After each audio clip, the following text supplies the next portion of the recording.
to the panel, and we'd love to hear from you. By the way, my goosebumps are on goosebumps right now after that intro. And I'd love to hear from you. Just tell us on a scale of 1 to 33 million how excited you are for day number 5 using all the usual social media channels, including the official channels. You should be following us, by the way, on Twitter, at Dota2. Make sure you're following this. Make sure also on Facebook, if that's your preferred social media, you can do that one. It's on the official page, Dota2, and also on Instagram. Don't forget, at Dota2 on Instagram for all your cool stuff as well. Welcome to the panel. Good morning. How is everyone? Good morning, Paul. Are you as excited as me on the scale of 1 to 33 million? Jack's always excited, by the way, and thank you for coming on the panel, by the way. Thank you. Excited, but you know, a bit. Of course, I know. I didn't want to bring it up, Jack. I didn't want to be that guy. But yeah, these intro videos, just the They're stage, so hype, all the history. Yeah, they, like you said, goosebumps. You really just feel the chills. Crazy stuff. You know, while we're talking about Newbie, disappointing, obviously, to go out the way you did in the end, but you did well. You know, overall, it was a reasonable result, wasn't it? I know you're not satisfied, but it was a solid play. I think if you told us 2 months ago that this would be the outcome at TI, we'd be pretty happy. But if you told us 2 weeks ago, you know, given how things are going, of course not. It never feels good. But you know, just being here is an amazing experience, amazing opportunity. So. Yeah, and great to have it in China. How excited are the Chinese fans? Because we don't see them all day, and we don't see. I don't read Mandarin, so it's very difficult for me to kind of read the forums and everything else. But I get the sense that everyone's just super hyped to have it in China. Yeah, it's huge. Again, it's been, you know, they've had to travel or go very far each of the previous TIs, and finally, you know, it feels like it's back home, and when people come watch, they can support everyone without having to pull crazy all-nighters and all that. So yeah, it's great for the fans. Yeah, the NA and the Euros are suffering at the moment with the old time zones. Thank you for staying with us on that one, GodZ. Yeah, it's great that it's here in China. I think China's history in Dota is just so rich. There's so much there, going back to the Warcraft 3 Dota days. There's so much legacy and tradition here when it comes to Dota, and it's fantastic to be here for it. Shout out to the Warcraft 3 scene, by the way, which is still very much alive and kicking here in China. Lacoste, day 5, sir. Yeah, I'm pretty excited. The Dota here at the TI so far has been probably the best one. I think we say that every single year. Every year, but it's true. It's so true. It's so true. Probably the best one. The group stage was amazing. Yeah, group stage was. I think we had more Mega Creep comebacks in the. You guys did. Well, we did as well. 3? Was it 3 in the group stage? I guess 3. It depends if you count the one where they take your Mega Creeps and you go straight at the throne. We count that. It's still they still had them on the field of play. It's good. Yeah, it's I mean how well people play when their backs are against the wall and they don't have a choice. Like a lot of times for teams, it's kind of what brings them together. They have no choice. Yeah. You can't go do your own thing anymore. You got to play together, and that's when the really exciting finishes and the really exciting game mechanics come in. So, yeah, it's been great. I don't want to get too in depth with the whole newbie thing, but I felt like Pylai kind of revealed in his interview afterwards that group stage really took it out of you guys emotionally. It was a tough group stage. Yeah, I think so. I think especially against Secret, and which we're about to see coming up now, they just handle the details of the late game so well. You make any mistakes with buybacks, you make any mistakes with Roshan, anything like that, and they always seem to have a chance. And so when you play against a good team like that, and you know everything's clicking, but you just can't finish, it's something that's it's a bit difficult to process going forward. But yeah, we're about to see that again. Yeah, not too far away. We're going to recap day number 4 first. GodZ, highlight for you. Highlight from yesterday. Oh, there's quite a few. Yeah. I really enjoyed watching Liquid make their run, because I think playing from the starting best of ones to see them keep getting win after win, making their way so deep in the tournament, that's been a great story to follow. Yeah, they're currently in round 5 of the lower bracket, Lacoste. No team has ever gone past round 5 when they've started in round 1 of the lower bracket at TI.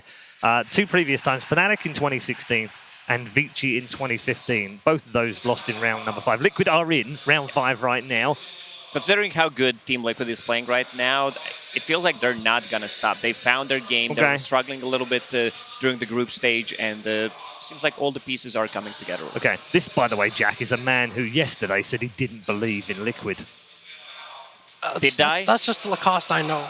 After game 2, I said I was going to win. You said if they win game 2, maybe I'll change my mind. Now I'm a believer. Now he's a believer. All right, good stuff. Right, time to recap for you. If you missed any of the action from yesterday, missed an absolute doozy. Let's have a look back at day number 4.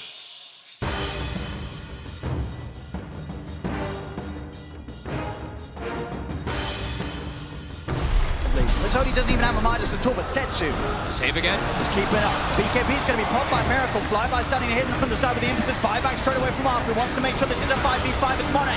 Commits with the BKB. Setsu's in with his own BKB, racking up the end as he punches into Real. Sanity's is down. They've got the 2 big kills, but Flight Control and Miracle are out of it. Setsu just cleaning up. Triple kill. 40%. Hang on, RNG. They're in. Mind Control's going to try and come back in with a bonus. They're going to fly, but X out. Setsu drops the first Sanity. They've got the lockdown. Astral's going to be there. They'll move in Monet with the BKB up towards the high ground.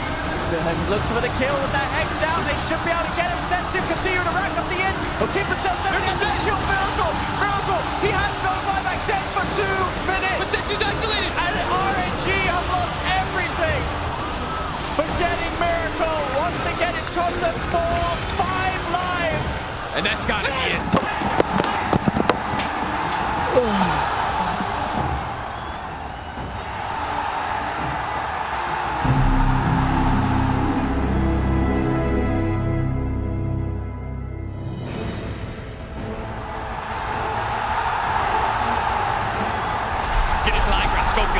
Is opening on and pumping the global silence immediately popped out. Benicia pops BKB, goes straight for the Shadow Shaman, does manage to get him as well as Hector. That's massive. They're going to be able to get the Enchanto to follow up, chains on him out for the BKB, goes down the RB and watch them all down. Look at that hit. Which can they finish him off? The Echo Save goes down and Hector says, no, that's not my fight. I'm out of here. Stinger's dead. They're just going to try and chase down the rest. It's going to be Chris Luck who falls as well. The Schofield. Disruption. Time dilation slowing down Schofield as well. Now he's going to buy back with Ravage going down on so many heroes, but instantly, look at that borrowed time. And the black hole! It's perfect! Locking down the 2 cores! Hector as well as Chris Luck about to fall inside that black hole, and that's just it. GG is called. Team Secret will 2-0 Infamous.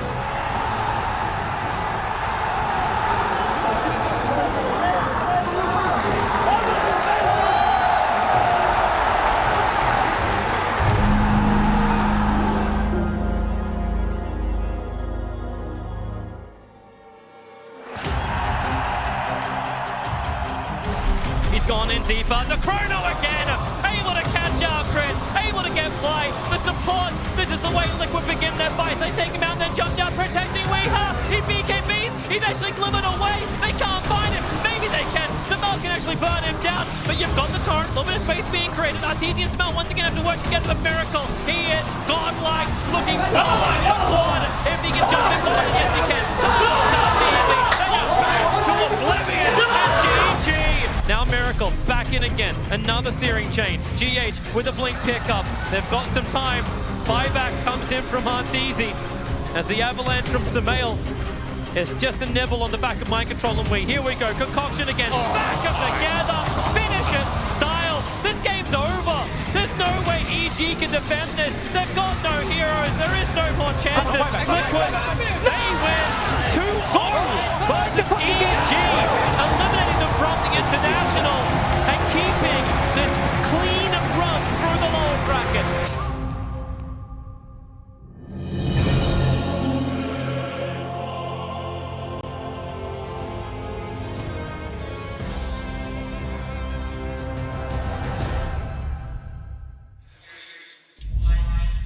Just 5 teams remain now at the International 2019 after another fun day number 4 for us, but not necessarily for the players. What's it like, Jack, in those rooms? I keep seeing shots of all the managers and the coaches, and you get that kind of like, one team's winning and everyone's going crazy, and the other team are just like, we're done, you know? What's it like in there? It's just, if you're losing, there's just a creeping sense of dread, like, you know, like, oh, I hope something happens, but you just kind of feel it and you start trying to prepare yourself. Yeah. If you're winning, which I guess we won one game during this tournament main stage, it's great. You're super pumped. You know, everyone's going to be feeling great coming out. You know, the energy. You know, you actually want to like calm people down a little bit so they don't get lose focus or whatever for the next game. But yeah, it's total polar opposites of the spectrum.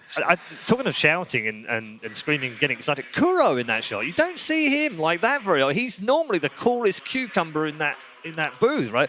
That's real proper passion yesterday. And I think he knows, like, the team's actually suddenly playing really good Dota. The group stage Liquid did not show up, but the Liquid that's showing up yesterday, winning 2 series convincingly, even with the 75-ish minute game, that's a Liquid that can go far in this tournament. Yeah, 7-0 Lacoste right now in that lower bracket.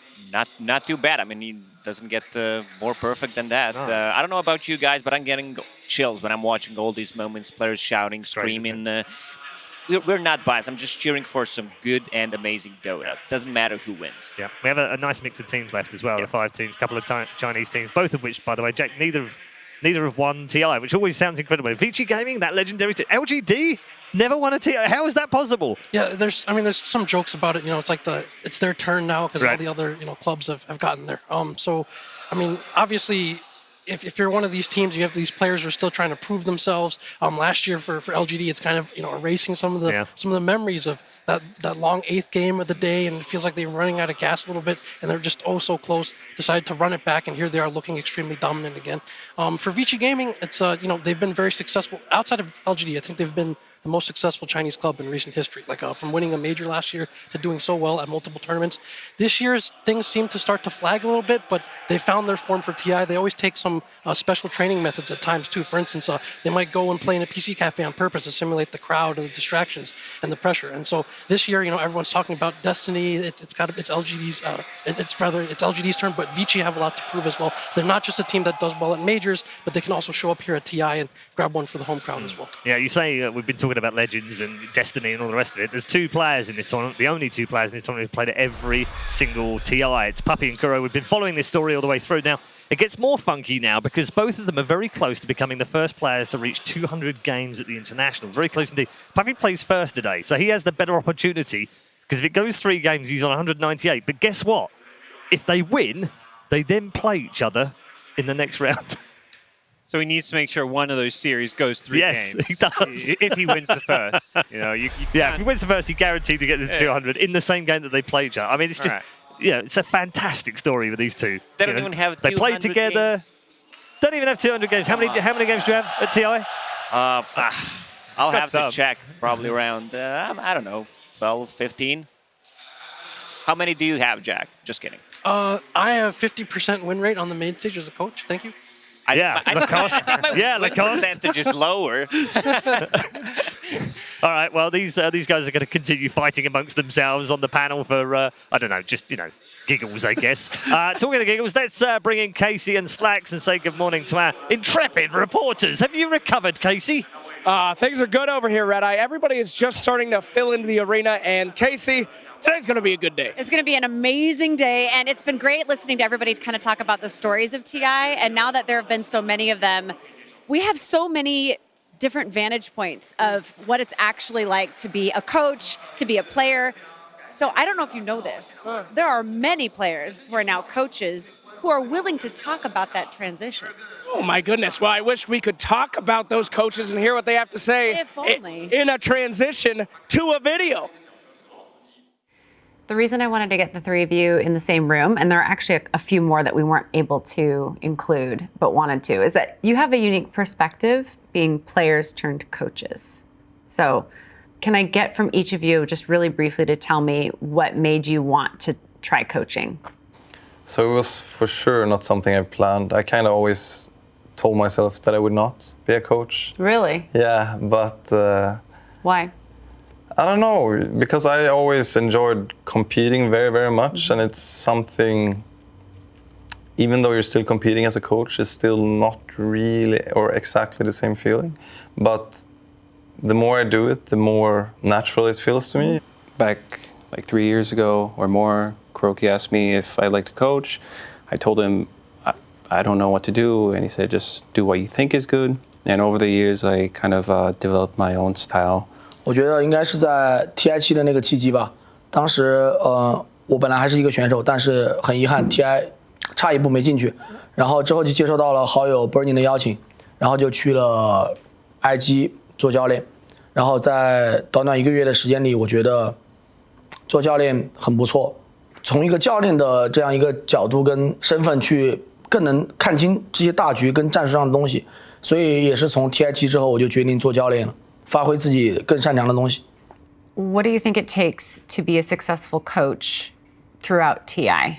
TI is crazy tournament where anything can happen, and I just think it's so important that you stay composed, that you stay true to your own identity as a team, and believe in your strategies, you know. 因为从历届的比赛或者从历届的 TI 来看，其实有很多的王者最终的冠军，他们其实一开始的路并不顺，就像 TI7的Lyrical 一样，他们是从甚至第一轮就掉到了败者组，但是呢，他们一路越打状态越好，越打信心越足，一路过关斩将，最终从败者组杀上来，夺得了冠军。我觉得作为教练，或者说一个队伍里面的队长的话，我觉得都要有这样的作用，能领导一个队伍。Can you each say one thing that you admire about the other two people on this couch, as far as either as a player or as a leader? I mean, I think that for him, the impression I got from him coaching Liquid was always a very, very positive one. But seeing you be coaching TNC has actually made me respect you a lot more, because I think that after you join the team, I feel like they look like a team, and I feel like that's the coach's job. For TK, I would say I respect him immensely. I've known him for a long time. I've played against him. He really looks like he fits that role, and he looks responsible for all his boys, you know. But also, I think that in the beginning, when I was starting to coach, he even gave me some nice supportive words, and that really inspired me. What did he say? I mean, I can't really, these are personal things. But, it's reminded you to focus on the important things, and then reminded you that what you have to do to help these young players perform, and the rest of it is personal between us, but I respect it's my boy. For me, I don't know where to start. Actually, I feel like very outclassed here, sitting between like two legends.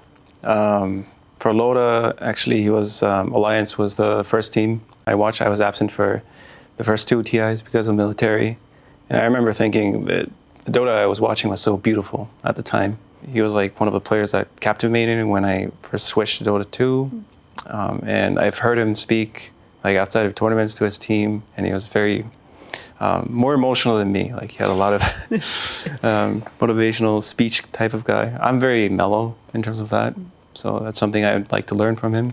And for TK, it's always been, he always does something magical to the team. Like we always say, we know he's a man behind this power that's driving this team forward. 我觉得首先很简单嘛，今天坐在这的3个人当中，我是唯一一个没有冠军头衔的人，然后对他们2个的尊敬自然就不用说了。我觉得就是这一份荣誉，我已经渴望他，可能渴望了有个8、9、10年了吧。就是老大的话，我觉得今年他能把队伍带进 TI 已经非常非常的不容易了，因为我跟他的关系很好。老大他其实之前就是受伤很严重，但是呢，他还是心系队伍，还是会经常在队伍里去探班。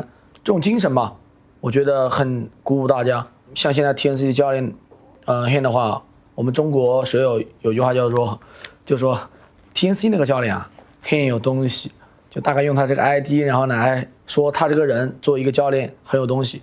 任何一个冠军团队里的每一个人，我觉得他必然都是有他的作用的。在这一方面，我觉得我是晚辈，我要多学习。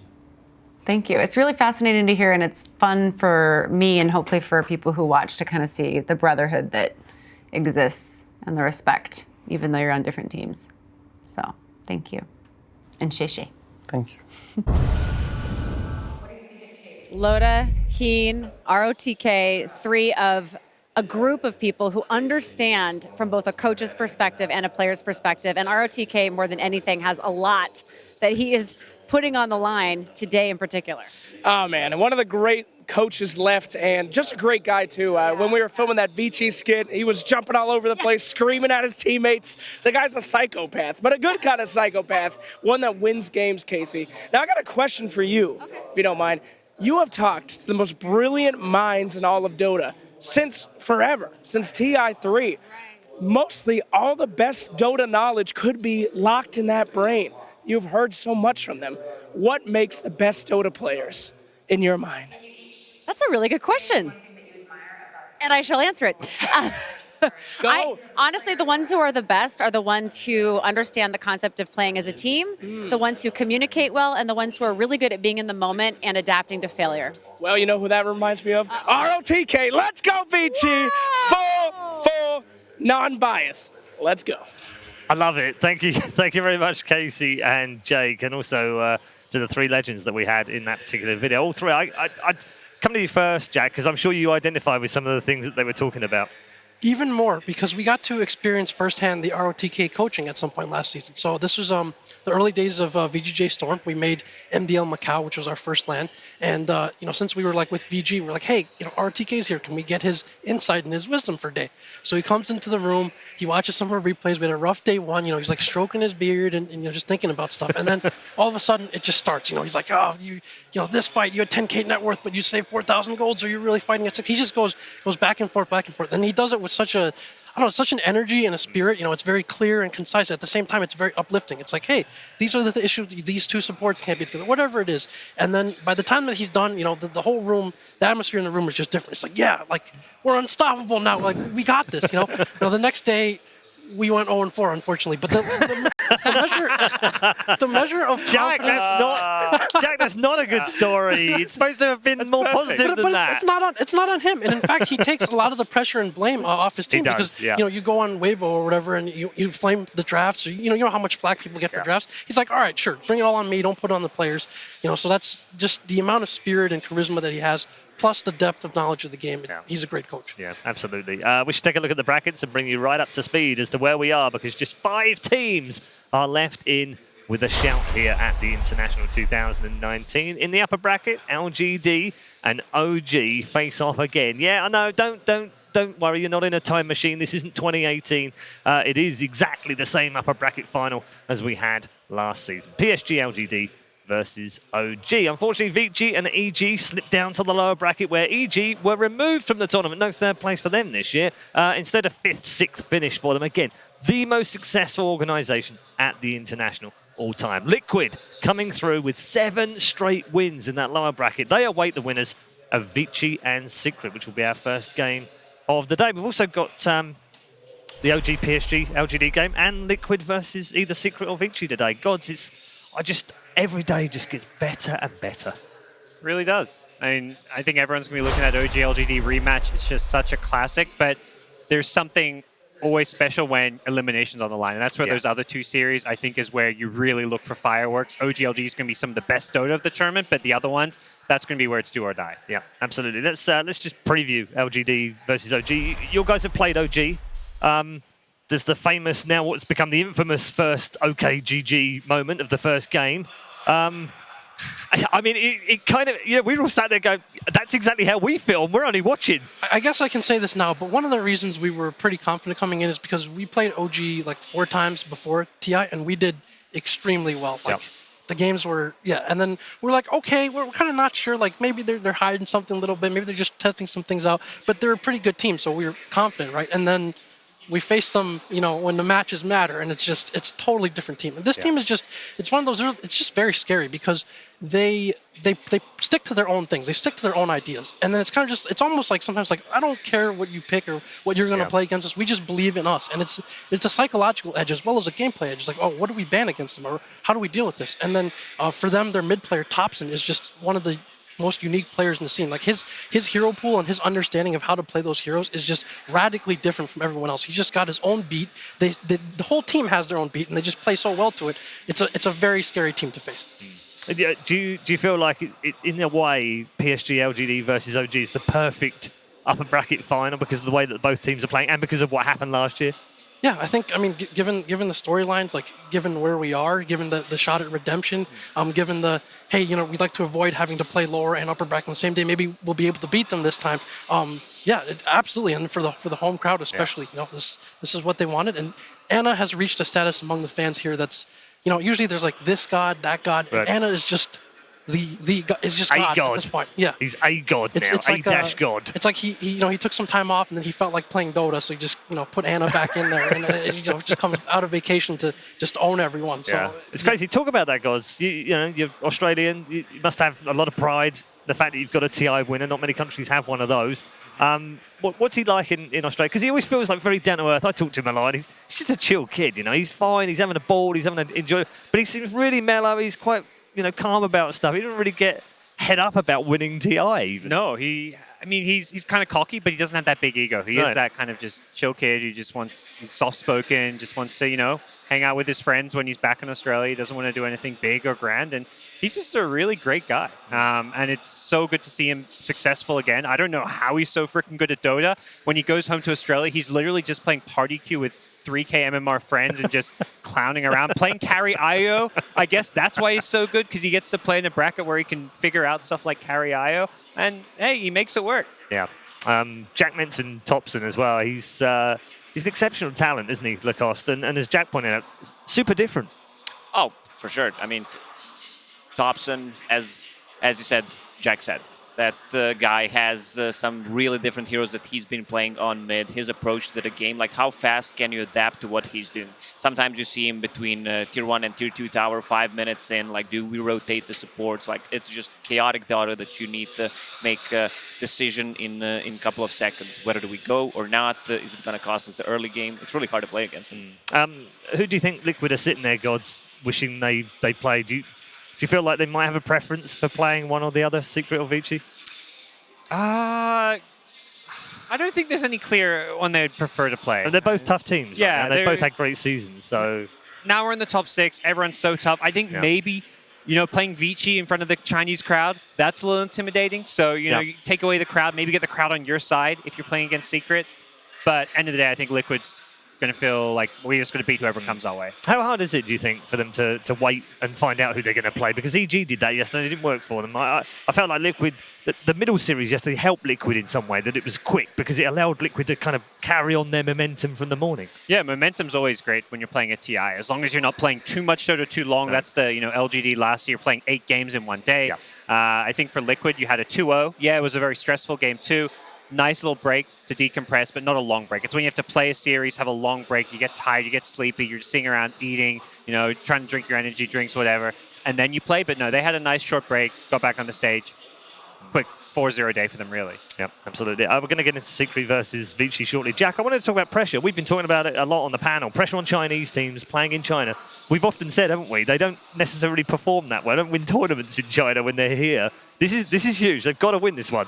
Yeah, I mean, just to talk about some of the back. I mean, again, you go to like any PC cafe or whatever, you still see people playing Dota 1. Like, they're saying kind of Dota is like a way of life or a religion. Like, once you're committed, you're committed to it. So to have that kind of legacy going back generations, all these stars, the professional scene that's been here and been mature and grown for a while, you're following in those footsteps and you're representing your country that has done so well traditionally at TI. There's definitely a lot of pressure that's there. I mean, some people are better at kind of just tuning that out, not really thinking about it. But for others, it can affect you, whether it's in the discussion, whether it's people might even come and say stuff about your family and things like that. If you do well, it's very difficult for some to deal with. Blimey. So, I mean, was it Arme getting mobbed in the cafe yesterday because we were in the hotel and a load of fans somehow got into the segment? They just mobbed him while he was queuing for food. They're all superstars, They're crazy out here. Yeah, the fans love Dota. Yeah, it's absolutely. It's been an absolutely immense pleasure and privilege to have you on here as well to talk about that kind of stuff, because you're just so in touch with the communities. We love you, Jay. It's great. We're ready, ladies and gentlemen, to get into our first game of the day. And our first team of the day to introduce you is going to be Team Secret. Puppy leading the way.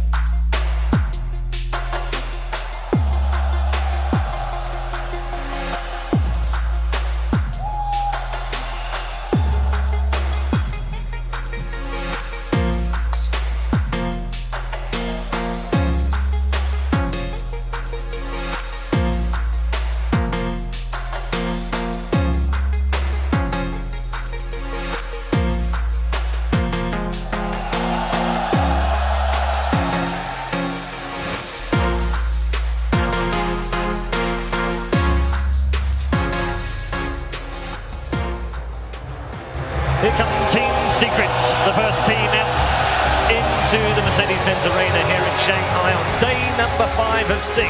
We are getting very close, within touching distance, some might say, of lifting the Aegis of Champions. Only one of these players, the man in the front, has done that before. We're still searching for our second Aegis Champions, and Puppy is still in the running, along with 9 others left in the tournament so far of the 25 players who still have a shot. Team Secret go head-to-head with Vici Gaming.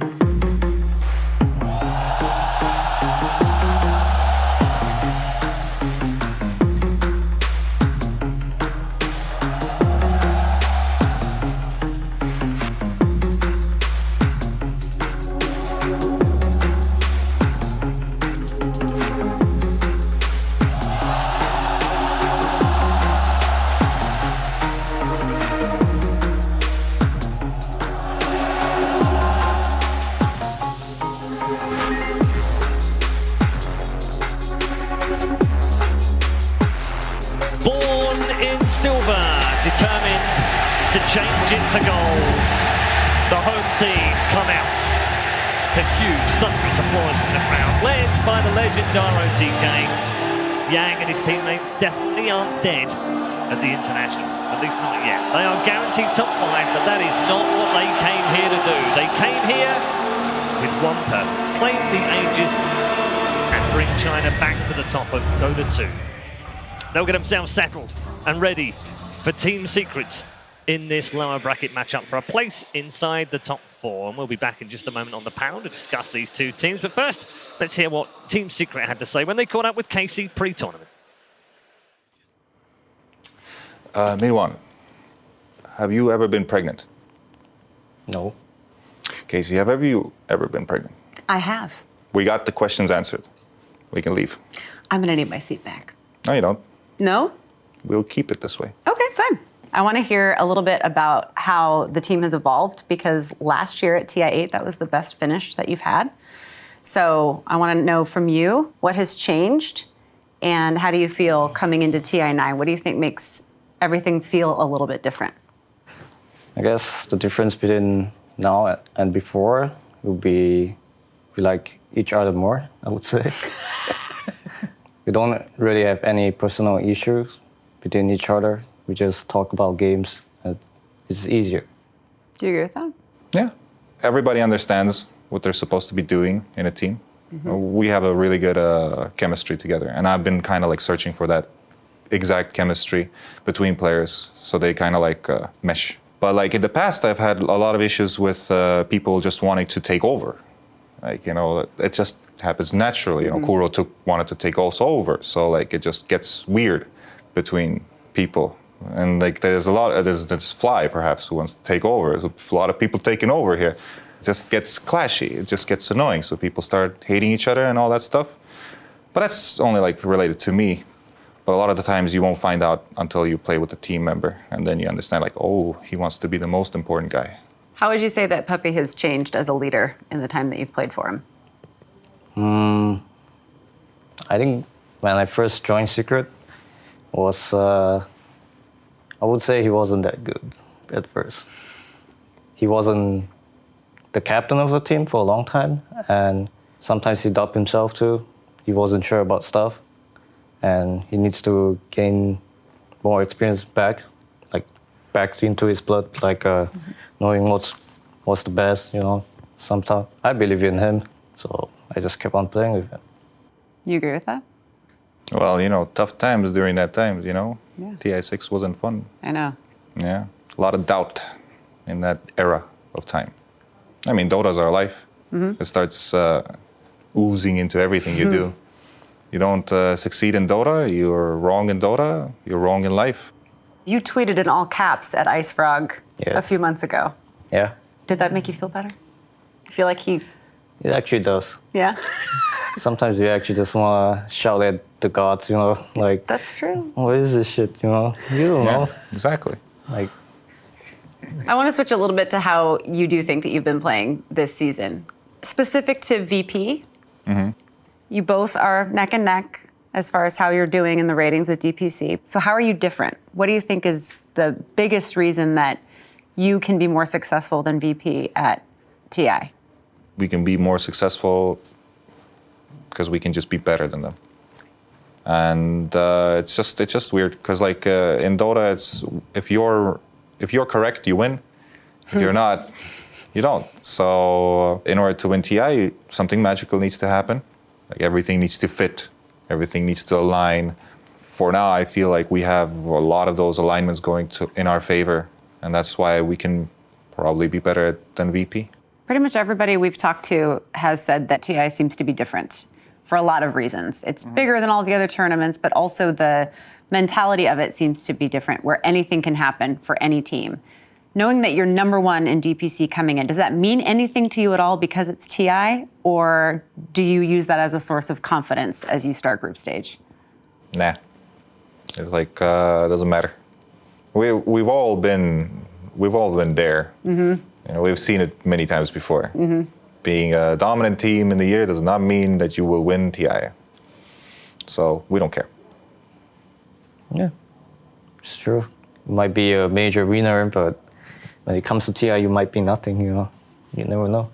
Yeah, we're losers. Only if we win. We're not losers. Second place, you're a loser. Good night, everyone. What is this, late night? Jesus. Good night, everyone. Yay! That's a wrap. That's a wrap. Thank you, guys. Yeah, I think my job is safe, at least from Puppy's hands right now. Mid one with Puppy there, talking to Casey before the tournament began, and obviously talking about exceeding expectations and basically not being a loser, GodZ. There was lots in there I could bring out. But let's talk about the whole too many people wanting to take over, because that feels like a similar thing in any team, and I didn't expect it to hear a Puppy team like that. You see him as this larger-than-life character. He's strong. He's in front of his team. He's taking all the flack. He's drafting. That's the guy I see, and yet actually he's just as susceptible to all of it as everyone else. Sure, but I think the key thing with Puppy teams is it's Puppy's way or the highway. And I think a lot of these successful teams have these really dominant captains or figures in charge. And it's very clear when you see who's walking out in front on stage. You have Puppy leading the way. RTK for VG Gaming there. He may be the coach, but he's leading the team up there. He's kind of the emotional figurehead of this team, and those are the people that you look to when times get tough. I like how he says that there's only one correct way of playing Dota, otherwise you lose. And this is what you want to see from your captain, the confidence, and as you mentioned, my way or the highway from Puppy. Puppy is the dominant alpha male, and you can have more than one in the back. I think there's a dichotomy between in-game leadership, obviously, and out-of-game leadership, right? Like, I've heard that Puppy is actually a very inclusive captain when it comes to drafting ideas, heroes. Like he's very open to trying things. Secret, for most of the year, although they started to narrow things down very recently, they've been willing to play seemingly anything, and so they'll experiment with a lot of ideas.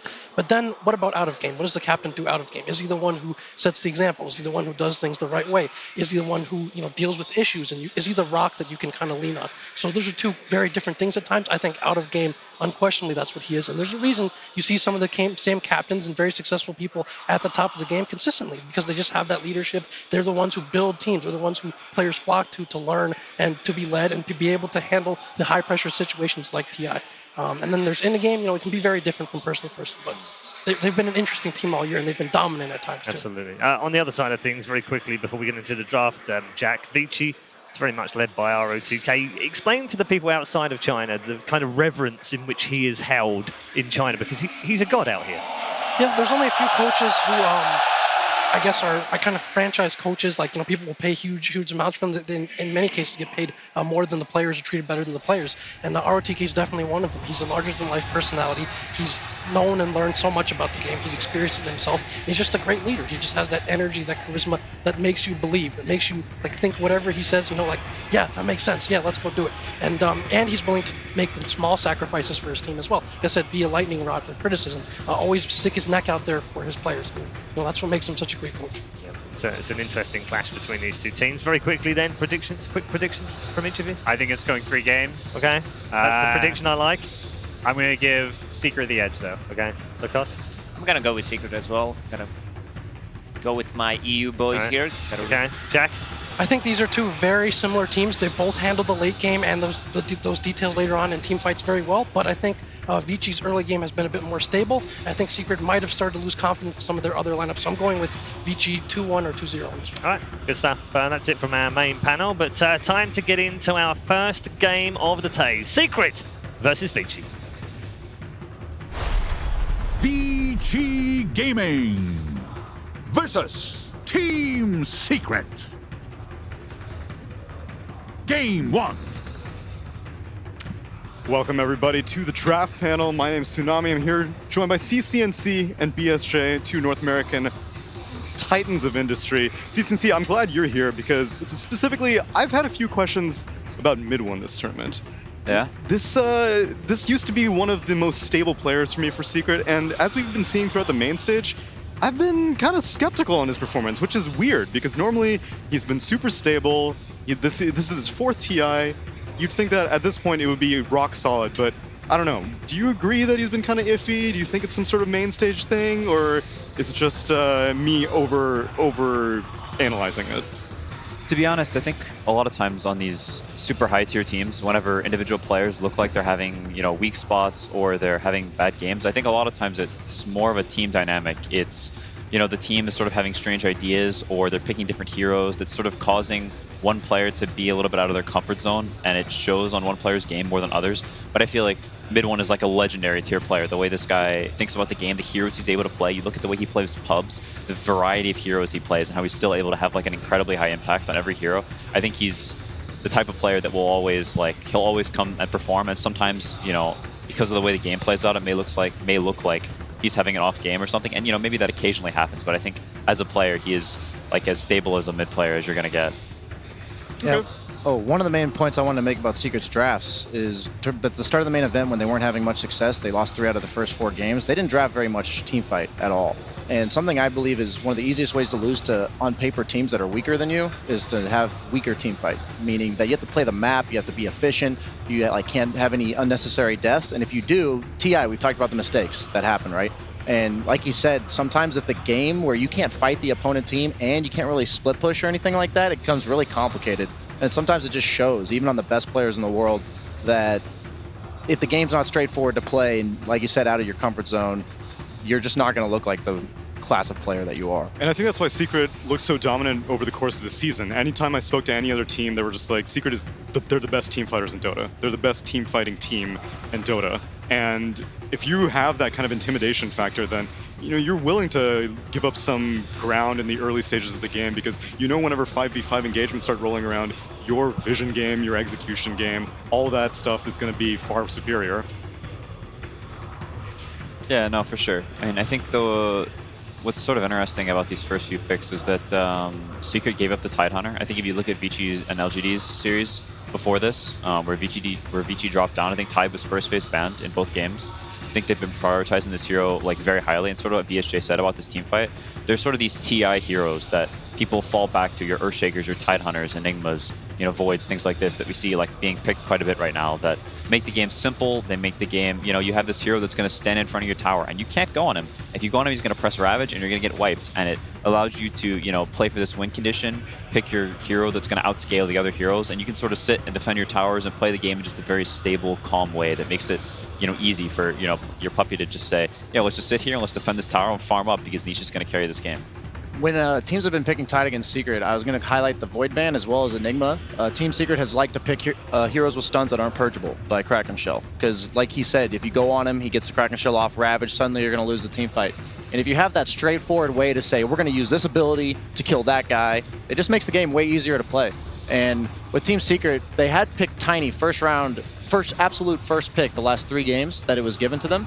And I like to see that Vici Gaming banned it out because it sets up the Void so well, the most potent combo we've seen with the Tiny Ags throwing the trees and basically one-shotting any hero that gets chronoed. So the Void gets banned out. There's still the potential for the Enigma that you mentioned. Is there any reason why you think Secret went for a Rubik as opposed to a Grimstroke, who is another hero that has one of those unpurgeable Kraken Shell, can't get rid of the silence kind of situations? It's just comfort for Secret? Man. Yeah, it's just the Yapsor. You get to steal the Ravage. Why not have your own Ravage? True. So, okay, yeah, so it was Rubik on 4, it was 2-3 Tide Lush. Okay, correct, yeah, yes. I didn't see the order. Yeah, I mean, I think Rubik is also a pretty solid hero against Leshrac. It's one of these heroes that has, you steal this nuke and you have this Fade Bolt, and Leshrac wants to come in, he wants to edict your tower, he wants to be able to walk in this ball, and whenever you have this 4 that has this strong outpush, it makes it very difficult to just walk up to the tower because you're getting low, and then suddenly you're in this HP range where they're going to jump you with their Blink Dagger and you're going to instantly die. So it gets harder to push these towers. You can also steal the Edict, which is pretty nice, but I'm sure at some point in this draft, Vici's going to pick some nuke, and Yapsor's going to steal it, and he's going to be level 9 sitting at the mid tower, just pushing this wave, and it's going to get really annoying for Vici. And even without that, the Elder Titan provides a hell of a lot of D-push, and, well, there's a hero with nukes galore and disable galore. Vici Gaming going for a Lion. So is Secret going to respond with the team fight disables of their own, or are they going to pick something like Abaddon that we've seen some teams prioritizing against these high disable lineups? I think there's kind of two different ways they can go with this direction. Do you have any idea, Quinn? I think an Abaddon or an Omni Knight is definitely possible. We sort of talked about like how Secret have these these supports that make it very hard to run into your territory, so you can sort of outspam the waves, keep VG Gaming at bay with the Centaur. So I mean, it gives you the blink stun, it gives you the burst, the jump, but they won't have these saves. So they do have this deep push to keep people off towers, and they're going to play for their blink dagger timings and have Nisha on some hero that's going to be able to farm his BKB, because for a while, it's pretty difficult to fight into Vichi's heroes if you don't have this this carry getting really fat, and that is something that Secret's heroes do very well. Is they're able to play in this ball, they're able to be this sort of 4-man unit potentially with mid one's hero to stave off this Vici Leshrac coming at your towers, with Tide backing him up, so you can buy time for Nisha to have this BKB unkillable carry to slay them. So you're already assuming that a BKB is coming early on. Does that mean that Lifestealer is a I was possibility? thinking the same thing. Because if you want a hero that needs to build BKB, why not just have your own built in? No, for sure. I mean, I think that's definitely possible. It's a great suggestion. I think it's a very good hero against Tide. I mean, it's good against all of VG Gaming's heroes on paper, and like you said, it has that BKB early on for free. So you get to chill and sort of farm up in places you wouldn't normally be able to, and get to that crucial item timing where Tidehunter isn't this unkillable beast anymore. I like that Team Secret is sticking to their comfort zone heroes. I was going to take note that they've basically, VG hasn't picked a single hero other than Warlock more than once this entire main event, while Team Secret, they had picked Tiny Void every game, and they've picked these heavy team fighters. Centaur, they have gotten 80% win rate so far, including the group stage. And I think that this Rubik Centaur combo, as a carry player myself, it's just so hard to lane against. You're always under threat of just getting lifted into Centaur stomped and losing 80% of your health. VG Gaming going with the Earth Sphere. There is so much disable on the side of VG Gaming, and it's all very easy to combo. As long as you manage to get a roll that connects randomly, all of a sudden the Split Earth might come in, or you land with a Hex early on, then Tidehunter is going to be feeling very, very willing to ravage if anyone from Secrets tries to stampede in to save that X target. Yeah, I think with the Earth Sphere pick, potentially they're sort of telegraphing. They're going mode pull the waves and potentially look to kill in the other lanes. When you pick a line, he's not a particularly strong laning support. He's all right. But then when you have this Lion Earth Spirit, I think their Earth Spirit may potentially look to pull waves. They keep this Tide on an island a little bit, and they look at the Centaur and they say, he's the only guy who's going to really make plays early on, and they may look to just sit on this guy's head with with this Trion, repeatedly kill him, and be very annoying. Gyro, one of those mid-game carries that goes so well with ET, just because the spirit itself from ET is what gives the magic amp. So having this hero like Gyro that can make use of basically them doing pure damage, right? When it reduces all of your base magic resistance. And then also, I really like Team Secret drafting Kunkka, or that's what I'm looking for from them. It is kind of an unpurgeable stun with the X. You can't remove that with Kraken Shell. It's a hero that has actually been the most banned hero against them this entire tournament, and often has been first round banned. So I'm curious to see if Vici looks to ban that. I think it's pretty good in lane against Lesh, is it not? Or no, for sure. I think another I mean that was a great ban. I mean, Secret already has, like you said, they have so much magic damage. Like, it's not easy for Vici to run in, and if they get this, all right, let's see what they replace it with. Is that mid-IO, carry IO? What's going on lanes here, boys? It might be mid-Gyrocopter and carry IO. I mean, Gyrocopter, so I mean, one of the things about first phasing, Alesh, and then telegraphing that's mid is that you get to pick your... So I was sort of confused about the Gyrocopter pick, because as a carry, it doesn't have a particularly great matchup against Tidehunter. Yeah. Tide's generally considered one of the better heroes against Gyrocopter.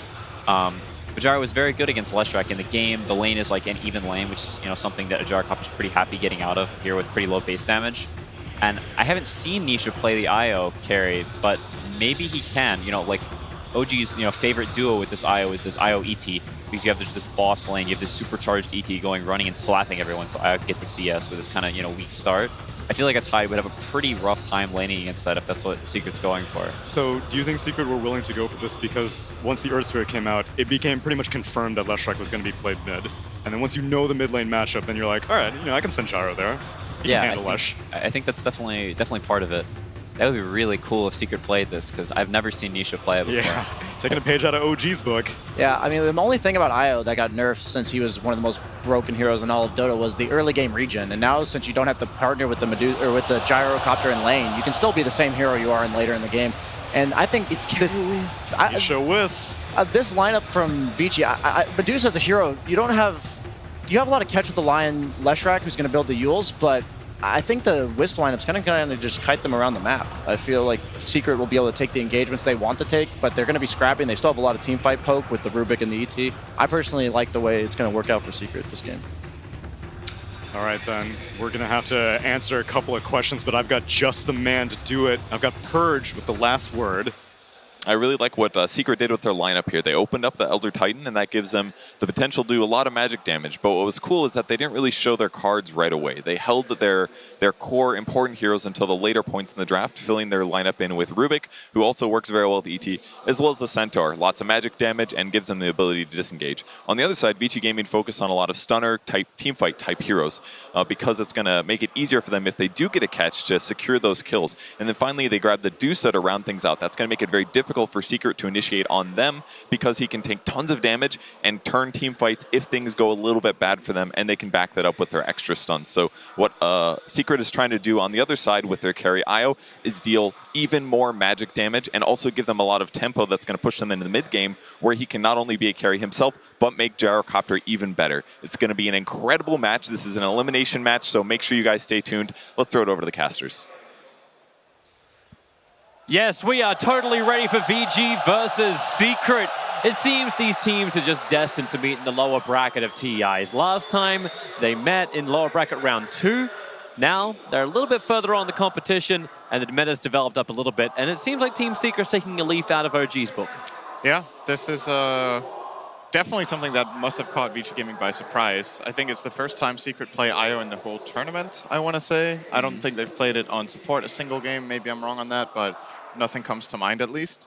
And they're putting it on Nisha, which is, like you said, it's an OG strategy, basically. Yeah.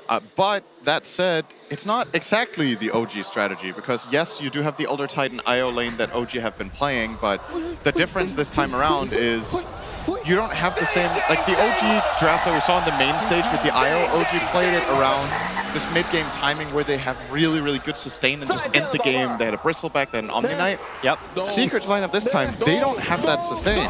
They don't have this Omni Knight to keep people alive. IO is a lot more susceptible, and they don't have this really tanky front line apart from the Centaur. So I feel like the strategy will work very differently than what you saw from OG 2 days ago, I think it was. I'm also wondering how the sync actually works between both Nisha as well as Mid One. It feels like OG does it so well because of the way Anna and Thompson play these kind of hybrid 1-2s, and then they sync up together to become this, or like, what is it? We're saying morphing together? What is that? I forgot what that term is. Oh, I call myself a nerd. Tether? Okay, we'll call it tether, but tandem. Tandem. Okay, tandem. Yeah, like a bike. But yeah, so Team Secret, like how does that actually work with them? How do they play to this kind of timing? We're going to see as this game unravels. The other thing which kind of surprised us, and Purge was liking too, was just like that first phase pickup. You got the ET, you got the Rubik, you decided to actually show both your supports at the very beginning. Do you think that's also because like Team Secret, like we're going to surprise you with our 5th pick anyway? I think either you go for the Rubik there, or based on the tournament so far, you would have gone for Faceless Void, because he's good against the Tide, he's good against the Leshrac, and you already have the Elder Titan that can combo with the Chrono, but the decided Rubik was more valuable to get for YapzOr. Perhaps, I think both teams play both Void and the Rubik, so I don't think necessarily there's a direct argument that you take it away from Vici Gaming. As for Vici, they're going to find a D-Ward here immediately for Fade. That's a great start for him. Vici are on very comfort heroes too. They've got Orion, his signature Medusa in the mid lane. Paparazzi/Shrek has been really, really good this tournament. Strong supports from them, as well as Yang on the Tidehunter, which Vici Gaming and LGD both have considered probably the best offlaner in Dota right now. They rated over everything else in that role. And this actually has to be a very scary top lane. D1, actually a 3-man stun. Sure, we'll have ourselves a 45-second Ravage. But I was going to say, like, it's going to be a really rough lane for VG Gaming, because you're running an aggro tri-lane into an ET. This normally doesn't end well for you, especially with the combination of the IO. The IO and the ET is also that classic kind of combination. Fade. Did he just... Outplaying Puppey. Puppey went to Sentry, open the camp, but Fade was already there, and he instant tangoed Puppey's Sentry. So that's a Sentry wasted, and that means there's no pull. That's a big deal for Secret up here. When you play Tri versus Tri in your own safe lane, you want to pull this camp. You also want to be able to use the creeps for Astral Spirit as Elder Titan, but they're just not letting him. Puppey won't have access to that many creeps to run that Spirit through. And VG Gaming's lane, sure, Elder Titan is strong in trans, but look at how strong VG's lane is on paper. Triple stuns, lots of AoE damage, and 2 ranged heroes as well. Just great control if someone does want to initiate. They can answer back. The bottom lane is also a bit of a fun melee versus melee. No one should be dying down here. It's Tidehunter versus the Centaur. And so far, it's just a full CS game. And then the mid lane, Ori versus mid 1. Mid 1's just harassing with the rockets, but he's out of mana. Problem with the level 2 Mystic Snake is mid 1's never really going to have that mana up and running. And something that wasn't mentioned about the Medusa this game that you just reminded me with the rocket is Secret don't have really good single target damage. Oh, hang on, top lane. Yep. Oh, it's gonna be fine. So, what you generally want to have against Medusa, is it fine? Oh, actually, yeah, maybe it's not. Yabsor cut the lift, but then again, they turn around. This is what happens when you initiate. The kick came through. Puppey, the chain's done from Lion. They're bringing down the Elder Titan. He's just trying to get the life. DY, barely alive for the trees, but he survived just long enough to give Paparazzi the first blood against Puppey. They were fighting through a 3-man Fate Bolt. They had so little damage to work with, but it was still just enough. So about Medusa, generally the way you kill Medusa in fights is that you have some heavy single target damage or that you can kite her and kill her team. And I don't think Secret's lineup is particularly adept at either. They don't have very good single target damage. Gyro is a spread damage carry. Io, once it gets the Spirit talent and the Ags, decent but not fantastic by any means. And your kiting potential is primarily built around the Centaur Stampede, which is obviously a key cooldown that you will have to have available. So I like the Medusa pick a lot here, and we'll see. Going again. Puppey started this one off. The Split Earth buys some time for the rolling boulders. Just a chaining stun into Puppey, and then DY creates the body block. Yabsor wants to go for more because it's Yabsor with a Fade Bolt and the last attack. He'll get the kill. May lose his life. The Split Earth from Paparazzi gets the chain stun. Nisha again trying to give the life back with the stick charges. It's able to work, and Yabsor over onto the side of the tree lines. Lightning slowing down Puppey so he cannot keep the attack going. But DY, it's just never-ending stick charges in this try versus try lane. Oh, and you'll fade. So close to getting that rolling boulder up, but with the kick, the slow is still going to be there. So DY able to get the stun, but Puppey putting Paparazzi to sleep means they don't get the chain stun with the lightning into the trees. Again, these stick charges. Nisha getting them all up and running, so Puppey back into the fight with a plus 60 damage. Yabsor's coming over, doesn't have a lot of life. Neither does Nisha. Man, Team Secret, they're being drained of life, but they just keep sustaining through it. This is a brawling lane. Every hero has a magic stick on both teams, except for the Earth Spirit, who's probably going to buy it next. He prioritized getting boots. VG Gaming are not really trying to go on the IO, though. They're going on both the Rubik and the Elder Titan as their priority, and that means, obviously, that they will have that double regen running with both IO as well as the hero they go on having regeneration. So maybe they feel like we have to pressure the Elder Titan so that he can't just fight back, and if we go on the IO, the trade's going to be unfavorable. It's just a bit uncharacteristic to see this in this kind of lane. And someone's going to have to do something about this stack on the side.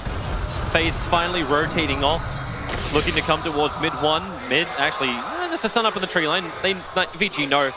Nietzsche can easily tether himself over towards Puppey. There's the setup for the 5-minute bounty runes. Fade can't get anything. It'll be a straight 2-for-2 trade-off. Yang also got a little bit more of an advantage on the bottom lane. He found a regeneration rune at 4 minutes and was able to bottle it up. So he's been very much in the face of Zai, who's having to do it a little bit tougher. But it's still pretty much equal CS on the bottom lane. And equal in the levels. Zai popped the retaliate stacks. He hits hard. He's dealing a lot of damage to Yang. He might actually solo kill him. Man, the reach is meant to help him. End up having triggered a little early, so he'll salve and bottle charge up while up on top lane. Here we go again. Yabsor stampeded forward, right over the top of Paparazzi. They got the movers beat Team Secret to walk over VG Gaming under the Tier 1 tower. Zai hit 6 and instantly Secret make global use of it.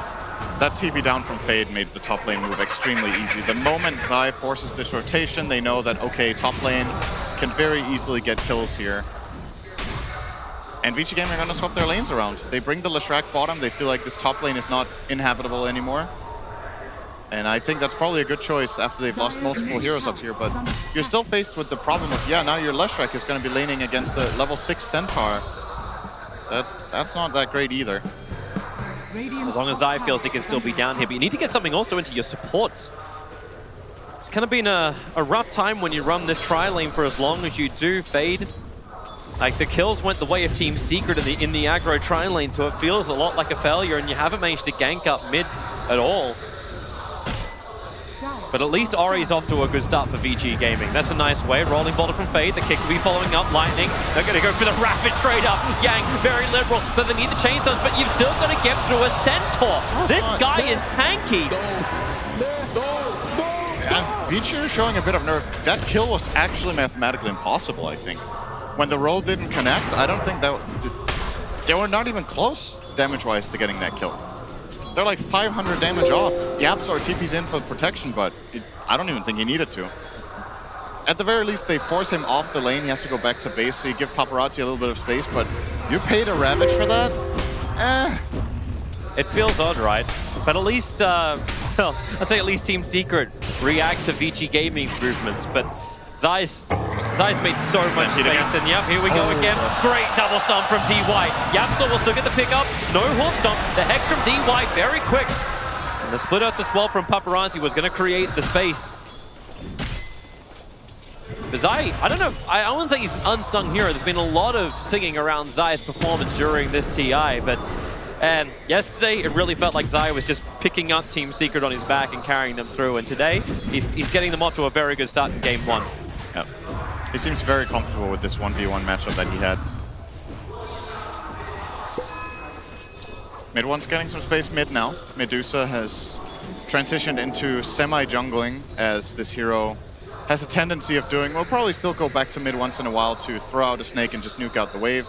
But ideally you want to let a support have that space so your entire lineup comes online. And for now it's going to be taken up by the Earth Spirit. Wonder... It kind of feels like the game's going to slow down a little bit now. Medusa will be jungling. Leshrac needs to play catch-up. DY is fine.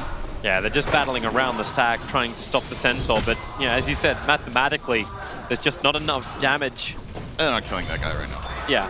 They need +1. It's killable now with 3 heroes because he's half HP.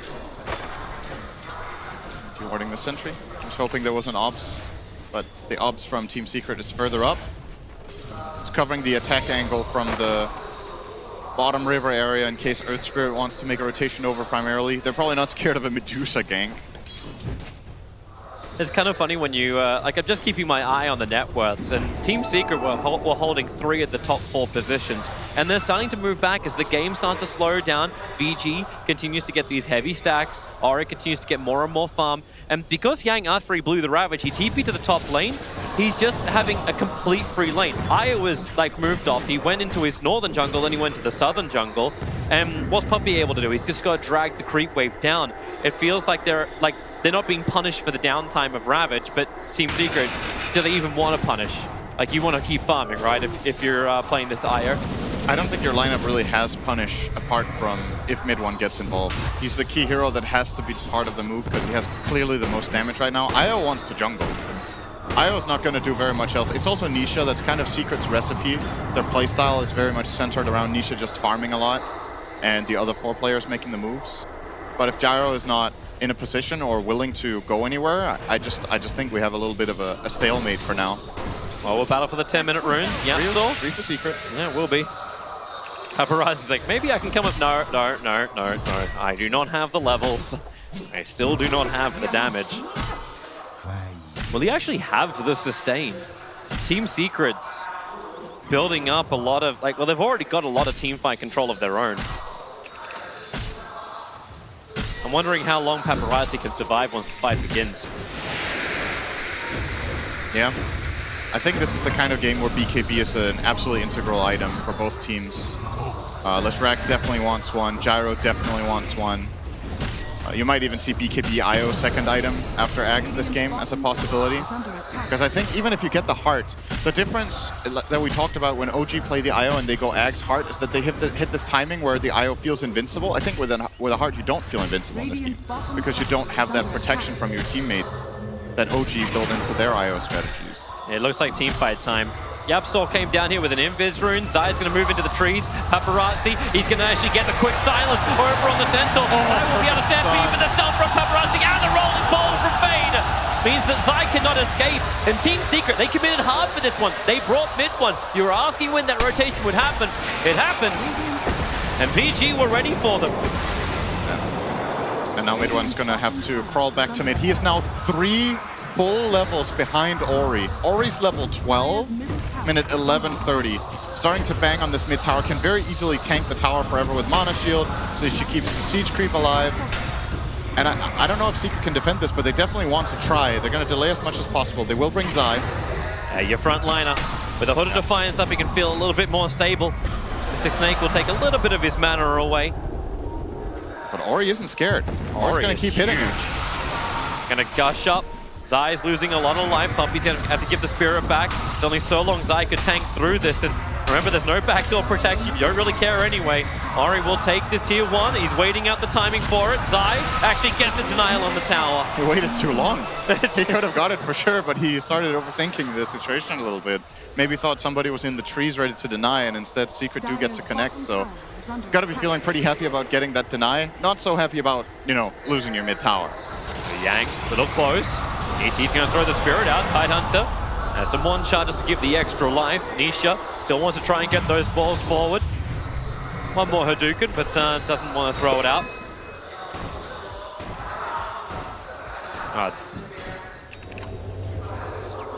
It's getting a little hairy on all the lanes. Even DY is hovering around now. Finger of Death is up, so you got that burst damage, Team Secret. They got great regeneration. The Aghanim Scepter from Nisha is coming quickly. He's farming really, really well this game. He's uncontested, basically, which, you know, it tells us a little bit about how Vici are approaching the game strategically, what they think. They feel like they can deal with a free farming IO. They have not made a single invasive move with their Leshrac or with their Earth Spirit plus Lion combination. No smokes trying to kill the IO. They're just happy to play their own side of the map, push down towers with Leshrac and the Medusa, and let this game go to a later portion of a mid-game where they probably have a really strong timing. As TP's coming up towards the top lane, Zai, is he thinking about a fight? They have Stampede available. Fade's been waiting underneath the tier 1 tower, which has now fallen on the bottom lane for some kind of fight against mid 1. It seems like everyone's just going to be waiting off, or will they? BT's up from Paparazzi. There's no tier 1 tower, but then again mid 1. That movement speed. Away he goes with the Stampede to get him out to safety, trying to get Yapzor on the front lines. DY now being attacked. Mid 1 will get back underneath the tower, but DY couldn't get away from the rest of Team Secret. Stampede to escape and attack. Yep.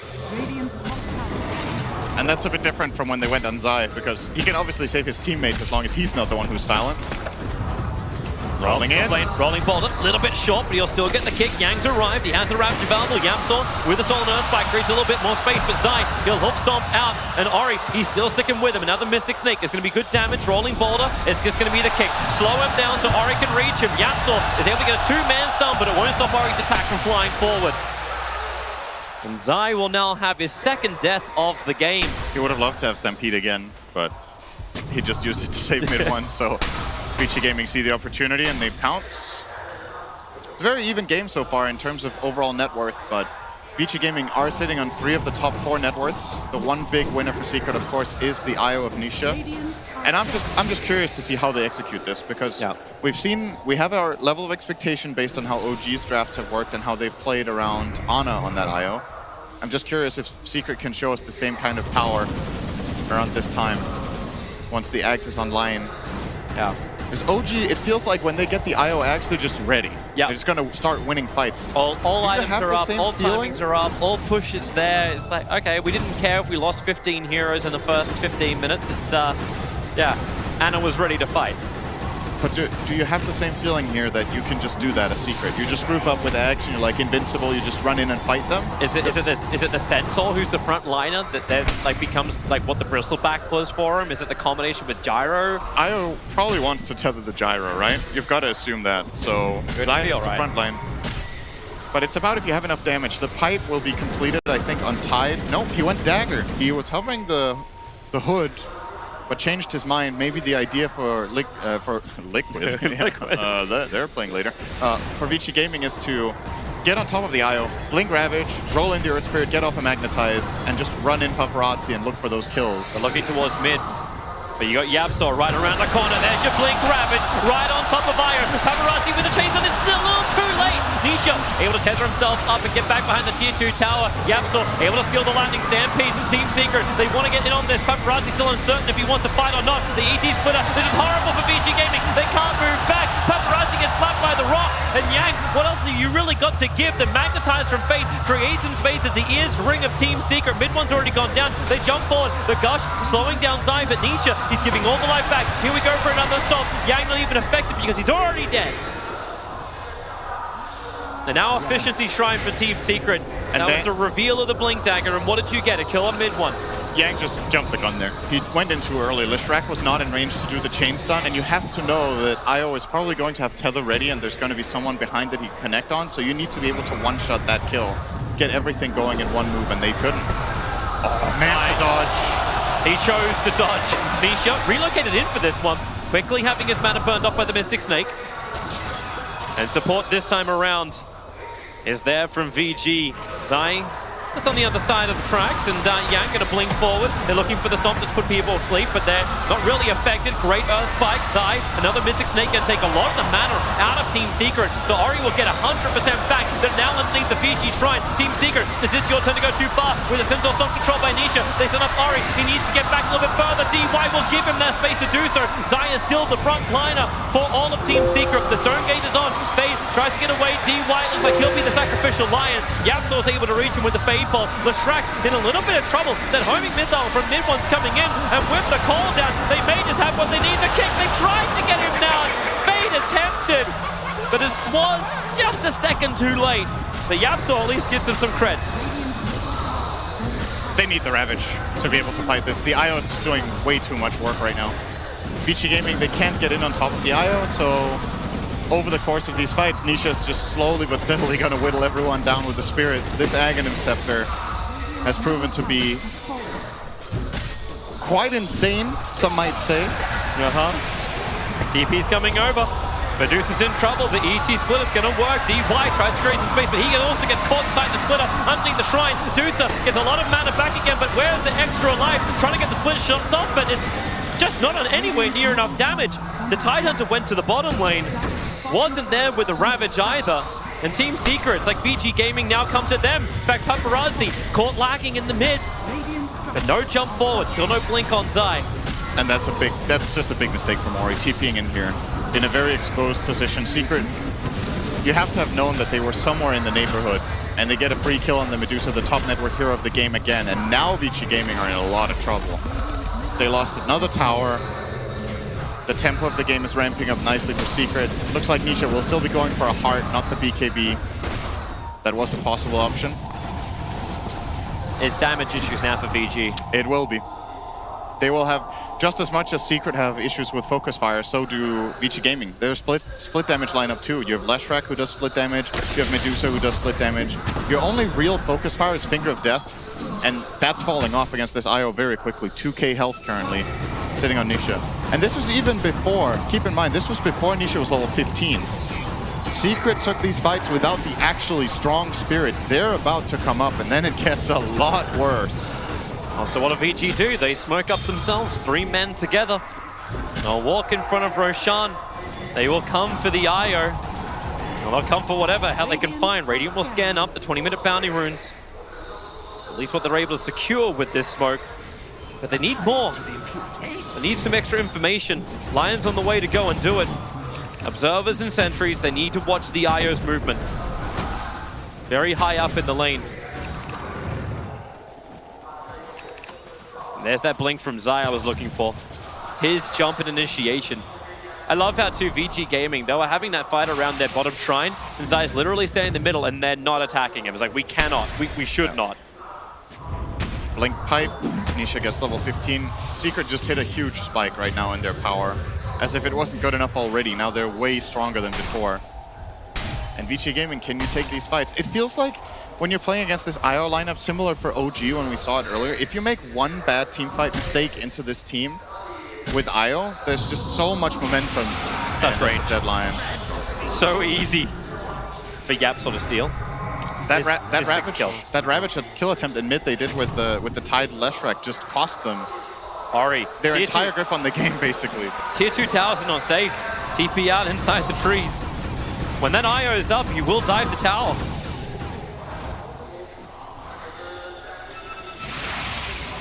Like the only safe place Vici seem to be able to work with is inside their own base. Everything else is open season for Team Secret.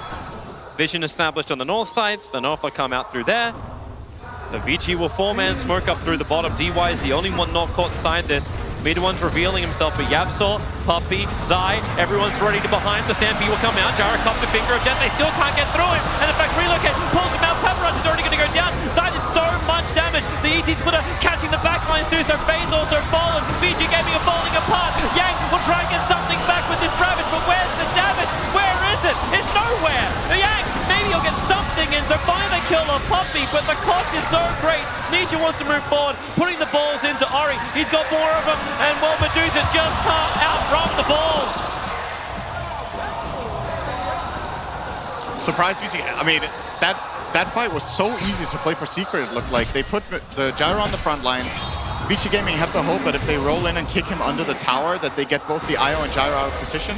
But Nisha could keep him alive from a safe distance. Mid one was totally fine. The jump from Zai protecting with the pipe as well. It was very clearly a Secret being like, hey, come fight us. Obviously a bait, and Vici know it. They choose to take the fight, but they were just not favored in this engagement.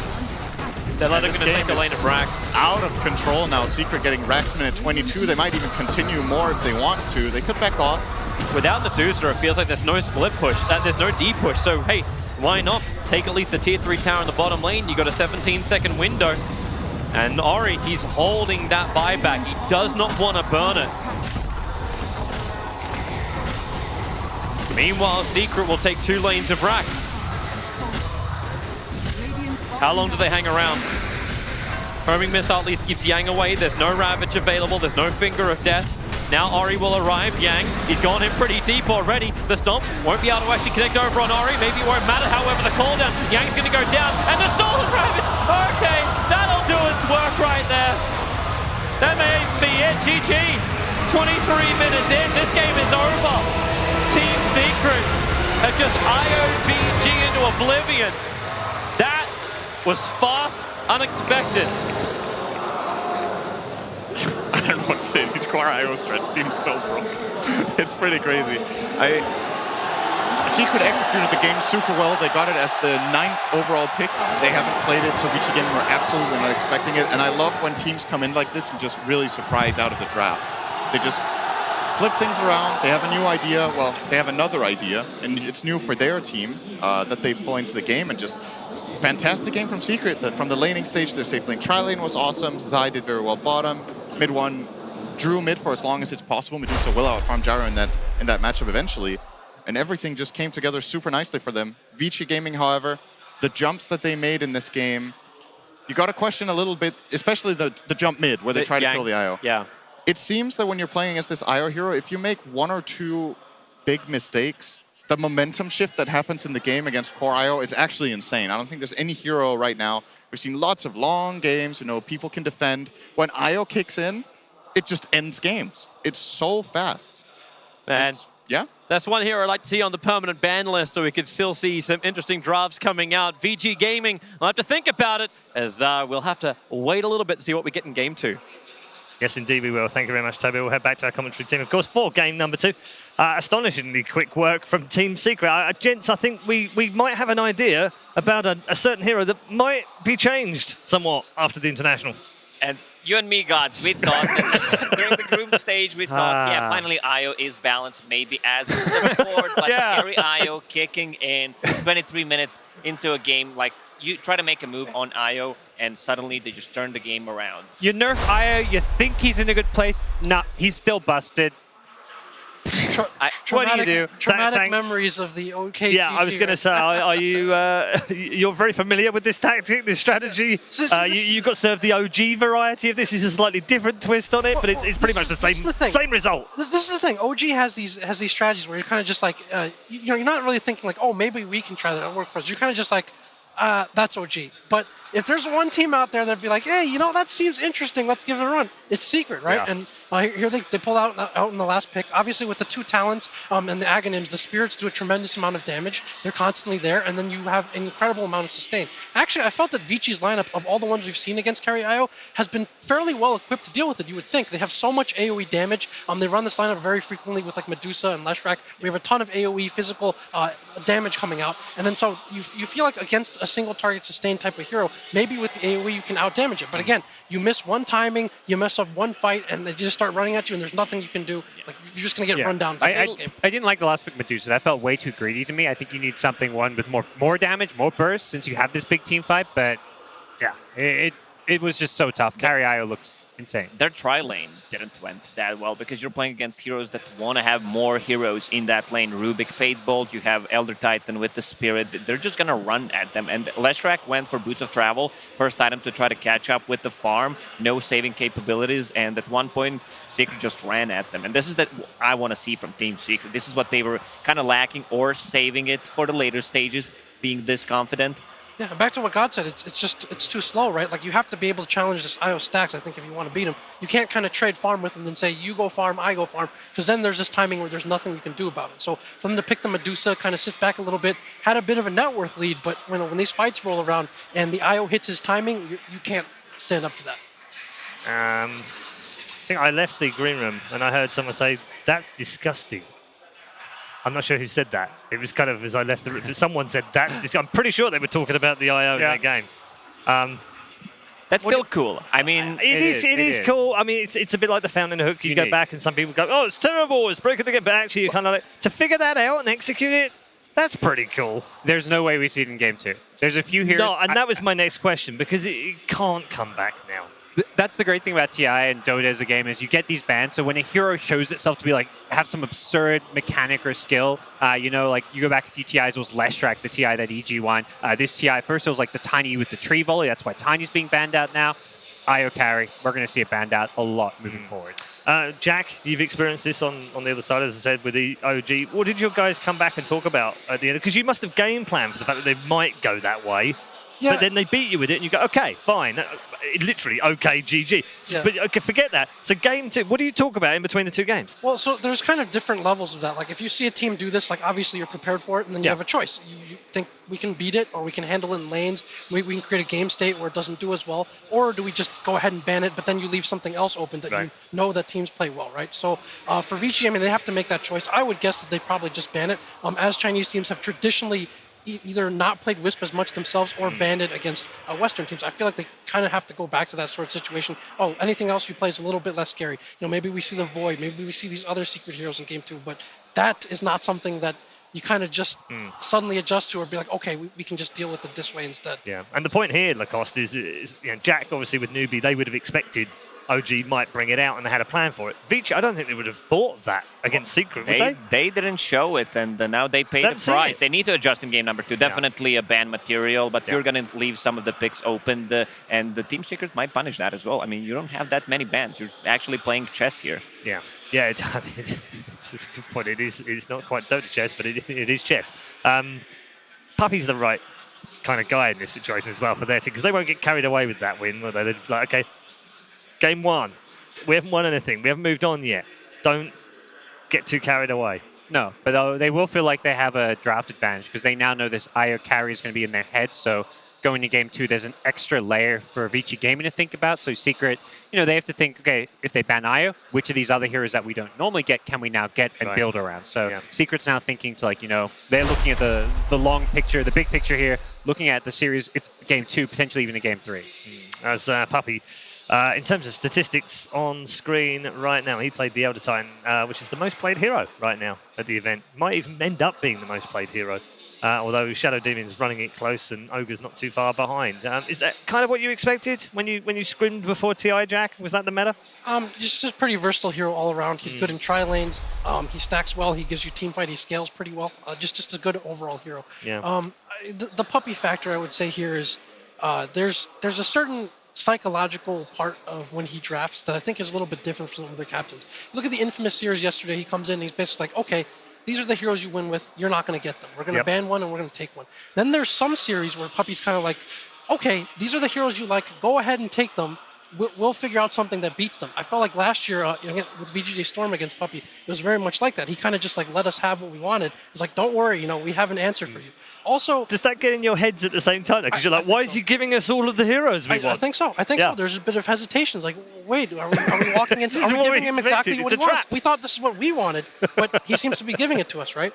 And then for this series, again, he has also very versatile players to make use of. So, for this series, maybe he thinks if we play straight up kind of honest Dota against Vici, maybe it's not such a great outlook for us.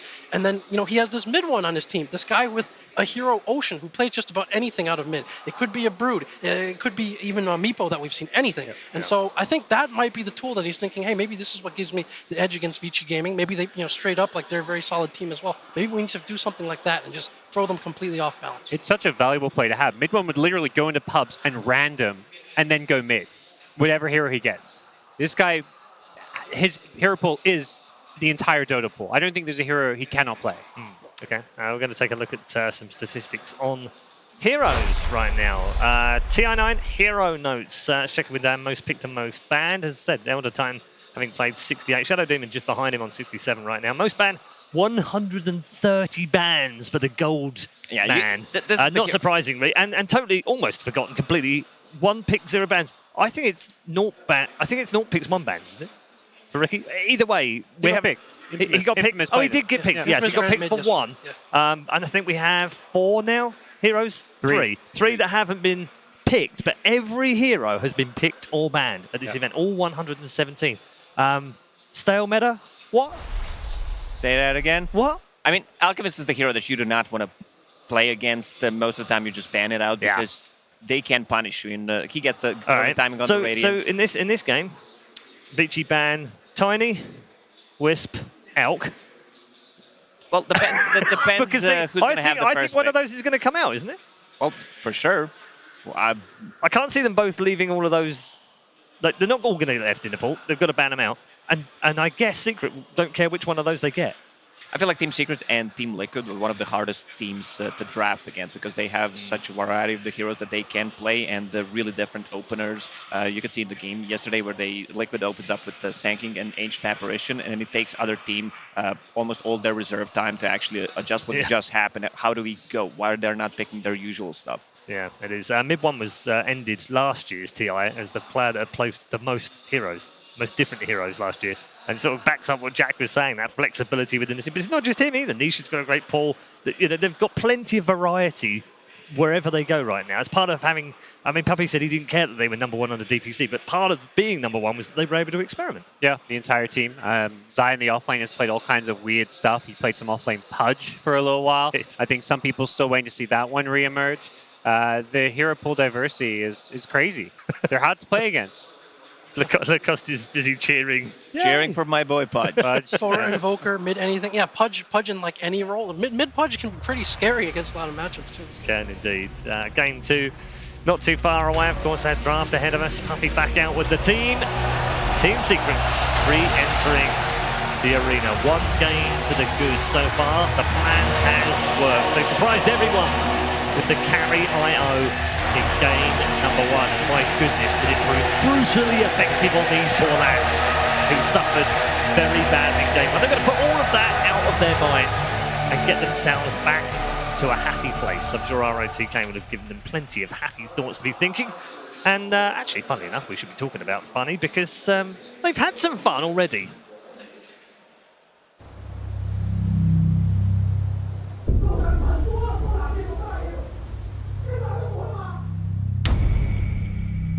打得像你妈了个一样，还玩不玩了？不玩滚回去的哦！你们能不能学学周海啊？现在就他知道怎么打。虽然他在劣势路送很多次，但是其实都是在帮大家拉扯空间。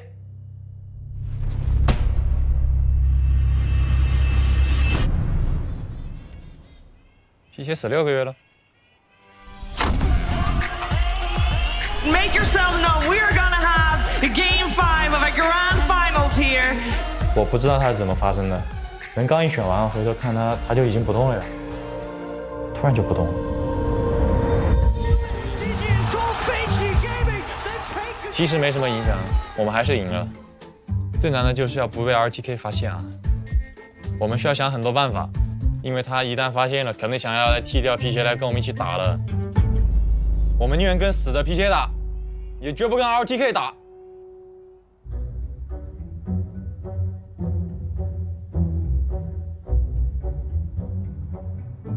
我知道，其实皮鞋根本就没有死，就是我让他装死的。让他装死呢，其实就是为了我们这个团队能更上一层楼。杨神对于这个团队功不可没，通过他装死这件事情就可以证明他是这个队伍的顶梁柱。Nice， 兄弟们，10分钟后加油！我实在是带不动这菜逼了，肯定还有别的办法呀。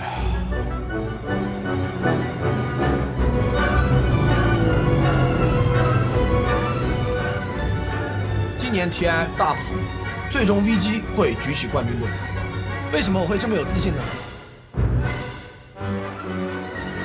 因为其他队都没有我们队这样的死皮鞋战术。Vici having a little bit of fun there. No Yangs were hurt in the filming of that piece. Fun to see our OTK in that kind of role as well, Jack. Because he does have a personality, doesn't he? He's not all this fearsome creature behind the players. He's actually a really cool guy. Yeah, all these guys kind of do.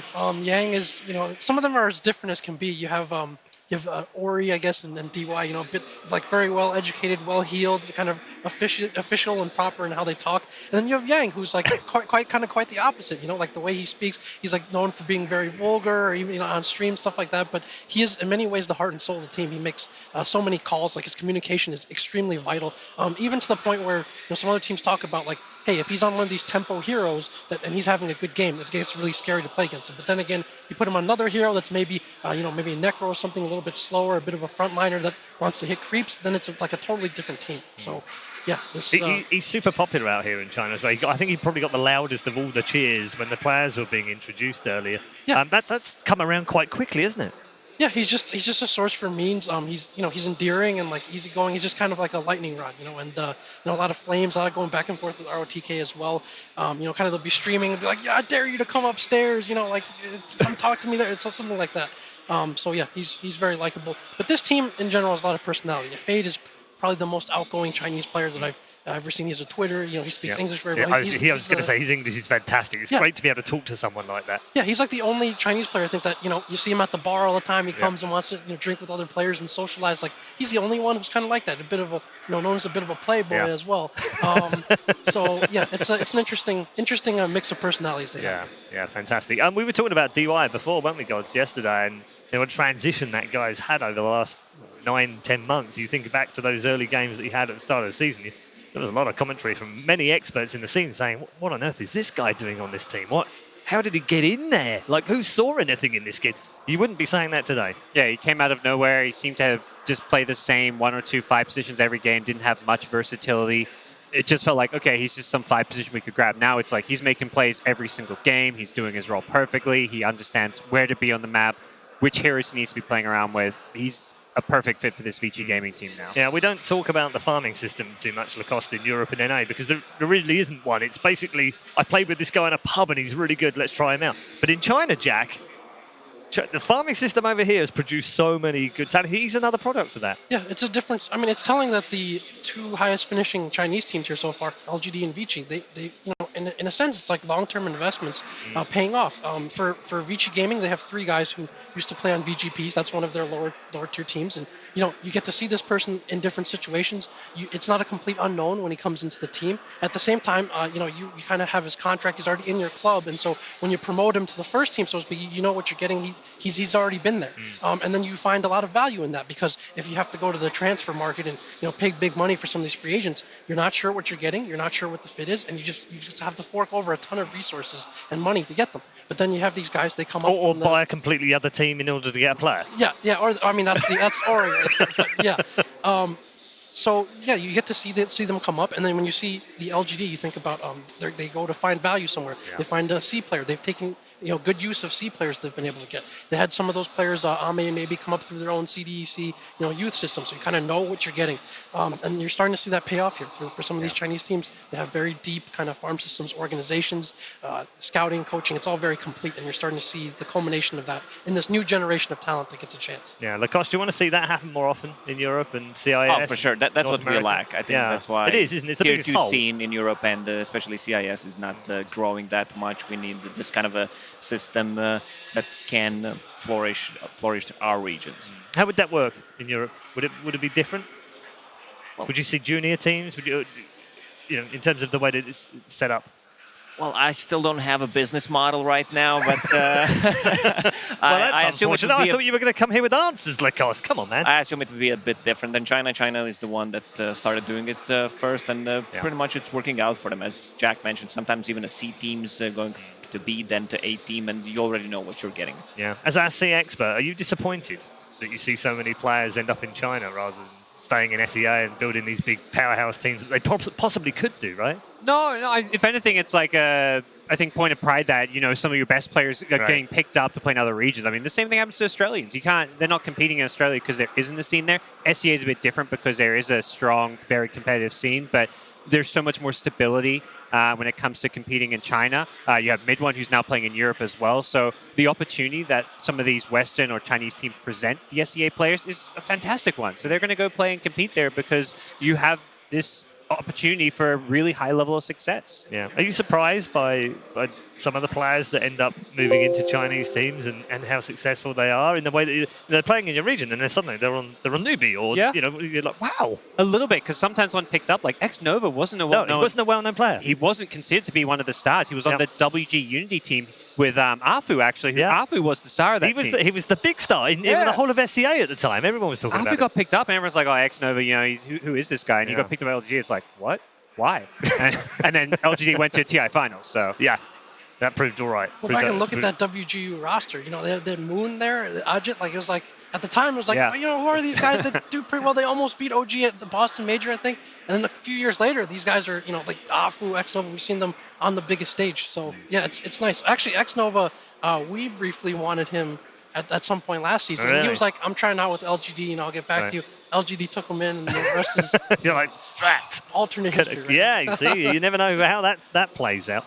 Let's turn our attention to Game 2, Lacoste. Newbie obviously settled themselves. This man next to me, Vici, settled themselves down after that first game. Come back out in the second one. Is it a clean slate? Can they put it out of their mind? They can definitely bounce back. I mean, throughout the season, the first part of it was not that great, and then they won a minor, and then won a major right after that. No one has done that before since the DPC system, and they got ran over because they didn't pick enough early game, maybe itemized it a little bit differently, and Team Secret, they hit the timings. You have this IO with Aghanim Scepter. This is their pick. Same goes for Alchemist. Like, you get 2 items, Radiance, BKB, you run at them, and they kind of exploited what they had. Earlier on, Puppy said in his interview that a lot of this is about fit and timing and mentality, right? They're in 5th, 6th right now, GodZ. They've never gone any further than that. Is that maybe going to be in the back of their minds, or hopefully they just don't think about that right now? I don't imagine they're thinking about it. They're probably feeling pretty confident they're making an okay lower bracket run. They had a very straightforward game 1 with the IO. I think Secret, all you're focusing on is game number 2. All right, thanks very much, gents. We're going to get more from all of our panelists very shortly, of course. They'll be back after game number 2, which is where we're heading right now. Our draft panel are primed. Our commentary team are ready for an explosive game number 2. VG Gaming versus Team Secret. Game 2. Thank you very much, Red Eye. Yes, we are back with Game 2, and apparently sometimes you just get 20-second picked IO'd. That's not something I thought I'd ever say, but this is the reality of TI9. Quinn, I'm curious, whenever OG first started, pushing this carry IO thing, is the first thing in the minds of like AUI, is it how do I beat this, or is it how do I play it? Does Yawar just immediately hit the lab, start running IO strats, or is AUI theory crafting, what do we do to beat this seemingly unbeatable strategy? I mean, I think at first, whenever they picked it the first time, the second time, I actually wasn't even sure if it was an intentional pick. Like, I was super confused by it. We had just finished a game, and I tab out and I look at the games being played. I see Honest playing Io, and I look at their draft. I'm like, did they misclick? Oh no! And then it turns out it's a very real strat that we got slayed by. So I mean, our strategy going in was to try and beat it, and that didn't pan out so well. Maybe we should have banned it or tried to learn it, but it seems to be very, very broken. Yeah, I think the problem with IO is it does too much as a hero. It saves, it makes aggressive hero more aggressive. It tanks up heroes like Gyro that can stand in the front lines. They used Bristleback on OG against you. And there's just too much dynamic to it. There's too much to think about, and it's just straight up easy to play when you have 150 damage balls going on a 1 second cooldown. It's just free damage. And it's obviously a great deal of unfamiliarity as well. It's the same thing whenever like new skill builds start becoming popular. Like I remember when Jakiro Ice Path Max became really popular, players were like, why am I stunned for so long? This is so weird. And eventually you get used to it, but this is at TI main stage. You don't have the time to hit the pubs and stuff like that. Things are moving fast. It's all instinct and muscle memory. Exactly. So like you said, if in the laning stage you're not expecting that long duration ice path, you might die one extra time a game. Yeah, and speaking of moving fast, we are plowing through this draft. Team Secret first picking Tiny and Omni Knight, Vici Gaming, Ogre Magi, and Alchemist. Yeah, this Alchemist hero is extremely unenjoyable to play against. You really have to get your lanes right. You have to have a good start. You sort of need this balance because you want the hero you're laning against to have a good lane so you can pressure him. But there comes a time where they're sort of all balled up. They're defending their areas. They're protecting the jungle with all their strong heroes. So if you don't have like a lot of good lanes or you don't have a carry of your own that's scaling well and farming, you're not as fast as the Alchemist, but trying to compete so that you can scale, because it's very difficult nowadays to just speed end the game, run them all over, take all the towers. Alka's nowhere to farm. I find that doesn't really happen that often, and you'll have a good start against the Alchemist, but eventually he's going to get this Radiance, he's going to get his BKB, he's going to get his AC, and you have to have a carry that's sort of competing with that. You can actually take mid-game team fights against this hero, and hopefully his AC isn't at 11 minutes.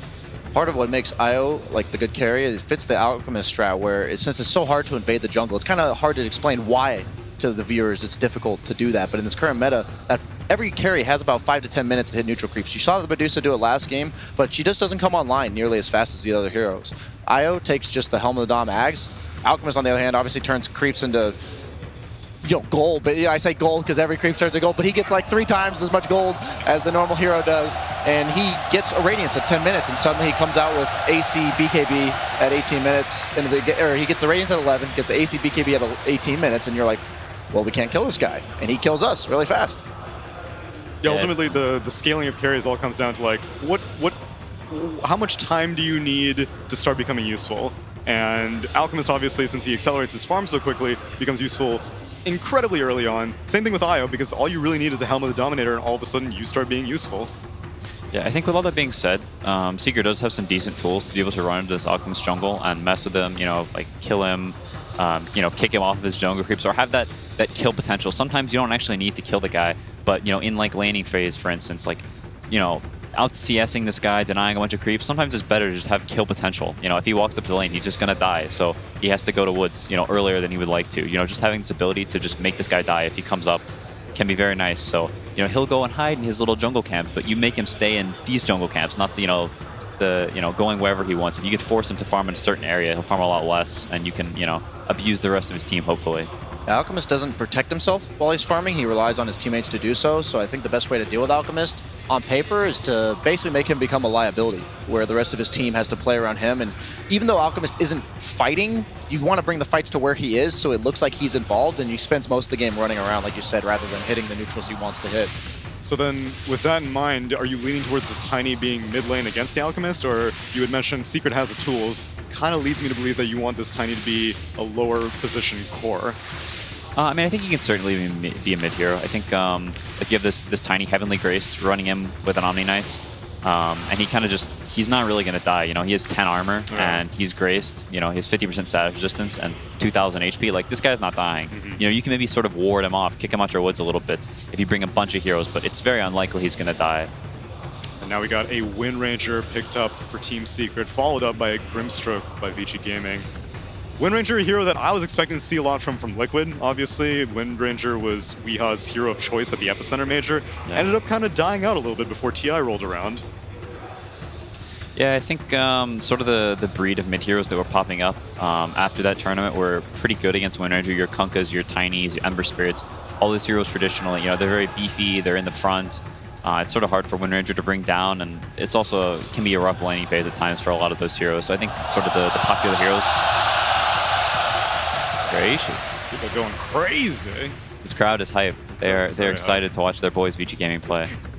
I like the abuse of movement speed against Alchemist too, because like you said, it's not so hard to take. It's not so easy to take towers. You want to just kind of run at them, and usually Alchemist lineups in the super early game lack the ability to punish you running at them. And like supports, if your primary source of stuns and catch last game Vici was from the supports, this game so far we're seeing it most likely going to be from the supports in the early game. And heroes like Wind Ranger is just so good. It's obviously a good ability all the time, but the fact that if you have movement speed, it's only bad against stuns if you have fast movement speed. And so far, their stuns are very limited range. Alchemist usually only takes his till about level 10.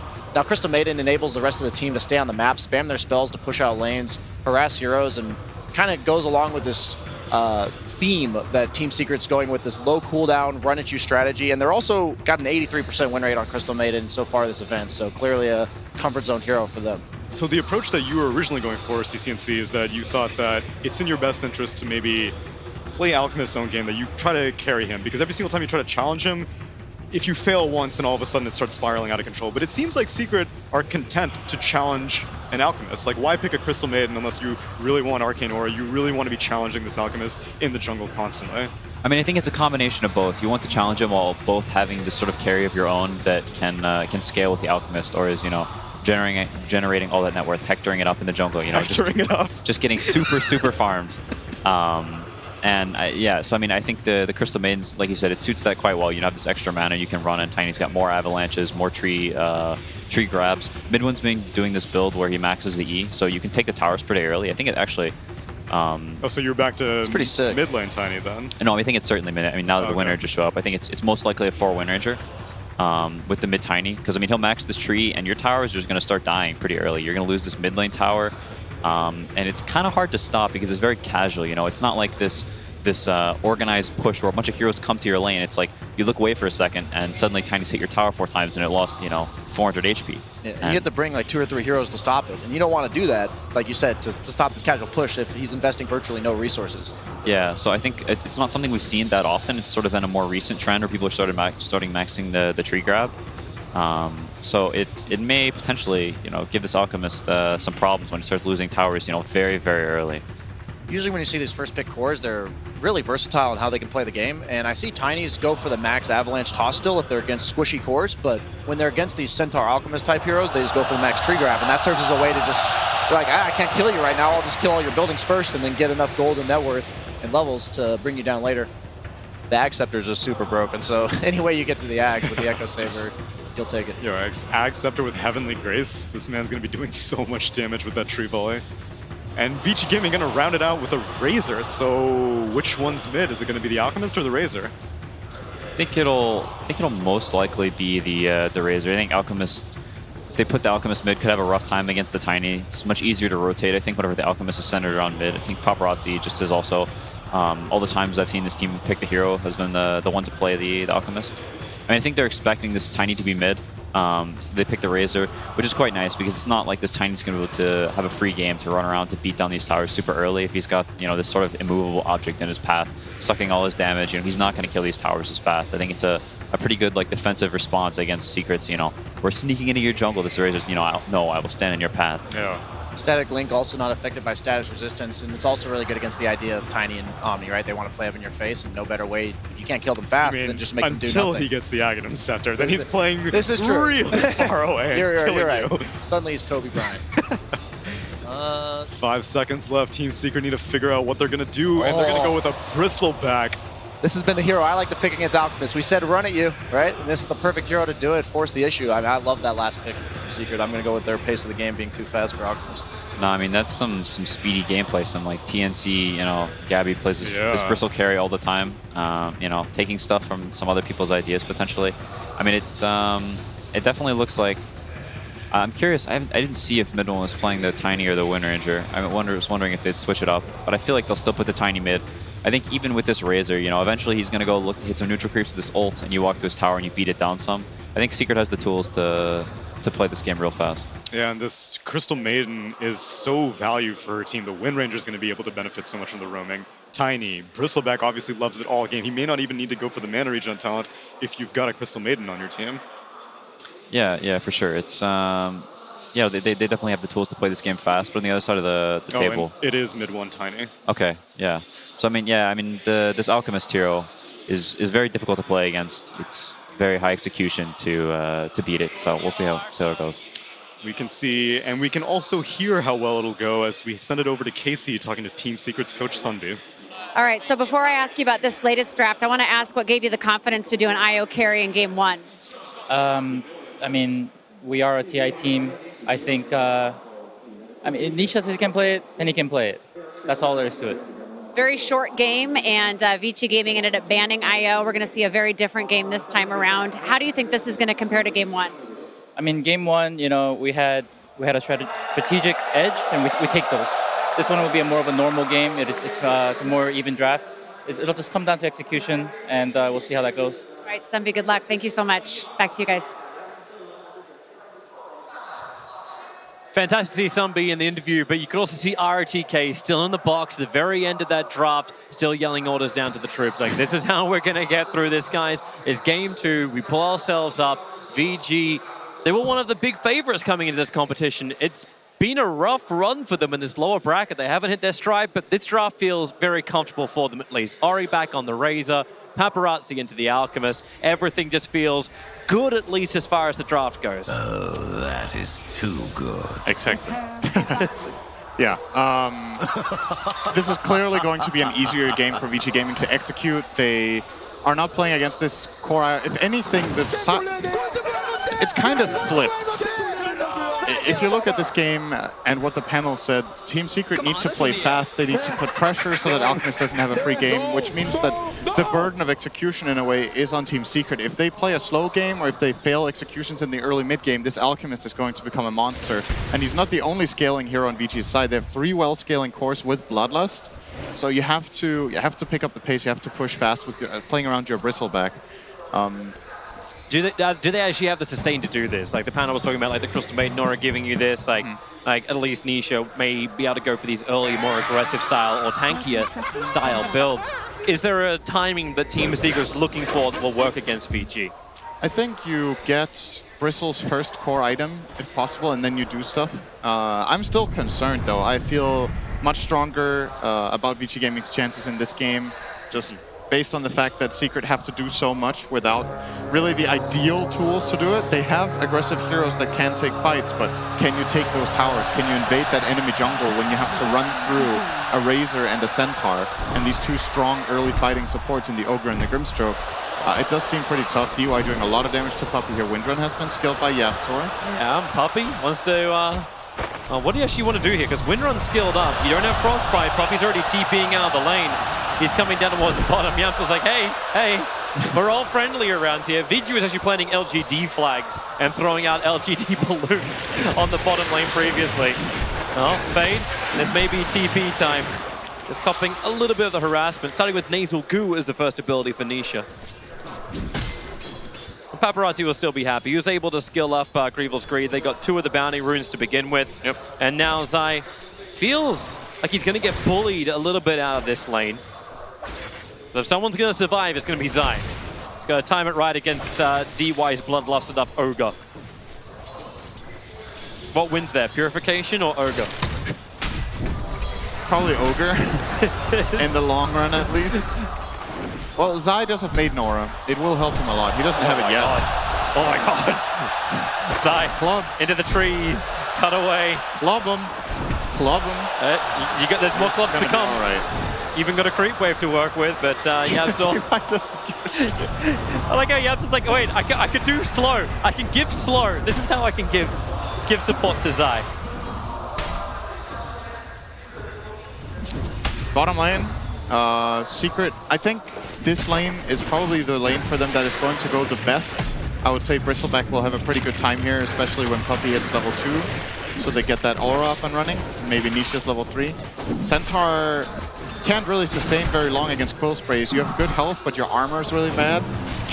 So Nisha will keep laying into him whenever he tries to go for CS. And as far as the mid lane goes, I don't know how this matchup goes, if I can be honest with you. Tiny versus Razor. You static link, then you toss him away as long as you have vision. Yeah, he didn't even skill toss. He went 2 in tree grab and 1 in avalanche. And Tiny just has too much of a damage advantage in the early level. So Razor can't really win even when he starts static linking. Tiny is still better than him for, I think, 2 full seconds of the link. Now that Link is level 2, it's a different story. Now he might have to skill toss on level 4. But mid one seems to be doing just fine for now. DY's covered so much damage on this top lane. Zai as well as Yabzor are just making this work under a double wave of dire creep. Zai, he just doesn't care. Paparazzi wants to farm up the wave as it's coming in, but DY, crazy purification. Yabzor, he's going to win run into the trees. Following up with this Ogre, he's got a little bit of life to get through, but that will be enough. A quick fire blast, have to bait it out inside the tree line. Give some regeneration time for that Tango to go to work. And Yabzor won't be able to find him, not for the moment at least. Big wave for Zai though. It's a double wave now. Even 3 range creeps on him. He wants to pull all of this nice and easy back down to his tower. Paparazzi's dragging the Radiant creep wave over. But it will of course push, so he will be getting all this experience soon enough. DY, be careful. At least for him, Yabzor's not level 2 just yet. So that's it. That's the upside.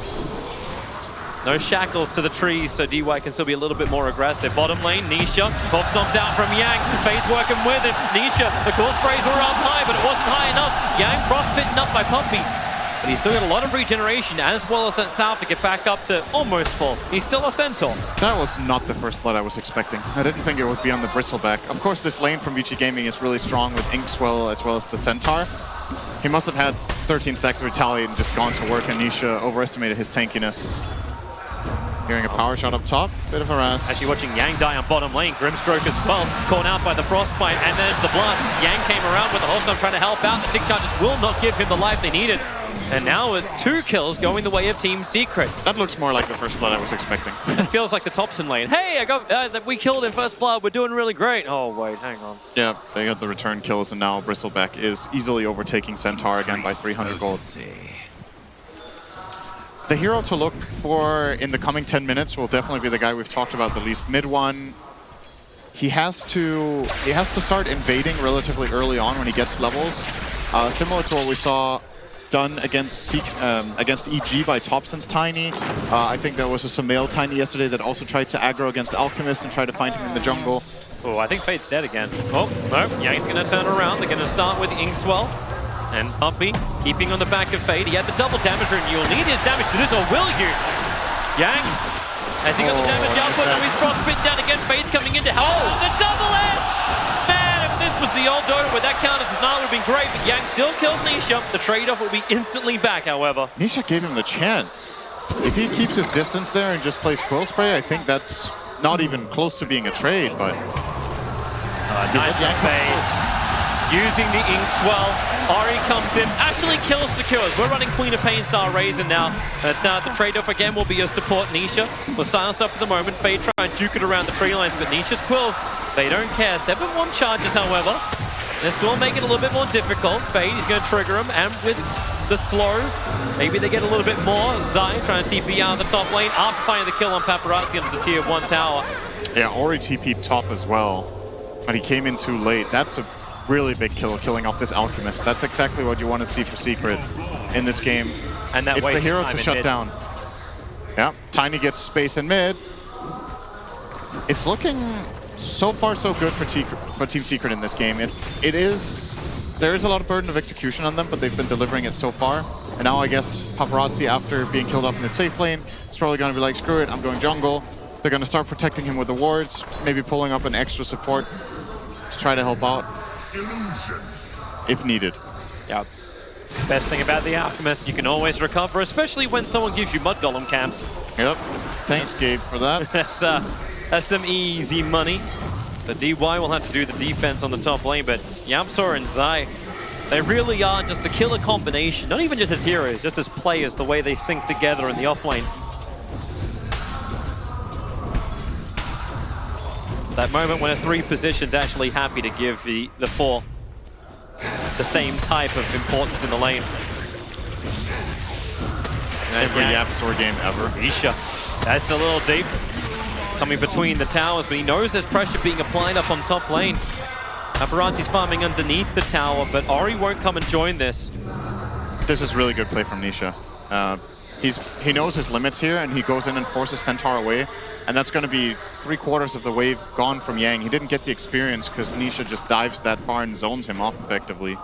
And now that the siege creep is coming in from the pull, Nisha will try to protect his siege creep as well. Yang doing a good job here with one illusion at a time to try to hold the lane in a good position for himself. And now he's going to go and grab the experience, but the siege creep is still alive for a bit. It's that early pressure. Hannah was talking about it. Bristleback had to be the enabler for it.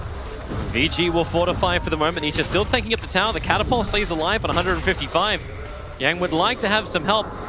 And I've just been watching Ori for the last 3 minutes. He's rotated to the top lane twice. He's actually gone top, mid, top, now all the way down to bottom lane. They have to make this work. With the movement over, Static Link's just about to come off cooldown. Hawkstomp's out. There's a lot of core spray stacks up, but it won't matter. Yang is able to bring down Nisha. But what's the cost? Yapsaw is contesting Paparazzi inside the jungle. Puppey is actually farming up another one of the stacks. And Zai is diving under the tier 1 tower on top lane. And with the TP being stopped, now Zai probably believes he can kill off DY. In fact, yeah, they'll just keep running around the tower. They want to toss, but lost vision. Got far enough away, and now the ward is being pinged out by Ori. He's like, wait a minute, if they're moving like this, trying to get that toss, they definitely see you here. Yapsaw can do the scouting. Greatest thing about Windrun. And Puppey, I still love this. He's got his observer ward down, he's farming on the other side of the trees. Ori's not looking at this. Did the power shot see fade? He got hit by it, but it was on the edge. Not sure if they saw him with the vision. There's a ping that's coming out now. It's like, okay guys, maybe we should be looking for something around here. Puppey, under 2 observer wards, is going to TP himself out. DY won't see him. And the sentry is in range of one of those obs. It's so clear what the game plan is. It's like you can just look at the minimap and identify it as an Alchemist game almost. It's 8 minutes in. Both teams had like 3 or 4 heroes in the dire jungle up here. And good play from Secret again. They managed to grab that tower. They got in one aggressive ward that did not get dewarded and one that did. And this one that did and could provide a big kill. Zai is coming to contest it. DY is nearby. Courier's going to bring extra supplies over.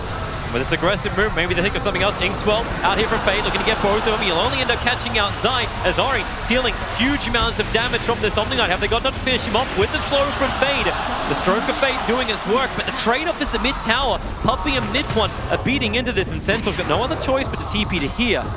But as he does that, you know where Nisha's headed.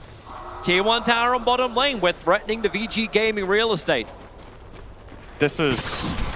Honestly, I'm really impressed with how Secret are playing this. And it's just flat out strategically. It's not about like amazing spell casting or huge outplays. They just have a super good understanding of what it is they need to do in the game right now. How they allocate resources, who plays where, what the goal is. And exactly like you said, they just keep pressuring everywhere. They know that VG Gaming are kind of running from lane to lane, and they're losing farm on it, and they're still losing their towers. Nisha gets the bottom tower. Mid tower is almost gone, taken by mid one very soon. With this tree, he's probably going to head straight over there to combine with Zai. Even smoking up Puppey to... Oh, actually, never mind. That's an Invis rune. Yeah, Secret are in a great spot in this game. I did not think they were going to build this big of an advantage this early on, but it's what they needed to do. Puppey's gone rogue. The courier's going to fly right over the top of him. They kind of know where everyone's farming because you've still got the observer ward up. This never got dewarded by VG Gaming. And they're doing everything they can, VG, to keep this tier 1 tower alive in mid. Nisha comes around the back. They'll go for the silent stampede forward. Where's the Inkswell? Where's the follow-up son? Zai wants to get the purification, but then again, the hot stop from Yang. It gets a double. They're bound together. The Soulbind. Ori, so much damage coming into him. He needs to pump it into Nisha, but man, these cool spray stacks up to 7. Ori, he may not even have the life for Quells. They actually just blow up the Razor, and DY can't do anything else here. Yapsaw will get a double kill because, hey, it's him. As VG Gaming, they continue to lose more and more of this map, and every time they try and answer, they get a dial error. Yeah, trying to kill the Bristle there turns out to be a big mistake. They thought they had the damage, they did not. Oh, the toss. Perfect. Blink Dagger up from mid one, making it work. Able to toss the tree as well. And Paparazzi and Yang are there, but what are they going to do? There's not a single point up in Concoction. This is a full farming Alchemist. There's no real control. Centaur cannot blink forward. Yep, he has to retreat to the jungle again and just keep farming. And this will be a very late Radiance. We've seen Radiance is done at this time, and he still has 2,000 gold to go, even more, 2,500. And we see here, they get a really good static link on the Bristleback, and they're going to kill off the Omni Knight. What happens now is what loses the fight. Ori keeps hitting the Bristleback in the back. They Fire Blast him here. That procs another Quill Spray. Because he gets the multicast might have actually killed Ori. And it's just too easy. Nisha with his Vanguard and the Heavenly Grace. You don't go on this Bristleback. You drain him, sure, that's great. But you have to go on the other heroes, so your damage just isn't there yet. Yep. And even when he stops, like mid-1 saw him actually try and back off into the tree lines, but that one attack gave vision and he tossed one creep, and that actually looked to be the thing that got the kill. And what does Secret do? Here we go again. Blink, Avalanche, Toss, and Ogre for all the life he has. They still have enough burst damage. Yabsaw from a long range He has finds that one. On Wind Ranger. Oh my god, this is meant to be support. Yeah, that's He's got more. really good timing. He is 200 net worth above the Centaur. And Secret just keep ramping up the pressure. This mid tower, I don't think Vici can fight. They just can't deal with this Bristleback right now. Paparazzi needs more time. He's at 3.4k gold. Can't even buy the relic yet. Not a single tower lost by Team Secret. The map is closing very quickly. And there's more and more observable as Secret's getting down. I'm loving this one right next to Fade, almost next to the Dire base. It's in so deep, and you got Fade there with one Sentry Wall. It's like, well, where do I put this? Bristol's taking the stacks on the bottom. Paparazzi at least has moved north. He can buy the relic. The courier's coming out for that now. It's just so late. He has lower net worth than the Bristleman at 14, while maxing out Greevil's Greed. The early aggressive moves for Secret, I can't state enough how important these first 10 minutes are in this game. They've got everything they wanted. And now it's just about keep playing aggressively, keep controlling the map. You are much stronger than the opponent right now. Don't give them space. Mid-one's here. The mid-one's here. He can't even get the bloody relic into the Alchemist. At least he didn't buy it. That's true. That would have been even worse. But in order to actually buy the full Radiance now, he has to walk over to the shop and then walk home. That's so much wasted time. And VG, they can't even protect him to walk to that shop. Zai, Ori, trying to get something out of him right now. Starts with a static link. Poppy's nearby. Can Frostbite, in fact, he's just going to Nova. Yang, and he really kind of wants to stampede for something here, but he knows he needs it for defense. Too much of Secret nearby.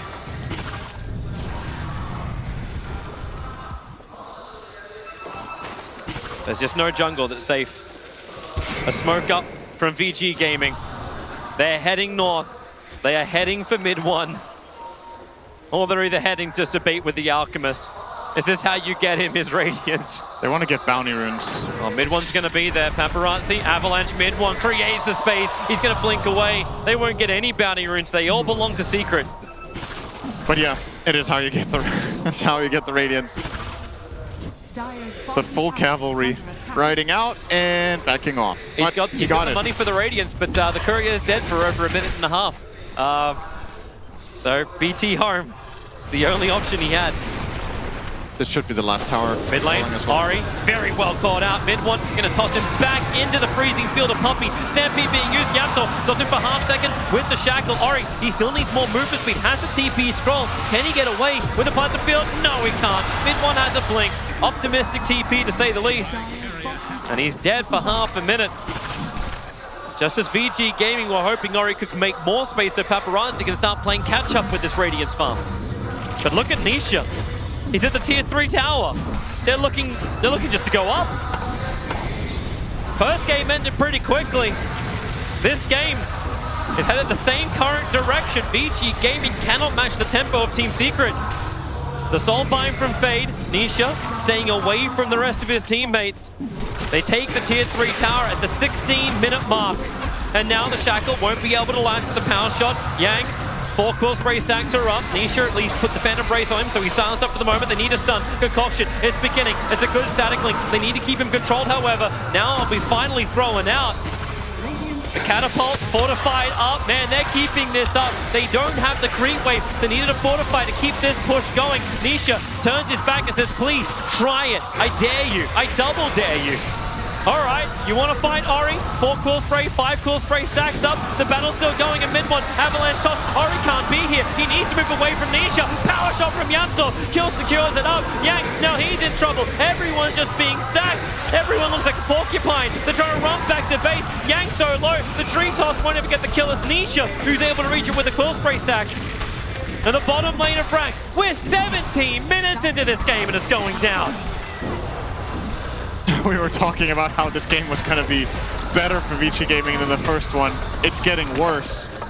They're getting absolutely crushed by Secret. This is around the time in the last game when IO started to really come online. But this time they've already lost the barracks. They're just getting completely outplayed and out-strategized in the series so far. And at this point, all you can really hope for is keep farming up Paparazzi, hope that the Secret lineup overextends, because you're not killing the Bristleback if he plays normally. With Heavenly Grace on him, and the Hood, and the Vanguard, and almost a Solar Crest, it's just way too big. Just don't know. Look at the damage output, 13.5k physical from the Bristol. And there is nothing near it from VG Gaming. The best you get is Razor. And time again, Ori, he just knows he can't stand in these fights. He's trying to build into the BKB to have some level of sustain, but we're going again. Who cares about Roshan? We don't need it. VG Gaming, they're walking still underneath this full duration observer ward that mid one will capitalize on. A double avalanche up. The shackle connects them as well. It's both DY and Paparazzi. No way out. Yang also has to stampede. He's in front of his tier 3 tower and he has to commit this. The creep wave is gone. Ori has to come back at some point. He's trying to take this tier 1 tower so he at least has some level of money so they get close to this BKB. Paparazzi will hold them for the moment. For Team Secret, they'll take a second lane of Rax. 19 minutes in as VG Gaming still have no answer to Team Secret. Hoof stomp all you want, but the longer you stand here, the more powerful Nisha becomes. They need the creep wave. Maybe they don't. That's plus 186 damage that came up on Nisha there for a second. And DY is like, maybe I should stun this. Maybe I should ignite this. Oh, what do? Who are you going to go on? Omni Knight is standing behind them with an Aether Lens and a medallion. Just protecting heroes. Nisha is... hello? Ari needs 300 gold for his BKB. They're trying to buy some time. At least they're getting rid of the creep waves, VG Gaming. And then TP, bottom lane. You know that 300 gold, 200 gold, you're away. Yamso hits the shackle with the focus fire. Team Secret move around and down goes Ori. And Paparazzi, what do? To the jungle! To the jungle! There's farm to be had! Yeah, he's trying to get a BKB. I don't actually know if that's the right choice. I think they need damage. I think he has to rush HC in this game. Smart from DY. Just TP out, get away. Paparazzi's gonna get both of the runes up on top, so that's a little bit of a saving grace. 3.8k now in his bank account. He's 200 away from having that BKB, but Nisha, he ain't letting up. That's a double damage rune on the Bristleback, plus 288. Nisha is just going to town. No one can stop him. So first BKB will arrive. Paparazzi got forced to ulti by mid one. Second BKB's up as well. They're going to have to fight anyway. Paparazzi, Concoction is preparing. Nisha has the protection of the Heavenly Grace. Here comes your Soulbind, but where's the stun? Paparazzi. He stunned himself. Well, that's not the plan. That's a Soulbind down. Oh boy, Nisha's back up again. Double damage rune, it's about to wear off, but the tier 3 tower's already gone. You'll get your stun out, but Nisha quickly recovers. And again, the front liner. Ori can steal some of the damage. Yamso looking for a good shackle. Almost got Yang and Ori together. Nisha, you took 47. Don't worry, he's got more where that came from. Into Yang, a quick off stomp, creates some more space. Still no static link. Yang, get the hell out of there. He had the ink spell from Fade. He thought he could actually stun over towards Nisha, but Team Secret, as one, they push in to the top lane of Rax to try and claim the Magus mid one. He's already got the Aghanim Scepter. The volley begins, and then you even get, oh my god, side saving everyone. Everyone's G-Da'd up. Paparazzi, he wants something. He's looking for the damage output. He can't see him. The Glimmer can't protect him at the moment. Zai will finally go down, but there's 2 dead from VG Gaming. Yamstor, low on life as well. The Radiance Bud is finally doing some work, but remember Nisha, he was back at the fountain. Then Puppy and Mid1 combo together. GG is done already. An ultra kill from Mid1 will knock VG Gaming out of the International. One of the favorites coming into this event, and they just got spanked. I think that's the biggest stomp of the main event. These games were 20 minutes. Yeah. They were both 20 minutes. Secret just completely, they came in with a plan. We were a bit worried when they gave away the Alchemist like this. When you saw the camera on Puppy, it looked like either he was ready for it or not ready. It was one of those looks where it was like, he had this look in his eyes that looked like he was just focused, you know, not really taken super much by surprise or not exactly, yes, this is exactly what we wanted. So it's hard to like get a read on if Secret were super comfortable with this, but the plays show it. They knew exactly what they wanted to do in this game. The way they opened up with the Omni Knight to secure that the Bristleback became a god later on in the game was just phenomenal.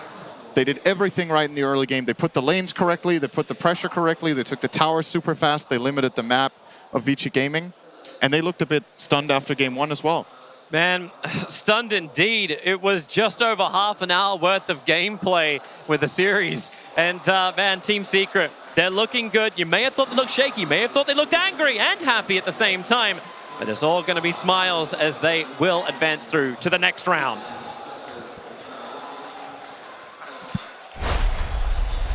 Team Secret are through to the round of 6, or round of 5 actually, in the lower bracket right now. They'll face Team Liquid. And, I mean, what do you say after that? I mean, there's what? No. What do you say after that? You say GG, well played. No. What do you... Brutal? Savage. Wrecked. Come on, guys, get it together. What else do we say after a game like that? That's Sorry, Paul, absurd. we're not quite in tune right now. It's fine. We're gonna get there. The cost.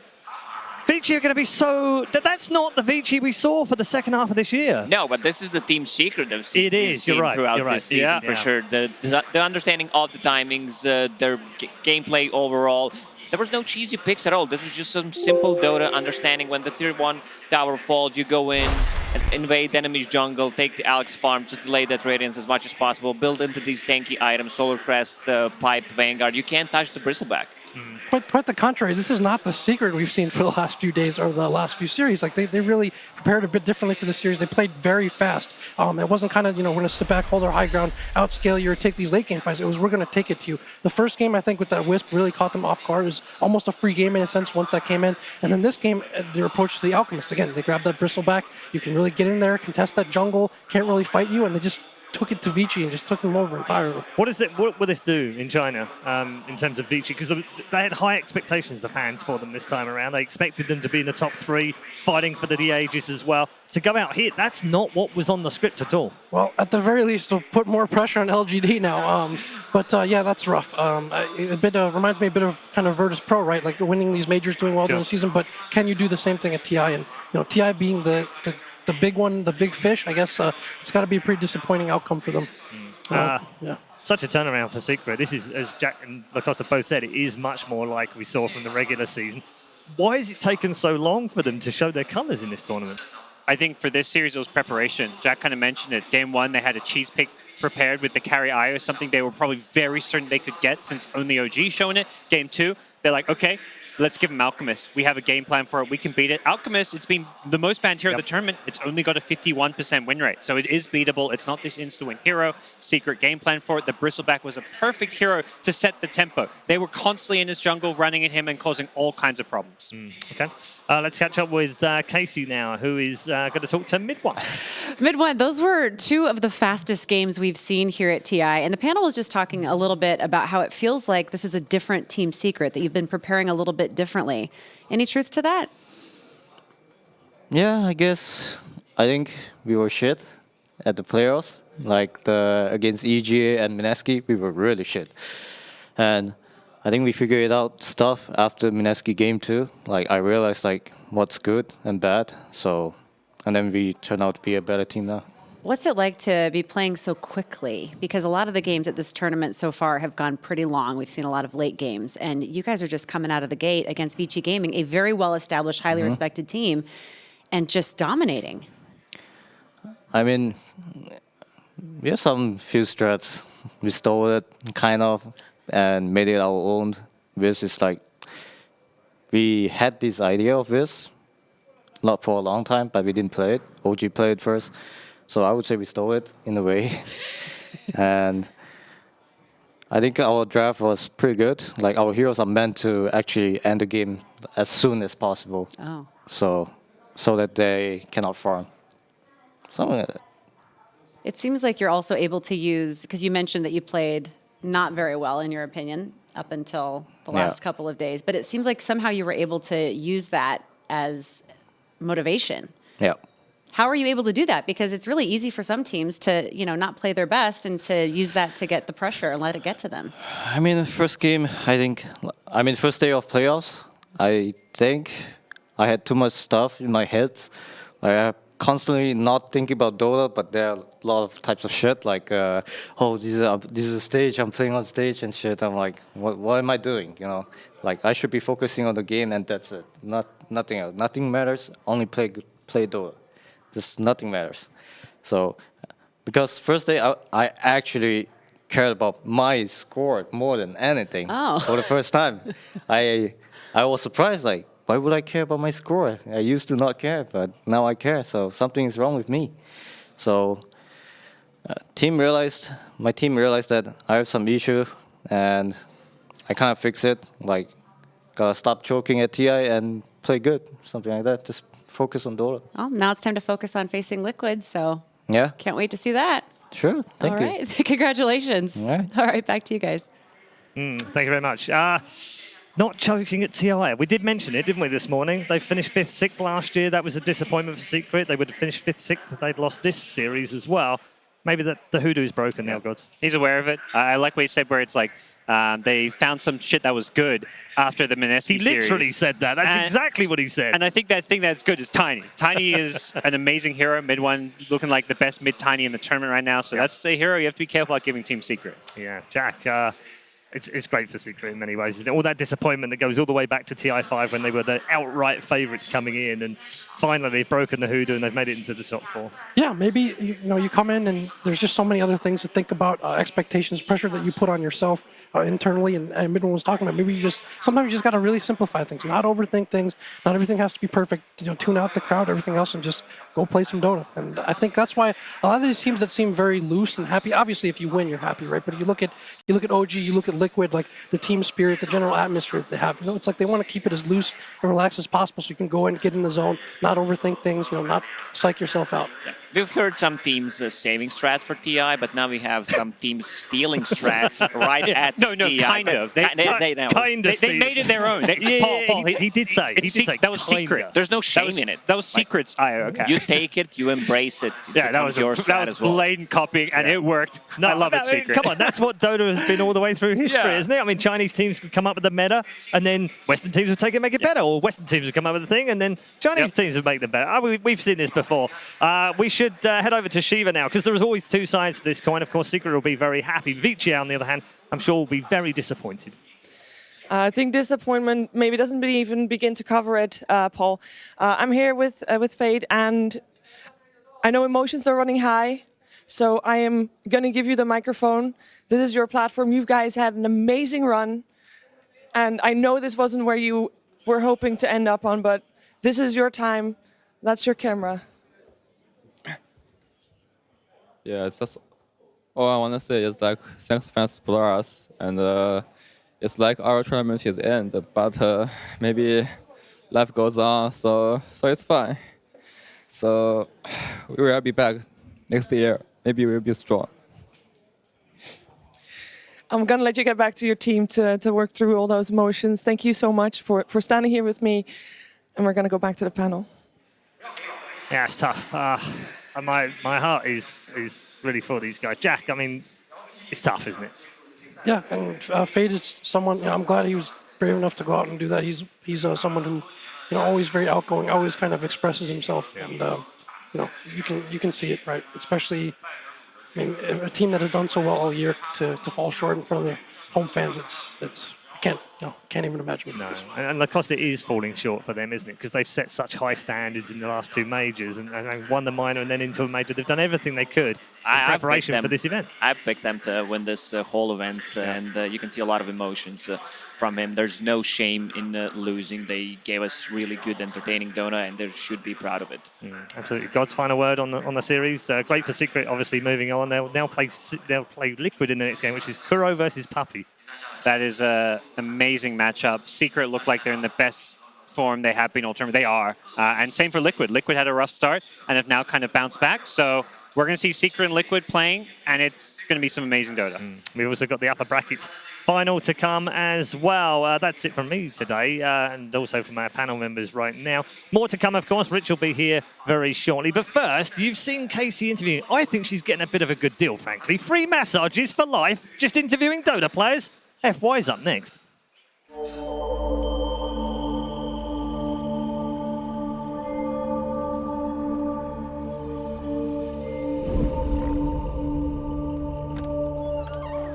Hi.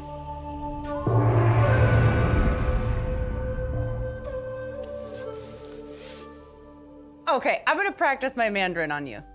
OK， Okay. test。你好。你好。你好吗？ Fine. I'm good. 马马虎虎。马马虎虎 yes， 马马虎虎。我叫 Casey， 你呢？徐林森。是。徐。是。徐。徐。哎。So my first question for you, you've been doing this a long time. How do you deal with stress? 一般是抽一根烟吧，然后让自己冷静一下。Now you know that smoking's bad for you, right? Yes, it's bad. I used to smoke, you know, and look at me now. 我现在看不到。It's a fair point. How do you feel about TI coming to Shanghai and being in China for the first time? 对我来说，应该算是一种很好的体验吧，就是可以在自己的主场，然后有很多本地粉丝为你加油。然后最重要的是，不用去坐飞机了。我感觉今年和去年我是一直在飞机上，没有下来过。You are definitely one of the veteran Dota players that everyone looks up to. Are you ever tempted to retire and move on the way others have? 考虑过，然后可能会考虑做教练或者解说吧。当然，我内心我还是觉得我可以打到天荒地老的，就是应该还可以打个3至5年吧，以我目前的状态。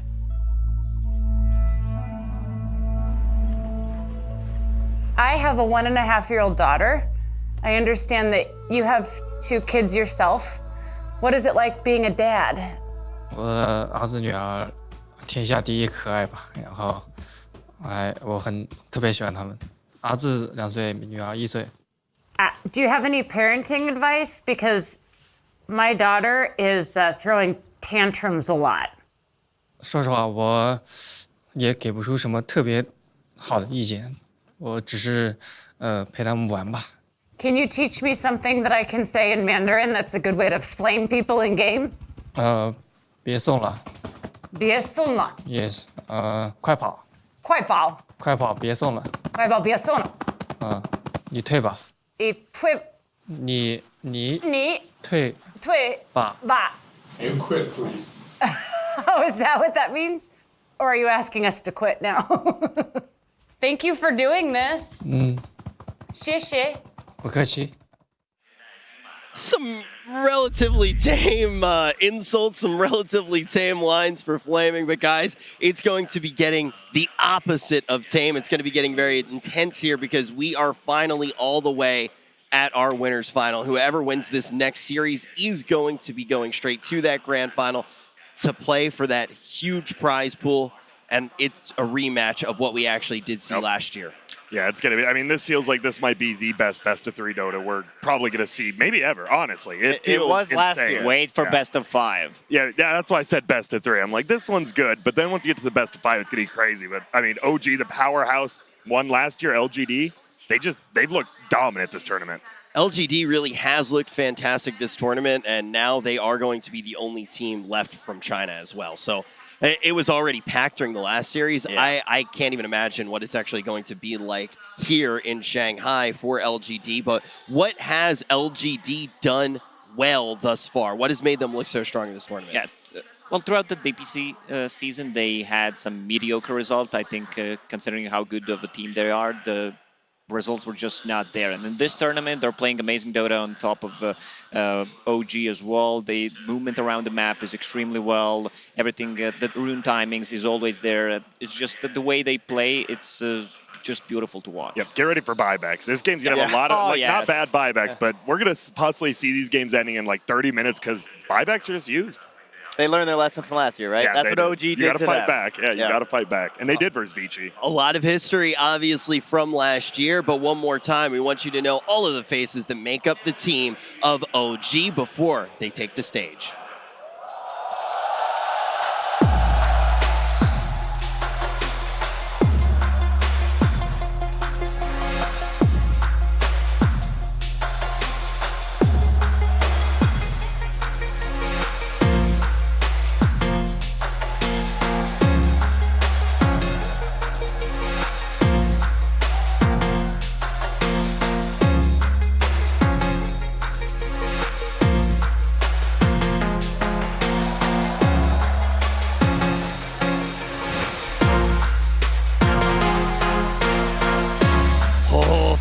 It's time for some quick maths, because when we actually look at this tournament, it seems like we may have a record on our hands. All right. I will say very quickly here, there is a 75% chance, based off of the teams that still make up the field, that we may actually see a repeat champion. There is a 100% chance that we are going to see one of those teams make it all of the way to that grand final. Is this going to be the team to be the back-to-back champions first? They're going to need to go against LGD.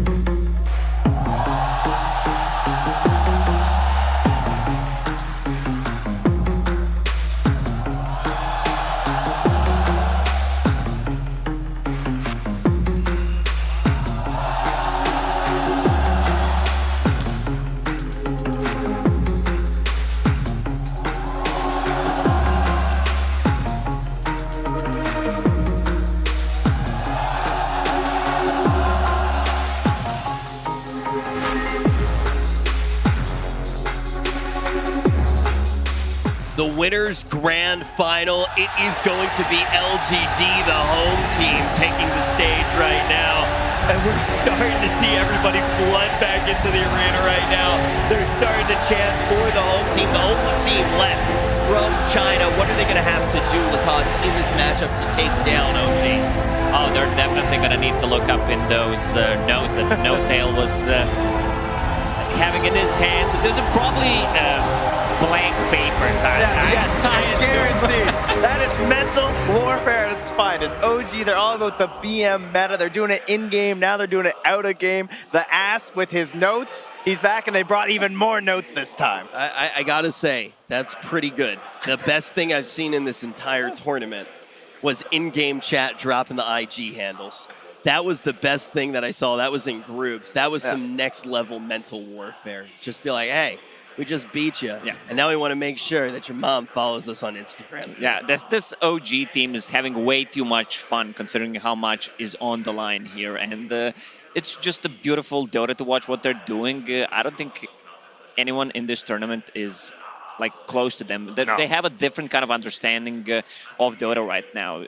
They're just playing their own style. But LGD, they have a different way of play style. And I do think what you said about OG is a mindset that a lot of teams have said they've tried to trick themselves into. The idea of, this is just a game of Dota. Who gives a crap? When obviously that's not how you're going to feel when you're up on the TI stage. And there's only really one other team I think that ever reached that level, at least to me, and that was Wings, right? That idea of like, heroes didn't matter. When I looked at Wings, I didn't care about what heroes they were picking, right? I cared about looking at their players and what they had to do that game, and it just didn't matter. They just got it done every single time, and that's kind of what OG has transcended to. Yeah, I mean, we watched them in group stage. We were the first ones to get to see the carry IO, and we're like, okay. I mean, and we just kept saying, we're like, they have a strategy, and like they were getting pretty stomped in like the first 10, 15 minutes. We're like, they definitely have a strategy, though. We weren't selling them under the bus, and then they had a strategy. They came back, dominated the game in 30 minutes, and just to see that fun. You're talking about the strategies, flipping through the phone book right now. Can we just keep the camera on him as we say? Dude, they're definitely blank. Look at that. Oh, man, he is hamming it up right now. Just randomly. It's just some random They got drawings. The graph paper out there, dude. They do. No, but on the other side, LGD, right, they definitely play this more. I don't want to say standard. It is pretty standard Dota. And I think besides OG, that's what's been the best is these late-game team fight, right? We've been seeing Tides, Voids, and Enigmas, Earthshakers have been winning games. Like, if you get past the 40-minute mark, those are the heroes you want. Yeah, but how do you prepare against a team like an OG who, in interview, Sachka said that they didn't even practice IO? I don't know, you're the analyst, you tell me. Well, I didn't reach that level yet. You play your own game, right? I mean, LGD, you said it, they play, we call it standard Dota, but it's a little insulting because they're basically playing theoretically perfect Dota as like, we understand it as like, you got to get those boundary runes. You got to secure Rosh at this time. You got to be pushing lanes, shoving towers, making your opponent move across the map. LGD do all these things. We watch their Dota. We understand how amazing it is because it fits in our knowledge level of understanding.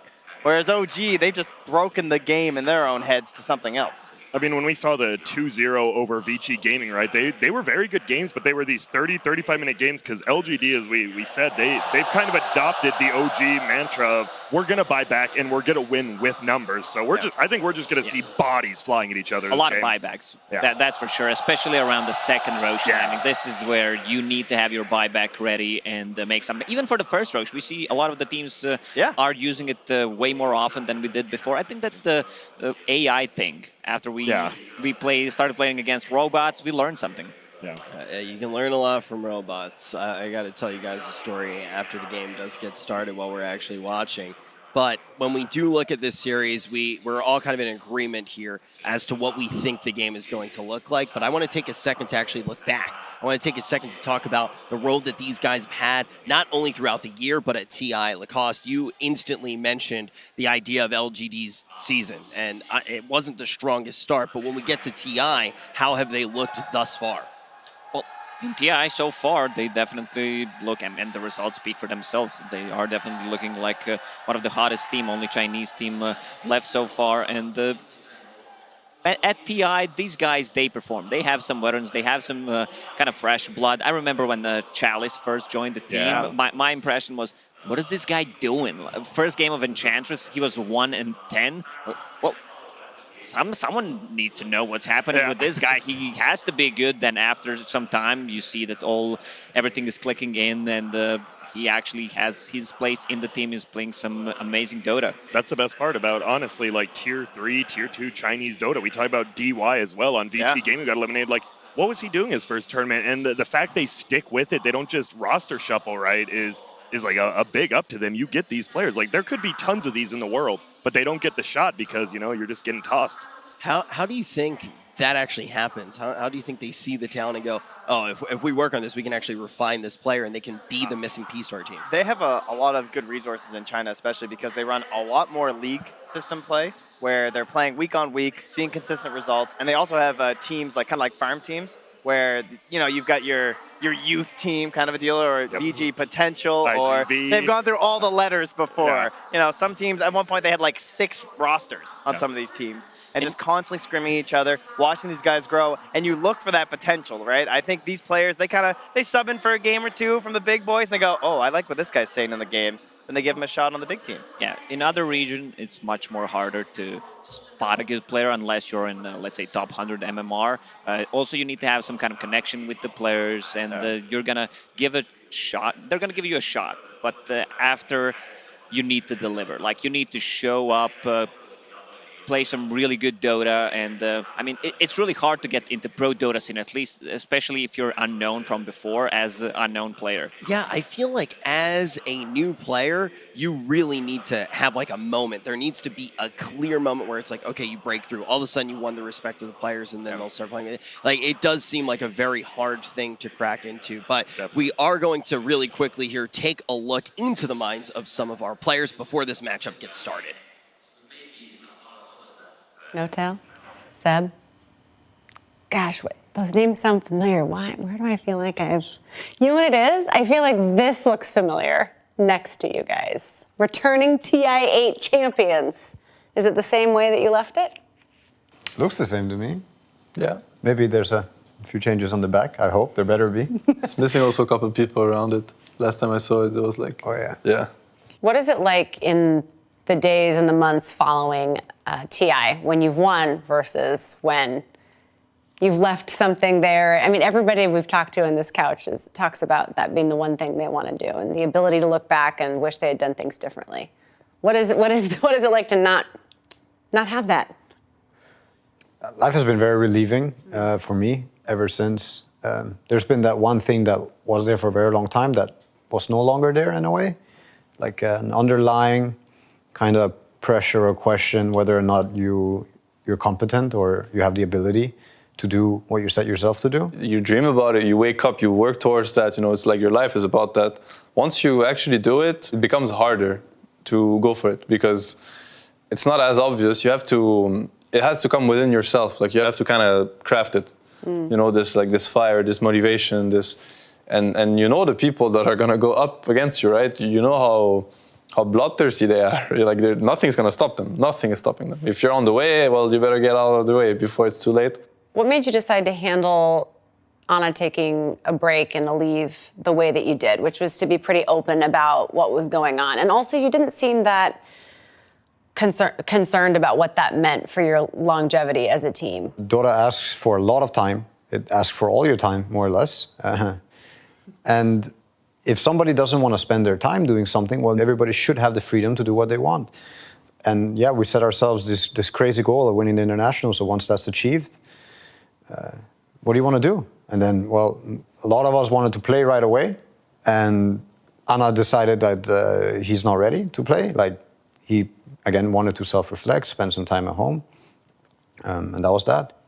And how meaningful is it to be able to come and play TI and play in front of a different audience with it being in Shanghai and in China for the first time? There's so many things about this TI that are different from last year's. It's a new audience. We're a different team, probably. I mean, we grew. We're going to play against 17 different teams that are very good at the game. The Chinese audience I've always admired how the fervor, like they're going to root for the teams that they're going to decide to root for, and it's most likely going to be the Chinese teams. And they're one of the very few audience that also roots against the teams that are trying to defeat their favorites. And it's rough. Sometimes it gets rough. I remember my first tournaments in China. Sometimes it was overwhelming. It was getting to me. I was like, wow, but they're actually chanting against me, or they're booing me, or it has happened. Not always, but it happens. It's part of it. It's competition, right? I mean, let's say we had a tournament in France and this would happen. I would be like, yeah, they're cheering up, you know, cheering me up. TI in France, yeah, that's not going to happen. I need to get over that.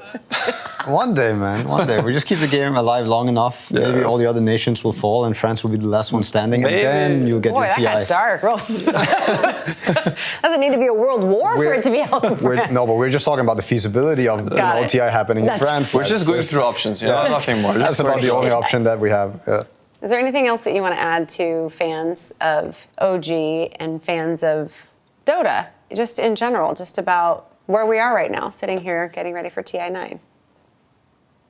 Just remember why you sat down to play for the first time and why you keep sitting down to play. I mean, maybe you forget along the way. I have forgotten along the way, but it's a game that I truly love, and I'm sure that I'm not the only one. There's so many players.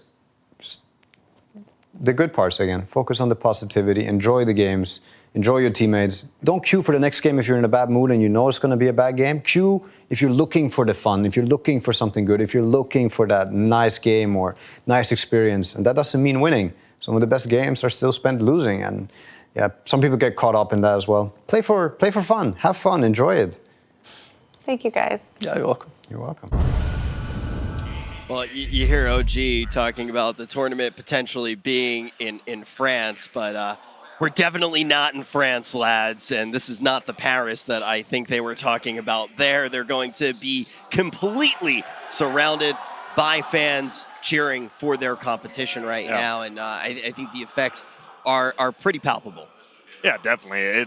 I mean, OG, they were pretty much cheered for in the grand finals for most of it last year. And this year, people will cheer for him, but it's going to be all LGD. And I don't blame him. It's the home team. You want to cheer for him. I would. If we're in America, EG's in the finals, I'm cheering for him. That's just how it is. This is the first time we're going to see 6 versus 6 Dota.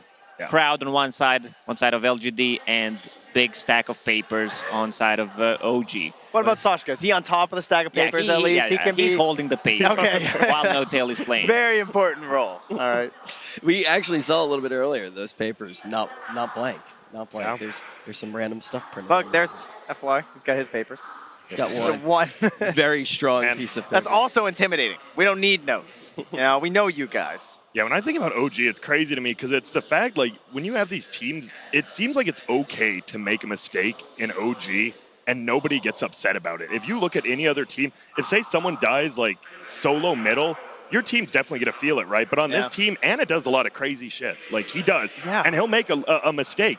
But the team doesn't care. Like, they just sit there, they keep focused, and it's crazy to have a team like that and that much trust. Because they can bounce back so easily with this team. It feels like they're losing the early game. They're 10,000 network behind, and suddenly one mistake, one click, they're just winning the game. And they identify what they need too, right? Like, we've heard some of those players talk about the kill streaks specifically and be like, yeah, man, you got to go for those. I see a streak pop on the left-hand side. It's like, that guy, next. That's a big bounty on his head. I want that 400 XP. I want it on my mid. And we're snowballing right from there. I also think it's pretty clear that is also something that happens outside of the game on a big picture level, which we've already talked about. It's the idea where they can just brush off every game of Dota. They just sit down, they play the game, which is a hard thing to do on a stage like this, at the scale like this, and that's also one of the reasons that we've never had somebody win a TI twice. I will say, though, on top of that, like, it feels like there's this pressure when you come to TI of just like, okay, we're finally here, and like, some teams we've been like, oh, there's no pressure on these guys because they weren't even expected to go this far, right? You talk about like Infamous or something going those games, you're like, man, that's got to make it free. But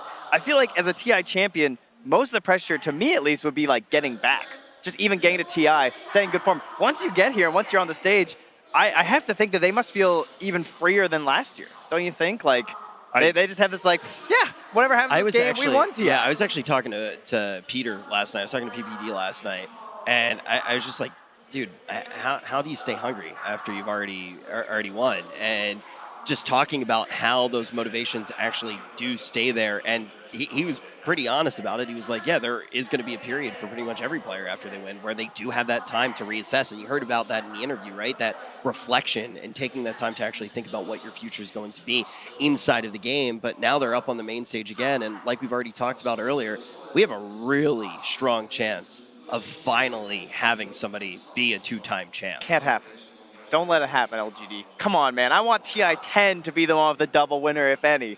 Not this year. LGD, it's too good. They're in China. They got to win it for the fans. None of them are a repeat winner. It's perfect. Anyone else ruins it.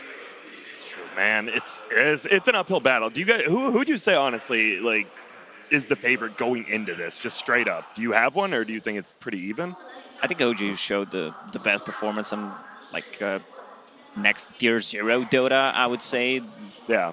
Like some of the teams really don't even come close to what they're doing and their general understanding of the game and what needs to be done at the exact point. And I don't know. I feel like we might see OG taking this one home. I've got again OG too. Can't help it. I mean, just how they've been looking, right? I think it's only fair to favor them. Yeah.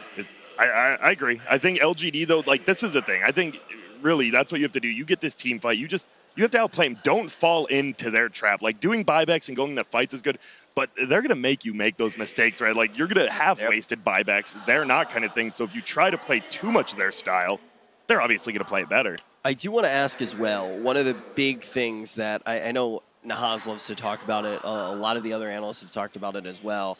When you look at OG's run last year when they were able to win TI8, it was an idea that they figured something out that was really good, but somebody was eventually going to get an answer to it. And it was like, okay, yeah, they won another series. The next one, though, they're going to be able to figure this out.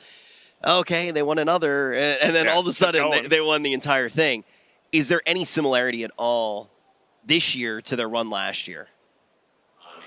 I definitely think there is. I mean, even in the best of 5 grand finals, though, it wasn't too bad. I think they did get found out a little bit afterwards, but we'll have to see. Well, we talk about history. This is a rematch of what we saw at TI last year. Whoever wins this is going to be going to the grand finals. PSG LGD versus OG. Game 1. Perhaps the most hype rematch in esports history across all games. It was the grand finals last year. It was the winner bracket finals last year. LGD looking for revenge. OG, can they do it again? I've got Gunnar as well as Febby joining me. What do we make of this matchup? Will there be a repeat of history? Yeah. OG again in grand finals. You know, EG can't be third place again. So there's going to be a new third place team for whichever the loser of this to play. But we could see the same result here. Oh, but the home advantage is so real. Maybe it's because like I'm right next to them, but the cheer is just insane. They've got the entire crowd behind their back chanting LGD. They are the last remaining Chinese hope, and we're going to get ourselves into our first draft of the day. OG with first pick. I mean, we talk about key heroes to ban. So far, a lot of the key heroes we're going to talk about banning is going to be from the LGD side. They banned Io as well as Enchantress. What are the must-ban heroes against OG? Are these what you would have expected to see banned out with the Magnus? And the Mag. There's a lot of... ET's open. OG might pick ET. A lot of the drafts this patch are kind of centered around these like 1 or 2 core heroes that are just like bonkers. Yeah. Like this Wisp, if OG picks it, they're probably going to win every game. Are we going to see a single carry Io, do you think? I don't think. I think it's going to get banned probably every game of the tournament from every team. Like Secret showed they can play it. I'm sure LGD and Liquid are high enough caliber that the carry players can also play it with like little to no practice. So I think that hero is probably going to get banned. The Enchantress most likely will get banned by most teams against everyone, even Alchemist, you know, these Ogres, the Shadow Demons, these Lesh. There's so many of these like strong heroes. You have to take a trade where you give them a strong hero on first pick, but you get a second strong hero on second pick. I think Tiny might get picked here. Tiny has been the hero of the tournament in the past few days. It's the tree volley is just so powerful, coupled with some AoE disablers such as Void. And I'm surprised that OG... I mean, I'm not surprised. It's the second ban phase, but alright, they're going to pick Tide Lion. They're sticking to their picks, you know. They're saying, yeah, Tiny looks like the meta hero, but this is what's worked for us. I see No-Tail just laughing. He was so confident with those picks. We saw the other kind of more common opening was the Tiny Void. I think that Seeker was running. And they would first 2 Tiny Void. And then the other opening that most people do on second pick is Tide +1. So they both have kind of similarities. They have this like really tanky initiator in the form of Tiny or Tide. And then they have a little more team fight usually in the form of like this Void. Or I guess Lion, who gives you like follow-up stuns. Yeah. So Lion, I mean, when you talk about this hero, normally it's all about the disable and the burst damage to some extent. It's a really great laner too against ET, and I think that's what X-Nova was thinking. It's probably an X-Nova hero. Yeah, if he's running at you, you can just stun him, walk away. Yeah. And Hex naturally is really good in these late game scenarios when there's all these BKBs in place. Having an insta disable that can catch people before they get a chance to pop BKB. Even early game, if he ever gets a blink at any point, he can start the fight on his Tide. If they ever try to jump him, they have a Ravage follow-up. OG's going to take the Void. Yeah, we talked about Void being one of the big carries to look out for. So no Alchemist in the first stage. That was also something we saw out of the Secret Series where you got to game 2 and it's like, actually, let's let Alk through. We've got ways to beat it. And these two teams, OG, a team known for first picking Alk, even in this tournament, are going a different direction. Why do you think that is? Arc is a really popular hero, but these two teams don't really love Arc. I think it's because they are so comfortable playing against it, like OG, LGD. So I think that's why Arc is kind of getting ignored here. Yeah. The hero's been like slightly figured out. Like the Secret Mineski series, you know, Secret gave it away. They thought they could beat it. And obviously they won the game, but it was really close. The Alchemist, if he didn't die, he probably could have thrown, and Secret would have lost the series, 2-0. So this Alchemist here, I think, is really strong. But like Febby said, I think they have a feel how to play around it. You know, OG is one of the classic Alchemist teams. They picked it, you know, at the Boston Major like 3 years ago. Yeah. That's when they started, you know, they would first pick this Alch, Anna would play it, he'd just go this Radiance, so it's kind of going back to his roots. He's like, they're very confident playing around it, so I wouldn't be surprised if they pick it still. OG is like the best team at bringing the tempo to their side. They're like really good at creating chaos, so the other team plays at their tempo, and I think that's what Archimist hates the most. And I think LGD, they are traditionally like a Ame carry team, which Ame has a lot of heroes that's good against Archimist. Spectre, Slark, like those kind of heroes. So yeah. Does he have a lot of heroes good against the Void?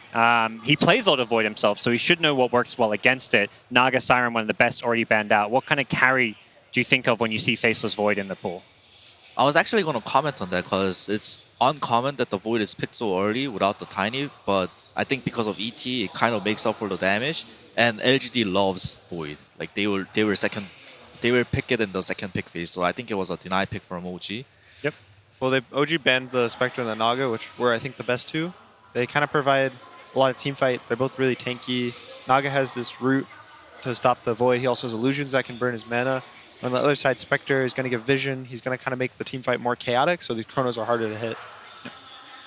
Well, Invoker banned as well, so banning some of those heroes that can synergize very well with the Chronosphere, and then they pick a save. So this looks like we're going to see Lion moved over to a 4 position. Yeah. FY has played it before as well, and Oracle gives them some way to keep anyone caught in that Chronosphere alive. Yeah, a save is a counter to Void from support position, and I think because the SD is not there available for position 4, so I think that's why they they transitioned the Lion to position 4 and picked Oracle for the position 5 from LGD side. So right now, OG is going to kind of have to consider what they're going to pick if they want some chrono damage.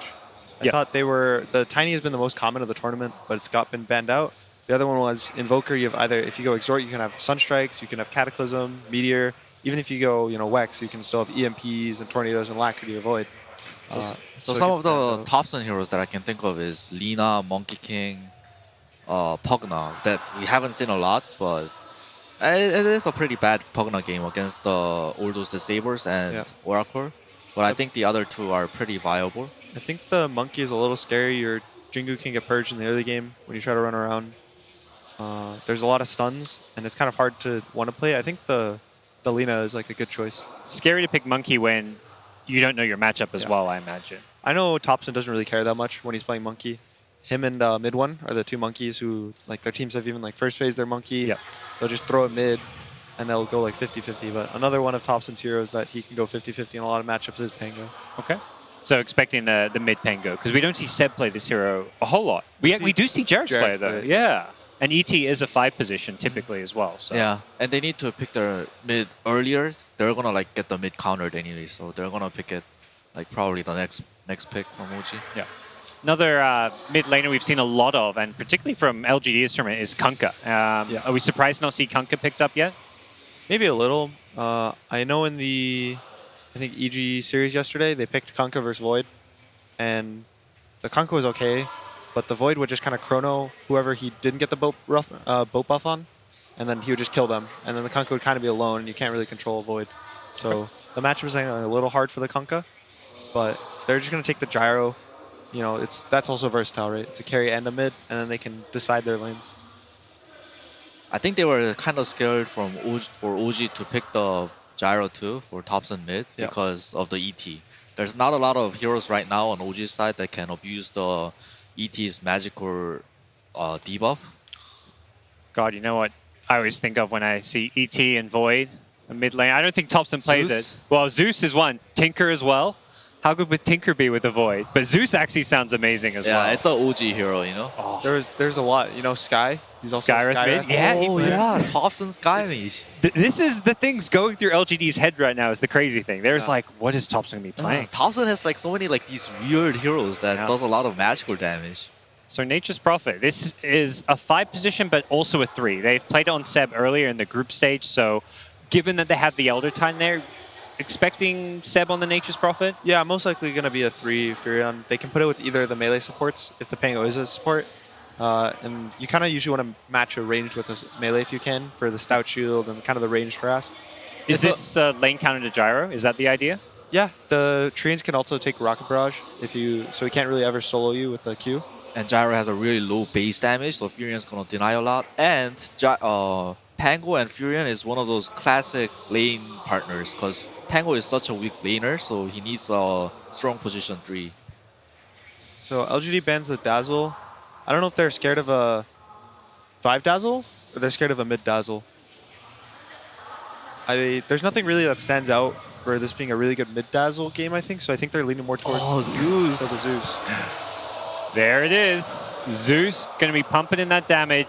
It does give PSG LGD the 10th pick of the draft to counterpick this theoretically, or they may just be happy with the gyro mid against it. It's going to have a very terrible game, I think. The Zeus? Yeah. I mean, in the early mid, it's going to suffer so much. I mean, gyro can run you down and go for kills. There's a lot of other mids you can pick that can bully a Zeus, but it's Thompson. He can come back. If you think about the kind of classicer lane counters to Zeus, is like TA was one of the best. That hero's been nerfed a lot. I don't think we've seen much play of it this tournament. You know, people pick it here and there, and this is a fairly good TA game. Yeah, it is. I could see Kunkka as well. Yeah, I think it's a TA, Kunkka, and it's an Ember. Hero that can get on top of the Zeus. Do you like this as a lane matchup, Gunner? Yeah, the lane matchup's okay. It's actually kind of hard. He breaks through your flame guard really quickly. But you have roots that go well against the Void and the Pango. They can't ult, they can't Q away, no mobility. Well, the LGD chants have begun. It is a rematch of the grand final, and I want to hear one man's thoughts before we hop into the game. It is Nahas.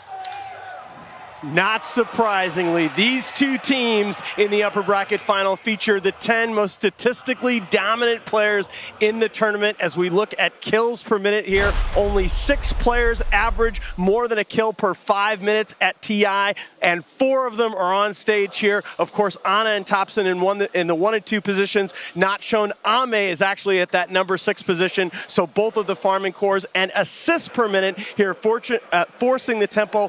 All 5 of the assist per minute leaders in this tournament on stage here in this series, including Chalice, who's on his Tide Hunter in this game, 5-0 at TI5. He's looking to continue that trend. He has 72 assists in those 5 wins against Liquid, Mineski, and Virtus Pro. OG, the fastest average match time in the tournament. They will be on the clock in this match as that Elder Titan, 19-6 before the 35-minute mark, only 20-22 afterwards.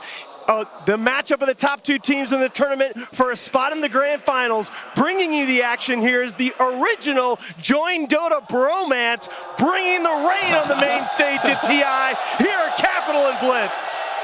We were all privileged to witness LGD versus OG last year, not once but twice, both in the upper bracket finals and in the grand finals. Both times LGD fell short, but last time they were on OG's home turf.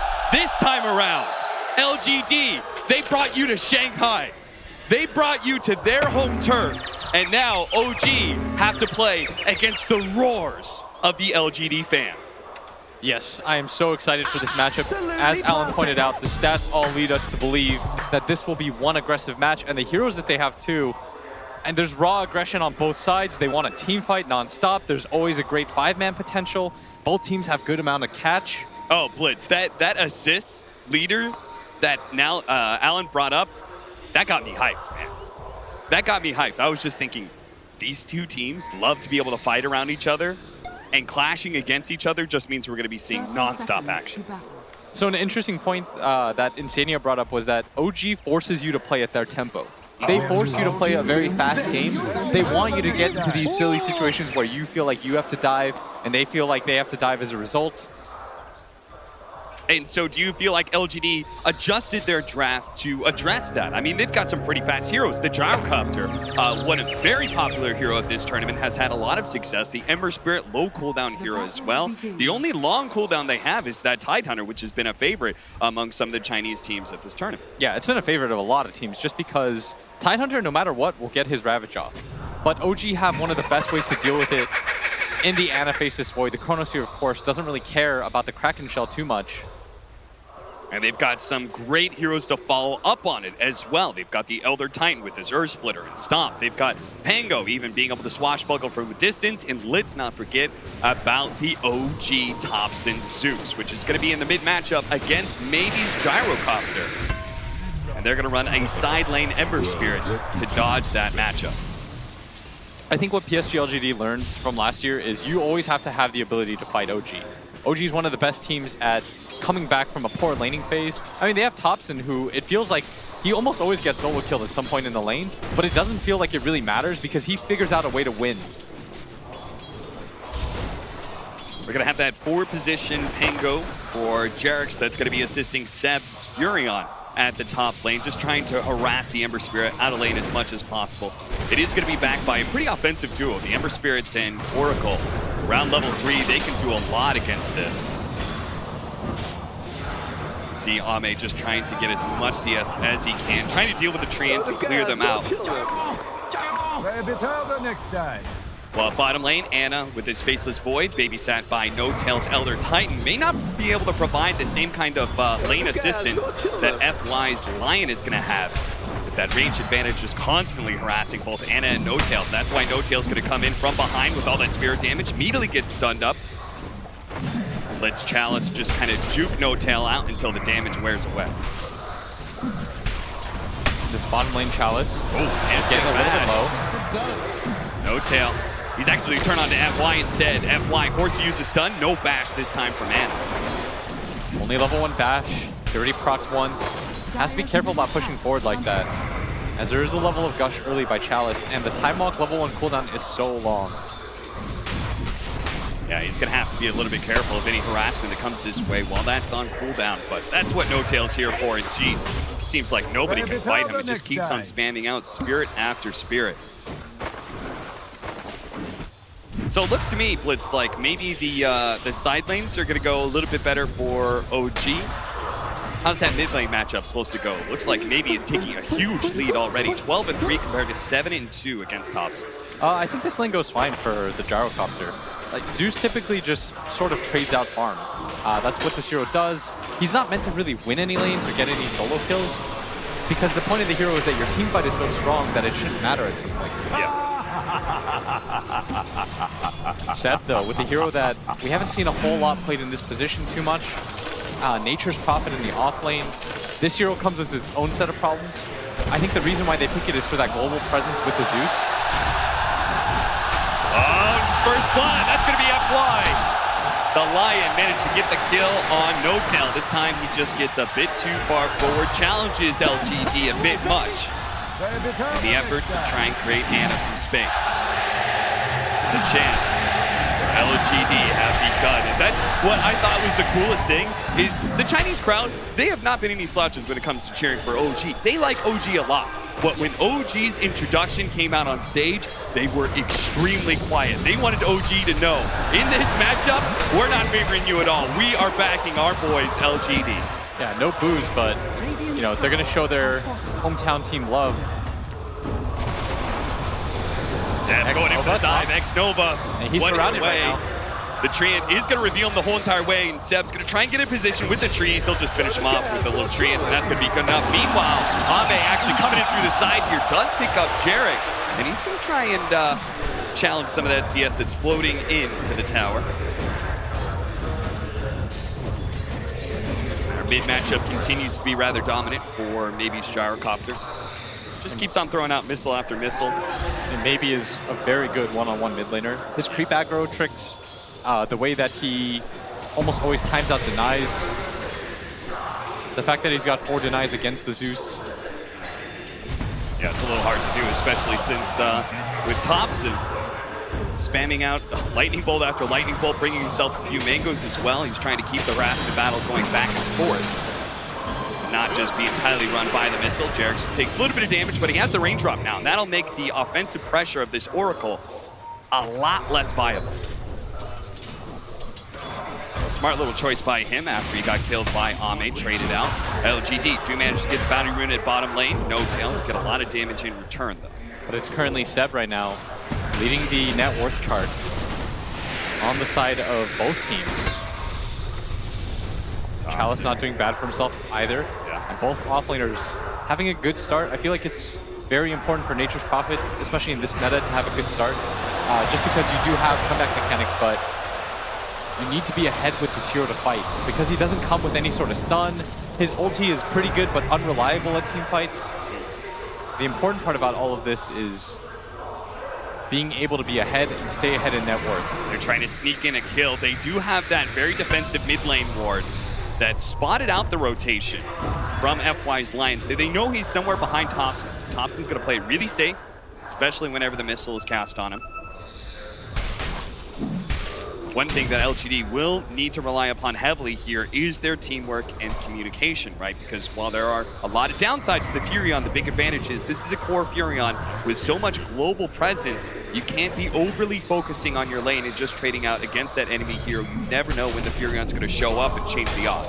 And Ame, top lane, is going to start going on Seb. He doesn't have any chains yet. Wanted to see if he could find the angle, so Seb will be just fine. Has 2 different ways to get out of this situation.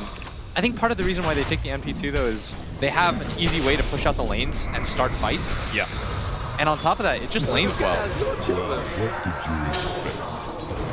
We're certainly seeing that with Ame falling below.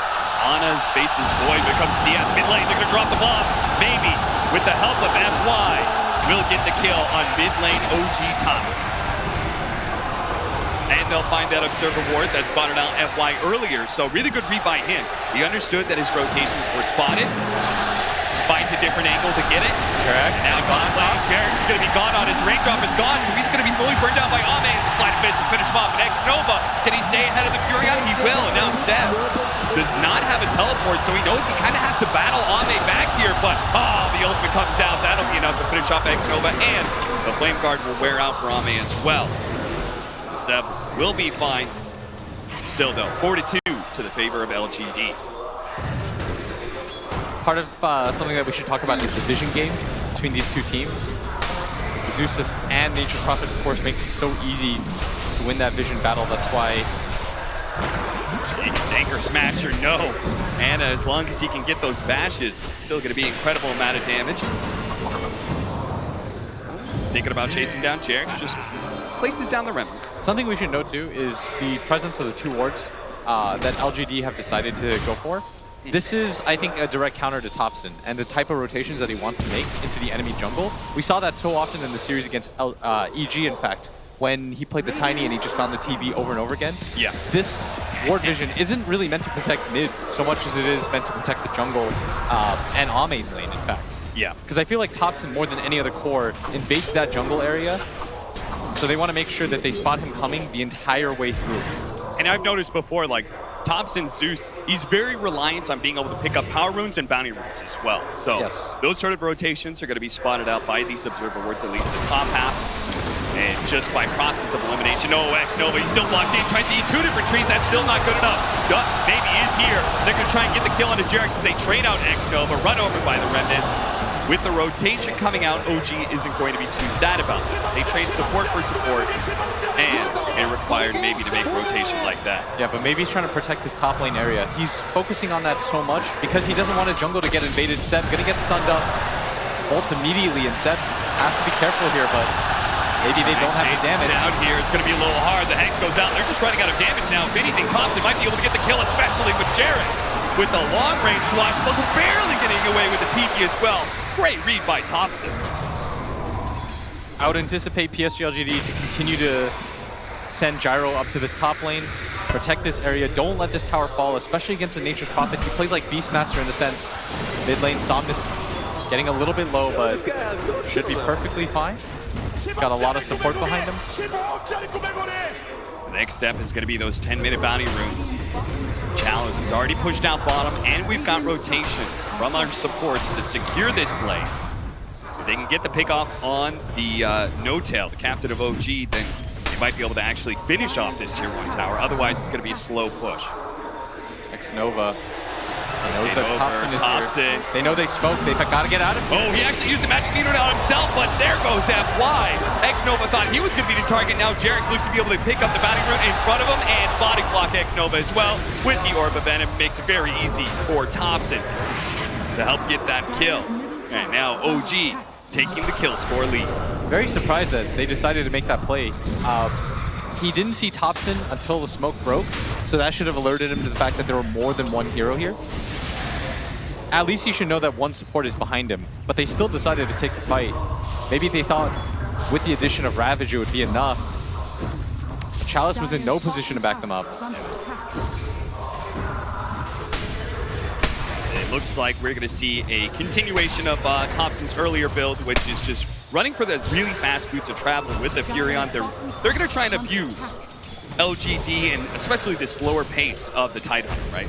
Yeah, I will say though, OG, their ways to start and end with Chronosphere for the most part.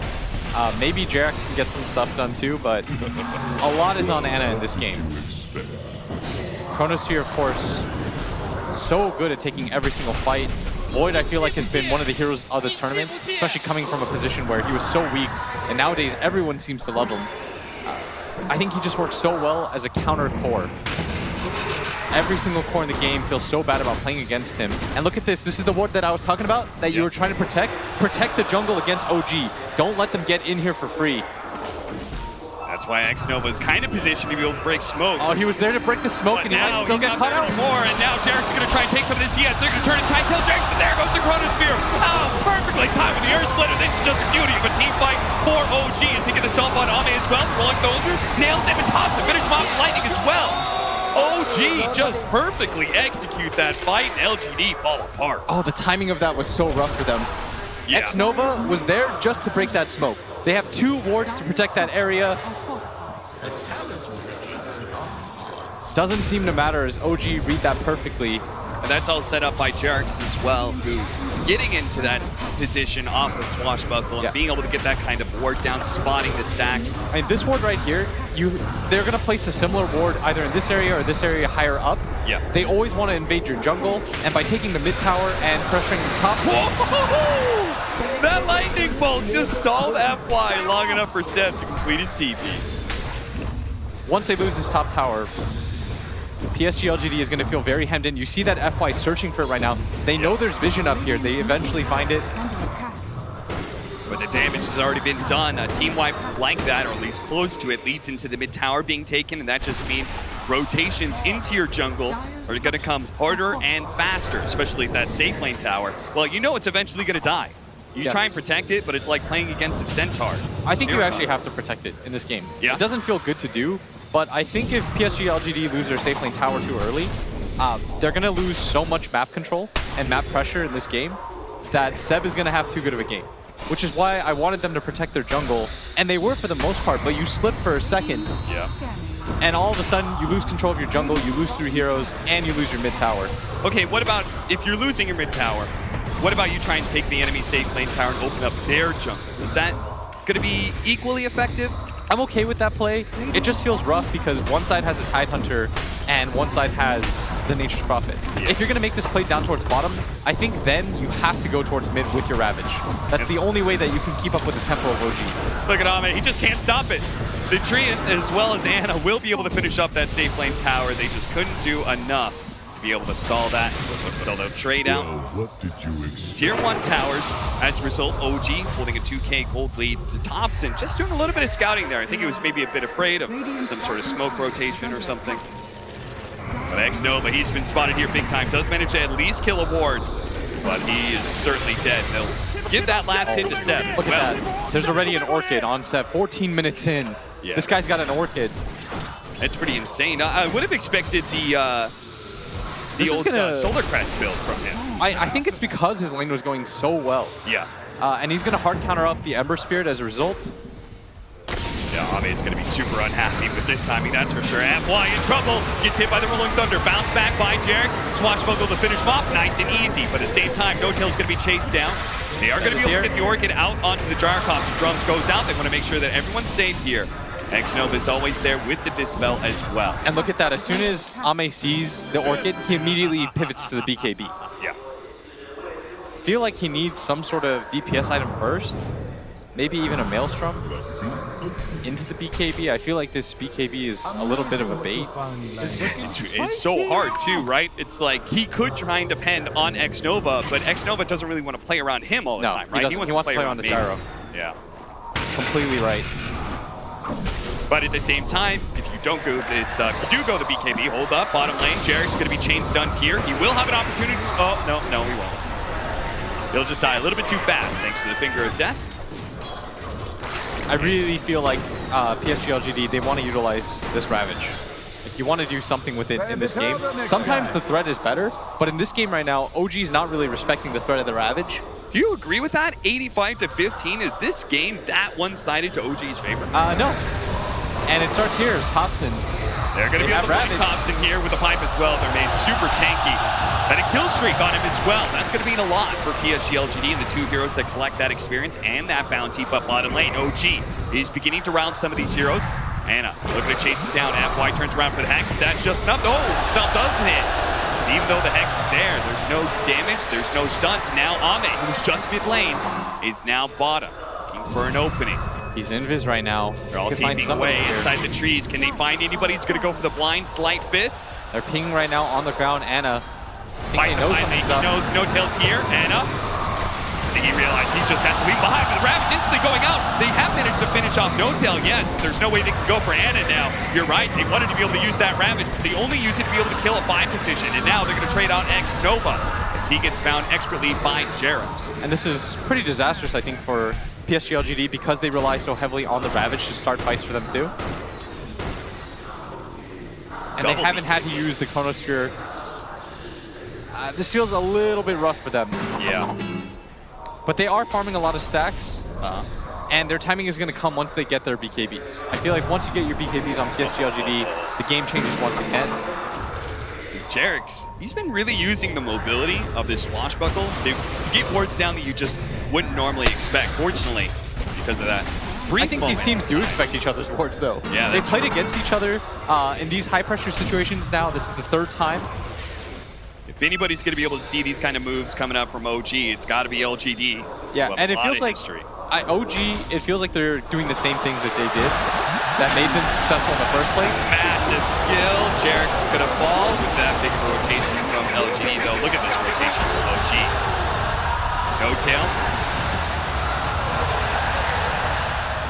That's real low, but I actually thought for a second he was getting caught out by the Chronosphere. But he does jump away safely, kind of reading the situation in time. And that's going to be the next timing window for PSG LGD. It's once the BKBs come online, what do the fights look like?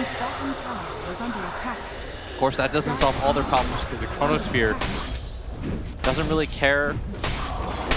In the early game, though, BKB is so good against the Faceless Void, just because the time lock damage is magical. So if you get your BKB off, you're usually going to be okay. Okay, so let's talk about later into the game.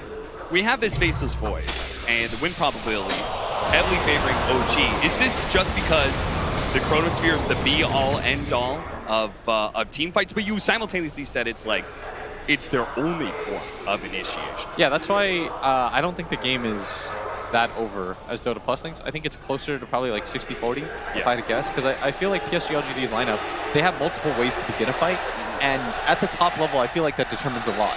Whoever can start a fight first, it makes their lineup so much easier to play.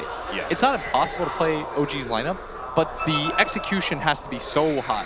Yeah. It means that Anna has to hit like these 2-3 man chronos that consistently catch at least one core hero, that consistently catch at least the Oracle so he doesn't just get that hard save. Whereas for PSG LGD, you have Ravage, you're going to get Blink on your Lion at some point, your Gyro with his BKB can just run in for you, your Ember Spirit can consistently just sit in the backlines, poke you with chains. Like that is easy ways to begin a fight. Whereas like Thompson won't do that for you. Seb's hero, he's very farmed, but Nature's Prophet by nature can't really begin a fight. He doesn't come with a stun. Sprout is nice, but it works. It's like it's one of those abilities that it sucks early game.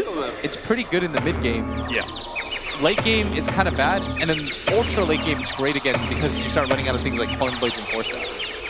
Oh, hell yes. What do you think is going through LGD's head in a situation like this, where they've opted to go the double BKBs? You've obviously shown some questions about it. You're not sure if this is like maybe they're sacrificing too much of their game.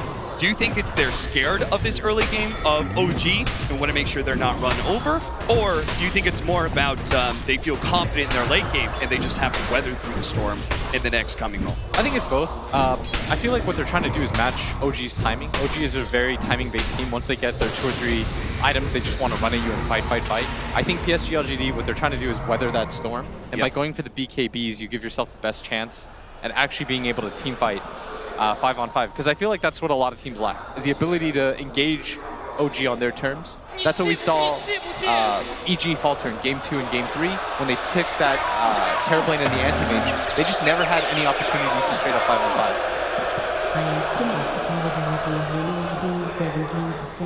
that intentional? Looked intentional. Crowd having a little bit of fun with this pause right now, as so are the players.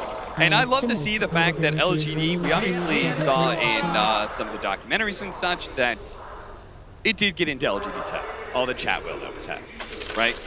There is a psychological element to Dota 2. You don't think they've muted each other by now? And I mean, I like the fact that LG is playing along. Whether or not they've muted OG and are just, spamming out chat wheel, hoping that they see it. But I like the fact that they're doing it just as much as OG is. You got to, you got to face your fears, right? You can't run from them. You know that OG is doing it. You can't let it bother you. And what better way to do it with tons of fans and friends supporting you here in Shanghai? I can't believe both teams, by the way, have made it back. I know, it's just so insane because we always talk about the marker, right, of the first player to be able to win an international twice. And then the fact that it hasn't happened yet, 8 years of internationals, now on our 9th, the fact that it hasn't happened yet goes to show how hard it is to maintain that dominance in the Dota 2 field, that the competition level is so high that you just cannot be the best for very long. I think it's because of the meta switches. Yeah. It's that, and it's the motivation. Once you've won TI, you've won it all. And once you've gotten second, I feel like we had that second place curse for a while, right? Where we saw DC, C-Deck, this team that just kind of falls off a cliff. Yep. It's so hard to motivate yourself to think you were that close to winning it all. On one side, you have a team that thinks to themselves, we worked so hard and we came up short. And you have another team that says, well, we've accomplished everything that we need to in Dota. And the fact that they've been able to push themselves back to this level, yeah, both sides, it means they're hungry as ever. I mean, that's simply incredible. The story with LGD, I think, is really interesting, where you have players like Maybe, who have been long heralded as this god-tier player who was kind of chosen by a lot of the Chinese fans and such to be that player that would represent them and bring home the Aegis. Yeah, he is their champion. Yeah. And I can see the motivation, I can see all the stories for them, but how does OG have the will to just make it through again, back to back like this? Yeah, it's incredible from both sides. Yeah. I respect the hell out of this competition. I'm sure they have a lot of mutual respect for each other. It must be so surreal looking over the stage and you see these guys and you think to yourself, here we go again. By the way, I just want to point out the fact that we know that every single day, OG has developed their own taunt meta, we'll say, right? Where it came with the sprays, now it comes with the flags they've been laying down the last few days. They've been changing up their icons every day for OG, and has been just different pictures of each other from the TI. Oh, they chose each photo other's. shoot. Yeah. So, for example, Jarex has that Thompson photo where he's pointing towards the camera, sort of like an invoker. That's actually one of my favorites. I have to imagine, like, these guys, they've been on this stage before, but having a pause like this, I wonder how much of a reset it bothers OG, who's a very momentum-based team, right? Whereas LGD obviously have yet to be able to hit their timings in their BKB, are able to plan out a little bit about what OG's next move is going to be. And it is kind of OG's, it's in their court, right? Because they have this Nature's Prophet, and they have this Tops and Boots of Travel. They want to be able to outmaneuver LGD as much as possible. So the one thing about these heroes, when you have Zeus and Nature's Prophet, is they want to abuse the fact that they can play globally. What you want to do is push in the lanes, force one hero from PSG LGD to come back, deal with the lanes, and as soon as that happens, you find yourself in a 4v5 situation. I think in a pure 5-on-5, it's actually really hard for OG to win team fights, unless you get like some sick chrono off.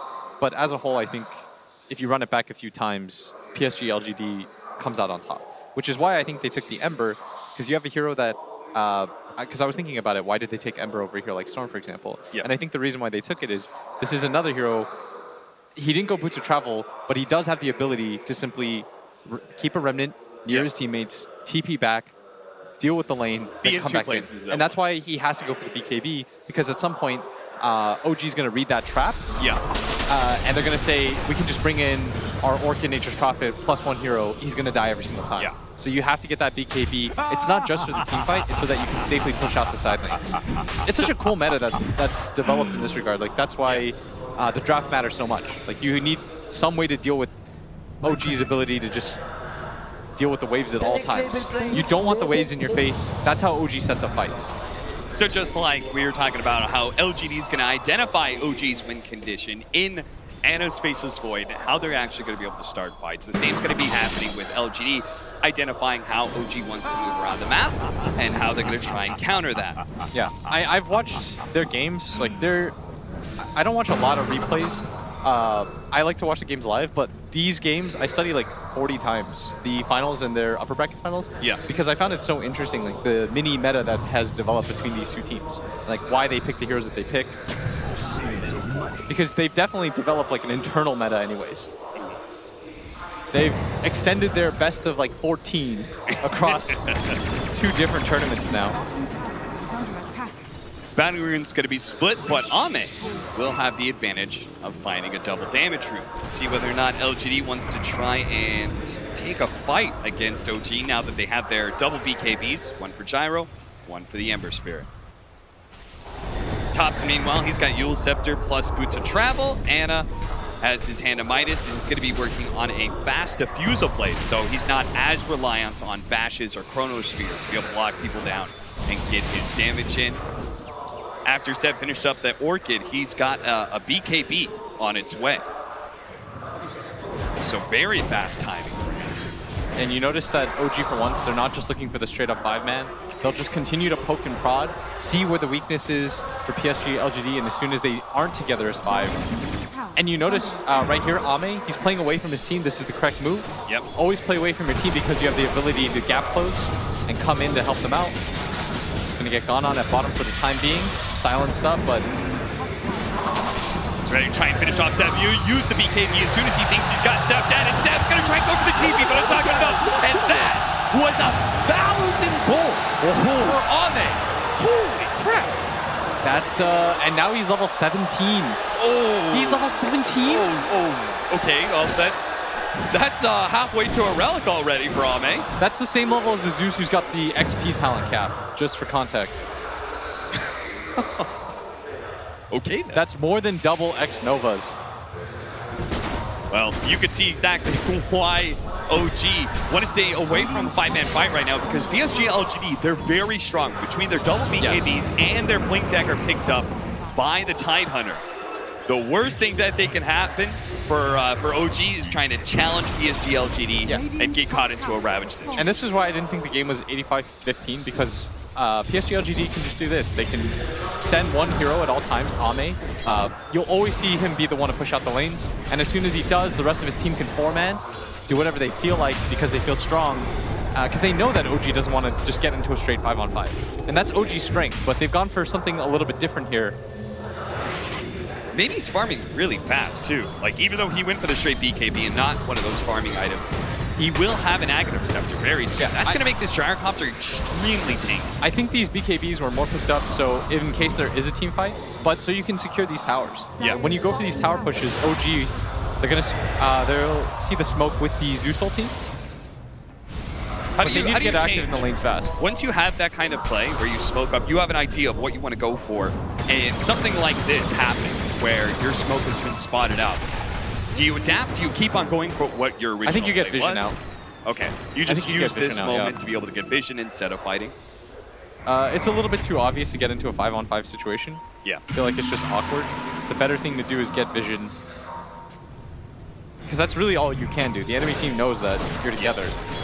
So it's best to just see where you can place wards without actually getting spotted out, and that's exactly what they do. X-Nova dropping sentries all over the place, making sure, and this is just one of those really common, if you're Radiant side, you've lost their safe lane tower, you're going to try and control your own jungle area because it helps you control the mid lane tower as well. So he's trying to find any of those observer wards before he actually drops his own off. Yeah, and it's actually FY that's in this top lane, so PSG LGD should have activated. OG's going to look for this fight because they know that this line can come in. At best, it's a 4-on-5. That's why Ana's looking for it. Why do you think they sent the Lion back? I'm not sure. I think they were actually trying to avoid the 5-on-5. And you saw for a second they were there as 4, and they're like, wait, the wrong hero is not here. Yeah. Anytime FY shows in a lane like that, OG's going to smoke up and take a fight. Anytime maybe shows in a lane like that, OG will smoke up and take a fight. Yeah, because the disables are so effective against the OG heroes, right? Faces Void, you've got this Pango who can't really swashbuckle forward, has to just rely on Rolling Thunder. Yeah, I think that was a little bit of a mistake by FY, showing in that top lane. As soon as you showed in that top lane, it makes it really hard for the rest of PSG LGD to be down in that bottom area. Now, Blitz, a lot of people are going to say, well, what do you mean mistake? Because nothing bad happened. We actually didn't lose any heroes as a result. Why was that bad for PSG LGD? Because I think they wanted to take that fight. I think they want to be in that bottom area and continue to protect their ward. If you notice, as a result of that happening, they instantly lost this ward down here at bottom. Being able to protect that ward and take a fight around that, because they placed 2 sentries too, you know that OG, they don't have any vision in that camp. Like, you'll win the vision advantage in that fight alone. Yeah. And being able to fight with vision is so important for your cores. And now they're really fractured, right? As they retreated back, they naturally, like, some of them this is went to their triangle, and this is what OG's trying to take advantage of. They know, okay, they retreated. Highly unlikely they all 5-man back to the same side. It's a little bit awkward for them because now, whenever you have to back out like that, like you said, I really like that point, it leaves an opening. Yeah. Naturally, somebody is going to go in a different direction. You have to be crazy disciplined as a team to, like, 5-man back in that situation. Like, sure, if you're hitting high ground, everyone knows, back together, nobody TP away foolishly, don't let them get an opening. But, like, in that situation, right, going from jungle to jungle, naturally people want to farm. Yeah, if you notice, the Ember Spirit is really close to a Sacred Relic, and his Radiance. You have Ame that just finished up his Aghanim Scepter. Like, these guys want items. It's human nature. You're really close to something, like, just a little bit more. Yep. And he will get that Aghanim Scepter because of the way he's split up, but we'll see whether or not he gets caught. Yeah, that's the scariest part about OG is they sort of ignore that in a way. They're like, screw human nature. Yeah, because you have this Nature's Prophet that's almost close to an AC. Thompson almost has his Aghanim Scepter, like, and they're just like, whatever, just take the fight. Yeah. The numbers advantage is too good. They could have just, you know, like, okay, like, we've taken over our own jungle, let's keep farming and such, but instead, OG is the kind of team that just says, hey, they've screwed up, let's take advantage of that. How are you feeling, Blitz? Enjoying TI? Oh, I love this series. God, it's so good, right? If you can tell, like, I did my homework. Yes. I watched the VODs. Yep. Oh, because I wanted to know, like, what makes these teams tick. Yeah. Why is OG as good as they are? Because I feel like LGD, what they're doing is, like, they're playing into it a little bit. They're like, okay, OG is the same squad. Yeah. That's no criticism of them. It's actually impressive, like, how well they've done. Yeah. Off of, like, this one principle of Dota. And it's like, you know, invade the jungle, secure the safe lanes out, push them out, force people to play at your tempo. And PSG LGD is thinking, what are the counters to that? We don't want to play the same game. We don't want to get into these, like, 70-minute slugfest. Because I feel like OG, that's what they like. They like to clinch you, throw to the body repeatedly. And PSG LGD, conversely, they're like, what's the counter to that then? How do we deal with that? We pick up these early BKBs. We have a hero that can deal with the split push. Make it so that we can punish them in the 5-on-5 fights. Since we are going to be here for just a bit longer, I want to tell you guys some about the atmosphere of this stadium. There's basically, there's 2 different big seating areas. One at the bottom, one at the top. And it is just packed all the way to the tip of the top of the stadium. Yeah, it's actually wild how many OG fans came out. Yeah, we had a decent number of fans right behind me. Yeah. But other than that... No, there's everywhere. There's about half the crowd, I'd say. Half the crowd are cheering for OG? Yeah. They're just not near the mics. Yeah, right? yeah, They're just not near the crowd mics. They're a little bit further. Yeah. they got some upper seats. Don't worry, guys. Yeah. Unfortunately, all the LGD fans are all at the bottom, and that's everything you hear. No, it's like, again, it was almost deathly quiet when OG came out. No booing or anything, but and I think the crowd is smart in that way. They want OG to know, like, hey, we supported you up until now, but in this series, we're definitely back in LGD. Yeah. Everyone's holding their LGD is invincible flags. Yeah, let's go ahead and take a look at some of the brackets and see how OG and LGD managed to make it this far. It was crazy how many of the same teams were showing up in that upper bracket again, right? It feels like deja vu. Last time, of course, EG, they went a little bit further, but things happen. True, true. They got their rematch against OG in the upper bracket semifinals, just like last year. That was a real heartbreaker. Yeah. Although this time around, they kind of got crushed. The LGD versus Vici game, I'm a little bit sad that one went 2-0 just because, you know, hearing them talk about playing against each other and what that was like. I mean, they said that LGD actually, you know, was like, they really respect each other, right? Like Vici Gaming, they're a young squad, so they look up to everybody who's on the side of LGD. And now they're going to have to ride all their hopes for a China TI. Yeah. Wasn't it Fade that was like, I'd love, he's like, my dreams to go to the finals against LGD, and then LGD wins. And then crown LGD. Very cute. And LGD, I'm sure, is feeling a lot of that pressure of being the last remaining home team. There's a lot of little stuff in that interview. So I think it was also Fade who said, like, is it 20, 22 years old or something? He's like, I've been a fan of FY for 22 years. Like, yeah. And I think that's something about Dota in China, right? Is that there is just a bigger legacy to be had, right? Yeah. Dating back to the Dota 1 days. Now that DDC, as you know, my personal favorite player in the world, now that DDC's out, I think I might switch sides to the Chalice train. I think that might be your new favorite. Yeah, it might be that, or like Seb. Because Yeah. Seb was a talent. And then he That rode his way was back. the crazy part. We worked ESL 1 Frankfurt with Seb. Dude, he and told now me- we watched him win a TI, and now we're watching him in an upper Austin, bracket deadass, he looked me in the eye. Yeah? And he said, I'm going to make it as a pro again. And I laughed inside. You laughed at him? I straight up was like, oh, good luck, dude. I was like, I'll see you next TI, you know, as a panelist. And then, what a fool he made me. And I'm so happy for him. Couldn't have happened to a better guy. Yeah, absolutely. I mean, it was always a pleasure to be able to work with Seb. Just, you know, a very happy guy all around. And I think it's also really inspiring. I think it was inspiring to a lot of people. Yeah, Syndren's back there like writing as many notes as he can about what happened. He's like, what did he do at these events? How did he get the motivation? Well, Syndren, first thing, you have to become a coach. Yes. That was the first step, right? The It's just coming remix. back and being a coach. And that's we're going to right. get back Let's into get the game. back into it. OG versus LGD, game 1. We are 24 minutes in. OG have a 1,000 net worth lead. They have a global combo between Furion plus a Boots, a Travel, Tops, and Zeus. We are closing in on some very key items. Bottom lane.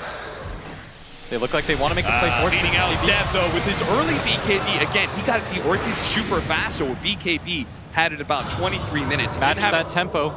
Last time he, Ame challenged him in that 1v1, and he gave away 1,000 gold. Seb was just a little bit shy of the BKB, but this time he's got it. It probably tips you off to the fact that you're the highest net worth hero in the game. When you see that 1,000. Yeah. It's one of those things, you don't really know that information until perhaps it's a bit too late. Batting roots on the ground. PSG LGD scrambling to grab everything on the bottom lane. OG did not get the chance to be able to punish maybe in his positioning, so he does pick up the Aghanim Scepter. And even popping the Shrine, even though he was about 3/4 full. Just gonna top things off, get some fresh fuel for the fight to come. I love when people hold on to bounty runes, by the way. Let it percolate. Why though? It doesn't do anything. Once you put it into your bottle, it's based off the time you picked it up. I know, but it's cool. It's cool? It's like you've got a gold explosion. Guys, I don't have buyback. Someone use your bottle bounty rune. Well, as soon as he hits like 1,200 gold, he's gonna pop it. Okay. It's gonna be that surprise, haha. All right, they're gonna go for. I'd like to see him remnant back, TP, help his team. Yep. Deal with that top lane push. It is a big push. This is your job right now as Ame. Letting anybody else do this job, no. It's purely for him. Stay down here as 4 on the side of PSG LGD. Stick around, let him get his Radiance. Anna's kind of sticking around, right? He may try and go for the Chronosphere onto Ame. Yeah, they're going to TP in with the Nation Prophet. He goes straight up the Chronosphere. The TP coming in for the Fury on just outside of it. Doomep. He wants to it, but the BKB activated. He jumps away. This is why Ame picked up the fast BKB, and sadly Seb was just on the outside of being That is able to why get some auto attacks. it's not for the team fight. It's for when you go for these split pushes that you need to be afraid. And Seb, if he TPs on the other side, they definitely get that kill. Yeah. And he was stuck in a situation where he was already TPing basically at the same time the Chronosphere was down, so he was like, I shouldn't really cancel this and replace it. That was such a sick trap. By getting punished for that now, losing the bottom tier 2 tower, you can put even pressure. And this is the worst thing as a Nature's Prophet. Once you lose your tier 2 towers, the potential for trading racks is always available to them. And because you have this Ember Spirit, it's even harder to just go for a 1-for-1 racks trade. Right. So if PSG, LGD feel stronger, they'll just go for it. And they should be picking up the pace right about now, right? They just got their Radiance. They know there's no Chrono. Yeah, you go for it right now. There's no better time to go for it, and that's why they're just trying to, they're not going for the kill at all, but they're just trying to push Chalice back, make him so he's low enough he doesn't feel comfortable leading an engagement. They push out mid, which is going to make this smoke a little bit more obvious. They use the Orchid onto Ame. He's obviously fine. We'll hold on to his BKB charge as well. PSG LGD, they're going to be spotted at Thunder God's Wrath, just as we were talking about that mid lane push. Pushing Chalice back, pushing the wave in, makes that obvious. They read exactly where PSG LGD is, but LGD still going to go for it as Chalice going to wrap around with FY behind the tier 1 tower. They're going to jump for it. Catching No Tail. The Rolling Thunder is out from Jerix already. He's going to hit FY as well as the Thunder God's Wrath and stuff, but they're going to be able to bring down one support at least. Chalice left in an awkward position here, but maybe focusing on that objective. And OG, a little bit skittish about taking the fight. They've got 15 seconds left with the Chronosphere, and that's why Ame immediately going to jump into this high ground, hoping to be able to help Xnova out. He's going to use the ultimate. There goes the Ravage, but it doesn't actually catch Elena. They only manage to finish up Jerix. They're going to jump over the shrine where Thompson is sitting all by himself.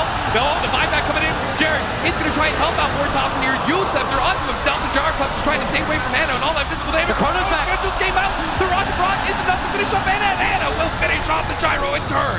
Ame, he does have a lot of damage though with that Radiance. Can they chase down Ana? Seb is still strong. Chains. He's instead going to go for the 2 supports here. He's got Seb as well as Jerix. He will not try and chase down the carry of Anna, but he will get 2 kills for the team.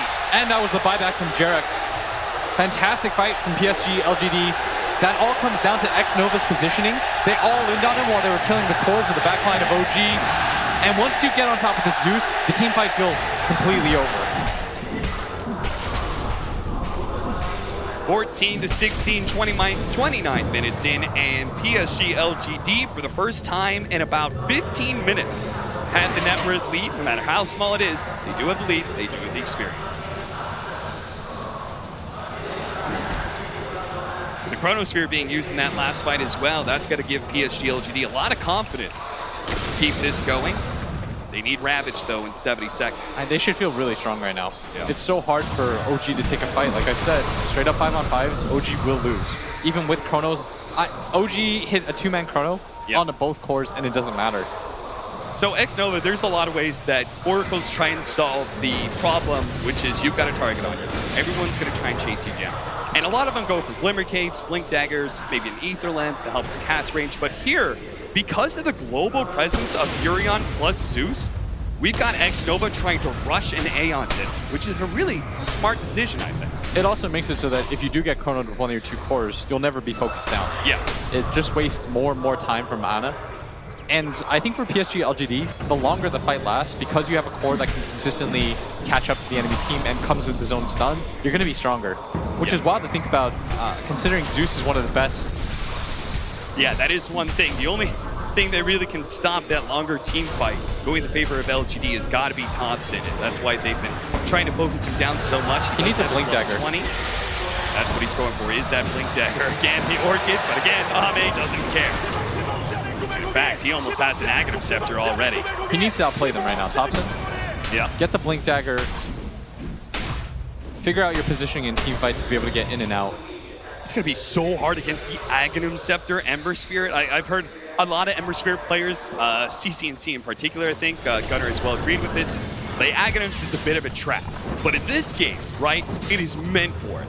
Trying to get on top of the Zeus is like Ame's biggest objective in every single fight, and Aghanim Scepter will do a lot for them. Didn't they say it was a trap when you get it before you hit level 25? Yeah, I think that was also another part of it, in which Ame is closing in on 25. Yeah, once you get your 25 plus the Aghanim Scepter, I think it's real good. Yeah.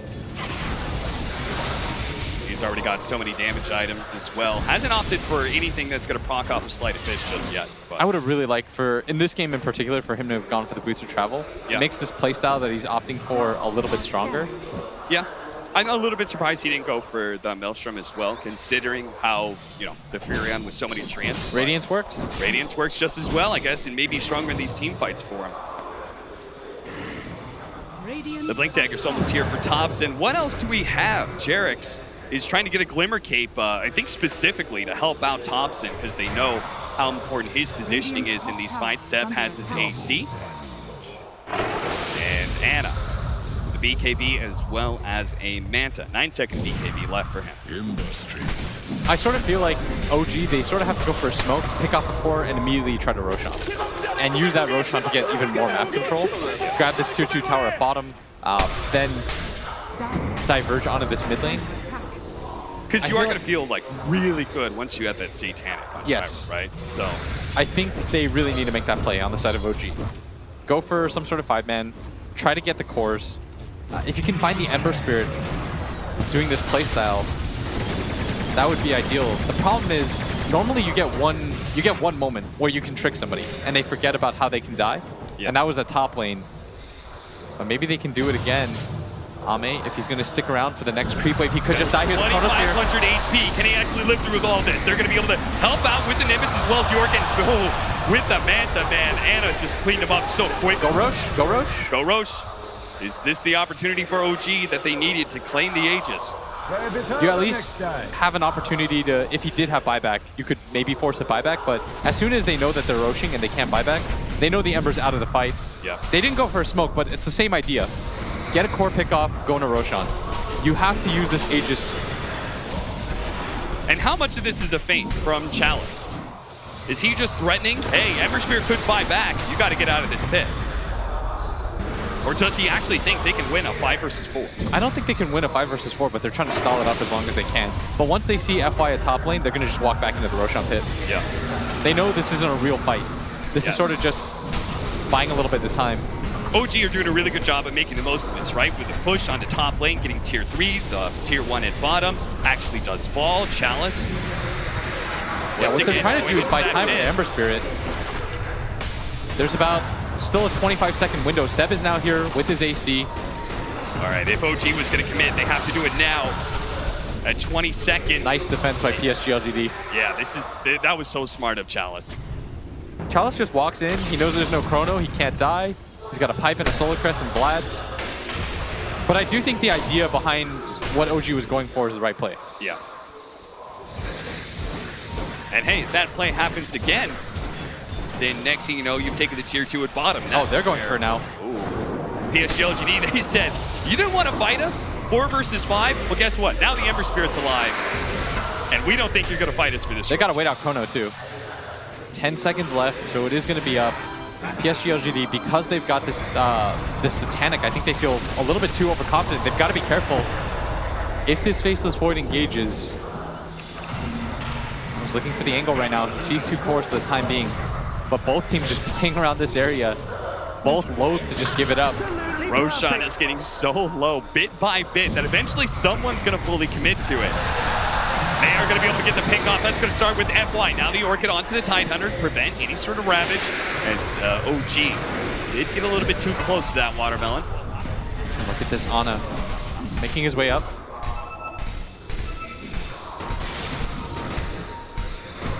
Making sure to use that mobility to their advantage. UNC Seb pushing in bottom lane. This is an opportunity for him to take the tier 2. With no boots of travel, Ame has a tough time being able to deal with this. He's going to run to bottom lane, but damage, a significant amount will have already been done with the double Sea Dragon push. Seb likely to take this tower. At least the Sea Dragons, they'll get him denied. Solar Crest. They finish off the Nimbus. That's another 100 gold. Maybe he's committed for this. FY's coming back right now. Oh, that 40 movement speed coming in just at the right time. Ame sees his opportunity to be able to jump in the back line. Top time, FY's been stunned up onto Anna. Now maybe is going to be able to get around, but Thompson being haunted down the ramp. Going down the blink. They got to get right. He gets out with the Shrine activated. FY might just be able to live. Jerry's getting a little stuck on the cliff, but it looks like FY does manage to live. Ame jumping back into this one. Will manage to find No Tail here. That's one support down, 5 for 5. Now LGD trying to go back into their own home ground to be able to finish up, and he got there. He's dead. No, they were dead. He's dead, and now OG. He does have buyback and Chrono Spear. He's got to commit to it right now if he is going to do it. He does have a TP scroll up. He's going to commit now with a stomp, landing on a 3. Can maybe finish this one up. So low. He's going to be able to jump in, throw a sphere out. The aim's already been picked up in Anna. They've got to retreat. This is no longer a fight he can take, but Jared's already picked off. The stun stable. Anna's been hit. Anna's been caught. The time watch from the side. Seven's here with his route. Anything to be able to protect brother Anna, but he's still been slowed down. Another stop. This time for the AT, and that will be enough for Anna to be able to get out. But it looks like Seb, his life has been forfeited here as he's going to be chased down by Ame. Pops the BKB, tries to go for the sprout TP away, and he's fine, actually. Impressive play by OG to be able to bail out Anna and still get out. But still, a big win for PSG LGD as they managed to just finish up Roshan just in time. I mean, the balls that may be there to say, I'm going to pop BKB and I'm finishing up this Roshan, even as Anna's buying back and trying to TP in. Oh, that was so rough. I actually thought that fight was going to go okay for OG. After they went on Thompson and Thompson outplays them, Yule's into the blink. He dodges the Ravage. He goes right. The Ember Spirit think he walked up. It looked really good. And then Anna was never able to get his Chronosphere off in that engagement. He just didn't really see a good opportunity. He wasn't able to keep up with his Zeus. So they weren't able to layer their damage together. As we're going to see again, he drops the Chronosphere. He thinks about running in, but he knows that's a trap. FY, he's ready with the stun. I mean, maybe if he had been able to time walk actually into the pit, he was just there a second faster. Time walks into the pit, gets off the Chronosphere. Sadly, level 20 talent just wasn't quite enough. I thought Seb was dead here for sure. Nice BKB usage. Gets the Sprout just around his body. And it's always tough. You've seen it time and time before. These late game Furions, nobody wants to be able to hold on to a quelling blade this late. FY and Chalice are the only ones who have it here. Oh, no, never mind. X-Nova has it as well. Butterfly up next for our Gyrocopter. And this is going to be some serious momentum for PSG LG. It's funny, though, that win probability still heavily favoring OG. And I think even after that fight, it may still be in their favors. Yeah, 66%. Again, the late game of the Basis Void and trying to go high ground against that, as well as the ET, the Zeus, the mobility of the Furion. The list actually goes on and on how good high ground defense is for OG. I still think this game is slightly PSG LGD favored. Yeah. I'm not really willing to... I think this game's straight coin flippy. The OG's lineup, the way that it functions is if they do win one team fight, they're going to push in the lanes real quick. They've got the Buildster, they've got an AC, their heroes hit towers very well. But I feel like right now, PSG LGD, they should win most of the team fights. It's a lot easier for their Ember Spirit to get his damage off as opposed to Thompson, who's got to play constantly on retreat. Like, he has to rely on Anna to get that Chronosphere off, and when he doesn't, you see how weak their lineup looks. So we have with the Scythe of Ice being finished up by Seth. Ame is already trying to address that with an Aeon Disc for his own. So they do have a Hex now on Seb. That's a big item pickup for him. So that's why he's trying to go for that Aeon Disc, because the BKB may not be enough anymore. He still needs to be able to address that split push from OG, even if they have the team fight locked in, especially with the Aegis on maybe right now. They have to make sure they are not outmaneuvered by OG, as they've done that so many times in the past, and so many times at this international as well. It's part of what their aggression, why it looks so good, right, is being able to, first of all, put the enemy team in the wrong place, wrong part of the map, and then force that fight, a Shadow Blade. Or a Seb just to help him get that Scythe of Ice on. It's good damage too, and it helps him so that he can deal with these stragglers. He doesn't have to pop his BKB just to get kills. There is a gem pickup almost immediately by X-Nova. I think they're feeling the lack of wards right now. Like I think they've accepted that they're never going to get wards out for very long, but they also have to take away OG's vision if they can. That's where OG's lineup is still pretty potent. It's so hard against a Furion, right? Like sometimes you just give the wards to the Furion, even if he's core, and he goes out, plants some Jerix with his swashbuckle, allowing him to get to places that most supports can as well. Yeah, we saw in the pre-game stats, by the way, both teams used to such aggression, but this time, and they played against each other so often that they've slowed down the pace. They know that all it really comes down to is the team fights. Thundergod's Wrath going off, just making sure that LGD can't really challenge for this bounty rune. And that'll allow OG to be able to get 3 out of the 4, even against an Aegis. It goes to show, like, PSG LGD, they're still going to be a little bit timid about taking fights against OG, especially as they're split around the map. The Rolling Thunder going off does manage to knock up X-Nova, with that blind being finished off as well. 2 different kills like this would be massive. They do have Ame coming in, but immediately the BKB from Seb, they know 2 pickoffs on the supports. As long as nobody dies here, they're going to do a long jump in from the Aghanim Scepter Spirit to be able to chase down No-Tail, but No-Tail managed to get off the stomp onto Ame. Ame finished him off with a double damage, especially with Chalice and Maybe joining him in the mid lane. And so the split push continues. Top's in that top lane, Seb towards bottom. If you can't fight him, extend the game until you find opportunities where you can. Especially with these level 25 talents coming in. Anna has his with the Chronosphere AoE. We've got. I know there's no BKB, but no vision either. Yeah. Those effective late game Shadow Blades. It's always tough for cores to carry vision. Yeah, that's why Nature's Prophet, it doesn't feel awful, even though you can't team fight too well. Sprout is going to get much better as the game goes on. Your Shadow Blade will get a lot better because cores can't really carry around the gems or anything like that. Yeah. Look at that though. The most Zeus's I see go for that 155 hard lightning damage. It's so much, considering how often you spam it. Oh, it's this TP in Seb! That's some church bells hanging between his legs right there. Just TP's in, instantly BKBs, finished off the tier 3. Now Shrines have been unlocked, and eventually he'll take it with the Treants. Look at Maybe's build, by the way. He's decided to go for the Basher because he's so tired of this. He knows they need some way to punish that. With the Mjolnir attack speed as well, he's just going to be focusing on all of the bottom lane various procs. They are going to be able to get the Aegis to pop here and takes away the regen while Ame being gone on. They do have the Chronosphere. It's Seth going to be able to get him enough damage for this. It just overwhelms Ame very quickly. He still, and I'm not sure if he ever will, be tanky enough to live through that Chronosphere unless he's got the Aeon Disc. He didn't have a Remnant far back enough. I think he was relying on the speed to try to outplay. Got a little bit lazy there. And OG punishes their lineup. It's designed to constantly pressure the lanes, find openings like that. Mjolnir, almost complete for Somnus. We've got the 20 strength for the Pangolier.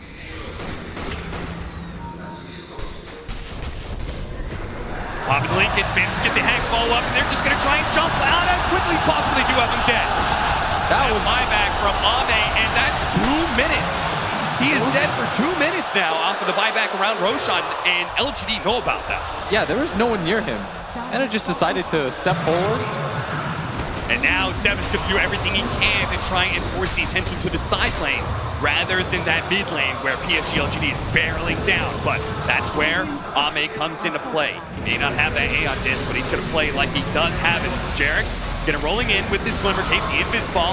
Not really doing a whole lot, especially since they have the vision down. They're going to do a decent amount of something. But Thompson with the blink initiation from that one. Ear Splitter going to come a little bit too late. No damage being dealt. And Somnus can now turn all of his attention into the tier 3s. 80 seconds left for Anna's revival here. And PSG LG, they're going to have to poke him down to make sure they don't get caught by the Rise. He's going to be hit on 3. They're going to chase down Jackson to the back line. It's already finished off 7 to back. That is going to be good enough. And Anna, he will pay big time for his death in mid lane as his team scrambles time and time again to be able to push down PSG LGD. They save the racks here, it looks like. Left. The initiation? Side of OG, they're going to be able to find the initiation once again on to Thompson. They have no save mechanism. Now he's dead for 2 minutes. And PSG LGD, what's the point of hitting Barrett? Just hit the tier 4s to go throw. 40 seconds still for the Spaceless Void. Anna says to his team, My bad. And it was indeed his bad. It's that one little mistake from him may have just cost them the game. Seb trying to draw some attention away from the tier 4s, away from the throne, but Jerry's can do little to stop his death. No Tails now here, 15 seconds, but the throne being just poked away by Summons. He's doing so much damage, 2,000 HP, 10 seconds left in the void, 1,500, that's it, game 1 is all PSG LGD. Such a tense game, and that one lapsing judgment. Yep. This is what is going to determine the victory between these two teams who are so evenly matched for 40 minutes. One slip up in Roche, one slip up in the mid lane, and PSG LGD will take game 1. You can totally tell that they've done their homework. This has been a great start to this series. I hope we go for the full series just like we've had in every single TI pass between LGD and OG.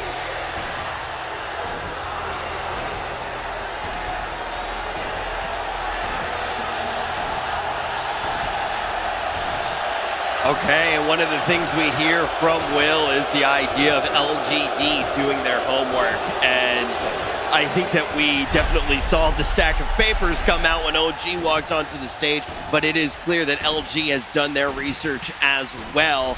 I want to go to an idea, though, that you guys talked about very early on when we talked about what this game may look like, and that was buyback. Was that really the key factor here, or would we see something completely different, Grant?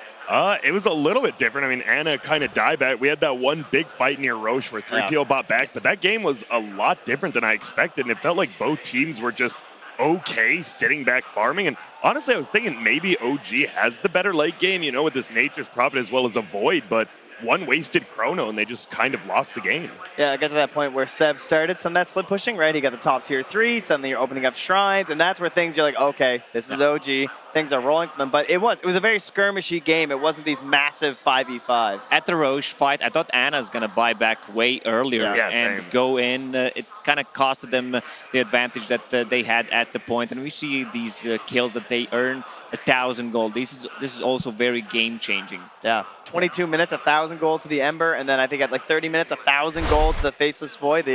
The factor of the comeback is absolutely ridiculous sometimes. So you talk about the idea of when we look at this game, it's a very skirmish game.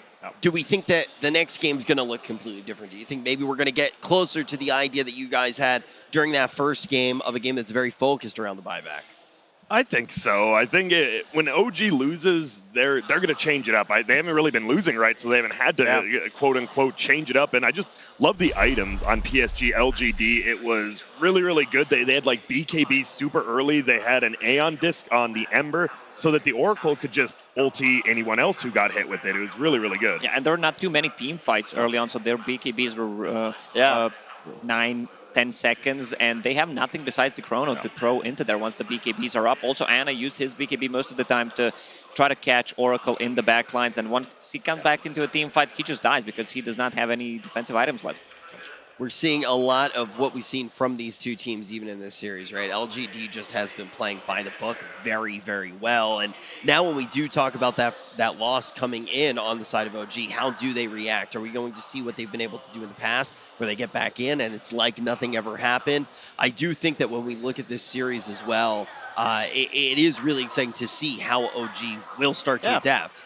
Yeah, I mean, you heard Seb say, I've been to China, I've gotten booed. He knew it was coming, and I was surprised. I have to say, I did not think that they would get booed, especially after they lost. I thought it would be more so just like cheers and everything like that, but the mental warfare that OG loves to throw so much, it's back. It's still there, so there you go. I feel like there's a very defined cheering meta here in this arena. Like, they're trying to keep up with OG. Yeah. You know, it's very loud cheering when people actually like come out of the booths, and then it's like a respect clap. I feel like there's like a subtle respect clap. Not too much of the booing going on just yet. I think grand finals, that's when the claws are going to come out. Oh, yeah. They need to get that win on the home turf for sure. Yeah, and it's looking very possible right now. I think we keep talking about what OG's changing. I think it's safe to say you guys want to see LGD potentially try to play the same type of game that they just played. Yeah, LGD's gameplay was on point. The understanding of the timings, their item builds, fight around the Roche pit once again. Also, one of the crucial buybacks on Lion, which kind of caught the Void off guard, which gave them the Roche once again. So they don't have to necessarily change anything. And I think OG is one of the best teams to come back because they don't care that they just lost the game. Yeah. And now we're actually going to get to hear just a little bit more from the players. We're going to throw it down to Casey and hear what everybody had to say. Oh, we're actually jumping right now to see what Casey had to ask the players.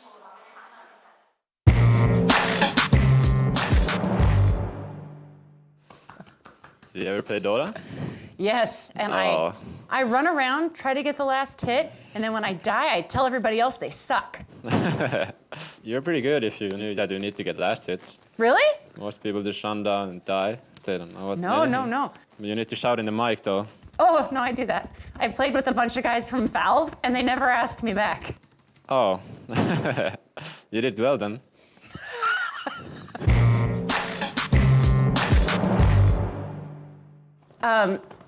I was talking to Slacks.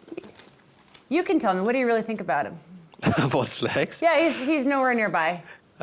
To be honest, I like him. Good guy, right? Yeah. He's like the brother I never wanted. He's I like his he's genuine. Right? Yeah, I like it, and yeah, he's just straight up. I like his honesty. Well, he told me that in an interview he did with you in 2016 that if you had to be doing anything else and you couldn't play Dota for a living, that you would be a garbage man. Yeah. Is that true? To be honest, it was all a joke back then. But it's like every joke has a little bit truth in it, you know, Casey? Uh-huh. So I'd be anything simple if it wouldn't be for something like Dota. Yeah? And my parents wanted me to become a lawyer or a doctor. Really? Yeah, it's a classic immigrant parents. But I chose this path. They came to terms. I think you chose well, Kuro. I'm happy to. You know, Kuro, you'll always be a garbage man in my mind, and he might be cleaning out. I'm not sure that's. Oh, I see. Oh, you're making a joke. Go ahead. Go ahead. You might be. Go ahead. Sorry, I stepped on your punchline. Go ahead. He might be cleaning out a team later. But I do have a joke for you. Okay, go ahead.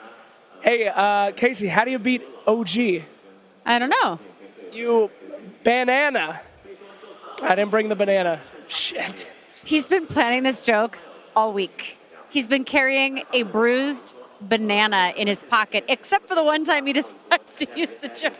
No problem. Don't worry about it. Whatever. We should move on anyway. The crowd's excited. LGD wins their first game.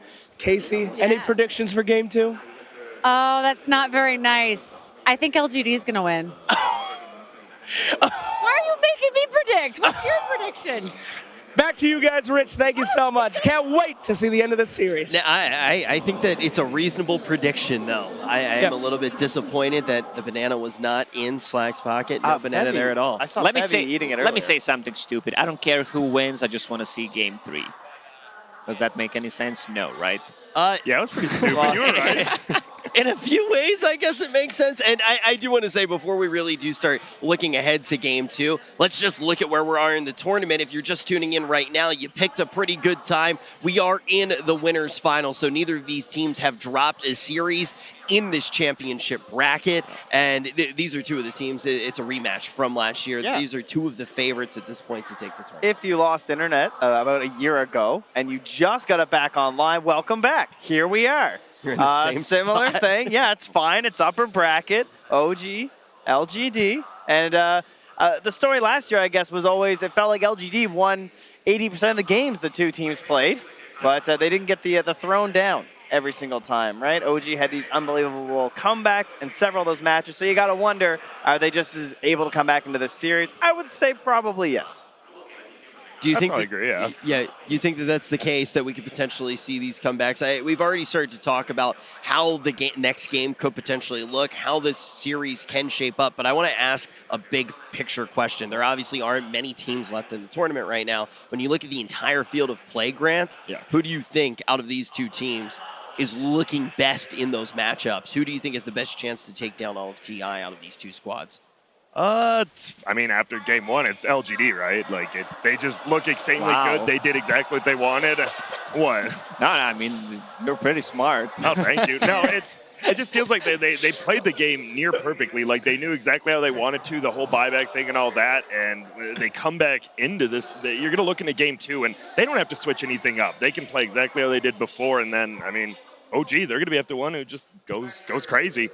Lacoste with a little bit of shade after he failed to count to 3. So I'm going to actually ask you right now, when you look at the other teams, do you really think that this is like the be-all matchup? You think whoever does take this head-to-head is enough to kind of indicate how they'll do They it? definitely have an advantage. They're in the upper bracket, especially LGD now that they're one game ahead of OG, but it does not matter at this point. It's still TI. Anything can happen. We have 4 best teams in the world which are competing against each other, and anything can happen.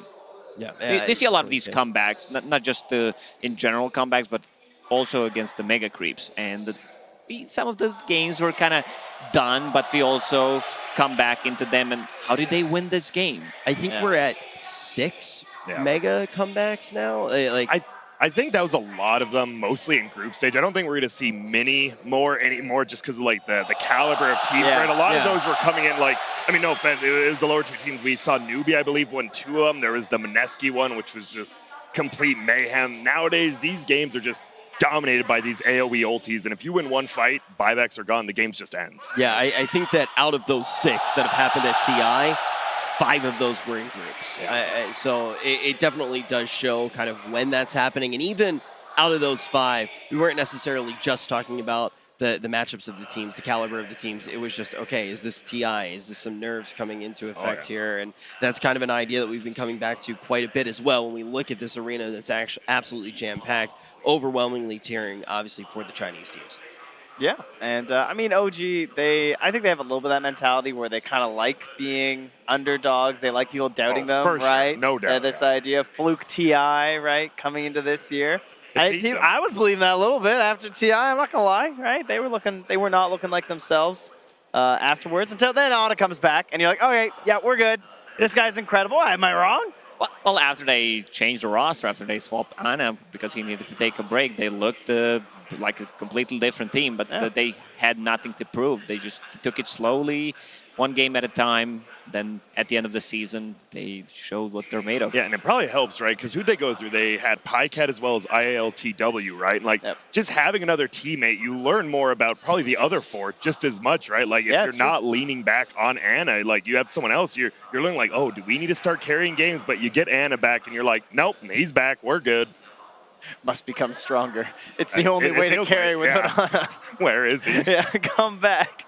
And you know, we keep talking about everybody's road throughout the year. I mean, look at both of these teams. Neither of them had the best possible start that they could have to the year. They had bad years, straight up. Yeah. Who cares? Yeah, like exactly. it's really one of those things that it's so strange to really dive into it because it just does seem to defy logic in such a big way that teams can come out and have rough years and they come to TI and they really just look like the best. That translates through all levels of competition, right? All sorts of sports or esports. It doesn't matter because a lot of them are all going to say the same thing. All that matters is that one big trophy at the end, right? And I would say every player, like, were you there? I mean, when you went to TI, like, is that how you felt? Like, this is it. Who cares what else happened? Exactly. That's the mentality that you need to have. Like, you're not thinking, oh, we beat those guys 7 times before we met throughout the season. It doesn't matter at that point. You just want to win this game one at a time. To really unpack that, though, do you think that it's a different skill set and a different mentality to be a dominant team throughout the year and to be a dominant team, a TI winning team? I mean, you look at VP multiple years. I hate to just call them out, but I mean, this is probably one of the most dominant, seasoned teams we've ever seen in every single TI. Just didn't feel very good for them. And they ultimately, they end up getting pulled apart like soft bread. That's not going to be the case, though, for these 2 teams coming out right now. We got OG, we got the stacks of papers already securely in the booth, and we have the team that has the crowd behind them and a game in their back pocket in LGD, looking to close this series out nice and early and get that first spot into the grand final. They could rest easy tonight and know that they are showing up to play for that biggest game that you can have in Dota. And now as everybody does start to take the booths, I want to one more time really start to think about how much this game can change compared to what we saw in that first game. I mean, this game is definitely everything, right? You do not want to go down the lower bracket if you're OG. I mean, you can be like, oh, lower bracket, who cares, whatever, like your Team Liquid or something like that. No. You want to go right to that grand final. You want to watch the rest of the games today, chill back, get some dinner, and start prepping for that grand final. I have to disagree a little bit here. You want the lower bracket? I don't want them to be in the lower bracket, don't get me wrong. But if you look at their faces when they're entering the arena, they're smiling, they're having good fun, having good time with the teammates. I don't think this loss really affects them. Well, and that's something we've talked about with OG, right? I think that you can have both, though. I think that they're a team that doesn't necessarily get inside of their head, but I think in the same breath, what Trent says, I mean, you're going to pull out all the stops in this game, right? I don't think that you can disrespect the idea of dropping down to that lower bracket right now. It's just too volatile of a situation to be in. Yeah, it was. And I think that Pango pick kind of threw me off because it hasn't really been doing that well. And they picked it third, I believe. And it was very odd because it messed up a little bit of the lanes because you have a dominant laner, right, in the Nature's Prophet. And all of a sudden you got this Pango. And he actually didn't have a game. He had no game. Sometimes that's also like you need that dominant laner to give you this position 4 here that doesn't work that well on the lane stage. But if there's anyone who knows support Pango well, it's China and it's LGD. I mean, this is something that they ran quite a bit. It's really hard to bounce back with Pango, who had the 0 CS at 5-6 minute mark. He was 0-0 actually. Because Nature's Prophet wants to go out, go ganking, and that's when you think your 4 is finally going to get some farm, but he just never did. So I definitely think we'll see more aggressive lanes for sure from OG. Like they want to be in your face. They want to be the ones taking the smoke ganks to you, not like reactively playing. Okay, so if we do see those more aggressive lanes, how will LGD be forced to respond to cost? LGD is a team that played their own style. I don't think they're counterpick that much. They're mostly focused on what they want to do. So they're just going to get the strong lanes once again. And I mean, we've seen the comebacks from the laning stage. Even if you lose one of the lanes, it doesn't matter that much. It's more about these Roche team fights where you're going to use a lot of buybacks to try to get the first Roche, then try to snowball, build more advantage from there, and try to end game with the second Roche cheese and Aegis. Yeah, I think a hero like Tide, right? It's good in lane, and it has one of the best ultimates in the game. Like you might see them thinking about taking that out. I think it's one of Chalice's best heroes over the past 4 months. Maybe we'll see something like that Beastmaster again or something. But I mean, to me, last game, your boy Lacoste, Ame, I mean, there was a lot of pressure on him, I felt like, right? Because he's been given this Feast or Famine style hero on the Ember Spirit, and that guy is the biggest playmaker and also the biggest, not so great playmaker. He didn't do any Ame stuff besides the good Ame He did the stuff. good Ame, right? Dr. Jekyll, Good Ame stuff. Now, we're talking about Ame. We're putting him under the microscope a little bit. I want to actually take it a step back. Lacoste, if you were going to look at one head-to-head matchup, one position matchup in this game, when you're watching, who would you pick? What position would you pick? I think I always pick position 4 because that's the role I like the most, and I think you can easily win the game from position 4. I think Jerax needs a bit more playmaking hero that can rotate, and Jerax is the guy that breaks most of the smokes in-game. All right, well, speaking of in-game, we're about to hop into it right now. We have all of our players in the booth. Let's see who's going to be able to take it. Is it going to be a quick 2-0? Are we going to go the distance and make it all the way to a Game 3? PSG LGD versus OG. Game 2. Game 1 was looking okay for OG before it slipped away at the end a bit there, gentlemen. Do you feel like they need to make some adjustments with the picks, the bans? I think the picks were fine. It was just that slight late game, very odd decision making. So okay. I think also the Ember kind of letting it through against the heroes like the Zeus, Pango, the Void. These heroes that Root's really good against, Flame Guard's good against. I think it was a little questionable. Yeah, I mean, 2 teams you expect to stick to their guns regardless of outcomes of an individual game, and very much likely what we're going to see going into game number 2, as some switch-ups will maybe have to happen, because often what's going to happen is a change-up in who has first pick, for example, and some of those bans can be mixed around because of that. Yeah, so LGD is going to, I think, stick probably to the first phase. Their bans, their idea about the picks, what they wanted to pick there. But since OG is now going to kind of respond to them, right, they're going to maybe pick Jerax a more playmaking hero instead of this Pango that's a little more greedy as a 4. I think the LGD second phase is going to be maybe a little more different, maybe a little more reactive to OG, and both teams are going to slightly change up their draft to kind of counter each other. So I think right now, first pick has a huge advantage because of all these like inbound heroes right now. Enchantress, IO, ET, Tiny, but LG doesn't play IO, so they gotta get rid of it, even if they're first pick. And I'm surprised about the Enchantress because LGD plays a really good Enchantress. Okay. So Chen, that's No Tail, one of his classic supports. It's kind of been banned out, I think, a lot against OG. Yeah, it really has been. But they banned the Enchantress and the Wisp. There's like all these other more priority bans, so these like tier 1.5 bans that you're still really scared of are kind of slipped through in this series. Yeah, and I think so you're saying, Feb, you find it interesting they ban the Enchantress themselves when they have first pick?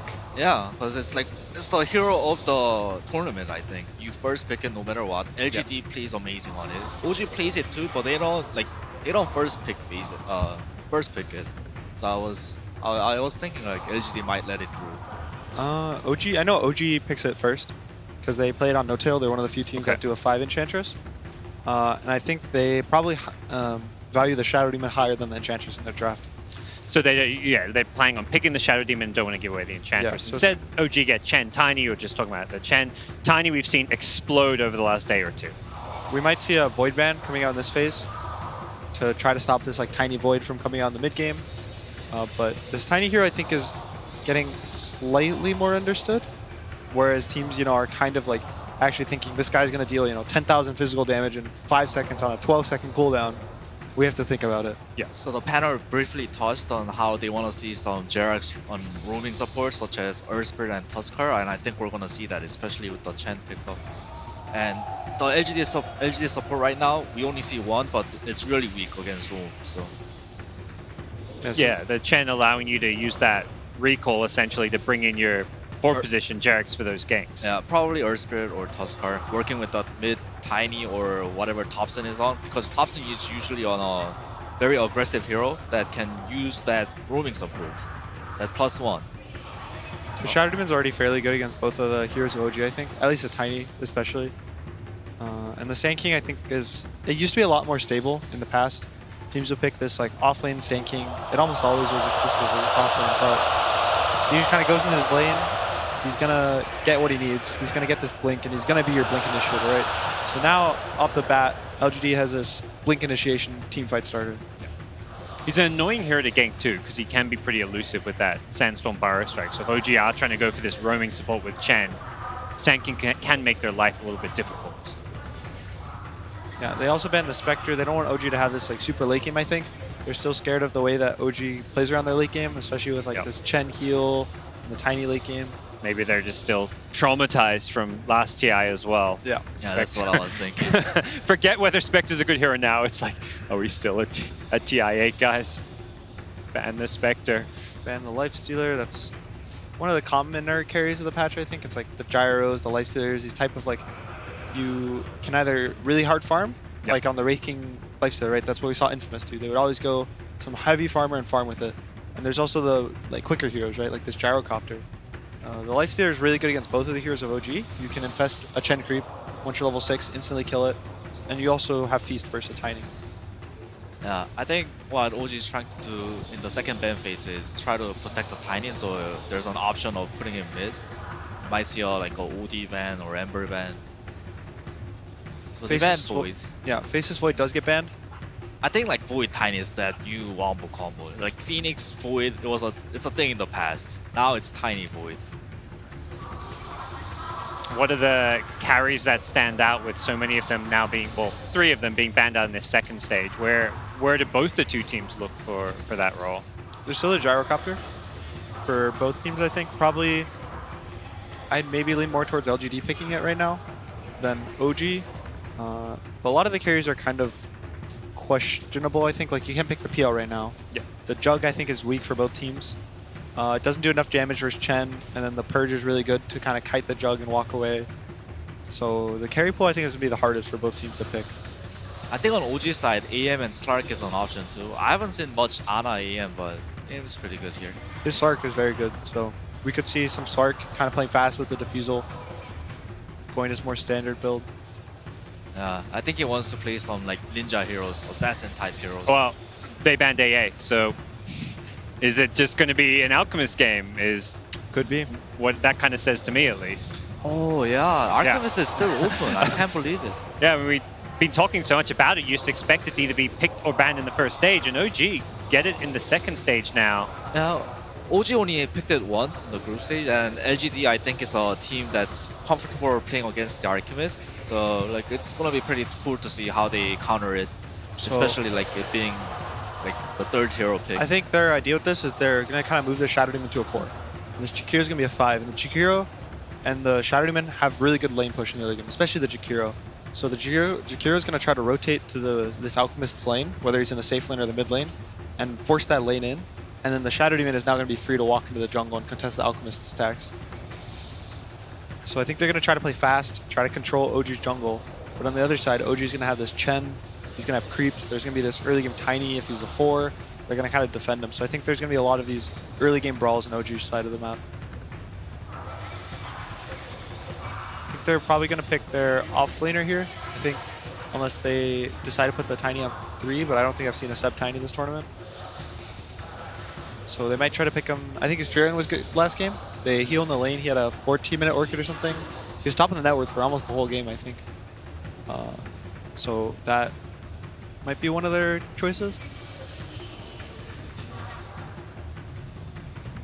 Darkseer. Okay. Haven't seen much of Darkseer, but OG going to pull it out. It matches up well with both of their current cores. The Tiny and the Alchemist, if they're both cores, work really well with Surge and Iron Shell. They both want to go in, commit on heroes, especially the Tiny. When you're Iron Shelled and you're surged in, you can just combo heroes, stay on them, you keep hitting them. They take so much damage. It also does open up more picks. It opens up this Ember Spirit that they can put on Thompson or Anna on last pick, so I think we might see LGD kind of ban that out in the next phase, or take it if they're scared of it. It is a little scary playing Darkseer versus Shadow Demon though, because you're going to get purged, you're not going to be able to Iron Shell, you're not going to be able to Surge. I can see, they pick Sven. Is this the kind of carry just to match the Alchemist's farm, or?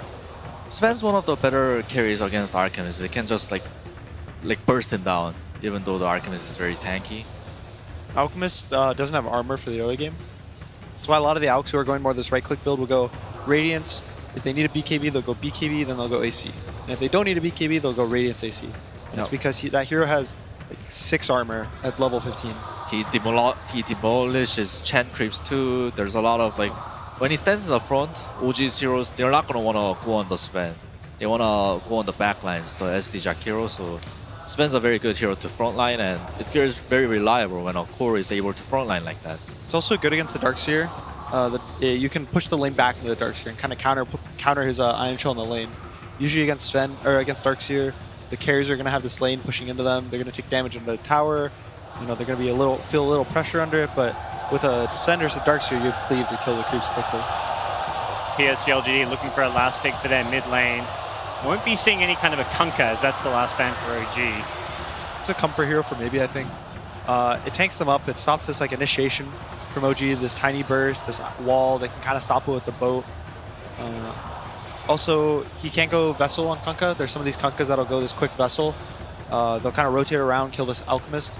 You have the ability, if the Alch is mid, to just shove in the lane with Tidebringer and kind of run into his jungle and push it fast. I think we're going to see an Ember here so that OG can't pick it. It is PSG LGD with first pick coming out of this stage, and it's going to be a Dragon Knight. Oh, so they did this thing, I think yesterday or like 2 days ago, where they did DK Spectre. So the idea is like those 2 tanky front lines, OG has to choose basically which one to kill. And the other one, it just inputs a lot of damage. Heroes that Alchemist can definitely not burst down all that quickly, even with this new physical damage build we see coming out often. He takes towers very fast too, and OG Alchemist, if it's put mid, he's gonna go jungle. Tiny, once DK hits 6, he's gonna get chased out. So Anna couldn't have said it better, right? With his chat wheel as they look at the disrespect. I'm sorry, crowd. Where are you at? Excuse me? Where are you at? I don't hear you. Oh. It almost feels like the crowd's giving them a little bit extra motivation. Oh yeah. You see No-Tail, he says, I want all the smoke. OG Don't give them a reason to play against you like that. They already showed it once, not once, but twice against EG. When they've got some vendettas on the line, OG shows up to play, and boy, did they in this game 2. Absolutely perfect, as OD and Anna said in that game. What a victory for OG, 1-1 now. Yeah, you notice no booze this time. The crowd knows, they're like, oh no. Hey, we gotta give it up. You gotta give it up to good performance. You can't poke the bear any longer. OG tie the series. we keep talking about the crowd strats. Definitely do think it's important, but I also think one of the really important things is going to be coming prepared with your own strats. And I think no matter how many pieces of paper you bring out, I think a lot of them are going to have ALK written all over them, Lacoste. Yeah, let me just check my notes real quickly. Yeah, that's it. Ban ALK. Oh. It's a good one. It's really hard to play against Alchemist when you give him a free farm at the start. He had a 10-minute Radiance. They didn't address his farm. Also, Dragonite on the mid lane is going for Hand of Midas. It's a good build if you can sustain. But with this kind of alignment, Spirit Breaker, ALK, and Darkseer, they're going to run it. And this is one of the better combos that I've seen besides the Tiny and the Faceless Void. You give Iron Shell to the Radiance carrier, to ALK plus the speed. He just runs in. Once he gets that BKB as well, what are you going to do? Yeah, I have that on my notes as well. I just ban ALK. I think that this has been something that's definitely a theme, Grant, throughout the tournament. Yeah. It's Alchemist. And the thing was, it wasn't even a first phase Alchemist. They had plenty of times to ban it. It was their third pick. We saw the Chen. I was really surprised. When you first picked Chen, I was like, oh, Alk's just going to get banned in the second phase. Yeah. And you let it through, and it looked like they had a decent counter because they did okay in the other lanes. Obviously, the ALK was free farming, but I mean, the Sand King was free farming too. Obviously, ALK accelerates more, but eventually, you're just going to get run over. It's a Spirit Breaker freaking Darkseer. And it felt like it got to a point too where that one fight in the river, where the Shadow Demon wasn't level 6. I thought they had that fight. And then I look at XNO, I'm like, oh, he doesn't have Purge. And so without that Purge, the Ion Shell's coming. He got out of the Ice Path with the ulti there from the Alchemist right after, and he just ran them down. I think that's like such a crucial fight. It's hard to like bring a whole game down to such a moment like that, but that's one of those times you just really need to cut that momentum. Exactly, and the Alchemist lineup will punish you with those small mistakes. It's so easy to snowball with it. Like, you have a tower hitter on top of it. You have a Chen who amplifies the heal, even with his ulti. And Chalice was trying to get a Spirit Vessel, but even if you get a Spirit Vessel, he's still gonna have a BKB plus 1/2 more items at the time. Yeah. And I mean, one of the Alchemists, right? It's always like these Sven, these Alks, and these Life Stores, mobility, and you just have a surge behind you 24/7. It's crazy. You can always get in and out of fights whenever you want. And I do want to kind of go back to that first game, right? In the first game, we say that it's a very skirmish style of Dota. When we get to the second game, it's going to be a different story. Yeah, it was just in your face. Like we said, OG's the team that lost. They're the teams who has to swap it up, and they definitely did. They were just, from 10 minutes onward, they were always chasing down a hero. They were never just farming. And we had cooldowns as an issue last game, right? We have like Faceless Void, we have Tide Hunter. This game, just nothing. Now, the only cooldown you have to worry about is like Alchemist Ultimate. Charge. Oh, no, 10 seconds, hurry. Now, when we look forward to the third game, I do kind of want it for anybody tuning in right now to see the winners final, to get a look at who that first team in the grand final is going to be. Yeah. Hi, everyone. Hi. Also, I do kind of want to say right now, like, what is the style of these teams for anyone who maybe didn't even watch last year, because this is a rematch from the same point last year. What makes these teams so strong? I guess I would just kind of go back to this idea of like OG's built around. It feels like breaking the game. Like they like to do damage resistance stacking. They like to introduce new heroes as cores that weren't supposed to be cores, or sometimes new heroes as supports that maybe weren't supports. Yeah, they're trying to pick something that you're not ready for and to try and catch you off guard with it. Whereas LGD, no mystery, right? I feel like they're just extremely good. They're clinical. They're calculated. They're playing very good Dota. So you have this battle of like, are you going to get caught by surprise, or are LGD just going to play their game and take it? Secret didn't look that convincing at the winners bracket and the part of the losers bracket as well, but they kind of copied what OG is doing. Like they took the carry IO and they managed to throw out the Ouija gaming in a series 2-0, 2 20, 25-minute games, and it feels like this is the style that you need to play. Like if enemy team picks more late game oriented heroes, you just punish it or play around the big ulti cooldowns, which right now OG didn't have any, so they just run at you. Yeah, eventually you start to see that some of these things that, yes, they may catch you off guard, they might be a surprise, but when it's actually iterated upon, Grant, it's something that is strong as well, and we might even see become pages that are added into the textbook. I think the IO was something that surprised everybody pretty much instantly, and now people are actually talking about whether or not it should be banned and in what scenarios. Yeah, I mean, I've got it right here on page 7091, and this Wisp, I'm surprised it's not seeing more play, but I think it's just going to keep out permanently banned from this. You can't let OG have it ever. I think it's always going to be IO mag banned versus OG every single game, grand finals, losers bracket. Now they're never getting those two heroes. Yeah, it is very interesting, though, like you said, to see the team start to adapt to that very quickly, but we have that fire and ice situation. We have a team that we expect to play that textbook Dota, and the other team that's going to throw all the pages up in the air and make their own book. And if that book was something that worked the last time, what worked in TI8, will work here in TI9. And I think already in this series, though, from both of these teams, we see how much flexibility that they really do have, because we can see two completely different games of Dota within the same series. This third game going to decide who goes to the grand final. Yeah, sure. It's TI. It's the last 2 days. You have to be flexible. You have to have all kinds of styles and strategies ready to go. And hopefully you still have something left. But if you've made it this far in TI and you still have a strategy kind of left out there that you really believe in, this is it. You're like unbelievable at Dota if you've managed to get this far without pulling out said tricks. So what if you don't even get your best strat out? And that would be impressive. Like we had so many strats prepared that I didn't want to even use them. Maybe Liquid, right? They had the 3-0 in the final. They're probably like the only one where you can be like, okay, yeah, maybe they did have something else left there just in case. You got to pull it out eventually. If you don't use it, you lose it, right? Yep. So I definitely do think that that's something that you have to think about. But at this point, we think most of the cats are out of the bag. The thing is that we can actually use to look a little bit deeper is to actually see what the teams had to say before TI even started. Dove had a chance to sit down with LGD. 那去年的 DPC 排行榜，老干爹是排在了第6。你们对于去年一整年自己的发挥和这个成绩还满意吗？就我个人而言的话，对自己一整年的发挥都不满意吧。然后整个队伍的状态，就可能因为一些之前的影响，就肯定是整体来说都不太好嘛。感觉每个比赛都没有发挥好吧，打得不是很好。今年一整年都就一般吧打的。那其实感觉这一整年很多选手都有比较大的进步。那你们是否觉得在 TI8 之后，心态上面有没有一些什么进步？心态肯定进步的呀。这一整年其实挺难熬的，对吧？那有没有一些比较开心的瞬间？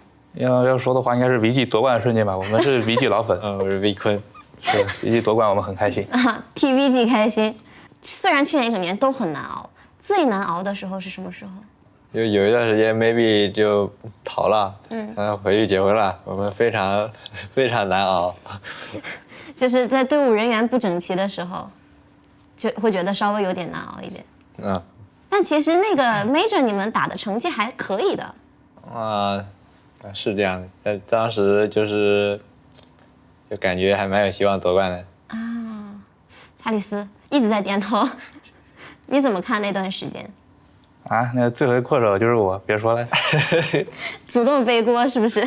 那问一下，去年有哪个人的哪句话让你至今还记得？就是开始选人了，搬完了，准备1、2手选人了，他突然问了一句 FY， 这把炸不炸？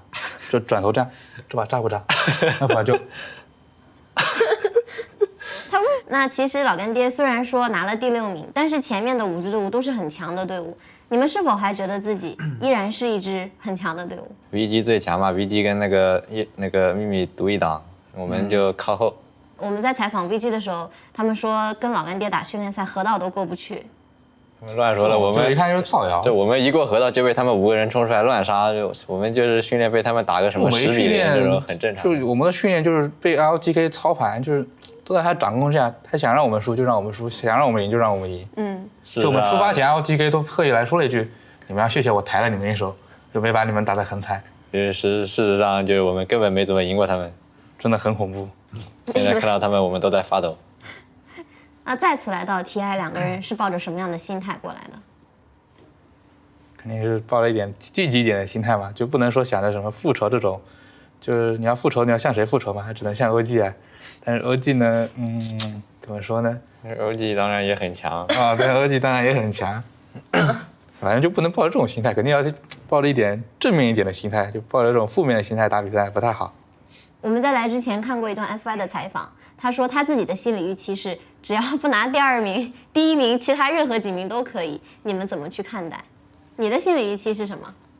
没有什么预期吧，因为你有些队伍训练不到，然后你对那几个队伍评估也不太确定。认真来说的话，你也预期不了，但肯定就是越往上越好嘛，就排名越靠前越好，肯定是想着去往冠军那边靠嘛。那这次 TI 在中国不同于以往，除了好好打比赛，你们有没有一定要做的事情？没有吧，打 TI 肯定就专心一点吧。好，那我们也希望老干爹能够打好自己的，好吗？谢谢。谢谢。Even before TI started, there was only one team that they were thinking about. It's OG. It's very fitting that we managed to make it all the way to this third game. I think that that's one of the things that, Lacoste even said when we were on the last panel. You were like, I just want to see this go all the way to the third game. Now we're here. What do you want to see? I want to see game not ending so quickly. I'm a big fan of the late game. I want to see those Aghanims that are coming out, Moon Shards, late game Dota is pretty chaotic. In the game yesterday where Tiny uses tossback to toss them onto the spark rates, or 2 days before. Yeah. I didn't sleep much, so my schedule is kind of confusing. It's the excitement. It's that you never know what's going to happen of late game Dota. It's where the ultimate stress hits, right? When you're snowballing a game sometimes, those are the easiest games to just be kind of laughing away. Yep. You're like, oh, got him again. And you're like, oh, they can't kill me, guys. I'm just in between the tier 3 and the tier 2. Like, that happens a lot. But when it gets to late game, it's really hard, I think, to keep those smiles up, which is something that obviously OG have done so well in the past. But you get this point where it's just like, okay, all right, we got Chrono up, yeah. Everyone, it gets quieter, I feel like. So I want to see that too. I think I just don't know if these teams will do. I think we could make to the late game, but I don't think we're going to see like this chaos late game, right? I think the teams are too good. I want to see the chaos. I mean, I want to, but I don't Guys, think they went out first. Yeah. So the decision making when the game gets kind of confusing, even for the pro players, like what is happening? This 3 volley from Tiny on a 12-second cooldown. How do you counter that? Like you get Quelling Blades, cut down all the trees. So that's why you want late game. You're trying to figure out how to deal with a Tiny Aghanim Scepter. That's a good question because no one knows the answer. That's another great reason to see. Okay, cut down the trees. No, you just we're trying, buddy. Get the cooldown to 60 seconds. So I do nerf it. Okay. Okay. There we go, Lacoste. I do want to say, kind of, when we look at the past matchups as well, are there any pressure points? We talked about definitely wanting to look at our 4s when we actually go to head-to-head matchups where we could potentially see some of the most impactful play come out on the individual level. But Grant, do you think that there's any player right now that you want to see step up? I think Chalice, honestly. I think that they're just banning his Ogre first phase every time, and he's got to prove that it's not just like this Ogre Centaur, right? We saw Sand King, which played pretty well. He was stealing a lot of creeps. He was using a lot of mana to steal creeps as well from the Alchemist, which hurt him, and I think he is their big playmaker, right? He went Veil, Spirit Vessel, Sand King, and then he didn't even have charges on it. Like, it just felt like he needs to be way more impactful on the map. Okay, we're going to keep that in our mind as our teams take this stage. Right now, the crowd favorite coming out, and you can definitely hear the crowd's going to be giving them their energy throughout the entirety of this matchup. This third game going to decide everything in the rematch from last year. The winner of this going to be going to the grand final. Coming in with that. Carried by their coach. Yeah. Exactly. We will have to see what they have in store as well. We talk about just how different this game could be from the last one. I'm trying to see if we can get a glance of all of the papers actually inside of that booth right now.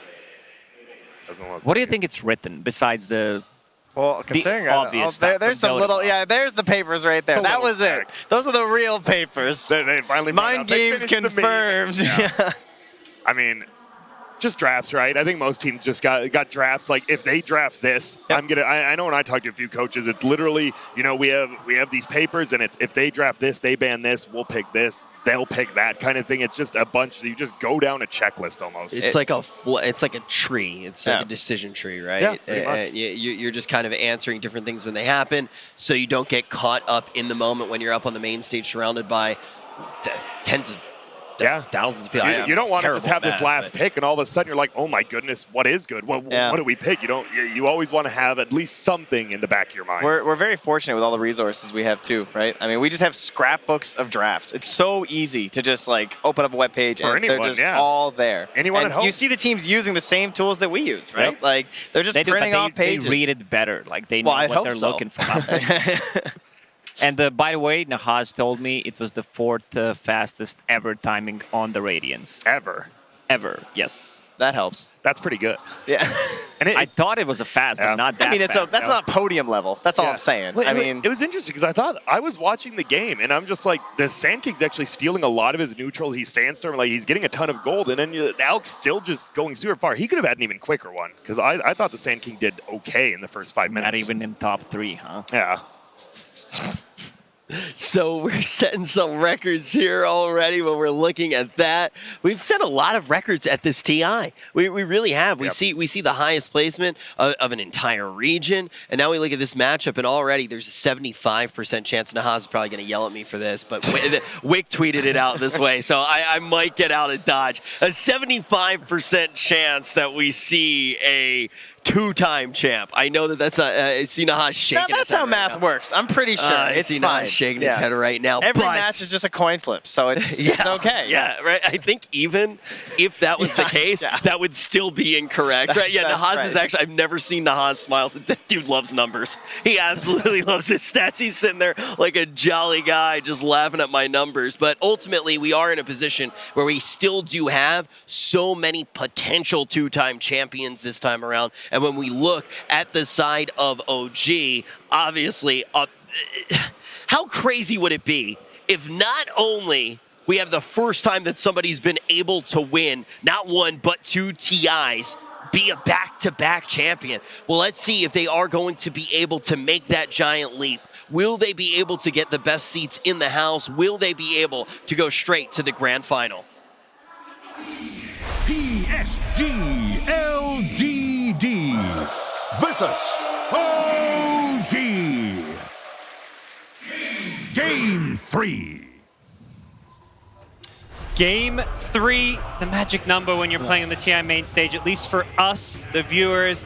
Maybe the teams would prefer 2-0, but luckily they don't get what they want. Well, we do. Yeah. So here, game 3, OG got picked first pick.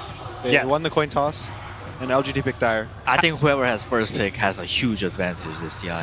You say that so far in this series, first pick has lost both games. Why do you think first pick has the big edge here? Especially for OG, because there's like I said, there's so many heroes that if you just pick it has a huge edge. Enchantress, Io, or not Io, but like Io for OG, I guess. Io, Chen. I think they forgot about the Chen at LGD, but like Magnus is pretty high up on OG's priority too. Yeah. So OG has a lot of these like first pick heroes that LGD don't want to give, but LGD don't have like a lot of first pick heroes. I think the LGD draft was actually really, really good against the whole OG draft. I thought LGD outdrafted them, besides one factor, which was the Chen Alchemist. I think that was the one trump card for OG. If the Alch got banned and even they picked up the Spectre second phase, I don't think this Chen Spectre is as strong as this Chen Alch. Yeah. I think the game would have went a lot different. Because those first bans, you're normally thinking about what you're giving up, and it does feel like maybe they forgot about the Alchemist, particularly the synergy with the Chen in that second ban phase when they're banning Spectre and Void. Right now, I think they're deciding whether they should ban Magnus or Chen, and they just stick with the Magnus. They're probably also thinking Alchemist, because OG banned AA in the first stage this game. So last game it was second stage, they banned the AA to protect an Alchemist, and guess what? OG's first pick Chen, Alch is still in the pool. I think LGD has to take Alch here. Or ET. They might pick ET. Or both. Yeah, what are the heroes you're picking to deal with an Alchemist in the first stage if you're expecting that second pick? I don't think you can. The Alch Chen is so strong, I don't even know if I've seen it lose this whole tournament. Like the two, maybe they've lost one match together, but every match I've seen, it's a stomp. The 20% more healing, works so well with his ult. His creeps can protect your jungle. You kind of go back and forth. There's all these like they make up for each other's weaknesses. You know, they're like one of the best duos in the game. I think you can pick. Well, they do get the ET you suggested, Febby. The most picked hero of the tournament so far. Yeah, second most played by LGD actually with a 86% win rate. Mini Nahas here. Statsman Febby. Yeah. I think they have to take the Alk here. I think unless they have a set idea of how to beat this Alchemist, it was too strong last game. I think even if you kind of contest him in the early game, he's going to get a Radiance, and they give up the Alchemist. They have a different idea. It's the Tiny who OG had last game as well. I mean, as far as heroes that have looked the best of the best, I feel like Tiny is in that category as well. Yeah, it's just so versatile. He can play as support, but nowadays we see him more on core with the tree volley. Just coupled with some AoE stuns, this tree volley can do a lot of damage late game. Yeah. The scary thing about this Alchemist is most Alks are going at least one Bracer, if not two, which means that he's not going to die to this Tiny combo in the early game if it's a core Tiny. Maybe with the ET aura, the magic. Yeah. But even then, I think it's kind of pushing it. We could see some of those combos around ET, like the ET Gyrocopter, where you run people down with the magic damage. Of course, OG now have 2 bans to protect themselves from some of the heroes they're worried about. Probably they're going to ban the Void. Yeah, that's the other hero. And the Gyro. I think those are probably the top 2 priorities for OG. Ember's pretty up there too, I think, for LGD. Lifestealer is okay. As we said, like last game, it's good against the creeps. You can eat the creeps. It's decent against Alchemist, I think. It does not abuse the ET aura though. I think like you gotta ban those heroes that abuse the ET aura. I can see them picking up Jakiro too, but it's not worth banning for OG. But he's a Radiant Spire. And that's ET aura, magic, and physical. I think the one scary thing about not scary thing about the Lifestealer though is like he doesn't do enough damage until later in the game for this Alchemist, like, you know, post 30-35 minutes. And before then, this Alk Chen I think is going to run them over. Like we saw last game, this Alk had such a fast Radiance, and the game just feels over like 15 or 20 minutes, right? There's that one Roche fight, or the River fight, Shadow Demon's level 5, the Alk gets like 3 kills, Sven tries to hit creeps, but now this Alk's like double his net worth, and the game feels really over. Yeah. And Lifestealer's going to be in the same position, right? Like sure, like him, like the Sven can scale against this Alk. You know, 3-4 items, maybe 5, they're going to be evenly matched, but this Alk's going to have 3 items on you, and at that point... Well, yeah, how do you beat it? And the Chen synergy with the Alk is not just the amplified healing. It's you've got this hero in the jungle that's stacking for the Alchemist, can stack with his hero, can stack with his creeps. Something OG are very efficient about getting Ana as much farm as possible when he's playing Alchemist. One of the issues with like this multi-thing stacking is you can only micro so much, right? So it's like you can kind of try to get like 2-3 camps as well, but it's kind of hard. So I think what a lot of teams can do is they give away the Chen creeps to their other players. So he can give like 2 creeps to this Alk, and the Alk can also stack 2 other camps, you know? Yep. And they're just maximizing their efficiency. It's the Gyro ban, so PSG LGD do have Faceless Void open to them if they want to go for it. And Ame has played a decent number of games on the Void. He is comfortable on the hero. Yeah, it's one of Ame's favorite heroes. They also, LGD banned the Darkseer. It worked. It was so good with the Alk last game. He's just getting Surge early game. He's already fast from ult. He's already a fast hero. He has phase boots and he has a Surge. He's running, you know, like 600 movement speed, 700 movement speed. It's pretty funny. It's pretty funny because like 2 days ago, Darkseer was untouched, right? Yeah. It wasn't picked at all. Now, OG's just bringing it back. He was one of, I think, the last 5 or 6 heroes unpicked or unbanned, unpicked at least in the entire tournament. Yeah, and then he got picked by Secret, maybe? Secret or Liquid? Liquid. It was Liquid with yeah. Mind Control. Yeah. I think it's coming back a little more because teams are, I think, valuing Ember a little more than they were the past couple days. Alchemist is also getting up there, and Tiny. And Darkseer with those 3 melee heroes in particular are really good for the 15 to 25 minute mark. Ember, for obvious reasons, his ult's faster. His Flame Guard just becomes a better Flame Guard with the Ion Shell. Alk for what we said, and Tiny just because he gets you in position. And that's all Tiny needs. He needs to get in position for these Toss Avalanche combos and dealing a lot of damage. Shadow Demon is picked up by PSG LGD, giving them SD ET support duo. One of them will be FYs. Do you think that's more likely to be the Shadow Demon getting the probably point the here? Shadow Demon. Also a block pick. If they wanted the Void, you want to take that SD away from OG, I feel, because that's the save that teams often want to be picking and playing against a Faceless Void.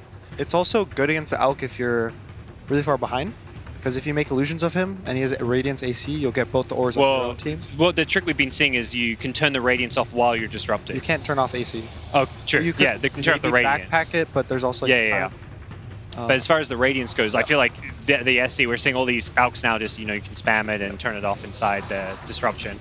Tide turn made it to the second phase. Ooh, it's a really good Morphling game for LGD, I think. Yeah. I saw Morphling.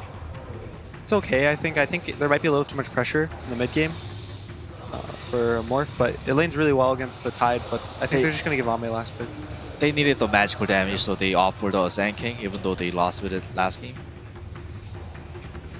Get the fast Veil, you've got magic damage coming out from Shadow Demon. It's synergy with the ET aura. Yeah, there is a lot of damage for LGD. Yeah. I guess they were happy about how their first 5 minutes in the offlane went with the out pressure.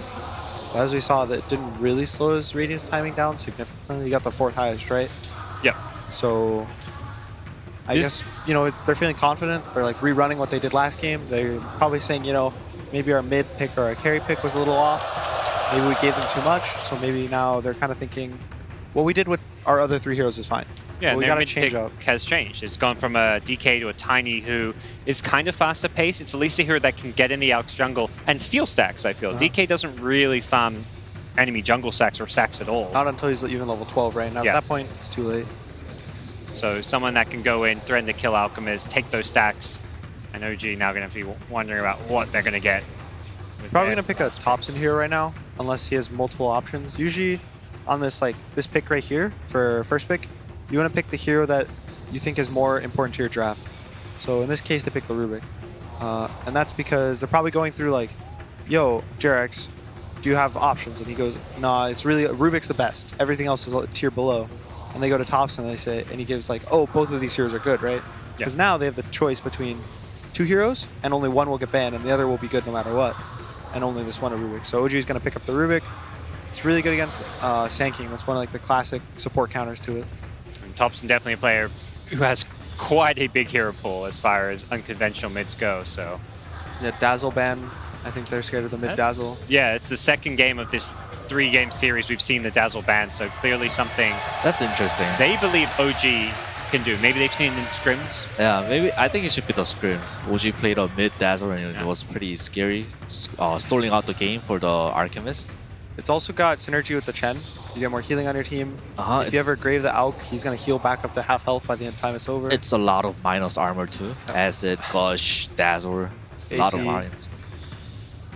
Void ban, they're still scared of that.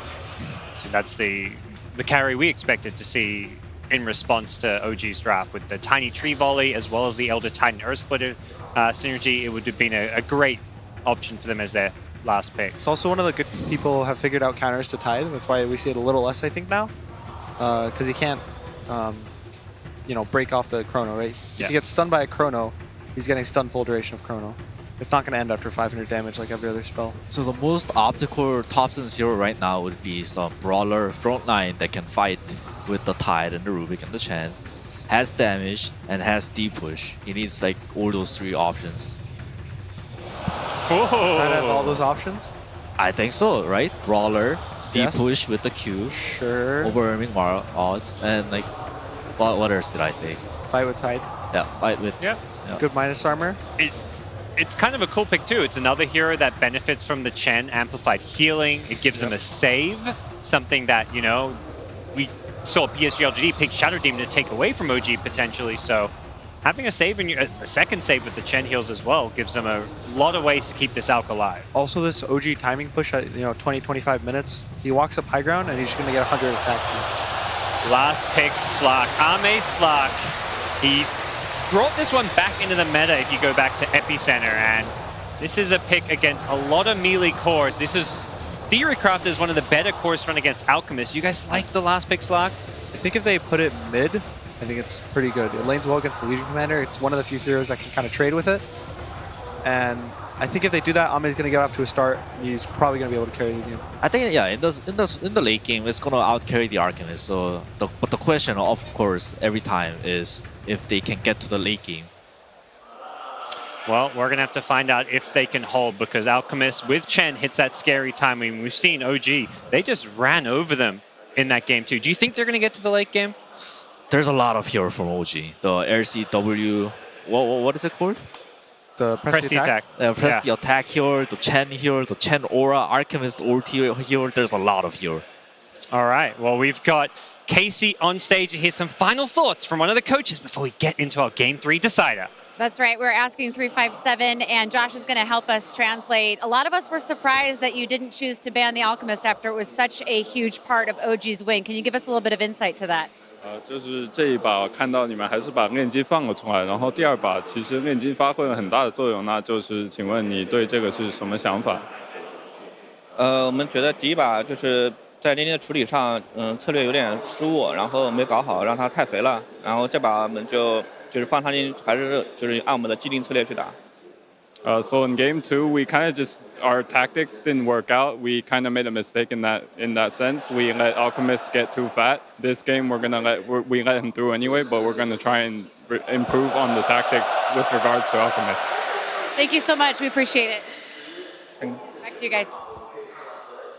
And sure enough, we go the full series. Game 3 between OG and LGD with a twist. Everybody expected the Alchemist to be taken out of the pool, and I'm not sure if anybody expected a Thompson Tidehunter? It seems like OG's bringing something different that we haven't seen yet, Blitz. Yeah, I think the idea behind it is essentially just give a hero that can frontline, run in for the rest of the team. Yeah. You're a space maker and a playmaker at the same time. I think it's just good overall. I think the idea too behind the LC is similar to what they had with the Darkseer. Just a hero to buff up the Alp. You know where your bread is buttered. Yeah. And as they were talking about, the press the attack is going to be a form of heal as well. That is going to be amped up by the Chen. Yeah, I will say I think the Slark is a much better core than the Sven to deal with this. The idea that LGD had was, we need a hero to deal with the creeps. No, you need a hero to deal with the Alchemist. And I feel like Tiny is like the biggest and best change to LGD's lineup to deal with this Alchemist. Seems like DK was too slow, especially when it came to taking that mid tower. The fight over the bounties begins in OG. I want to know how many games Ame, or maybe has been completely blanked out. Involved in no kills at all. Oh, look at that. X-Nova made that read perfectly. They were planning that Enon was going to take the other bounty rune. He was going to be teleported down to bottom. And now he's going to have to use his TP scroll, and PSG LGD managed to get 3 of the 4. Nice hard read as Chalice going to block up the creep wave. I think my favorite change to this is making FY play the Shadow Demon instead of a hero like Jakiro. I just don't love Jakiro as a 4 position. I feel like it's very limited what you can do with that hero.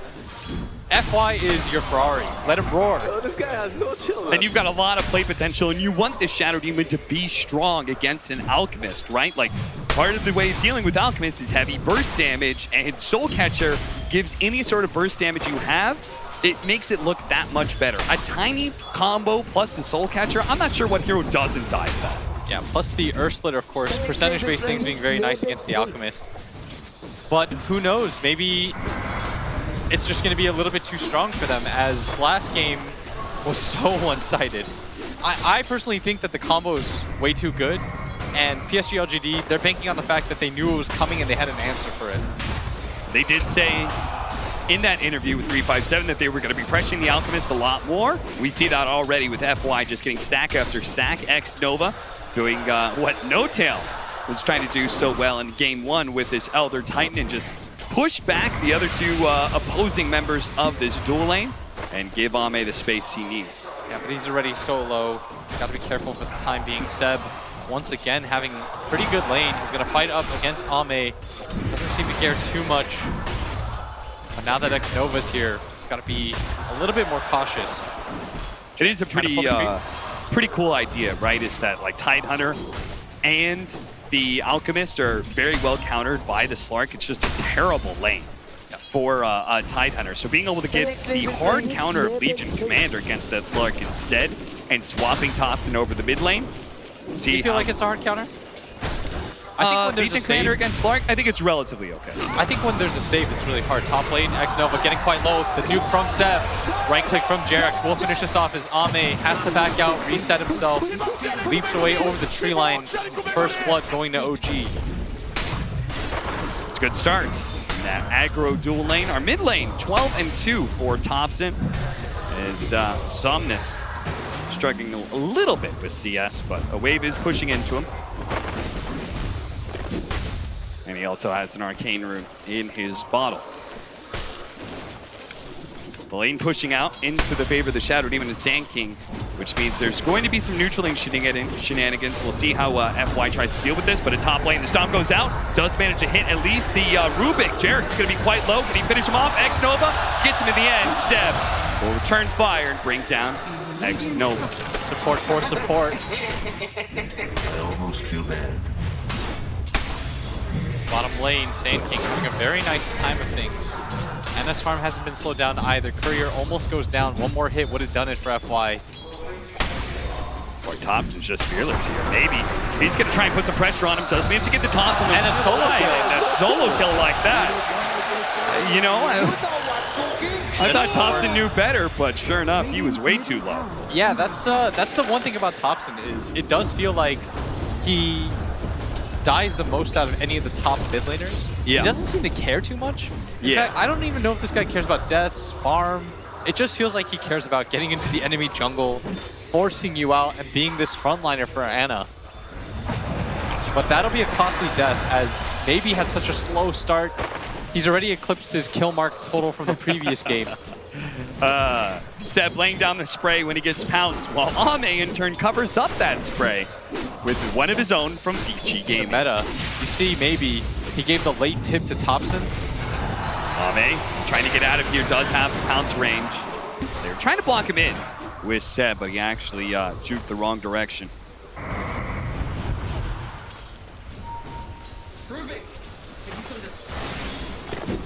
Somnus with this double damage.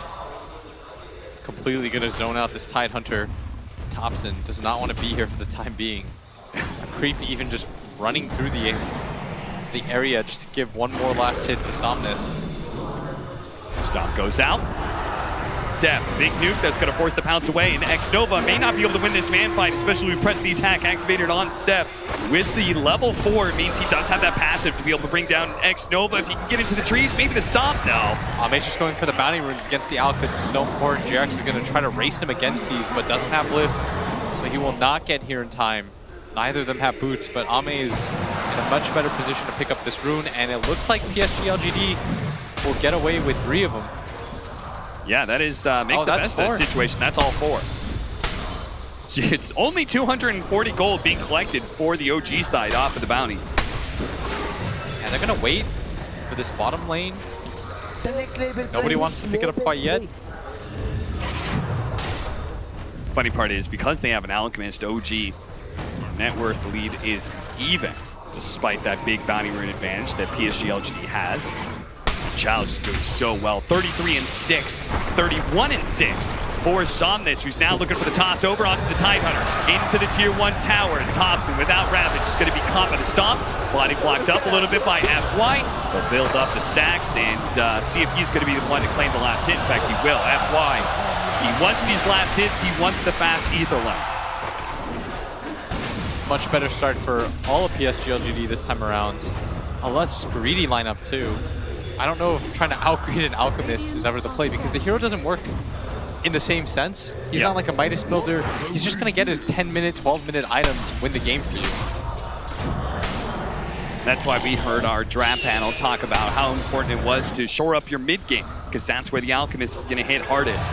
Once he has that Radiance plus AC. From the 12 to like 25-minute mark, this guy is king. Nobody will touch this out. You have to be able to ride that out if you're PSG LGD, and that's why they took the Slark.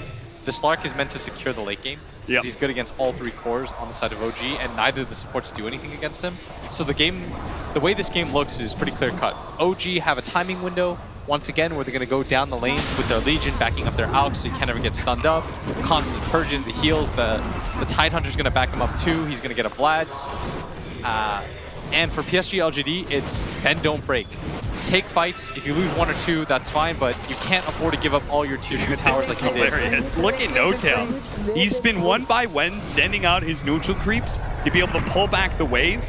to stop this push. But finally, he's going to be caught as the Spirit does reveal where he's at, and PSG LGD will dive with confidence now, especially since they've already brought down at least one of his neutrals. The Hellbear is still pulling some of the creeps, though. Okay. And this really is the principle of getting kills into objectives, right? Is that No-Tail, he understands the same thing, and he's saying, you can kill me, but if you're not taking the tower, it's fine. It's on the run. He's pinging towards it. He's laughing about this right now. The turn comforts of the melee creep is going to get the deny on the illusion rune while simultaneously pulling all of this into Ana. So it's not even going to return into the bottom lane. This is some next level shit from OG. Oh my lord. I can't even believe that. He dragged the entire creep wave so that Ana gets a double wave in mid lane. He saves the bottom tower, maybe wastes his entire time, and he denies the illusion rune. Dude, that is the most value single creep that I've seen. I mean, I think that was the most space-creating, defeating death I've ever seen.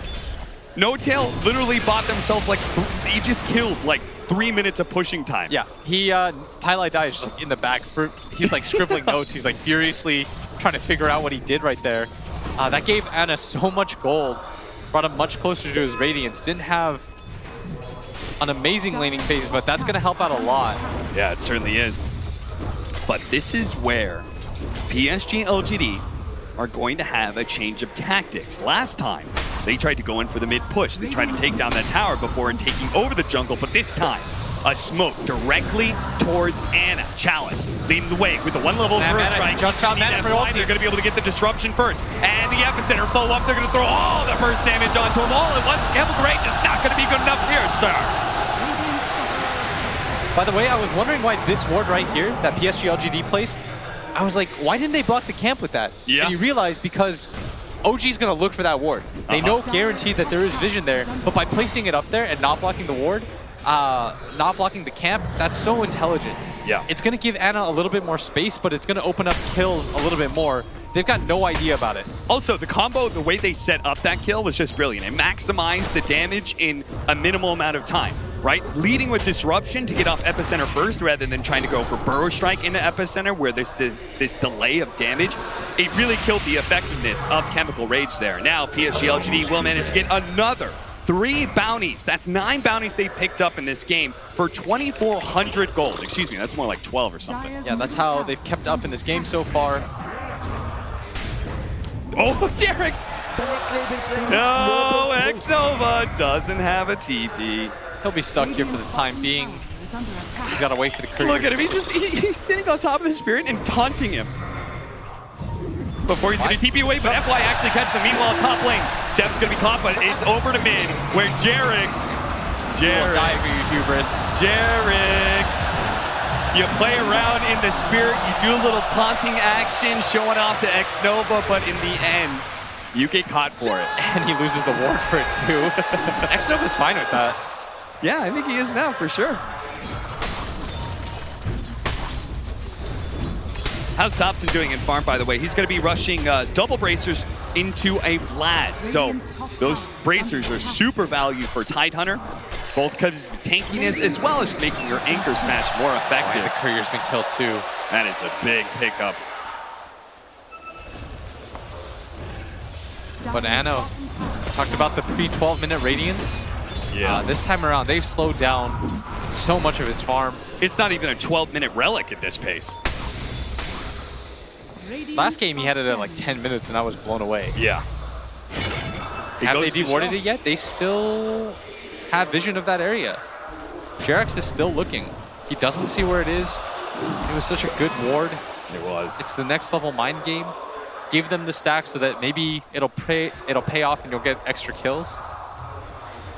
Smoke up, rotating to bottom. Seb, who's been holding on to this tower for OG, but now will pay for it with his life. The toss into the pounce from Ame with the Earth Splitter over the top. They really wanted to make sure that Legion Commander died fast, so there wasn't a chance of OG defensively rotating. And they still haven't lost any towers on the side of PSG LGD. No trade towards that top lane. It's still quite healthy. And this is going to create even more space for Ame. They can play into the jungle. Jerax is pinging. He thinks that they're going to smoke towards mid, which is why he preemptively places that sentry. Minus is almost here for Ame, plus his level 10. So both help him farm a bit faster. Somnus trying to catch Anna here, does have the toss back into the creeps. The TP, it's a slow one from FY, so there's no chance of them actually killing this, but it does force a lot of rotation. Zeb is now in the same lane as Anna, not really the way they want to play things. No, not until he has Radiance anyways, and he's still working on it right now. And that's why PSG LGD are going for all these aggressive maneuvers. They know that they've slowed down the timing enough. Thompson isn't really getting involved in fights either. They just want to defend this mid area while he tries to catch up and farm. This is not the typical Thompson game that we see where we see him rotate into the enemy jungle. He's been a lot more farm-centric. It feels like both mid laners have been swap positions. Seb getting gone on at top. They do have Jerix, though, TPing in. Telekinesis toss back onto X-Nova, and Seb, as he wakes up, he'll see this as an opportunity to get some duel damage. It's the first duel win for him in this game. But yeah, it feels like whoever has Tiny is playing aggressively, and whoever doesn't just prioritizes the farm. Thompson, we felt his impact in the mid game so often throughout this series alone. Looks like they don't want to give up this tower. Chalice, he's going to show himself. Chalice with the veil out. Not actually trying to get any extra damage off the epicenter, surprisingly enough. Maybe with FY here, trying to catch somebody with the disruption. Does get him. That's going to be the Chen caught. Chalice ready to go with another round of the Burrow Strike. Even if they don't kill Seb, will get a kill at the top lane. Still, though, I'm sure OG is quite happy with the space created as they took the mid tower. Ame forcing Thompson out of the jungle right now, who just continues to plug away this farm. Maybe he's going to go for...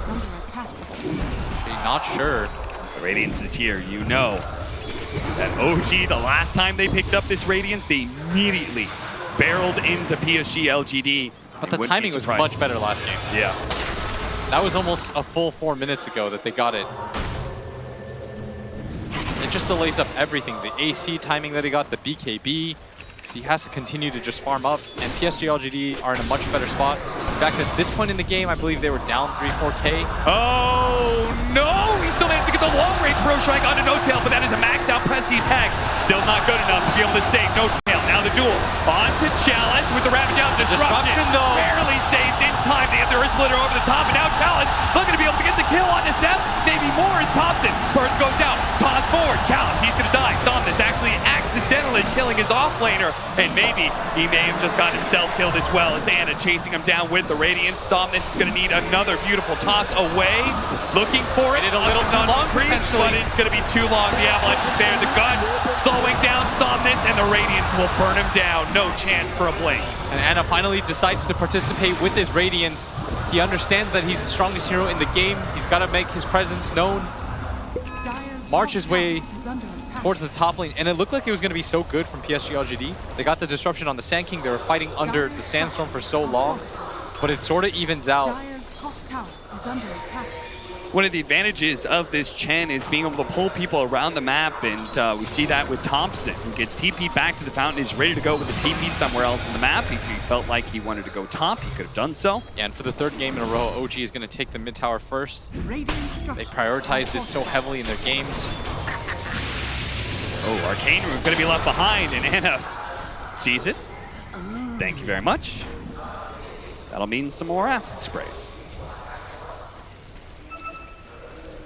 Top, going to be taken. They see all these heroes rotating over. PSG LGD really want to take the fight, but Seb is going to try and get the initiation onto Somnus. They have the unstable concoction, but the rest of PSG LGD is on their way. There goes the duel, but Challenge going to be able to get a two-man Burrow Strike. Ame pouncing in as well with the two-man TrentPax on top of everything else on top of the Somp, and now they have Seb dead, but Anna is still so tanky. He gave him with his dying breath the press the attack. The level 4 press the attack with so much regeneration means Anna will be able to bring down X-Nova. Now he looks for more, but Chalice, he's just trying to pull the creeps away. A buyback over to the side, the buyback. Chen is here as well. X-Nova trying to catch him. FY looking for the disruption while Ame taking stacks after stacks, but he waited out the dark. Ame's gonna die. Oh, the Chalice save! Ame trying to get away. The toss over onto the Sunny, but it doesn't matter. Ame lives. Anna dies, and now Thompson's going to be run down underneath the trees as he tries to juke it around, but eventually Somnus is going to be able to find him. They have the Burrow Strike there as well. Back over to Ame, who managed to finish off Jerix on top of everything else. 7 of 14, LGD win a massive fight in the top lane. And OG, I thought that Ame was dead for sure, but they find the save for him. The follow-up, this is going to be a value shrine. I'd like them to continue to play faster, smoke up, attack that triangle area. You're together here as 5 right now. Looks like they're going to back out, farm through. Ame still in a really comfortable position, about to pick up his Diffusal Blade. Medallion on Chalice. Feels a little bit like game 1 now, where OG had that net worth lead. But once LGD were finally able to reclaim it, things started snowballing heavily. We'll see if LGD can do that again, or if they're going to play it a little bit more passive this time around, because they do have so many items about to flow in. Ame almost has a Diffusal Blade. They're going to work towards Aghanim Scepter on Somnus, though he needs the full kit still. And if you're PSG LGD, you probably want to take a fight. They've got to be a little bit cautious, though. And they did end up going to the triangle area. They just didn't smoke for it. OG, they've got the Ravage. They want to take this fight, too. Both teams feeling like they're stronger than the other. Where Thompson shows up is all important because he doesn't have a Blink Dagger. He needs to be able to get on top of PSG LGD, and he gets on top of X-Nova right away. But there's the disruption. Thompson dodges the stomp. Seth still trying to close the distance, wants to be able to catch X-Nova, but he completed his TP. Anna was done himself. They'll surely know about the vision on the high ground now, but OG did not get the successful smoke gank that they were hoping for. Yeah, both teams battling it out for position right now. And now it's going to be an immediate run into the Roche pit. Feels like deja vu of game number 1. Hey, yeah, it's because Somnus TP'd out to the bottom lane. He thought that was spaced as OG failed to find a kill, but now he has to run all the way across the map. And it's got a BKB too. They should feel pretty strong here, but they don't do it quite fast enough.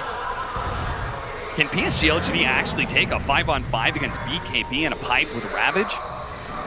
They're looking like it. I don't think you can give this Aegis up for free, because I feel like it's going to be then a repeat of game 2. If they find an opening like this, it's going to be massive with the Soul Catcher taunt. Again, who can survive against that combo? Certainly not good. With the pipe, it looked like he was strong enough. You were wrong, friend, and now the crowd coming back alive. Seb said, where are you at? And they're responding now. Top lane, gonna get caught on now. He's going to use that last bit of life to kill the Observer Ward, and he does manage to pick up the Bounty Rune. So Thompson grabbing the 3 on the right side of the map, but if they can actually kill this Alchemist, it would be huge. He still has BKB, but he doesn't pop it fast enough. He's Pro Circuit instead. Ana thought he had more time, but that is a limited resource against PSG LGD's aggression. Pickoff after pickoff, they're finding course around the map.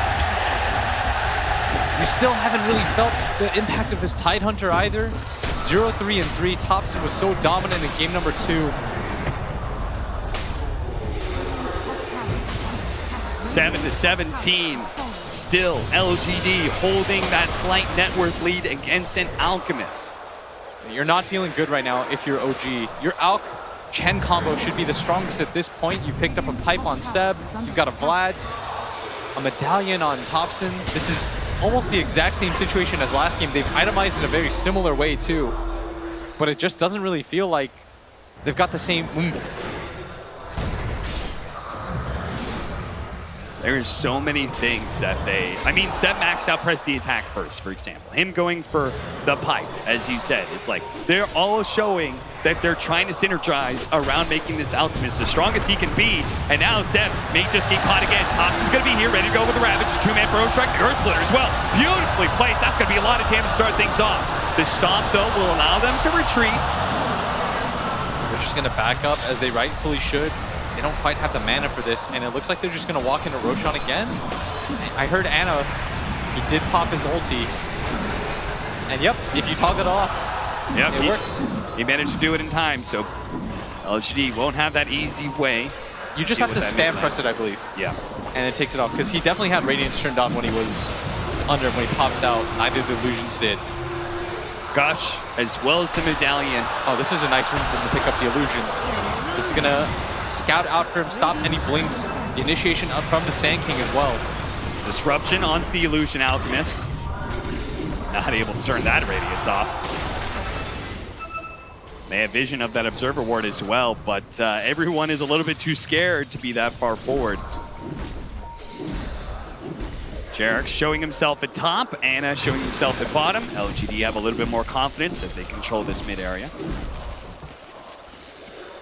The BKB soon for Ame. If OG doesn't take that Roshan soon, I fear they may miss their timing blitz. I'm not really sure. I'm trying to figure out where they go from here, because once he gets the AC, that's one of the strongest power spikes in the game for this Alchemist. Yep. You can get items after that, but the 3-item timing of this Alch is used to be, it's so powerful. That's what they rode last game, and this game it feels like they're still going for the same play. It's just not really there for them. It's harder for them to push into PSG LGD's lineup. They haven't taken enough tier 1 and tier 2 towers. Thompson, I think, has had the roughest game. We're not really feeling the impact of this Tidehunter. It feels like he's having a similar performance that Maybe did. And it doesn't feel good going all these items that are meant to empower your Alchemists, and you're not winning team fights behind that hero. So they're going to go for it again. Spirit revealing and slowing things down. Hope until the Mud Golem stunning up X-Nova. But Ame's really far away. They noticed that he wasn't there, and this might actually be... It's a free Roche. Unless. No. Something's not going to go for it, is he? He's thinking about it. He's hovering around this area. He's going to go for the blink, bust up. Won't be able to anymore. The Earth Splitter going down. Challenge! Who got tries to get in, but the Age is picked up by Anna. And now Challenge immediately punishes. He's hit by the Ravage. They do have the disruption on top of the duel. X-Nova will eventually die here. Ame with his BKB. He activates it, but everybody of OG is so tanky. PSG LGD, was this a mistake to try and challenge this Roshan FY? Trying to get away, but there's so many blinks coming in. Another round of unstable concoction. Catches FY. LGD lose the Roshan, and they lose 3. I'm so surprised that they took the fight in that way. They held for so long, and then they just gave up the area. Ame decided he was going to go bottom, and then TP's back to base. And OG has just going for it. That if you give them this opening, they're going to push it in a hurry. They do have the Aghanim Scepter for Somnus. This is going to be rather important in being able to defend. He throws out the volley with the Burrow Strike. That's going to be a lot of damage to start things off. The Avalanche followed up. Seb, as well as Anna, knocked down to half health. But that was the buyback from the Sand King. Going to be able to finish off the Sand King. No buyback from him. There's going to be one coming out from X-Nova. But these heroes are rapidly regenerating up, thanks in part to No Tail and his healing aura. And Ame, he's trying to build up some essence ship charges. More volleys into the back line as he goes. But this is looking like Anna is unstoppable.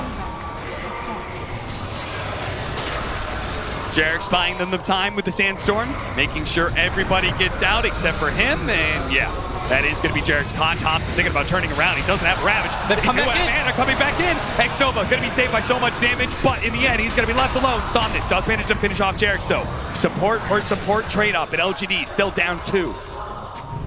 But there's no more racks for them to take. They know there's bounty runes. They're going to reset off of that. That'll be a 2-for-1, and the racks taken. Ame's decision and whoever's call it was on PSG LGD, that might prove to be fatal. The decision to split up, give up that Roshan area to deal with the rest of the waves. Yep. You had to have known that OG was desperate to take that Roche. And then in the end, once that mistake does happen, trying to cover up that mistake by fighting for the Aegis. Yes, once Ame, I think he realized, he's like, oh man, I actually messed up. So you try to overplay. He BKBs, uses that and his ulti. Once that pops off, OG knows this Slark cannot 5-on-5 against us. Well, we'll see how well LGD is going to be able to hold, because OG, you know what they want to do. They're going to get a heart on this Alch, and the regen with the Divine Favor is going to be out of control. Percentage base heal on percentage base heal. Yeah. The sheer amount of health he'll have. And again, they still don't have a Spirit Vessel either. That still would have been handled by the Legion Commander with the Press the Attack, which is another great synergy with this Alchemist. So even if he does get chain stun, they always have a way to be able to break it. And somehow they find themselves in the exact same position they did in the previous game. It's a little bit tougher to go high ground a second time, though. Oh, look at this. Seb went back for drums so they could all in for it. Nice. He knows. He smells blood right now. He's going to be pulled in soon. You only go for this item. You go back for this item because you think to yourself, this game's going to be over real quick. Yes. Somnus. They have the Sandstorm DPS. They have the volley. They have these little things they can throw out, but they have to be able to address the back line of OG. And look at where Thompson is. He's trying to break smokes right now. They're going to sneak over with the Slark, but he's been spotted by. They are going to make the entrance. Two-man Pro Strike. Immediately Raps going down. The unstable concoction cocked up. Ready to go. On to Chalice. Well, the duel. On to Somnus. He's trying to get the cleaves in, but it just dies. The Earth Splitter goes out, but it's not enough. Ami's building up the damage. Seb has been purged up. Maybe they can finish him off. Chalice actually managed to get away, but at the same time, Ame could not commit for Seb. So in the end, it's just Somnus who died with no buyback. And that was everything that PSG LGD had.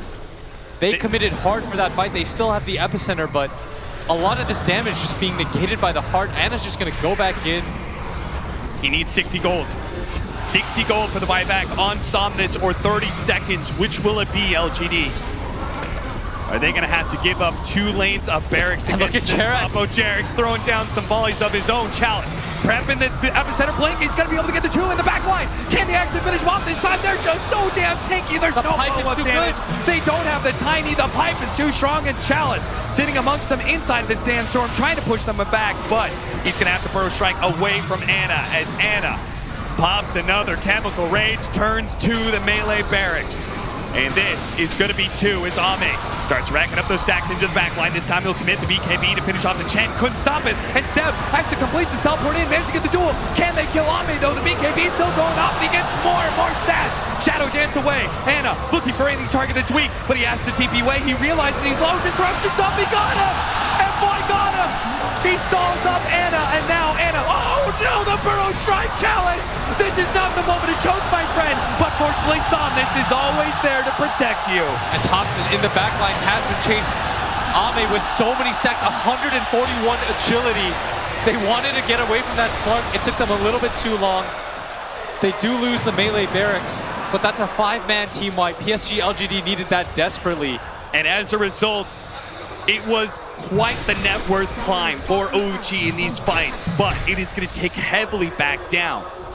Is OG now only holding a 5,000 net worth, and Ame is going to start claiming some items, starting with the Shadow Blade, working towards a Silver Edge. We almost have the Solar Crest for the Sand King. Somnus now has a crit with the Crystallis. That volley just gets more and more dangerous, but OG, they only really need 1, maybe 2 more fights. Look at OG. They're hiding so far behind Jarex. He's being patient right now. They understand that PSG LGD with the numbers advantage is on the hunt. That's why Ame's going to go all the way around. He's got the Shadow Edge. He's still got the extra 100 agility he's stolen from earlier. And with the Dark Pack going off, Jarex, that is not a steal that will get you away from Ame. That's 123 agility that he still has, and the 11 perma. That's quite a bit of it. And all the bounty runes. That is, now look at that, 2,000 net worth. That's it. And the gold lead is swung now the other way. These 2 Titans just swinging for the fences right now. And OG has to be careful. Every other team has proved that Mega Creeps does not end the game. If you are consistently getting wiped for just racks, that does not feel good. At the same time, though, they know that PSG LGD does not have buyback on their Shadow Demon, Chalice, as well as X-Nova. Do you try and force it anyway in this fight, or are you just waiting for Roshan? I think you're waiting for Roshan. That's probably your next objective, for both teams, in fact. Okay. For OG, it's how you get potentially the last set of racks without having to hard commit. For PSG LGD, getting it onto Ame so that he doesn't have to use his BKB so soon would be pretty nice. And remember that OG is still on the timer. A lot of these items that they've opted to go for, they're not meant to scale. I mean, you said it perfectly with Seb, right? You went back for drums. The only reason you go back for drums is all inning right now. Yeah, you think I'm going to win this fight, they're going to break, we're going to wipe them, we're going to go for the throne, I'm going to pop my drums active repeatedly. I mean, they've got like 14 auras. Oh boy, Thompson. He's got his level 20, and he's about to finish up a Desolator. So when Roshan does spawn, they can do it super quickly. But at the same time, PSG LGD, Ame uses buyout gold here. Ame, gotta be careful. They've got a gem. The volley, slowing down some of those supports, but they pulled in Anna, and I'm not sure PSG LGD are ready to take a fight right now. Epicenter, oh, Chalice. Fortunately, he held on to it in a way. He stopped it, so OG don't know he used that big team fight ultimate. Doesn't feel too good. Ame, whenever you use your buyback hold out like that, it feels so bad. Yes, you have your Silver Edge, but you don't feel comfortable fighting at this point. Yeah.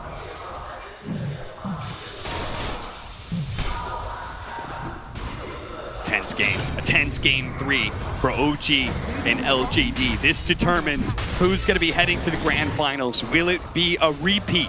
Will OG beat LGD in the upper bracket finals and go all the way through to the grand finals for the second year in a row?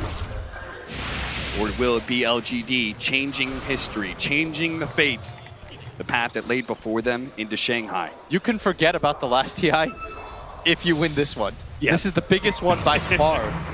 It'll sting a lot less. In so many ways, whether it's the prize pool or the pride of fighting under your home nation. The only thing that matters is being the latest champion. 15 to 25, 33 minutes in. We're going to have a split push. OG, they've got 2 towers to take bottom lane. Ame plays the other side of the map. PSG LGD, they're not looking for a fight until Roshan. And Roshan, it's up right now. Surprising that OG be willing to play the other side of the map, but maybe they feel like LGD just can't do Roshan quickly by themselves. I think LGD is just waiting for their opportunity to just hold out another high ground assault like that. Yeah. That's where their Sand King's going to be the strongest too, is when OG's going to push into him. Plus, PSG LGD, I think they make the right read on the game. They should feel like if it continues to go on, they will win. I have to imagine this is the Slark. They're going to try and break him. They're going to toss him into Ame. Ame looking for the break, but no, Thompson gets off the Ravage first on the 4. No real follow-up from OG, though, so honestly, that's good enough for LGD, forcing out that ultimate. Yeah, with the Ravage down, that would have been the gem. That's why Thompson was so willing to pop that. Yeah. Even though it might cost you another fight, not losing the gem is the key here. So OG say, that's fine, we have time. We'll just spend 2 minutes before we take Roshan. LGD are not going to be able to force the issue themselves. And this is going to be an Ags picked up by Ana. Wonder who he gives it to. Jerox would be a pretty good call. Thompson now has the Desolator, and he's somewhat close to 25. This is something that Ame may have to start worrying about a little bit. The lack of armor on Tiny? No, just the gigantic amount of AoE damage that comes from this anchor smash. I was being sarcastic. Somnus gonna be caught, pounced, dead. Woo. Boy, oh boy, oh boy. Daedalus soon for Somnus too. Everybody has so much armor on the side of PSG LGD. They really do. Oh. This Tiny 34 armor. Ame is 25 for himself. I don't actually think they care about this Deso very much. But I feel like OG's lineup, they're kind of running out of options for what they can get. Buyback from Seth with this stomp. What's happening here? He's actually going to TP over to Ame, but at the same time, they're still trying to finish off Thompson. That is not going to be good enough unless the Gem on the ground too. Right. Gem on the ground. Chalice not able to grab him, but look at the damage rating in from the volley. Ame's down here. The BKB activated, and they quickly realize that with the BKB chemical rage, Ana is too tanky to go for. X-Nova thought he was going to be able to get it. Couldn't get the gem. Gem dropped. Thompson reclaims it. They don't want to give up this Roshan area. Ame's going to hop in. Somnus is going to bottle up that invis. Not that good because of the gem that they still happen to have, but PSG LGD in a really good position right now. The buybacks were used by OG, but of course, as we saw throughout this game, all that really matters is who gets this Roshan.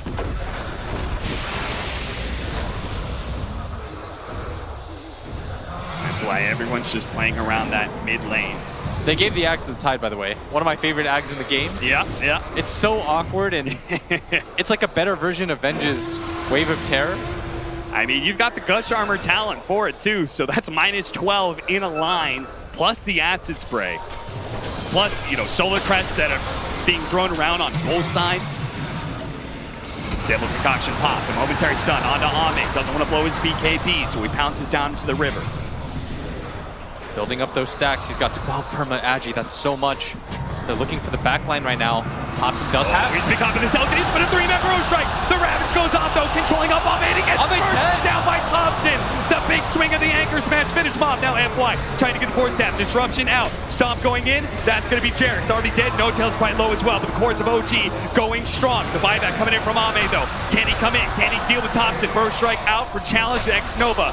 He's going to be left fed to Ana and Thompson. No Tail about to burn out, but no Tail almost dying there. The press of the attack helps him though. And all the buybacks filtering through.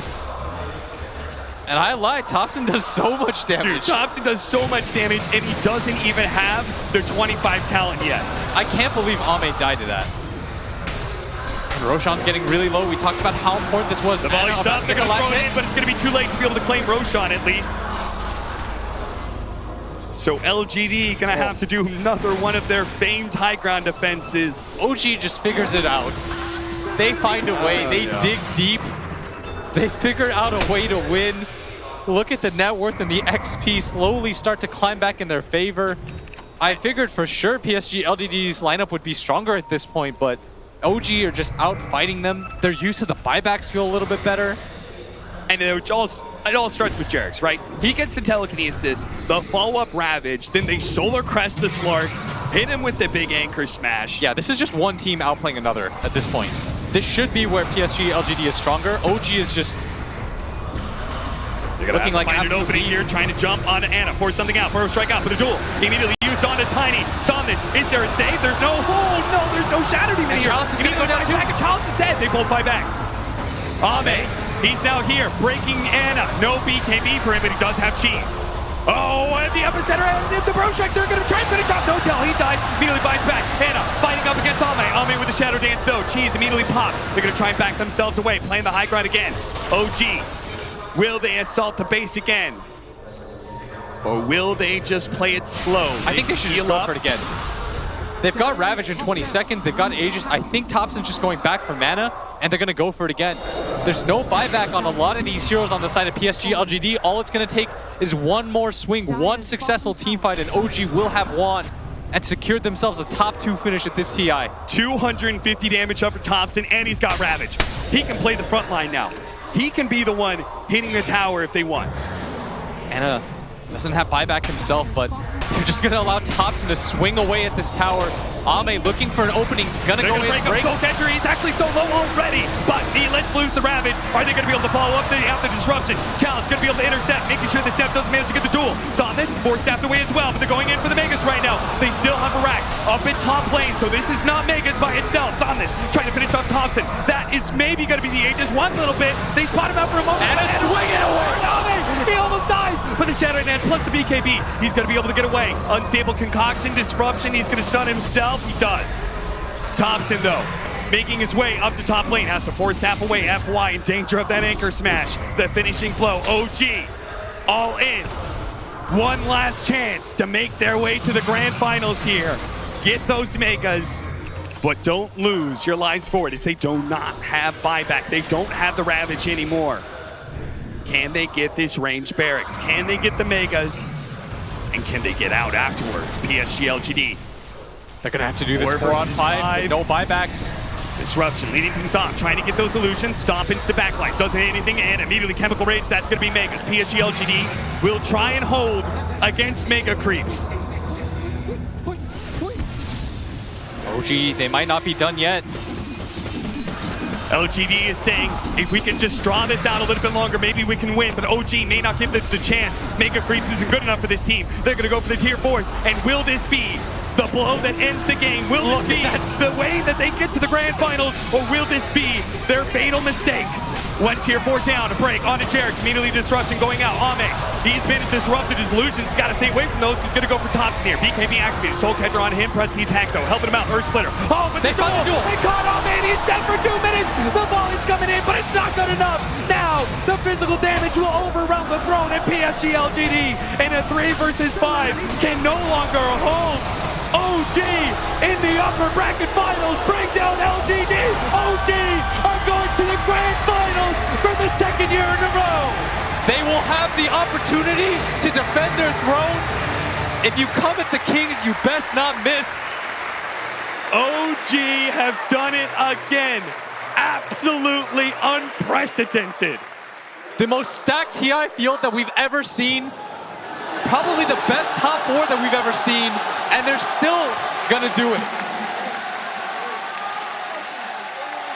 Unbelievable, especially with what a great way to start this series too.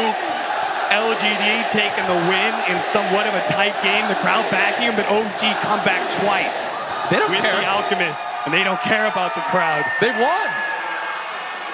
Oh my lord, I can't believe they get the opportunity to defend. That is incredible. You can see the relief and the happiness. So many doubters. How have they done it? It was a fluke. They just sort of like lapsed their way in. 2 flukes in a row. OG is something else. And the crowd, they will give their due. Or maybe this is just honestly the best team in Dota. Who knows? They're certainly the best team in this tournament right now. What an unbelievable race from OG. Winning 2-1. A fluke. A fluke. You cannot call it a fluke anymore as we see OG make their way to another grand final. And we're going to take a look into the coach's room of OG when they actually see it happen. Such a huge achievement. And the question is, will they actually get an achievement that no one has gotten before? Will they not only win 2 TIs, will they win back-to-back TIs? I mean, we're really staring at that potential right now. If you were going to pick a team to take them down, would it be LGD? Is that rematch happening in the grand final? Do you think that that's the best chance they have of being dethroned? It feels, I mean, LGD, right? They took a game in this series, and then they got Shen out twice in a row, and it feels like, you know, they thought they had this counter, and I could definitely see them coming back through the loser's bracket and being the grand finals opponent, like 100%. You lose to Alk. You play next game, you don't ban Alk, profit, right? Okay. So why does that happen? Sometimes the captains and the coaches are just stubborn. They think they can counter it. In the end, it didn't happen. It's the evil you know, I guess. Yeah. I think it's kind of the thing that you're going for there, because that was one of the first things that caught my ear. And obviously, I have like probably the second lowest MMR out of all the casters. Yes, sorry, and I'm hearing this interview, and you see the out go there, you see the out go through, and you're just like, wait, why? And the coach says, okay, we're gonna let the out go through. We have a plan for it. We're gonna try to shut it down. Alk seems to be one of these names that we're going to be saying consistently. Like Alk and Ench are the two that jump off the page to me as just being the nuts. It feels like every time that we bring up this point of, well, better to fight the enemy you know, it's because we're talking about someone who just lost to that, right? People have tried to fight the IO. They've tried to fight the Alk. Has it looked good? No. No, not really. Nothing ever guys, looks good. How do you fight them? I mean, they banned out that AA. I can see that maybe working. Even that's not a surefire victory versus someone like the Alchemist. But let's do some quick math, right? Okay. Oh, I love quick math. And I'll use correct. my So fingers. stacking minus armor, AoE gush with the Aghanim Scepter talent, 7 plus you want 5 the 7? talent, that's 12. Oh, Solar here, Crest. wait, you hold up 10. I got the 2. We need more fingers. We're Plus at 12? 12, that's 24. And plus 7 from Acid Spray. Hey, that's 31. 31. With all of that, I only need one finger. You know why? All right. Because we're throwing it over to Casey. How you doing, buddy? I'm pretty shaken. I'm feeling pretty good. Pretty emotional. Can you walk me through what that feels like? I mean, you made it to the grand final. That's fucking wild. It's crazy. It's still sinking in very much.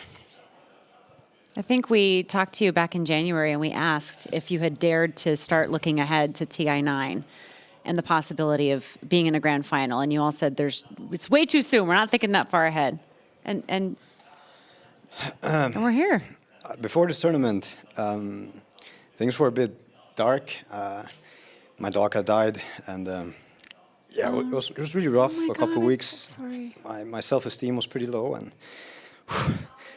now we're here. Sebastian, I mean, honestly, I dedicate this tournament to him. Oh, fuck, this is so crazy. You're making me cry. Stop it. No, but really, thank you, Sebastian, and of course, everyone else. Just feeling so fucking lucky, feeling so fucking good. That's fucking adrenaline. I'm shaking. Woo! Oh. It's like the full range of every emotion that you can imagine. And I know you have a lot of respect for the fans here who obviously have been really excited to watch LGD play. Such a great team, such a great matchup. How did this lineup and matchup feel to you compared to a year ago? I mean, we're literally watching history repeat itself. I mean, the LGD guys, they always give us these fantastic Dota games, and we feel so honored that we have this opportunity once again to play on a main stage in front of so many people. And the crowd has been absolutely wonderful. Like we know they cheer more for LGD than us, but there's a lot of guys in the crowd who are showing, I mean, love for the game and love for both teams, and it was a blessing. I mean, I'm vibrating, and I think a lot of it is that energy from the crowd. And yeah, these games, it was crazy. It's just wild. Freaking love it. You mentioned Seb, but what about the rest of your teammates? I know that you formed quite a tight brotherhood in the last year, even with Anna leaving and coming back. This group of guys, I woke up the other day and I thought to myself, like, what would it be like to play Dota with another team? And that was a very depressive thought, because I wouldn't change a single thing. I wouldn't change anything. These guys, they got my back, and I can feel it. I love them. I have so many Dota questions, and I'm just not going to ask them, because I love being able to see this moment with you, because so many people have been following your journey as a player and the team's journey, and this is what Dota is all about. It really is. Oh my God, these games are so wild. Whew. What a good feeling. Are you going to watch tonight? Of course. Secret Liquid? I'm not missing a single game, not missing a second. Who would you like to see in the grand final? Last year, I really, really wanted to play Liquid, and I still feel like they owe us that game. I mean, we owe each other that game, really. I really hope to meet them, although Secret has been a challenge for us all year, so we'll welcome it as well. God bless. Anybody that comes our way, good luck to them. Not kidding. We're staying humble here. So much respect to all the teams. LGD, fantastic games. Liquid, I die to play them. Secret, they've been the best team this season. No matter what, we're just happy to play. Feeling so lucky. And while I have you here, before we send it back, is there anything you want to say to all the fans who've been watching? It's just thank you all for supporting us. We've been memeing it up this year. It's all for good laughs. I hope you guys are just enjoying the show. And yeah, to the crowd, the stadium, this is crazy. The atmosphere is so wild. It's great. Yeah. I love it. Thank you so much. Thanks for showing us some amazing Dota. Thanks for watching. Showing us how it's done. All right, back to you guys. Yeah, and thank you not only for the amazing Dota, but also for letting us talk to you right after hopping off the stage. I mean, you can see a lot going on there. It's one of those moments, though, where you see an interview like that, and you just get completely sold. It's like, okay, I'm not even thinking of 2-time, 3-time champs. Complete life glitches. Yeah. You know, like you look at them and you just really believe, especially when you hear not only everything that, you know, you have to overcome in individual life, a bad season inside of Dota, and then you get up on the main stage and you're just able to put it all together. It's incredible. I mean, someone like No Tail, back, when he played Han, we didn't really like each other much, but, when the Dota 2, we both grew up, he didn't have to like me ever, honestly, and he was always so nice. He's like one of the nicest guys you will ever meet. It's crazy. You walk by him, just hey, what's up, man? Like to everyone. It's awesome to see someone like him make it there. I just tweeted it out. We don't deserve No Tail. He's just too good for this community. He really is. Yeah. A dangerous thing to be, but hilarious as well. Yeah. Every time he comes up on the main stage, and on top of that, I think his attitude is just such a good one. I mean, it's almost not a surprise when you see him able to just hurdle after hurdle, overcome them with this team, and having that moment where it does all click. He says, I can't imagine playing Dota with any other team. It's a depressing thought to think about playing Dota with any other team. It's not friends anymore. They're like a family. Yeah, they spend so much time traveling. It basically becomes your second family. Yeah, but also look at what happens when you take out one piece of the family. It almost completely fell apart, right? And then all of a sudden you throw them back together, and the band's back together. It's like having the mystery van loaded up with everybody. If you take out Anna, you take out Scooby-Doo. No, you're not solving any crime. Yikes!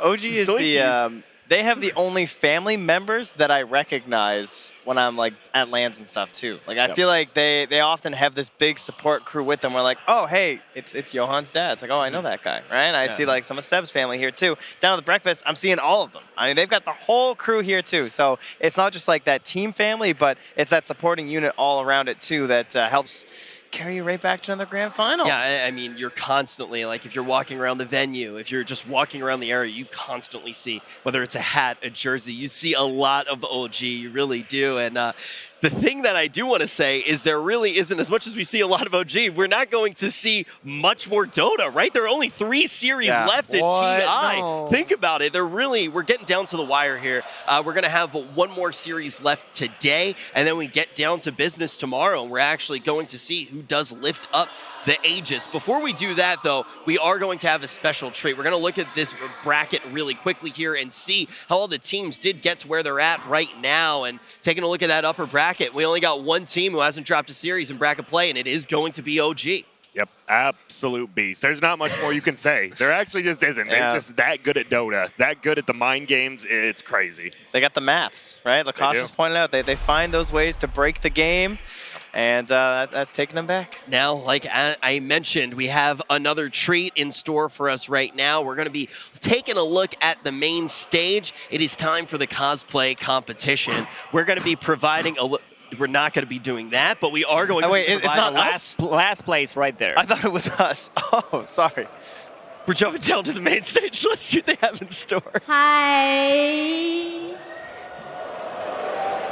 大家好，接下来呢，我来宣布，我就是本届 TI9 的 cosplay 冠军。哦，当然了，没人相信我，对吧？看我也就是看个乐，真正学技术还得看 cosplay 大赛。那接下来让我们一个一个来揭开他们神秘的面纱吧。首先，1号参赛选手嘉颖。 哇！那大家可以看到他和他的宠物 It's a dark willow, right? 以及他脚下的荆棘迷 Super 宫。 cool. 那这里就是我们熟悉的显影方。 Oh my god, does she even have a drone? 好，接下来我们来看 Shepherd， 这位来自 It's 俄 real big. 罗斯的 coser。 It's actually a cosplay you don't see that Hello. often. Hey there. We're back to Our mics weren't working. Really quickly, I do want to introduce with us right now. We have Caro joining us. I believe you've been doing cosplay for 15 years. You've been organizing a whole bunch of cosplay competitions. So we do have an expert with us right now. Can you break down what we have been seeing so far, Caro? Okay, so I even know this Legion commander because she was like in the previous cosplay contest already and she won there. But Chinese cosplay is just like next level. Like it's not comparable to like any other region. It's just incredible. Is it like a time thing? Like, do you think they just spend like their entire year in like? Oh my god! Oh yes. Oh my god! Yeah, I think so. It's a trend protector. This is incredible. I love the I gotta say, I love cosplay, but I love the accessories. We saw like the blades, the pipe right there. I don't know that thing looks heavy. I like the heroes that I would never think to cosplay. You're like, what? I love these lollipops inside the TB's wings. Yeah, that's sick. I'm actually just impressed. I mean, they had a lot of criteria for this cosplay contest, like creativity, for example, then the material, stitching, how does it fit, like does the proportions and stuff like fit the hero? Then of course attention to the detail and like in general the overall complexity. One of my best friends, he's always very critical of anything that anybody would be wearing, and he has a popular saying where he goes, "Wrong belt," and we have not seen any of that here. No, these are right belts. This is amazing. It looks like a robot. Like this is. But I don't want to be anywhere near them. Walk? It's like this is actually insane. They look like exactly as they would have taken, like out of the in-game scene on the stage. How much time does it need to build something like this? Really depends on how much time you put into it. Like when you're working full-time, then sometimes it needs half a year. I think those guys are working for it like since the announcement last year, pretty sure. Yeah. Love the name, 10,000 MMR. Wow, Planet Fall Earthshaker. Oh my god. He had it on the ground too. They had the explosion on the ground. Yeah. Oh, is that the Crimson Witness? Yo, there's my boy repping Canada. Well, not really, but we got the Maple Leafs, so I'm down. This guy's got my vote already. My favorite thing, I don't think you get a vote, by the way. But I do say, I think my favorite thing about looking at cosplay is when you look and you're like, wait, where's the person? How is there a person in there? It's so cool. Oh, I like the movement here. This Doom is repping hard. Oh, that blade. That's Arcana right there. It's really hard. Like I don't want to know how the judges like will decide in the end, because it's so tough when you're having like such good cosplays, and then you have to decide like for 4 winners in the end here. Yeah. You never want to be the one to choose. Did this set even come out that long ago?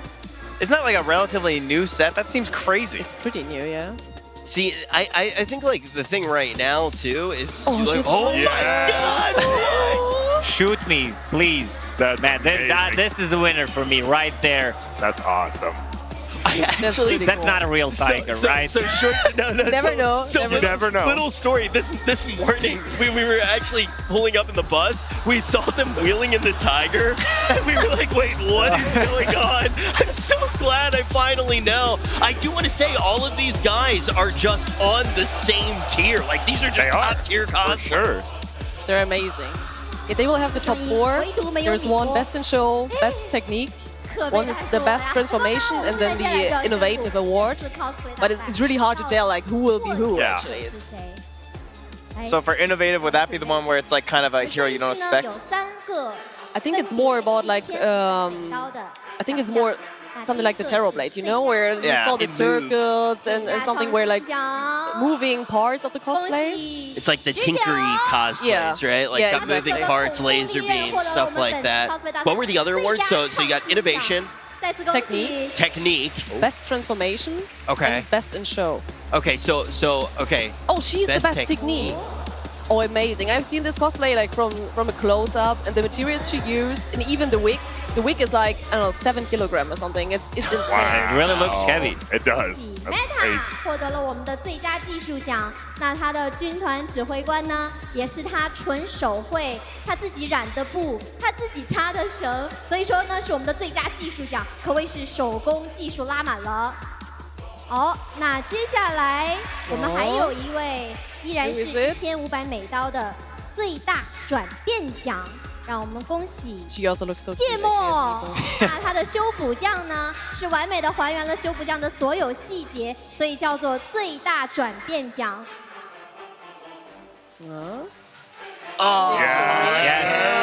获奖的选手 Most innovative, yeah. Is that for the strobe? Like, look at everything. He has the full back here, like the strobe light. It's actually so good. That's and like the dance, moves as well. Yeah. 最大的奖项了。 That's the best transformation actually. Oh. 最佳表现奖。 Very well done there. 3000美刀。 All right, now we're gonna get to take a look at the next one. This has been really cool. 哦，这个龙 I really like 骑 the 他指 siren 了我 as 一下，拿 well. 的 That 图 was 片 really。 如果不是你的话，不要 She also had like this body paint, which is like a super hard job because it's always rubbing off and it takes so long. Some cosplayers have to get up like 7 hours before the cosplay contest to actually apply 所有的东 body 西都 paint. 是他手工制作的， Because it 花 takes 费了 really long. I haven't even been awake that long 那 yet. 评委 Just 说 real 呢， hoping for 所有 Marana. 的这些手绘喷绘都非常的 Okay, I think 精细 this might be the. 那我们也是再次恭喜他。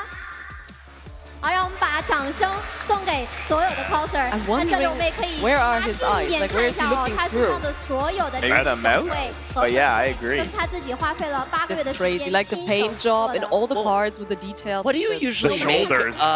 So I've watched some like videos on Twitter of people making cosplay, and they like take like this like I don't even know what Like it a is. white foam? It's like a Yeah. foam, right? Foam. And it like gets hardened, like you like heat it up and it gets hardened. Is that how they make most of No, it? this is Warbler, like what you're talking about. Yes. But this is like not that popular anymore. Oh, okay. Like almost everything is now like made of like craft foam because it's very light, easy to work with, and also your costume is not that heavy in the end. Okay. So that's All right. Well, congratulations to everybody in the cosplay competition. Now we're going to be jumping down to the floor with Casey in slacks. Look at all this. This is amazing. These are some of the best cosplays we've seen ever. I gotta say, I've been to a lot of cosplay competitions. Any one of those could have been a winner at any other one. I can't believe they were all here. The Chinese community, man, they love cosplay. It's nuts.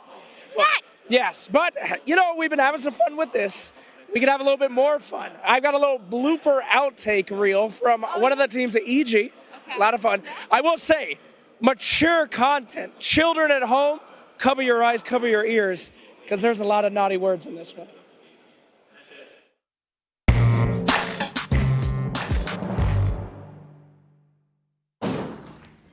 Howdy, y'all. Who done ready for some of that Dota 2? Yeah! This reminds me of 8th grade in drama class. I keep pointing at you and doing this. What the fuck is air quotes? There's a lot of talk about evil geniuses not being a... Esports teams always have drama. Sometimes Sometimes it's real. You, Top. you, Jake. Sam. You. You. Okay. Hey, sorry about that, your hoser. I want some fresh avocado up in this one.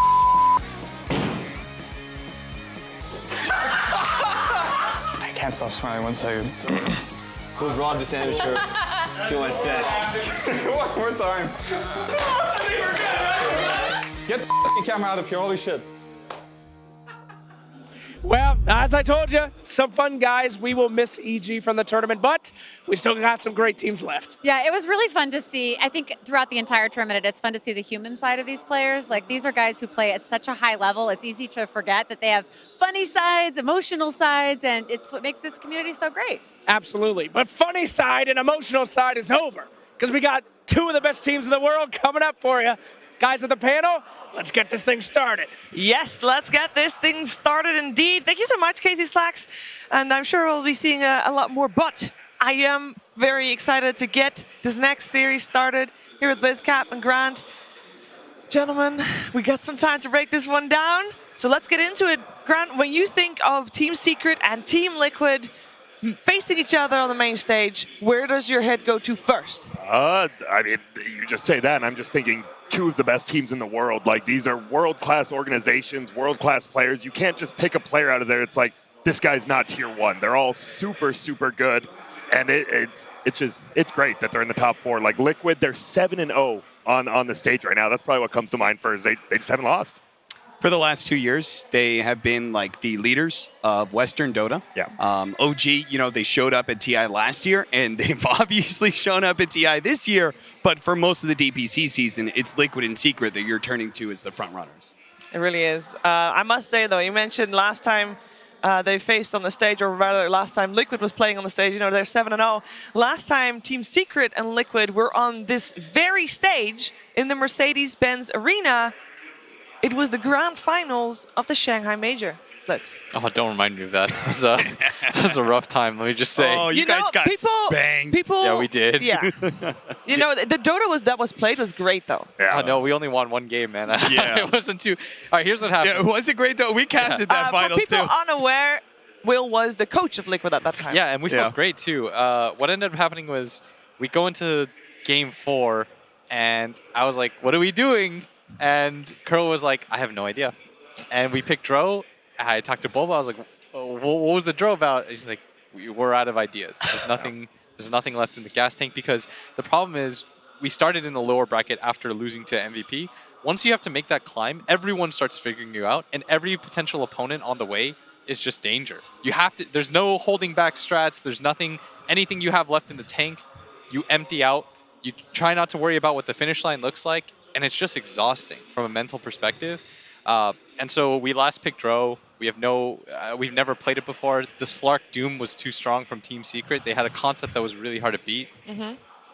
That was Liquid from the lower bracket. We have seen them later on in their career again make a run in the lower bracket and finishing first at the international, actually, through the lower bracket. Right now, as Grant says, 7-0. They have not yet been figured out. They have not dropped a single game after a pretty abysmal group stage. I think that's fair to say. No, definitely. I mean, just them being in the losers bracket, it doesn't matter how many games they won, just them being in the losers bracket, I think, was a super big disappointment for Liquid and probably most of their fans, right? I mean, you're Liquid. You should be in that upper bracket. You really should. What's up? Oh, there was something that Mo said to me about, because before this event, he said, what do you think we're going to get? I was like, maybe you can get to the finals, but I laughed and I said, you're losing the Secret. Because I was sure that Secret was going to win this event. I said, you're losing the Secret. And he told me, he said, if we're in the finals in a best of 5, yes, I think we will lose to Secret. He says, but if we meet them any time before that, we're going to win.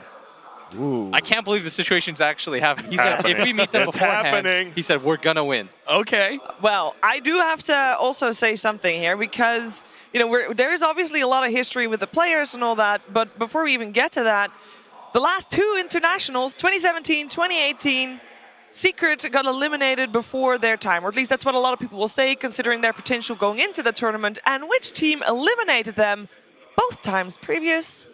Team Liquid. That's crazy. Every time. In the lower bracket, they meet. That's what he said. Secret's out. Anytime before the finals. He said, we want to play them before the finals, knock them out before they reach full strength.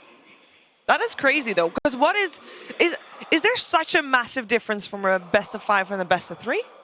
Yeah, it's the extra game or two, just simply because Secret have that depth that they've shown throughout the entire DPC season. I mean, that was always like Secret's strength, right? It's the fact that they're able to play everything, right?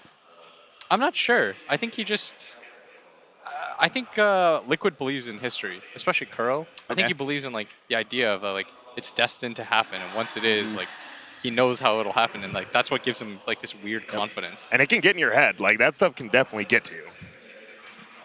Now, when you talk about Dota 2 rivalries, everybody at the moment thinks of No2 and Fly. But before that, there was a bigger one, and there still is a bigger one.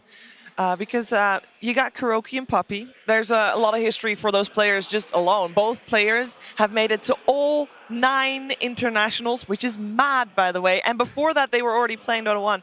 They have had a career from over a decade. They played together a lot. Yeah, they did. I actually was lucky enough back in Dota 1. Look at that. I mean, that is, yeah. Someone's breaking 200 no matter what. No matter what. Someone's going to break 200. That is crazy. That is such a high number. And these guys really haven't changed that much. I actually was very lucky back when, I was playing with Merlini in like 2009. Like he invited me to play it, just stand in, scrim a couple times with, I believe it was Kuroki, Puppy, as in Merlini, and me. And I was there and I'm just like, what the hell's going on? And it's just funny. They're just normal people, just like us, though. What the hell's going on? He says, I can tell you what's going on right now. The players are ready to take the stage.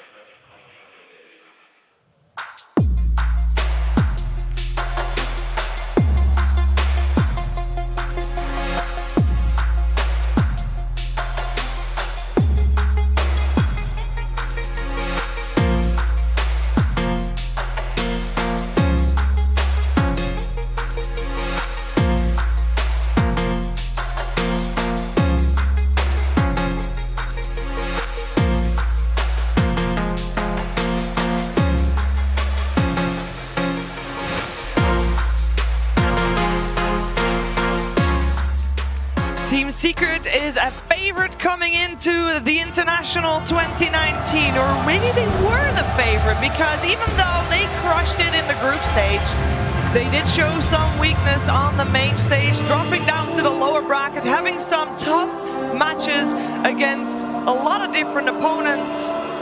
Although this morning, when they played Vici Gaming, it felt like something had changed, something has clicked. I feel like this Team Secret is ready to face their ultimate challenge so far, Team Liquid.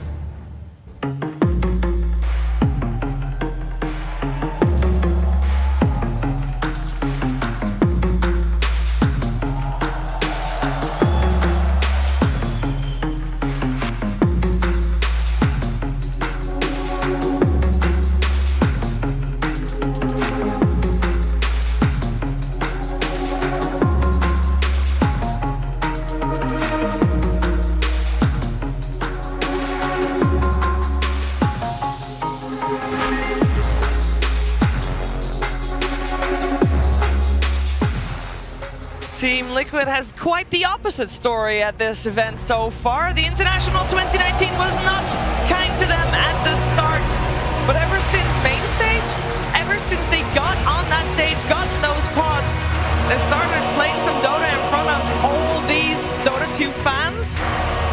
They are an entirely different beast, and they are crushing it. They are basically slaying their way to the top with ease, already making it to a top 4 right here at the International 2019. And I know that a lot of people have seen the following interview quite a few times already, but when you're having a matchup between Puppy and Kuroki, you need to see this again. And then there were two. They're the only two people here who have been to every single TI. I mean, I think it's really cool that it's us two. Yeah. I mean, it's definitely a big thing to us. There's no way it's not. What do you remember about your first TI? Because both of your experiences couldn't be more different. You came in and lost all of the games. Yeah, it was great. You came in and won all of the games. I just scrambled a team and Dota 2 came out and some of my teammates thought it's not a serious thing. For us, it was just like a test. If we're actually the best team, we should be able to win this. And when did you first meet? Do you remember? We met first in 2008. Yeah, we played together the LAN tournament DreamHack. And then I'm like the tallest man he's ever met or something, but he already knew that because I was in pictures. It was like a rocking, like a good hairstyle. You had long hair? Yeah. Hang on, I'm gonna look that up. You were 16, I was 18. 16, yeah. Oh my God. Usually people with that hair say Led Zeppelin or something like that, you know? What? What's wrong with it? No, nothing's wrong with it. I think it's Jaw-dropping? It's beautiful. Yeah, look at that scarf. What a terrible decision. But yeah, to answer your question, that's when we first met. Kuro. And we played, and we were like, hey, like we like each other, the way we play, or we're smart about the game. Let's make a team together, and that's it. Yeah. Yeah. So there was a mutual respect, kind of right off the bat. Yeah, for sure. Yeah. By TI3, you're both on Navi. What was it like to actually be there playing a TI on the same team? I came with no expectations, personally, and we just did very well. I mean, we're so close to win. Alliance were quite a dominant team, and their meta was like invincible during that time. There was no beating it. You would just have to copy it. Yeah. Really? Yeah. They were the best. I mean, what Alliance did is, till today, it has an effect of how Dota changed. They just broke the game apart and reinvented the game in a lot of ways. What made you decide to leave Navi together and form Secret? You know, okay, we got like second place at TI3. We almost won it, but it wasn't a happy moment for us during the grand finals. There was a lot of conversation between players and stuff, and it was not nice. Poppy and I are just extremely ambitious, I would say. And when we feel like it's not being followed up by our teammates, you know, we'll go forward. We're gonna keep going forward in this game, and just came to that point. So what do you think happened in TI5? You were heavily favored when you came in. I think you finished 7th. Didn't do so great. And then you decided not to play on the same team anymore. I think there's a Dota part and the human part. I think Dota-wise, we were not prepared to win. Team had weak chemistry, to be honest. Yeah, for sure. We were actually all the best players, I would say, individually. Yeah. It was just a raw skill team. Especially in that team where we all knew that we're all really good, criticizing is a hard thing to do. Yeah. You're always bottling in, kind of like, all right, I can't say that or something. You just keep bottling until it explodes, and it did. Good for us. I mean, good experience, you know, made us stronger. Made us stronger. And I mean, this is the thing we're giving to our new teammates. This is why Poppy can lead like one of the best teams in the world. Right. He's teaching them like how to deal with problems and all the things we failed in TI5, maybe even TI4 or whatever. We learned, and we're good at conveying this message.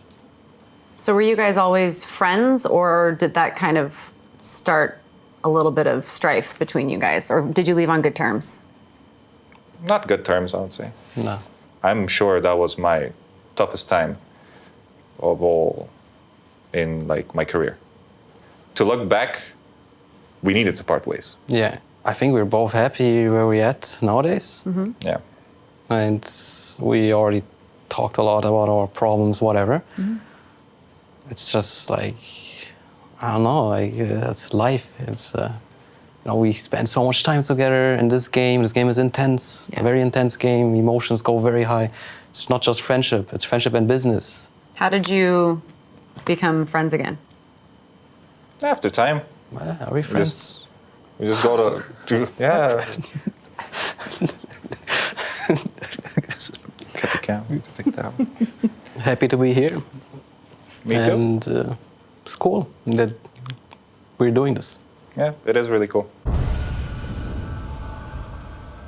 It is really cool that they are doing this on the main stage here in front of a crowd. Team Liquid, Team Secret, both these captains extremely ambitious, as they said. And actually, I want to point out that that broken up friendship resulted in one being a TI champion and the other one not yet, maybe. You know, still successful though. Yeah, super dominant. And I think that, you know, it's funny just the way that Casey prefaces the question, right? It's like there's the expectation that like everything will resolve itself. But the thing is that Dota is such an intense experience. And sometimes your friendships can go through experiences that break them. And it's not very easy to put them back together.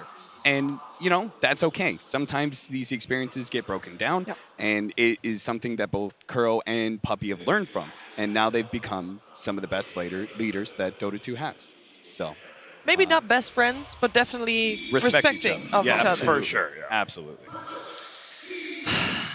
Guys, what is going to be the most important thing in this matchup? Because we talk a lot about, you know, experience, mental warfare in the case of OG mostly.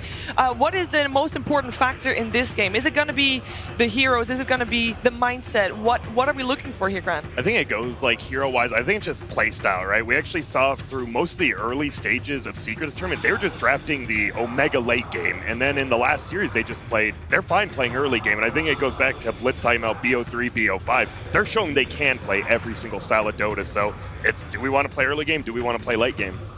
That is the question. Any final words, Will?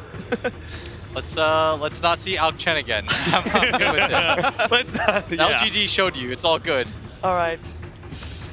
It is time. Game 1 is about to kick off here between Team Liquid and Team Secret on the main stage of the Mercedes-Benz Arena. Team Liquid versus Team Secret. Game 1. Welcome to this excellent game 1 of this super important draft here, guys. What are the main points that we're going to be focusing on here? Oh, well, I don't know where to start, man. I still have a bit of jitters, honestly. It was I almost forgot to come do my job, but you're here. It's fine. So what do you got now? Oh, man. These teams know each other well, right? Kuro and Puppy, they've played together at 3 TIs. There's history here. They're the only 2 players that have been at every single one. Like, you got to look now at like the legacy of these teams, of these players, because it's not about the meta anymore. It's about, all right, what do we believe in? And I honestly don't know. I'm surprised. There you go. They let the Wisp through. I mean, there's a lot of really strong heroes right now that feel like auto wins, right?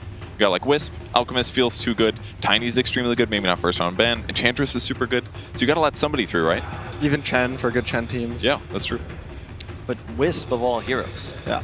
Like, this is the one, you know, people trying to theory craft, what do we ban against OG? You know, Wisp is a must, you think about, but... Do you feel like any teams have really given countering IO a good try, though? It kind of feels like they draft lineups, but they're not like, okay, we got to beat the IO. I don't necessarily know what it is, but there's got to be something you can do, right? There's an example, Chen. You can take over the neutral creep that he's tied to. Yep. It's going to force him to tether to somebody that's slower. It's going to leave him defenseless in the early game, potentially, if you gank him. That's one option. It's true. It used to be like the good heroes were heroes that were good against like 2, right? Like Grimstroke and Ember, these heroes that have like a double spell built in. But now this Wisp doesn't need another hero. He gets Ags and a creep, and there's no other heroes for you to link to, and he's just dealing, you know, hundreds of magic damage per second. Yeah, it's pretty insane. I'm not surprised to see the Tide Hunter as well picked up by Liquid. Every game where it's available, they tend to go for it. Earlier in the tournament, it was a second phase for them. Now, you know, main stage, you want to make sure you've got that AoE lockdown that your draft's going to need. And one of the better ways to counter against the Wisp, although this is traditionally you only conceptualize Wisp as a 4 position, whereas now it's most likely to carry. You want to have team fight. You want to prevent the Wisp from being able to play other ends of the map so that you're always able to press your advantages 5. So Secret, I think they played Omni in their first series today. They did Omni Bristle as their 2 cores. I think Omni Wisp is kind of a similar idea. You have this really tanky strength core, and you make him tankier. It's going to be a lot harder to kill him too, because status resistances have, so combo initiations against him is less likely to work. And bursting this Wisp is really hard. Overcharge, you have so much damage reduction. And if you try to get somebody else, IO's probably going to tether to that guy, give him overcharge. And then if the Omni heals the IO, they get extra heal. There's just a lot of cool combos with it. But what's a weakness, though? It depends on how they finish the draft, really, because these two heroes are arguably the best at supporting in a lineup. And the cool thing about it is we don't know what role either of these heroes are. It could be a traditional Wisp. It could be a carry Wisp. That could be a puppy Omni Knight. It could be a mid one Omni Knight. We actually have no idea. I think it's not a mid one Omni Knight, but it could be a mid one Wisp. I think he's played that before. I've seen him playing in pubs. I think like Oracle is one of the heroes that you would think are good against these two, right? If there wasn't a Chen. You have the Fate's Edict to kind of defend against the the balls from the Wisp, and then you can purge GA from the Omni, but they already have a Chen. So maybe he's looking forward to getting the purge creep, like the small Satyr, purging the GA in the middle of fights. Yeah, I mean, dispels are huge against Omni, but I just feel like the IO problem is the elephant in the room. It's that you get Ags, and you have this like 700 range buffer, where if they get closer to you, it's kind of bad for IO. But if they stay on that like mid to long range, IO just out damages everybody. So you need stuff that can gap close against him, right? Oh, for sure. So what do you do? I honestly don't know. This is pressure him? Secret won the toss. They took first pick. I feel like at the start of the tournament, I lean second pick favorite, but now with the onset of these heroes like Wisp, that it feels like ET, like Alchemist, you don't want to play against them under any circumstances. And Kuro's hopefully going to surprise us, because thus far I don't think anyone's figured out Wisp, at least at the main event stage. Yeah, there's all the heroes that you can think about jumping in, I don't think deal enough damage, right? Like you can take an Ember or a Storm per se, right? They jump this Wisp, they're not going to kill him. And they're just going to kill whoever jumps this Wisp right now, which makes this hero so scary, especially with Omni Knight. He's so tanky. He goes. The build's been Helmet Dominator, Ags, Heart. And he has like 3k HP. He's gonna have a Heavenly Grace. Another 300 HP, 50% status resistance. Well, one upside is that most of the IO games we've seen, they're also paired with Elder Titans. So not only gave them a good laning stage, because Elder Titan can become so fast with Astral Spirit, but also because he amplifies the Spirit damage that's dealt. So maybe there's a laning option here. Could see that. I like the Earth Spirit in theory, just because you provide like the most possible lockdown of any 4 position. And we've seen too many times now these carry Wisps living with 10, 20% HP, and boom, they tether away to a teammate at light speed, and they survive. When you have an Omni Knight as well, the more lockdown and silence you have, the better, because you're going to be playing again. If you only have like a Ravage to play around, right? Then all of a sudden this Omni Knight, if he can just juke the Ravage and then grace somebody, one of his cores, they get a BKB off, suddenly you're winning this fight because there's no more lockdown remaining. This allows you to at least initiate and perhaps be able to 100-0 a core while CCing one of these incredibly versatile support heroes, which again could be a core for all we know. So that's most likely the 5, right? That's probably a Puppy Witch Doctor, I think. Yeah, most likely. Very effective against Tide. You can't dispel off Maledict, and then he also transitions to killing solo cores later on. Yep. I love the Lesh pick. I mean, you know me. This is my favorite hero in Dota. I think the Disco Pony is perfect here. You love playing it against Wisp because you just get in and you do tons of AoE damage. Wisp naturally is going to be positioned around other allied heroes. Leshrac does arguably the most AoE possible in Dota 2, and in addition, it's one of 2 heroes Secret's played more than 10 times this year that they have over 90% win. And I know Liquid's picked it up, but my point is simply that Secret have abused heroes like Lesh, like Enigma, this early tower pressure throughout the entire year, the winningest team thus far in this circuit. And I think Liquid now have this excellent teamfight composition, and they're going to be able to push the tempo, perhaps Roche into racks in like 20 minutes if they get ahead. So Secret picked OD, which is kind of not the like steroid type of mid people pick with the carry Wisp. They were making Gyro, Windrunner. I think Troll Warlord was ran by OG as well. They pick these heroes that usually attack fast, right, or attack multiple targets. So that the Wisp, if they go late game, the Wisp is also going to be a threat. So this is a little more old school, I think. The Omni OD is like a year or 2 old. It's a throwback for sure. Yeah. Back when it was Magic Community, right, on Repel. Yeah. Do you think this signals that they might outrun IO as a carry? I don't think they can run it as a support right now. They have no stuns besides like Casket. And if there's like BKBs going, this OD is going to do nothing. Yep. And so they need this like support that either has some short cooldown on stuns. Maybe they can even run like a Lion 4 or something along these lines. And I don't usually see Secret. Like they're the team that popularized Enigma. Like Yapsor is 28-2. The team's 28-2 on the year. And you look at this, you have nothing against BKBs. Absolutely nothing. So their last pick's going to have to be able to, I assume, do some kind of physical damage. Otherwise, like, is really Wisp OD as your 1 and 2? That's very ambitious. Like, the Wisp can turn into, like, physical at once 25, but before 25, you're mostly about balls. So your Ags tethering to a core with your heart, so he can hit high ground, but what core do you tether? Yeah. And look at Liquid's lineup. That's not a draft that's looking to go to 45 minutes. They're going to be probably peaking in terms of like the lineup's gold efficiency usage around 20, and a Shaker offlane, mid, support. Carry. Yapzor's hero, perhaps? Midone played at mid the other day against the... Miracle's also played a carry for Liquid, so Secret kind of taking, they're looking at other people's notebooks. They took the Wisp from OG. They could take the carry or Shaker from Liquid. This is their counter pusher, right? That's one thing that Secret's lineup is super missing, actually. Yeah, it's true. And I feel like I'm leaning towards it's a Yapzor Shaker because they've been wanting to last people. Oh, jeez. So is this the way? At the last major, I think Liquid picked this versus LGD, the Meepo versus OD matchup. And the matchup, I think, was hard for the OD, but the Meepo crushed him after 15 minutes. Yep. He can Astro 1, and then he just goes down. Liquid have won every game in this lower bracket with these weird last picks. This is another one, and it's a weak comfort pick. Like, I love this draft. Secret's got an uphill battle. Well, right before we throw to the casters, let's toss it over to Nahaz for the last word. So much of this series is going to be defined by a matchup between two dynamic core position players. Miracle and Nisha already staking their claim statistically as two of the best players ever in LAN competition.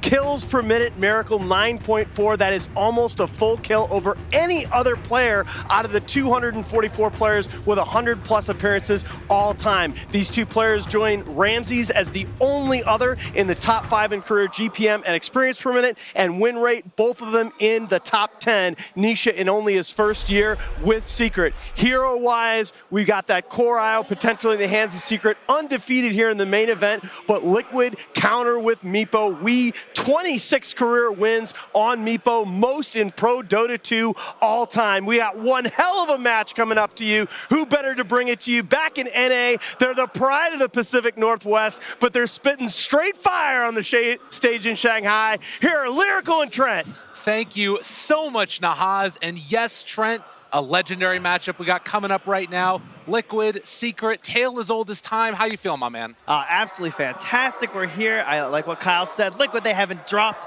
a game. Through the lower bracket, the same story as the previous year. Something about the upper bracket is for people in britches, I think he said, Miracle.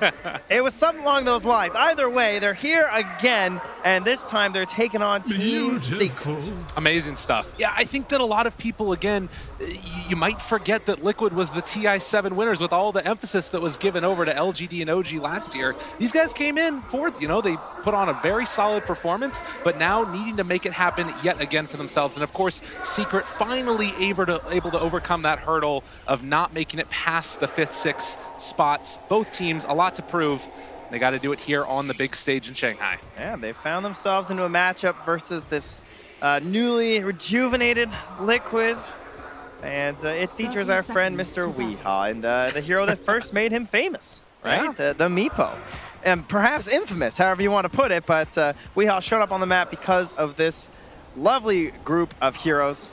And you ban his TA. Sure, he's been playing that a lot, but the Meepo is where his heart truly resides. And I mean, this is really a good Meepo game. You look at this lineup, and Earthshaker, always something they get a little bit concerned about, but there are a lot of heroes that are around to protect them. We'll have to wait and see, as already a little bit of a battle looking for these bounty rooms. Puppey throws out the cask and able to steal away that bounty. So 3 going the way of Secret early on as Mind Control still taking a lot of damage there.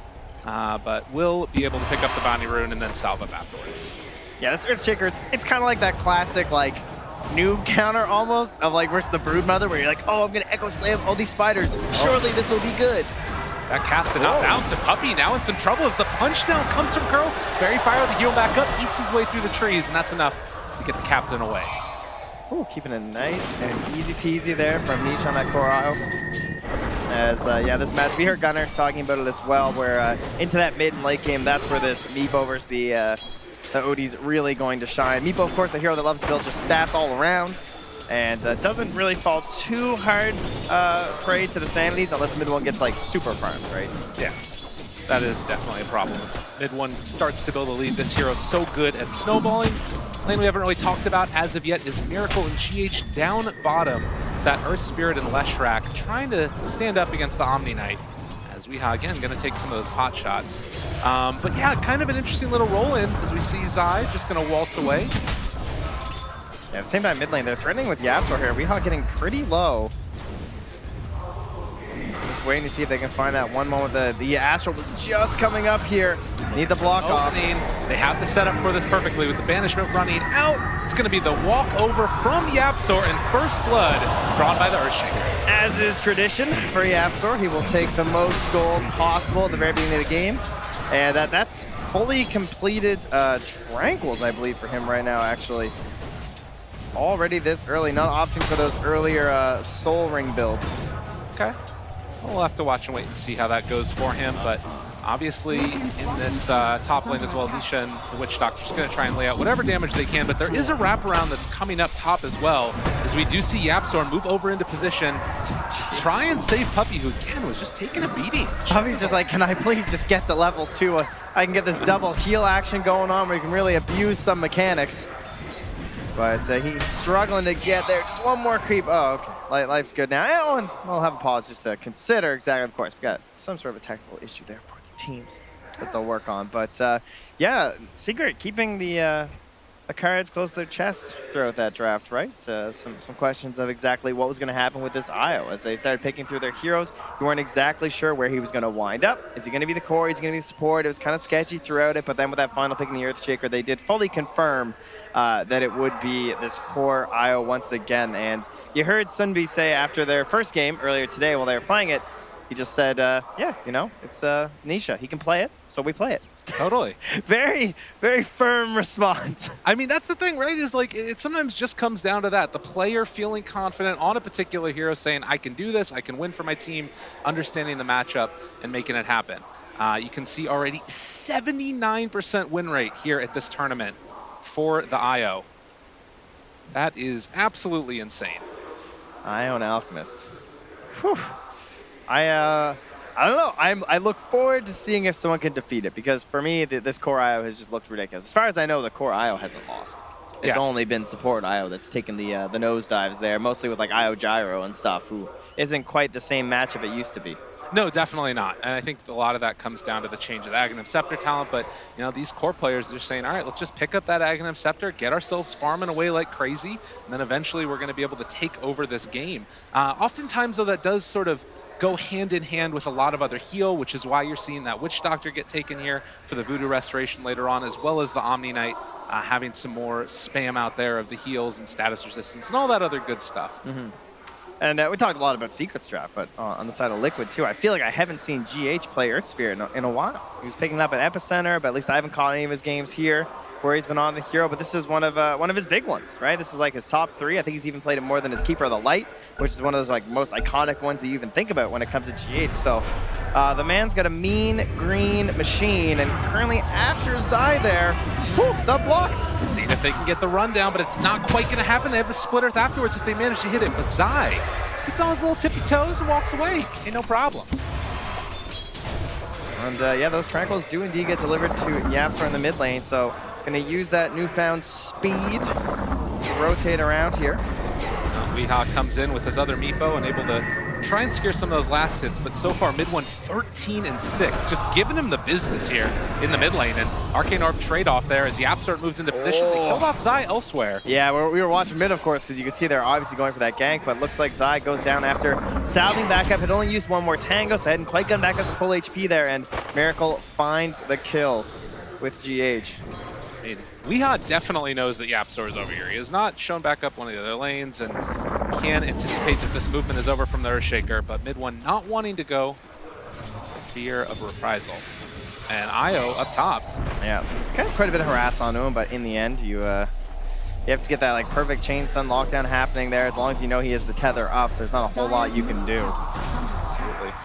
Picking up that ring of Silius as well, as Yapsor again going to make this move up here towards the north. The pull gets off, and Yapsor trying to make things happen, was able to get that early kill but now kind of just regulated to running around with Tranquils, trying to make stuff happen. Yeah, he's going to check the rune.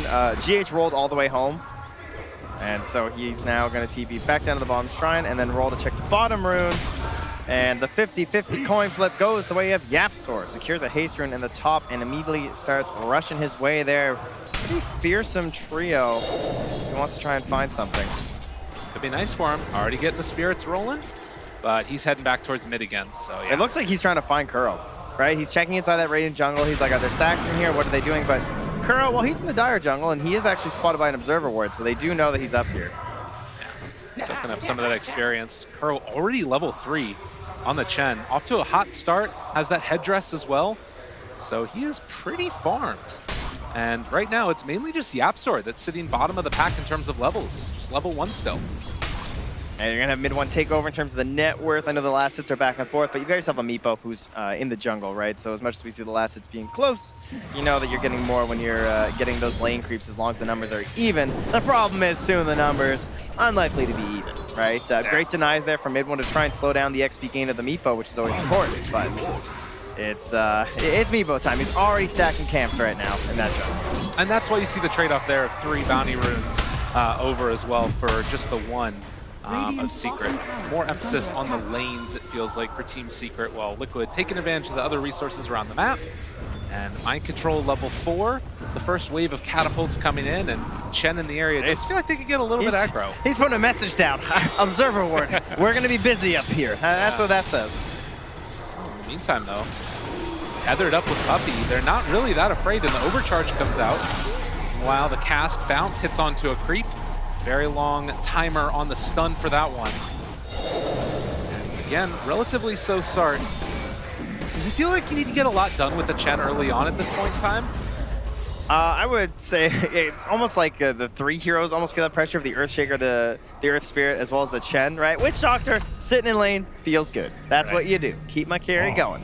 But these other heroes, like you feel like you have this potential, you know? So when I'm not making these big plays, I get a little bit dismayed. I don't know if they are right now, but they understand their game plan, right? They're most likely playing for that 10-minute mark where we have the double tome come out. There's not as many concerns as there used to be for getting that XP with a double tome for supports like this. So probably just going to be a little bit of a slow one here as Meepo, at least because of that, is going to get a lot of space to farm in the jungle. And you did see no boots built for Weehaw, going for the quad Wraith Bands, picking up one of those couriers, since they did have the wards spotting out the direction of their jungle.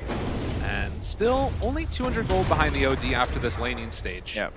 So what I do like about the Shaker versus the Meepo in this sort of a matchup, though, will be if he can just get a Fisher block onto the Meepo and just give like a little bit of space to the OD, that standings is still going to be big, right? Okay. We talk about like, Meepo does buy a bunch of stats, sure, but he mostly buys Ed, you know? Maybe the Scythe and Savvy get a little bit of int here and there, but you're stacking quad Wraith Bands right now, so there is a chance if mid-1 gets those big items that he can still blow them up, but the problem is if Meepo gets the initiation, that's gonna be bad news bears. Yeah, particularly around like that hex timing or whatever, and Weehaw's completely been obstructed so far, it feels like. Mind Control still sitting back, can hold on to this lane, keep it under pressure and make sure that they don't get too much onto the tower as Kuro in a little bit of trouble with the Maledict down, the Paralyzing Cask as well. Chase comes with the heal. Good Fissure to interrupt. They still try and run him down, but they pulled in Miracle, and that's going to be enough to find the kill onto Puppey, though Kuro will fall. Both captains go down. Yeah, good Fissure there to cause the balls to just kind of like stack up like that, right? It was like bam, bam, bam. Yeah. Clapped it onto a couple of them there with the help of the Maledict. But another nice part of that Chen, of course, is the ability to pull in heroes. And, well, Puppey, you came to the wrong neighborhood, mister. Is Guys, Liquid just going to run at him. They might have a ward. Just throwing it out there. It was nighttime, so I think he thought he was safe from the creep vision. And instantly punished there. So that's going to be some tower pressure. And they do have BSJ's boy in the dead lane. It's the Tide. I mean, you plant this guy there, most dangerous part of the map. That's where teams maybe like to rotate down, trade that tower. Tide, he's going to be okay. Yeah. He can set up for the counter rotation because you're using that Chen, like you pointed out, to bring a hero in. What does that mean? That hero still has a teleportation scroll. So you try and go on this Tide Hunter, he gets that Kraken off, and suddenly release the Kraken. Y'all get comboed by his allies TPing in.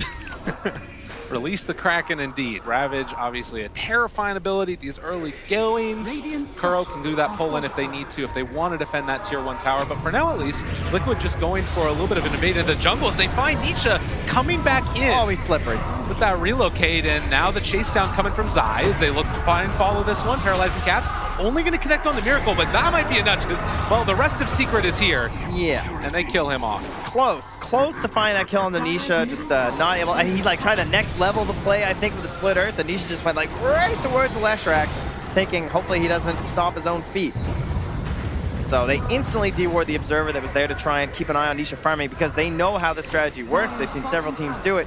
He just wants to be in this little triangle, or, well, I guess it's quad. Of course, we usually think of the triangle down here. Right. This can be a rhombus or something. I don't know. I need some geometry classes. But either way, that's where he's going to be. Trapezoid. I think it's a trapezoid. I'm going to go with that. You're so good at math. Thank you.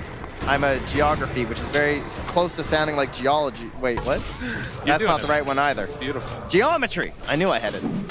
So 3-3 so far. It is kind of an interesting little dynamic too, using that relocate to be able to get back to base, pick up some more items.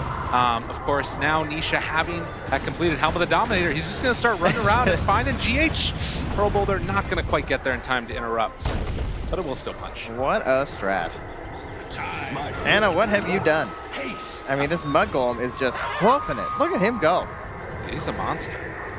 It's a terrifying. It kind of looks like Slacks when he's late to a segment. That's pretty much how he runs around the arena. You're not wrong. Oh, God. Well, already the Kaya completed now for the OD. Miracle in the mid lane, trying to push this one out another time. And again, you look at this lineup, wanting to make stuff happen early. You've got the 4 points up in Diabolic Edict. You've got the Chen creeps there to help soak up damage as they are going to rotate now.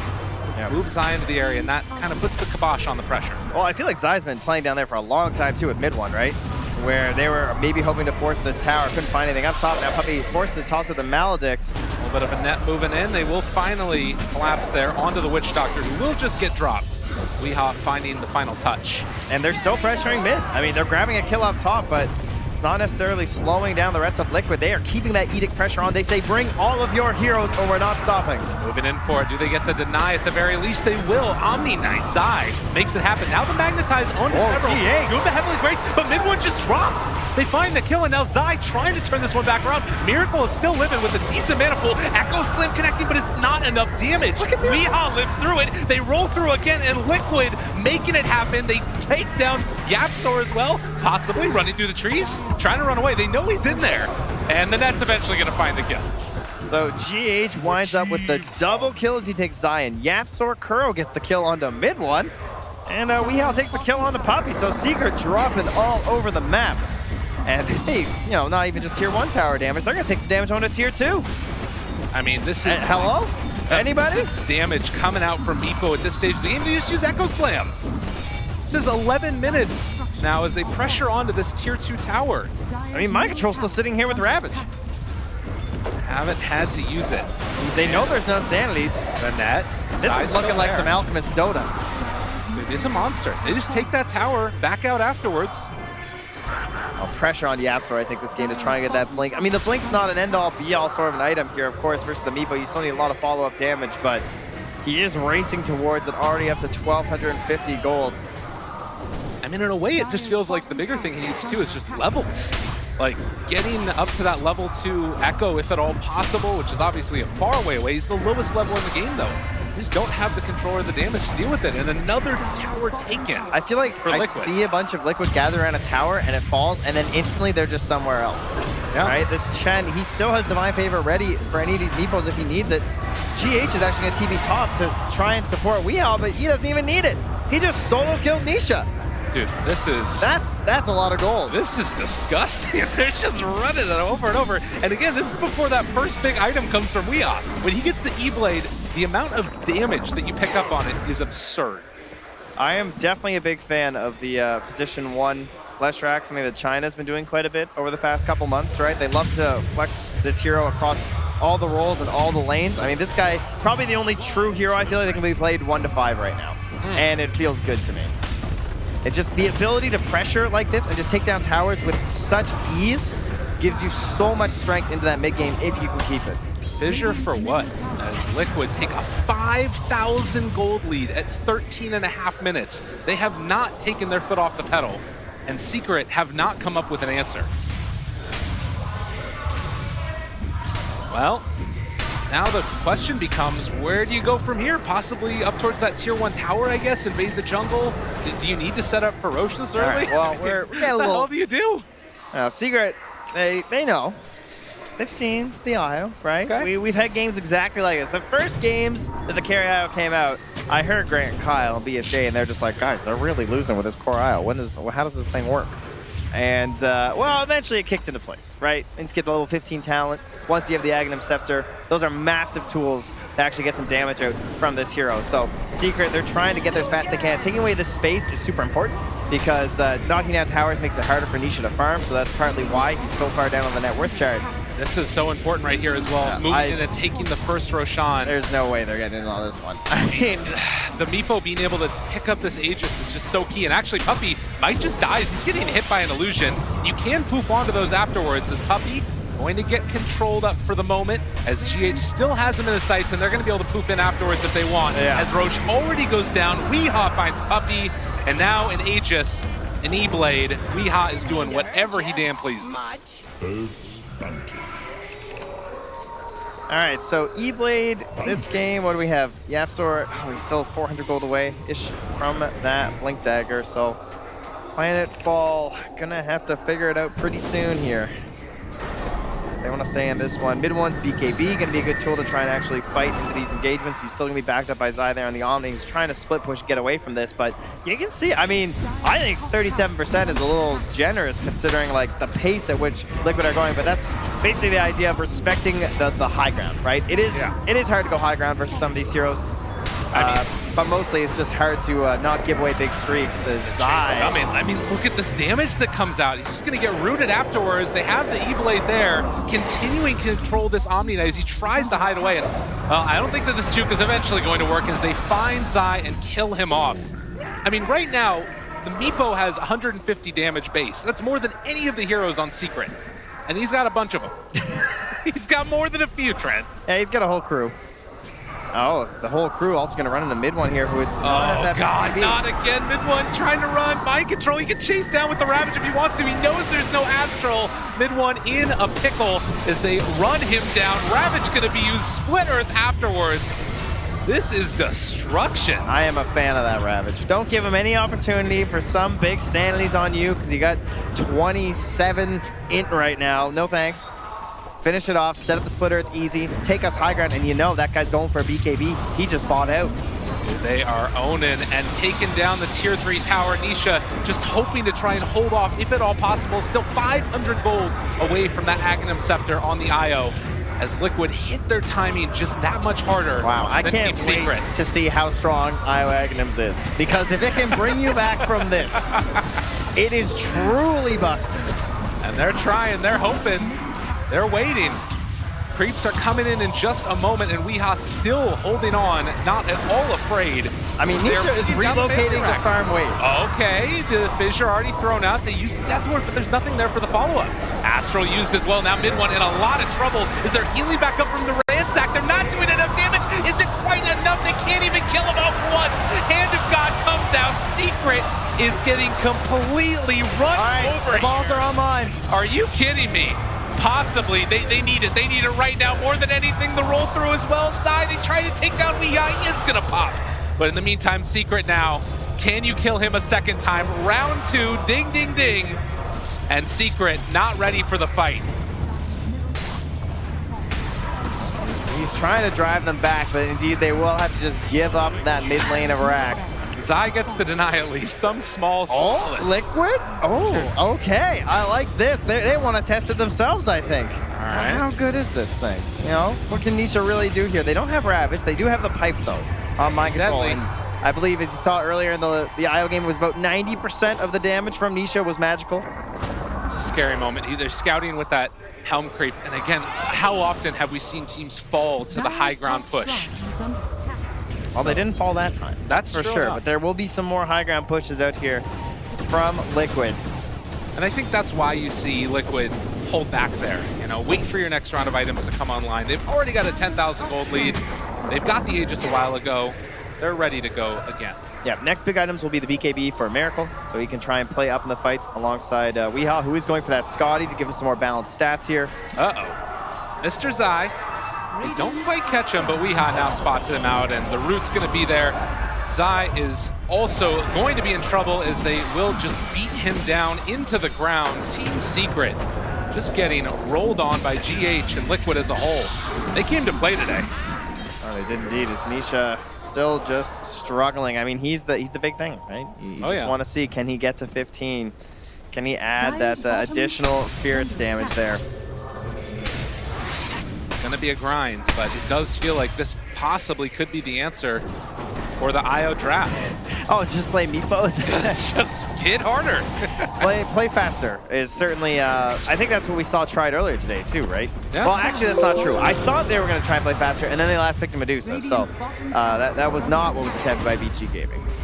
Liquid kind of flipping that last pick here with the Meepo instead, and Indeed playing very fast. I mean, they kind of telegraphed it even with the Leshrac and the Chen, right? If you knew what was coming here. No surprises for Team Secret. Well, right now, IO about 800 experience away from getting that level 15 talent, and he is going to TP back now to try and help. There's a tome in the base. I think it's his. Yeah, that's what that's going to be. Yeah. Oh, yeah. Puppy. Oh, Puppy even buys for him. Wow. The support life, I tell you, in a pro game is really rough. I mean, you got to do what you got to do, right? In this game, very emblematic of things being rough. Well, I mean, does it really even make that much of a difference I don't know. I want to say no, but I don't want to doubt this thing anymore. You've been burned one too many times by the core IO. I mean, it's a Scotty done on Weeha right now. He is so far ahead.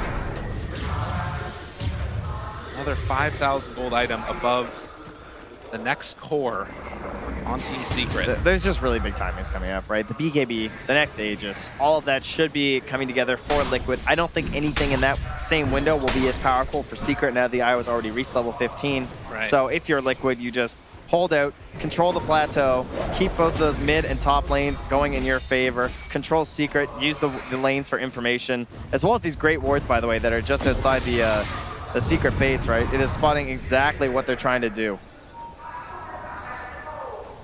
They know when they're going up top the farm. You can see they're trying to de-ward right now from Secret. Maybe wondering exactly how Liquid know what they're doing. Yeah. I mean, you need to just try and reestablish map vision, if at all possible. But so tough to make happen against this lineup. And yeah, Miracle nearly into that BKB. Mind control now with the Blink Dagger there too on that Tidehunter. And even GH has almost completed his BKB. Yeah, this is terrifying. They have it on the OD, like you're talking about, but it doesn't feel like it's really going to be enough at this point. They need the Sanity's Eclipse to be huge. Yapsor is getting closer to that level 12, which again could make a bit of a difference, but that's predicated upon Meepo being in a position where he's going to get echoed poorly. I mean, for reference, he's got what, 100? He's got 112 in there. Quick maths, no problem. On the OD, and our Meepo's way up there. He's at 91. So it's like Sanity's does nothing to Meepo. Yeah. Is the point we're at here with all these. Like, it's little bits of int all the way, but it's still a lot more than most heroes get, especially most Agi heroes, right? Yeah.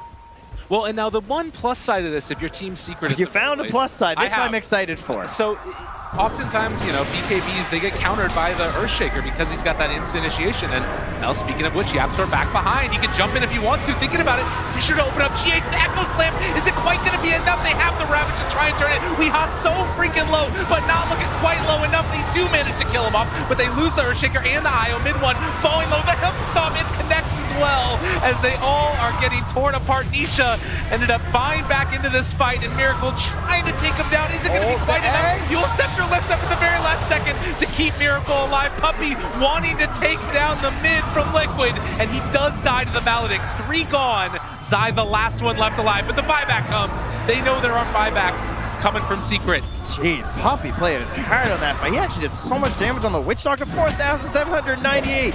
He was only second to the OD. And now the jump forward looking for a bit more. They've gone a bit too far, though. There's a fissure to open it up. They find the rolling boulder stun forward, and they can't do it again. It's too much. It's far too much. Weeha taking a lot of damage. He's got 27. He's trying to make it work, but it's not quite there. Yapsor needs another fissure. The chase forward, looking for the finish, and my man mid one with one last Astral, desperately trying to hold on.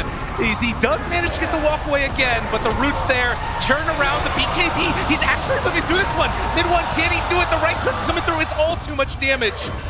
and Weehaw can just walk away again. It is very cathartic to watch this IO strat be defeated by a Meepo with 30 HP regen. I'm not gonna lie. They just don't have the damage. If they don't have all of their tools available, there's no way they're gonna kill him. And so you just see this Meepo living with the Divine Favor, and I'm like, you know what? It's a little gross, but I can live with that. If it's versus the IO, because that has been the bread and butter of this strat, getting the IO to that ridiculous Aghanim and then buffing someone up to a degree where they're just unkillable.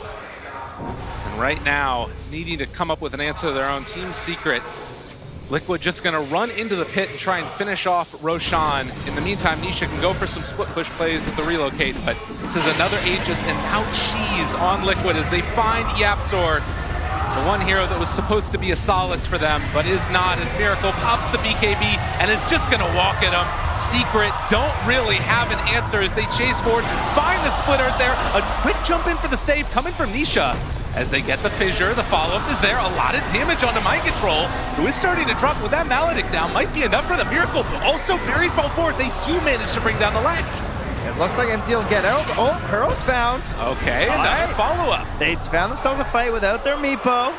Perhaps Liquid just a bit too ahead of themselves. They're going for some kills. Of course, they do also have plenty of time left on this Aegis and Cheese, and you could even argue these guys are up there just ensuring that nothing was going to be interfering at the same time. So, not the worst for Liquid. Still, obviously, a gargantuan lead, but it is some solace for Secret to get a couple of kills here and know that they can bring down these heroes surrounding the Meepo. Well, and again, it was a buyback that came earlier from the Meepo where they didn't manage to get the other set of racks. So possibly a way that you could see a path to victory with Secret having all of their abilities up. But again, there's a tier 1 tower mid. It's just so hard to keep the pressure on. And so you don't have to kill him 4 times. Yeah, there you go. Oh, okay, he's passed off the Cheese to Mind Control. So there you go. So Mind Control just making sure that he won't have any mana issues with the Sanities, I would reckon is one of the big reasons for this. He's even got a Mango now. Mind Control's got the big brain plays here. The watermelon, the mangoes, keeping a healthy diet for himself. And there is a smoke here from GH2 as they push out the lane. So yeah, they're going to pop that. Head towards the Dire Jungle. Let's see what they can do. Liquid, at this point in time, wanting to hit Secret where it hurts and see if they can get that second set of racks.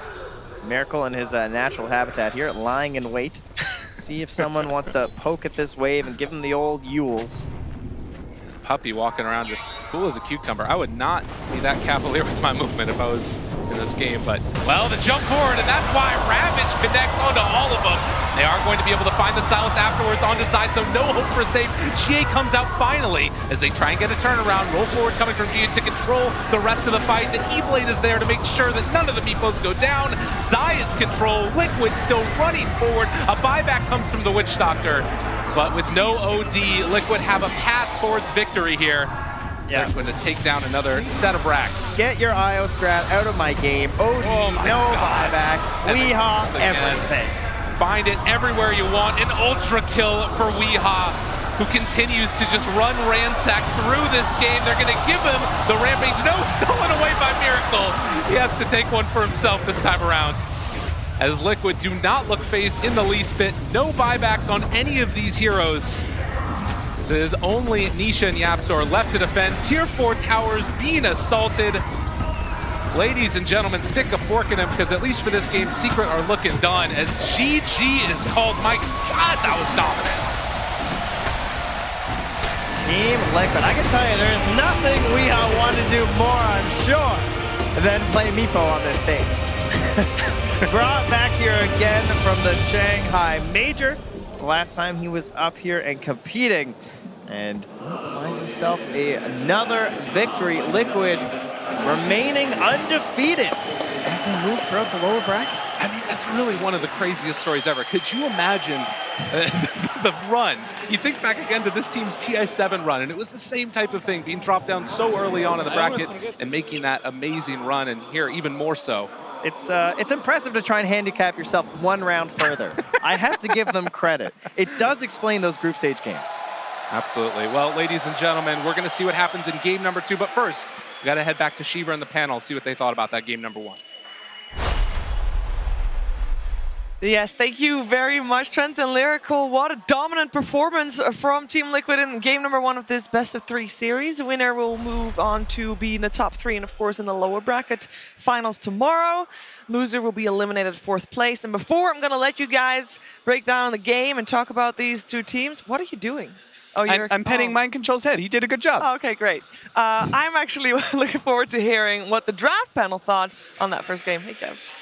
Hey, so what was really important is that if you're trying to beat the IO, what you need to do is make the game accelerate in a big way and prevent him from getting gold. So what ended up happening was in this first team fight at the 7-minute mark, Kuro here on the Chen ended up teleporting in Lash. Lash is going to appear right here in a second, so keep an eye out for him.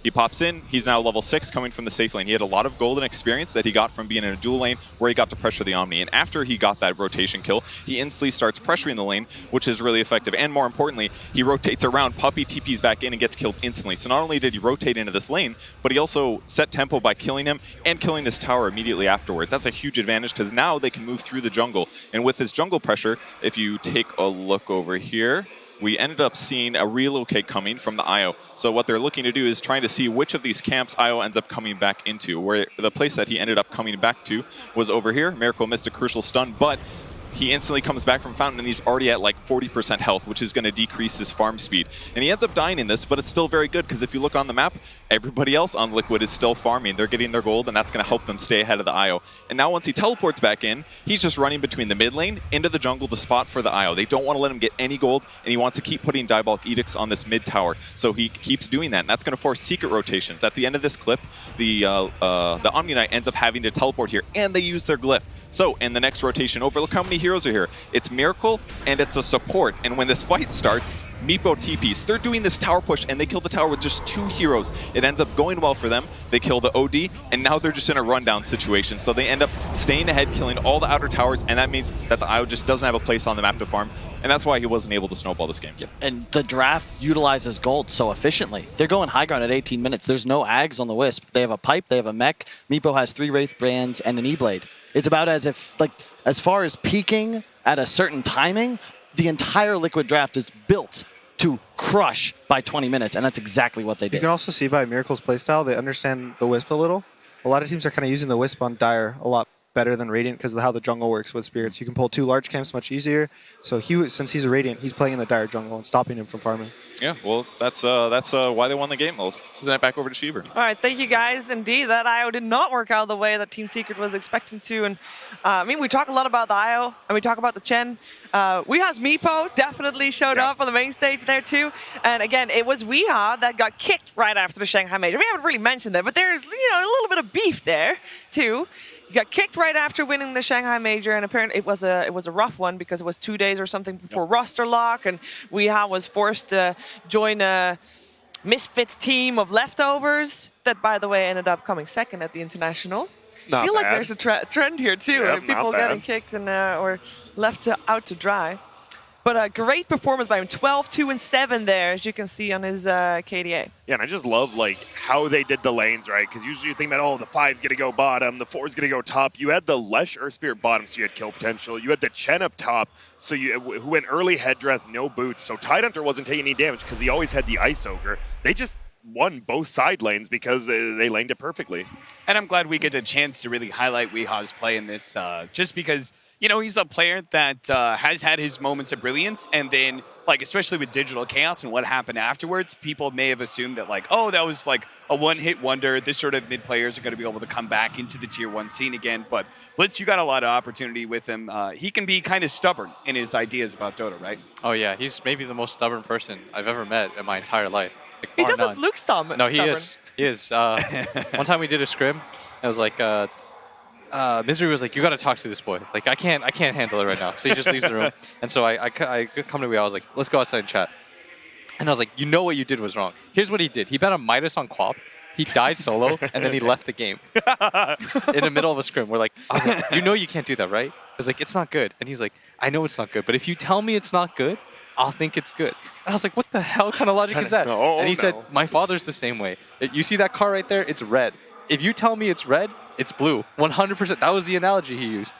He refuses. If he thinks one way of Dota, he's going to, no matter what, you will not break his logic. You think it changes now, though, that he's on a team with Kuroki? No. You really don't think it changes? He just told me that the car was blue. It was like a red Toyota. Like, you think that this guy cares?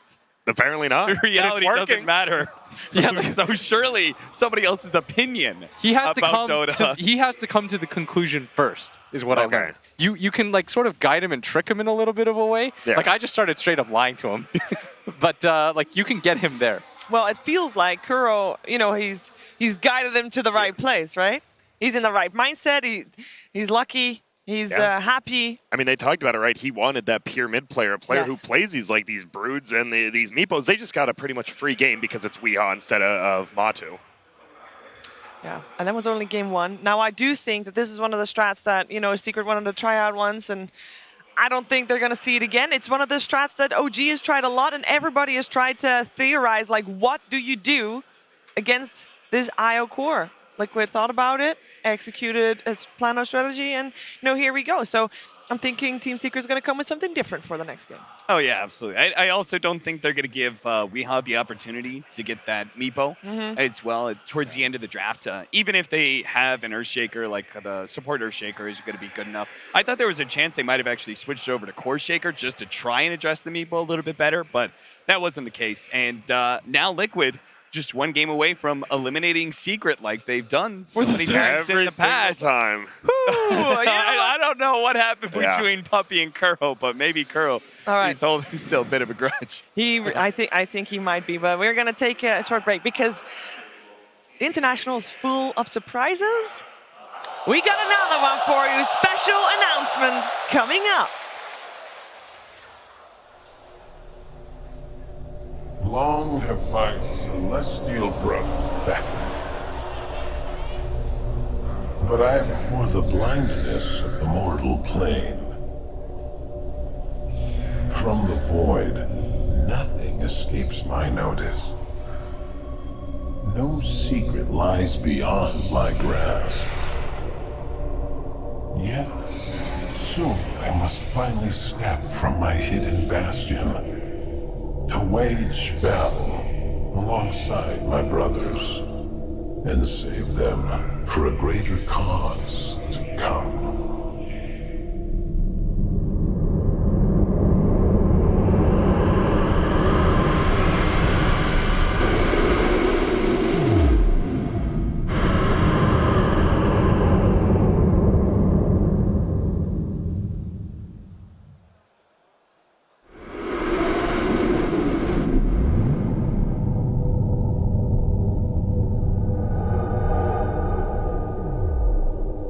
准备好，凡人们，很快将会惊天动地，而我的时代也终将来临。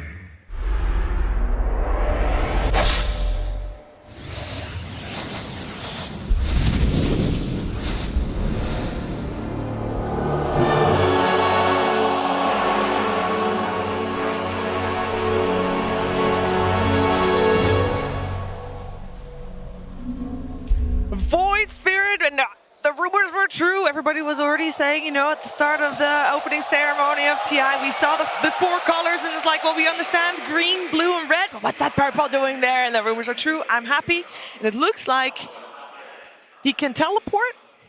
I'm speculating. I felt like he can maybe not necessarily teleport, but like go into another plane. What do you guys got? Honestly, I can't wait for another Spirit that's better than Storm. So it's been a great it's been a great 4 years. Let me just say. Let me just throw that one out there. Now it looks like it has some, you know, usually when you have like a weapon like PL or something, you're going to be a carry hero. So, you know, to all the carries out there, who knows? It's looking good for you, though, possibly. I have heard a lot of carry players complaining that none of the new heroes none of the new heroes have been going their way. So I think is that the voice actor? I think the Chinese stream actually has the voice actor for Void Spirit. I think you might be right.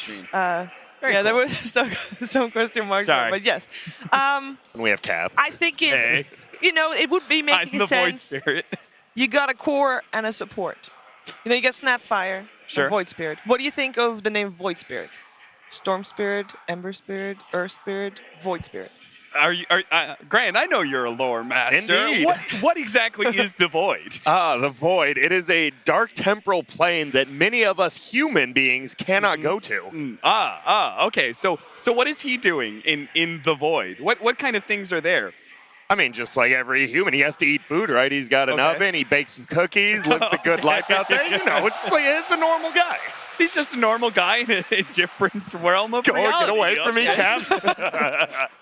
I can't believe on TI main panel I got to talk to Grant about Slacks his is gonna lore kill me. conspiracies. Excellent. All right, I'm sure that we'll learn more about Void Spirit as the time goes on, but we got to focus on this matchup.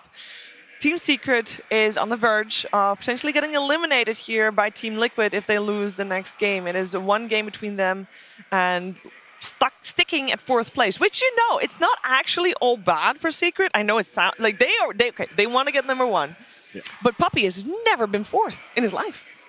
Ever?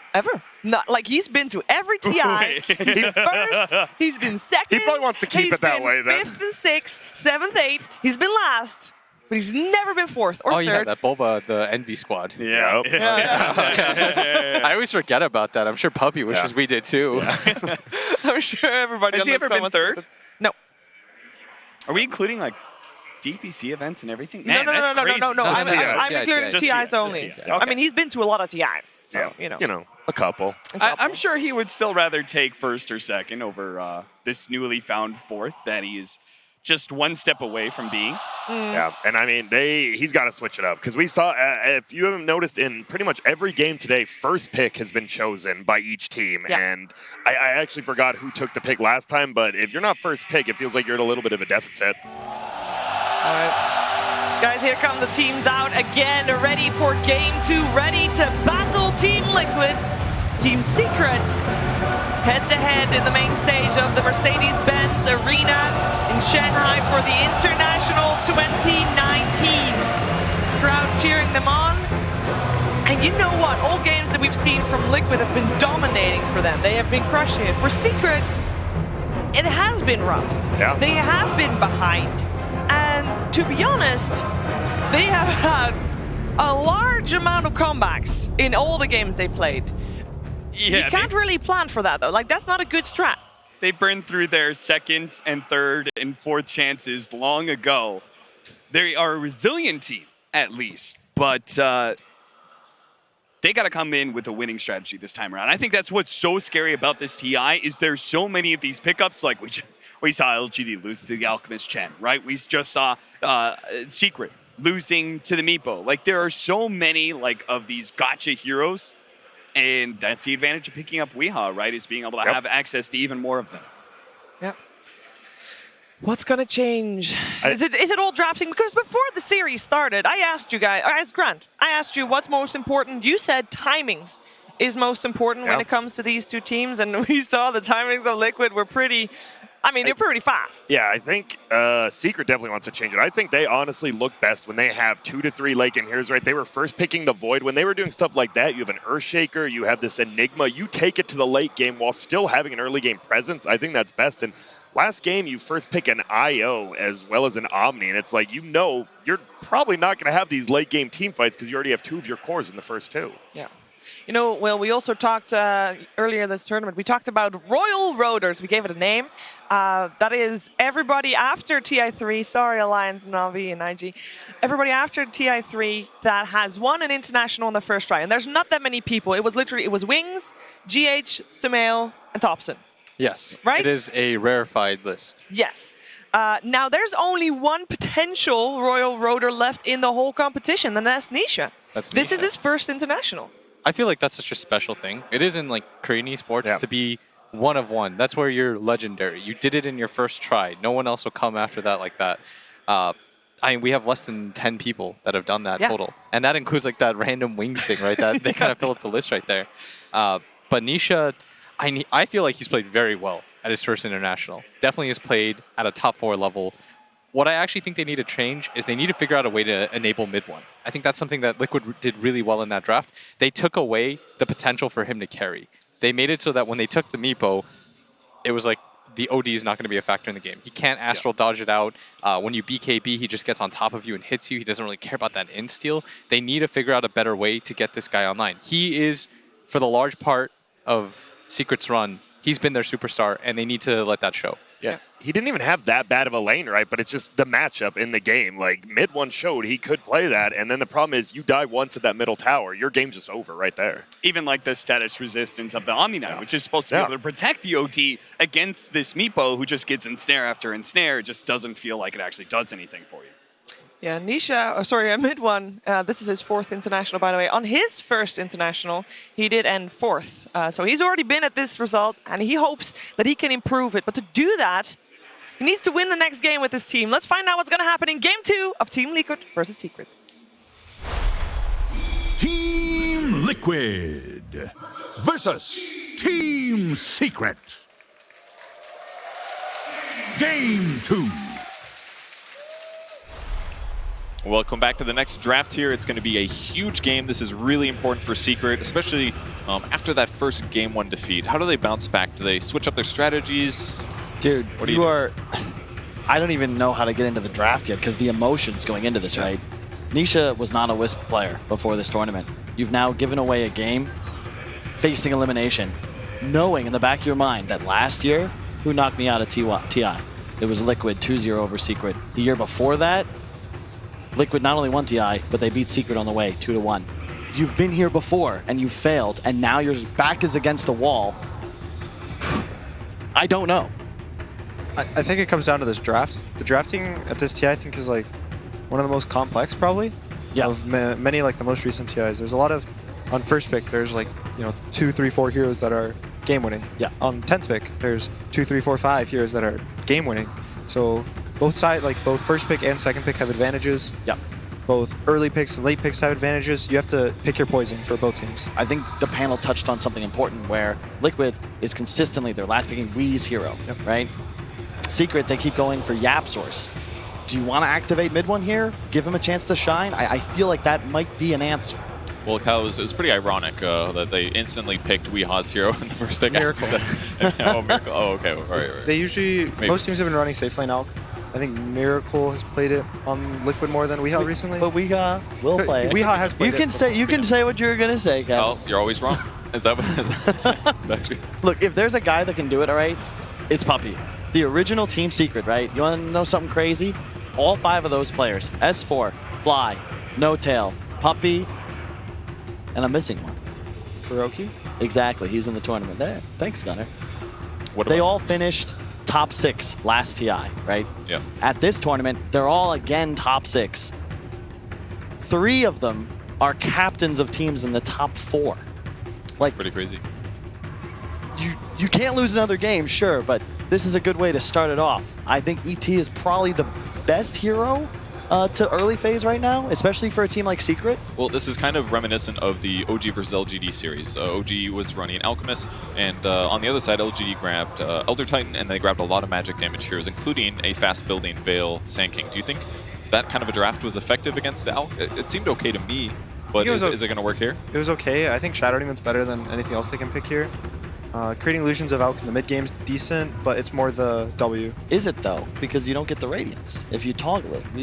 Didn't you test that? Yeah, but you do get his AC because usually the Alks go AC. Good point. So you can kind of counter his AC for the armor. So you can turn off radiance while you're disrupted. Yeah, so you have 2.5 seconds. You spam it. If you spam it, you can get the tick right. Yeah, right whereas before like, you pop out. It's the same mechanic as being able to BKB as you come down from a Yols, as certain stuns are underneath, like Ice Path as an example. Yeah, you so can like BKB. for those, when you're in Yules, you're considered like a stun, so you can actually shift Q abilities. So you can just shift Q BKB, and it'll activate the tick before you're stunned. Correct, and it's the same mechanic as you come out of Disruption, the Radiance is off. Gotcha. Well, they go with the Rubik instead. Some good magic damage. A very early Darkseer pick, and this is going to make Shadow Demon look a lot more appealing. But Secret's got both supports, so they don't even have to ban it. I love this pick. You know, we talk about Darkseer being super weak in lane. Well, you've just shown a relatively weak support duo in terms of the ability to lock down and kill a Darkseer. And in addition, it's one of my favorite heroes against ET. When you get a wall illusion, you steal his natural order. Yep. You now have what's arguably the best ability in Elder Titan's kit that your team now possesses. Plus, you can avoid the stomp so easily. You're gonna have how are you gonna stomp an Alchemist running around at 700 move speed 15 minutes into the game? You're not. Well, one thing you can do, though, is you can delay his Radiance timing, right? OG had that advantage in a huge way. They got like a 10-minute Radiance. That way, when he was running them down mid, it was earlier than LG it was expected and could handle. So, hypothetically, pressure him in lane, delays Radiance timing, then maybe that first team fight doesn't hurt as bad. At the same time, we even saw in that series, LGD had a Shadow Demon, and his Purge wasn't doing enough. You purge the Alk, he kind of just walks slowly for 5 seconds, and then he gets surged after. Part of that was the LC, though, which was consistently cleansing off the Soul Catcher. Yep. And it kind of removes the Even ability. in game 1, they had Shadow Demon. True. It was, but the first fight, he was level 5. Yeah. When the Alk first got his Radiance, because he didn't have his Tome delivered. That's why you're first picking the hero, right? That's actually kind of incredible. You have the core item necessary to go start winning the game, taking towers, farming everything, and the enemy support is not able to ult you. Yeah. It was a really fast Radiance timing by all means, though. So like Secret's going to ban the heroes like OG picked, right, with his Darkseer? Yeah. The Ember is a classic one, and Spirit Breaker, they're both classic. I think back when they first changed Charge to be like based on your actual movement speed, Spirit Breaker Darkseer is like super crazy. Your Spirit Breaker would deal like 800 magic damage a charge, would deal 90 DPS a second. It was crazy, and now it's a little more balanced. So is this going to make sure that Darkseer's lane is just not going to be as effective, basically? Not to mention like their mid-game stuff? Yeah, it's the Spirit Breaker like helps the Darkseer because you have a tanky hero that can help tank creeps because they nerfed Darkseer's armor. That's like the one thing they've been nerfing. It's just -1 armor, -1 armor, minus a little health.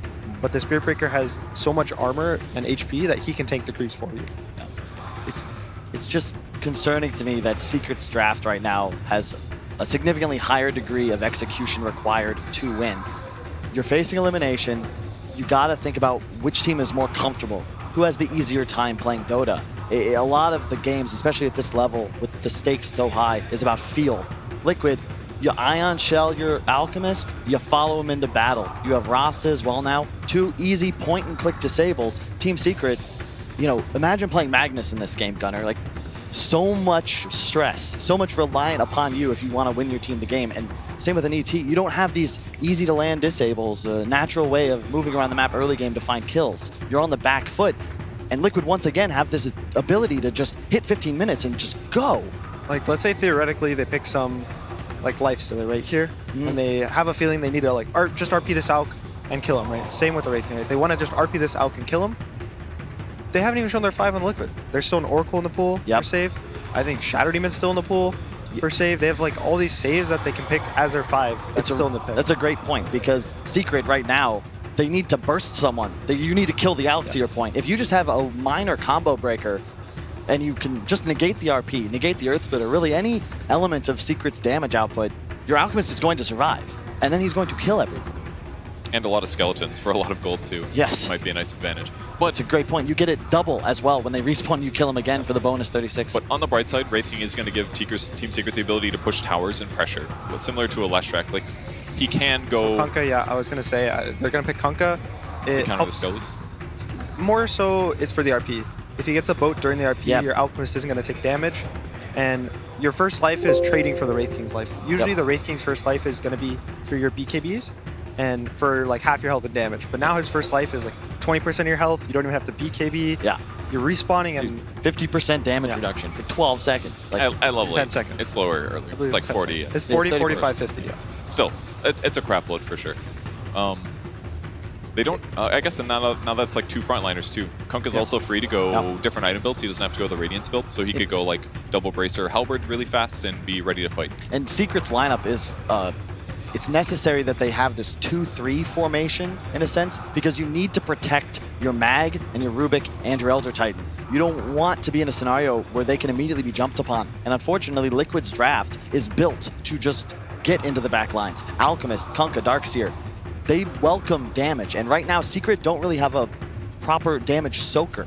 Wraith King in theory is, but you're relying upon him to be doing the brunt of your damage. He's going to be empowered. He's going to be an ET, like your whole draft is built to get this Wraith King game. However, They will most likely be giving mid 1 overall last pick in this game. I think it's necessary, but man, it's going to have to be a hell of a hero. And another thing Secret's lacking is almost all the ET lineups we've seen today and yesterday were based on magic damage primarily. Team Secret is like heavily into physical damage here between Empower, Wraith King, that kind of thing. So they have some magic damage, but it's going to be a lot harder for Elder Titans or to even do anything because he's got to get in melee range, which is more rare. That kind of, it feels bad they banned their own Ember, I think. I think this would have been a good Ember game for Secret. And this pick's really hard because like you kind of still want another Empower hero, preferably, like a melee hero, right? So it's like you think of like Monkey King as an example, right? But I don't think Monkey King is going to do enough because if he ults on this Alk, he'll get searched out. Yep. It's a great point. And another reason I think the Darkseer first phase from Liquid is really intuitive. It's just such a great combination too. It might have its weaknesses as a hero, but when you combine it with an Alchemist, it looks like broken. Honestly, I think this is arguably the strongest opener you can have right now in Dota. It becomes stronger because Team Secret chose their 2 supports, like you said earlier, right? Yeah. And the usual counters to this Darkseer have been like Oracle for the lane. You can purge his Ion Shells. Yeah, Shadow Demon for the mid game, right? For the purging of Ion Shell and Surge in the mid game. So you have these like support counters, and sometimes it's like carry counters, right? Like a Morphling is a counter because he'll completely free farm, but Morphling's slightly fallen out of the meta, and you want an Earthshaker with it, right? And you can't really fit an Earthshaker into Secret's draft. Yeah, and the Wyvern's perfect, right? It's the combo breaker you were looking for, but it's doubly effective. You can heal and put down, save your Alchemist from any sort of physical damage, and you have a BKB piercing interrupt. Like, it's crazy strong here. The Bristleback, in theory, you get to a point with Secret's lineup, we'll win the game. But Liquid, they're not looking to take this late. They want to push the tempo and once again be threatening high ground by the 20-minute mark. This is a challenge for Secret and a situation, unfortunately, they've been in before. I love what Liquid's got. And on top of that, the Bristol's a lot of physical damage again. Similar damage types coming out of Secret's lineup. They've also got a save with the Cold Embrace, so they have some solutions here with the Winter Wyvern ulti. I think the Wyvern pick was excellent. I did not see it coming. It's perfect. It's going to help against RP, you know. Even if the Wraith King goes BKB, you can stop him in his tracks, stop him from focusing this RP target, save your RP targets. There's a lot of stuff. I think it helps the lane as well. Yeah. You can just, you know, burn them down slowly, push it out for your Alk, he can jungle. You always are going to end up in a 5-on-5 engagement in Dota 2 nowadays. And whenever I look at 2 drafts and see that, okay, if everyone casts their spells, game's even, there's a team that's just going to dominate team fights. And it's Liquid in this game. Secret have to buy time, continue to scale, and 30 minutes plus, maybe they can start to eke out an advantage. Well, we'll see if they can finish out that advantage. And right before we jump into the game, let's hear from Roman on Team Liquid. All right, Roman, we are seeing an Alchemist and a Darkseer for the second time today. Were you watching the game this morning? Talk a little bit about your strategy here. I did watch the game this morning, but to be fair, we played the same combination yesterday. So it's something we've played already. Yeah. I actually believe they admitted to copying that before. So why do you think this has been so successful for the teams at this TI? I mean, first of all, there is no shame in copying if it's good. And they're just very synergetic. Everything that Darkseer offers to the game, Alchemist profits from it. I can't go into detail, obviously, but... No, please don't. But you feel pretty confident based on how Secret drafted as well?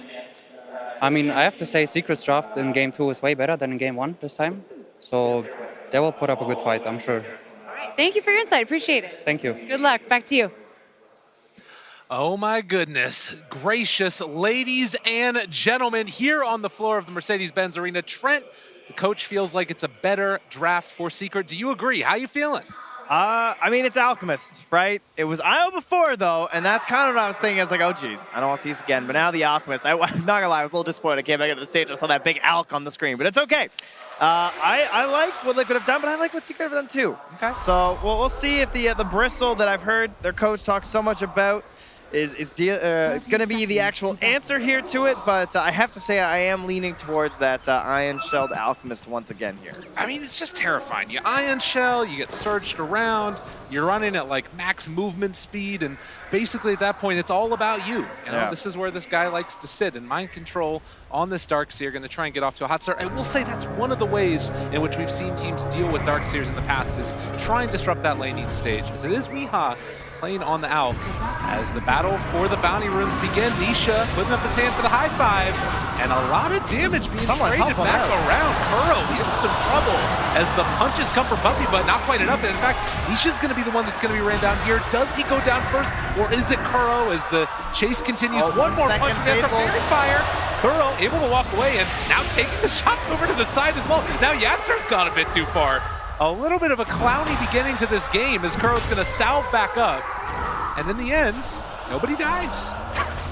And the bounty rune will just be waiting on the other side of the river there for Secret, so it should wind up being 2 for 2. Now, one thing that we've seen as Wraith King and Alchemist both are rising in popularity has been those skeletons. Tell me about it. You get to that mid game, those skeletons wind up in the wrong place, and Weehaw runs into them. It is a stupid amount of gold for an Alchemist. You basically get the Grieval's Greed twice off of that whole army of skeletons. So depending on the later this game goes, of course, as Kyle mentioned, Liquid are going to be looking to play very fast, but if we get into sort of an even-tempoed game, that is something that I think Nisha will have to keep in mind.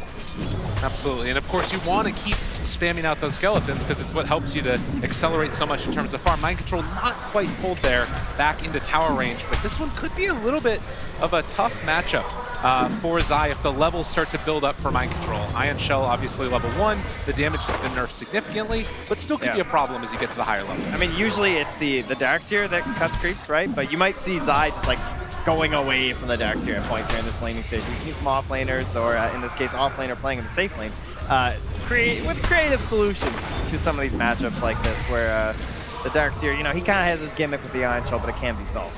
And this camp was body blocked, it looks like, as well. So, ooh, Zai actually losing aggro for a minute. We'll be able to pick it back up afterwards and still secure these last hits, but there isn't a hard camp to pull to anyways, and Mind Control instead is going to pull his camp, or rather his creep wave back into the other camp. It's mid 1, dropping somewhat low. Lyrical trading hits with them.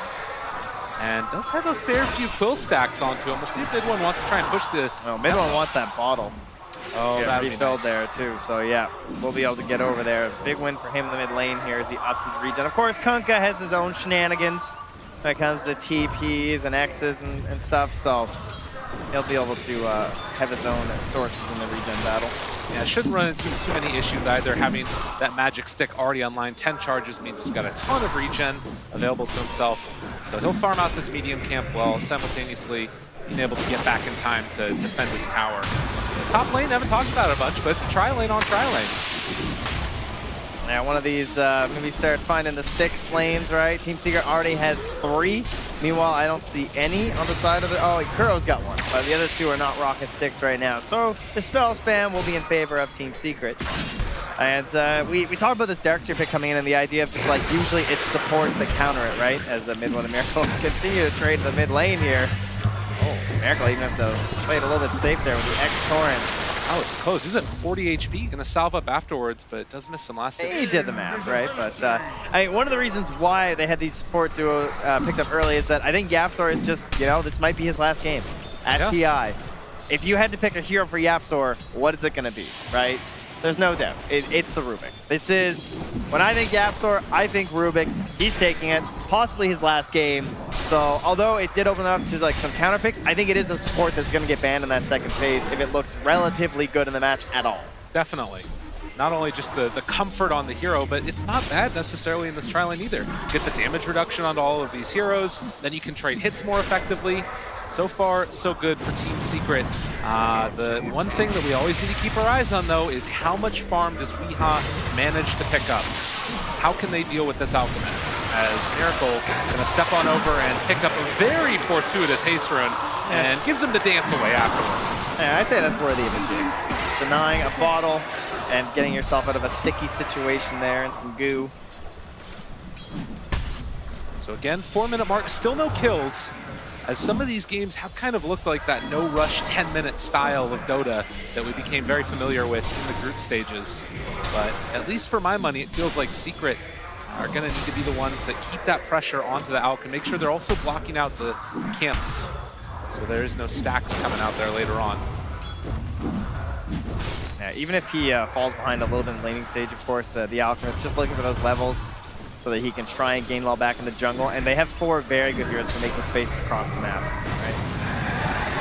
GH, woo, that's a big crit. A lot of stun coming out there.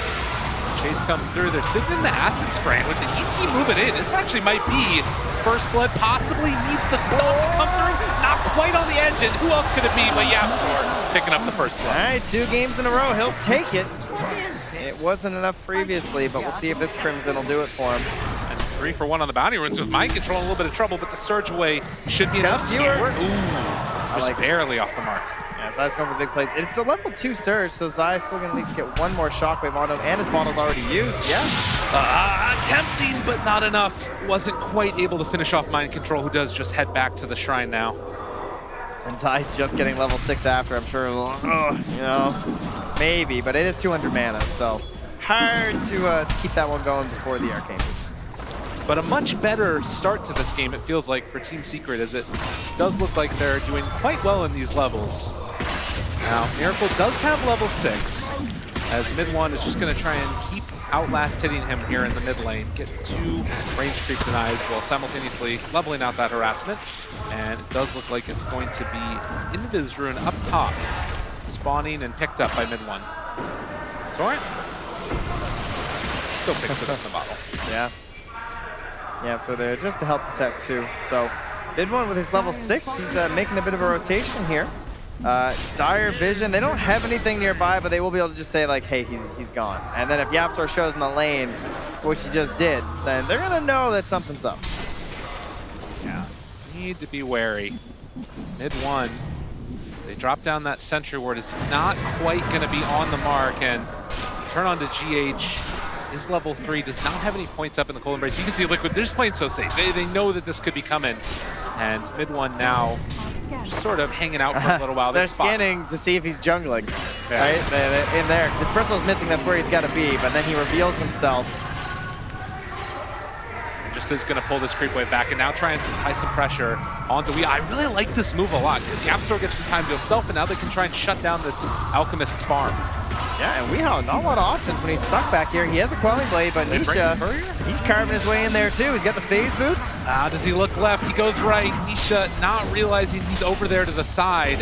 And Kuro going to get the shackles. Now the TP rotation coming from Miracle, who's level 7. Going to be able to find Nisha, get the kill without even having to use anything from the Kunga. And now GH going to be the trade-off. So they can't quite manage to bring down Weehawk. So, like, kind of even across the board in some senses. Like, you got a core, you got a support, but you're forcing rotations. YapzOr's getting that mid lane all to himself. Oh, and Puppey gets caught there. Is going to drop down the boat afterwards. They did have an observer ward in the area, which should signal that they're going to need to get that D ward later. But in the meantime, Miracle picks up the kill. YapzOr just continuing to farm it up there, while Zai, I saw Mind Control was back at the fountain there. TP on CD. Nisha trying to make a rotation there with the RP. Oh, nice little job done here as they get the full stun combo coming out. Mind Control skewered afterwards, but away from Nisha. And now the surge away. He does have another stun in 3 seconds, but there is another rotation coming from YapzOr as well, realizing he's heading off the other direction. They will have the telekinesis into the follow-up stun and finally clean up the kill by virtue of Nisha. And a regen rune for Zai, who's at 15 mana right now. I'm sure he is extremely pleased with that. So solid on the first RP there. Managed to grab a kill onto Mind Control. While Kuro is on a warding mission deep inside that Radiant territory. Gets a beautiful ward up there as long as he's not scouted on the way out. And they don't have any vision up in this northern part, so they probably don't know this has happened. Now, mid one going to go for the south play underneath the tower. Does move back in now afterwards for the last hit. Manages to get it, but does he pay the price? Mind Control is here as well. They pull. No! The timing, and now the stomp to turn it. A little bit of a miscue there by Miracle. A rare mistake. They still get the kill. Yeah, winds up being fine. There's just too many heroes. Now, Liquid have committed a ton of vision in this top area of the map now, but they've lost that tier 1 tower. I think they were trying to perhaps hold that for as long as they could, because if you keep that tower, you're going to keep forcing Secret up here because they want to knock it down so bad because you know they want to be pressuring into your jungle. Now these wards being left behind are essentially there to scout when Secret are going to be smoking for the Alchemist kill. But Valkyrie now farming out in that triangle anyways. And that is a lot of, not wasted vision, at least not quite as nice a vision as they might have wanted, but it still spots things like courier rotations, right? So they know where some of the heroes are located based off of that. Nisha is heading in towards his Midas now with those 10-minute bounty rune mark. Top should go both ways to Secret, and bot YapzOr's going to try and hold one with his telekinesis. Mid one even going for the other. Okay, they're going for 4 bounties here to try and slow down the Alp. And he walks back away, able to pick it up. Secret. Very important. Great stuff there. And now getting some extra aggro onto Miracle. 3 stacks there of the goo as well as the chase down with the quills. Miracle trying to make his walkaway happen, and looks like mid one not going to tempt fate any further. We talk a lot about LGD playing this like perfect Dota sort of style where it feels like when you're looking at this bird's eye view that we're privy to, you have all these ideas like, okay, in order to shut down Alchemist, you have to stop him from farming the jungle. You have to bully him in the lane. You have to make sure they don't get any bounty runes. And I think Secret are hitting a lot of those marks right now. And although the Alch's on top, of course, it's not that much of a lead, right? Yeah. He's not the end-all be-all. Earlier today, we had the same situation, right? With the Bristle versus the Alchemist, and it did work out. It's true. But the other little box that you need to check oftentimes there is not losing a terrible, terrible fight to the Alchemist afterwards. Yeah, well, I mean, and the one thing we don't talk about the rest of that. The one thing that I will point out is that it's 4 melee heroes right now against a Winter Wyvern with a Darkseer Kunkka afterwards. So you hit a big Winter's Curse, things start to look real scary as we're already seeing those skeletons giving Weehaw the nice little injection of gold there. Oh no, stop. That's the skeletons. That's where things get tough, and he's happy about it. Keep them far away from the Alchemist guy. Nisha already having that Hand of Midas completed, now going back for the Radiance that we've seen all so often on this hero. And he's keeping up in farm right now with Weehaw. Doing a very good job of it. And I think Zai, too, also a bit of a standout here, right? Like, his farm right now almost up to 5K. He's well ahead of Miracle as well. As often is the case, YapzOr almost ahead of the opposing offlaner at 3,500 net worth. Going to be one of those team fight turnaround heroes if he can make it happen. Yeah, he's going to have enough for his 8th lens here if he can clean up these mid-last hits. This mid one again, just dodge a torrent, but it will be a bottled ruin up at the top for Zai, who has an Arcane and an RP available. Both of those Observer Wards planted by Kuro earlier on do still survive, so they're spotting that rotation now from Zai up top. They've been seeing Nisha farming here on the Ancients, and that's giving all the space in the world for someone like Weehaw to play freely. Kuro even acting as the vanguard here, up ahead of the Alchemist, in between any potential rotations from the side of Team Secret. Everything from Alk. Yep. This is the way that people play Dota around this hero, and I really like that Observer Ward placed down on the right-hand side of the map. It's not scout out anything. Mind Control is stealing the Mud Golems, though. Not cool. You know, you gotta leave those for your Alk. That's for sure. But what a waste. He just leaves one for Weehaw. He's like, why is this camp half farmed? That's an immediate ping. You know what's happening. Yeah, but yeah, just look at this guy. Like, just a second ago, the Wraithking was basically on par with him, and now 1,500 gold ahead. It's so difficult to play Dota against this hero. And if you're Secret, I mean, is it just try and make a move now, shut down the rest of the map? They don't really have the same tower push that you saw previously from Liquid, right? When Liquid were trying to play the super high speed, they have the Leshrac. Right. And they're just able to walk and destroy them so easily.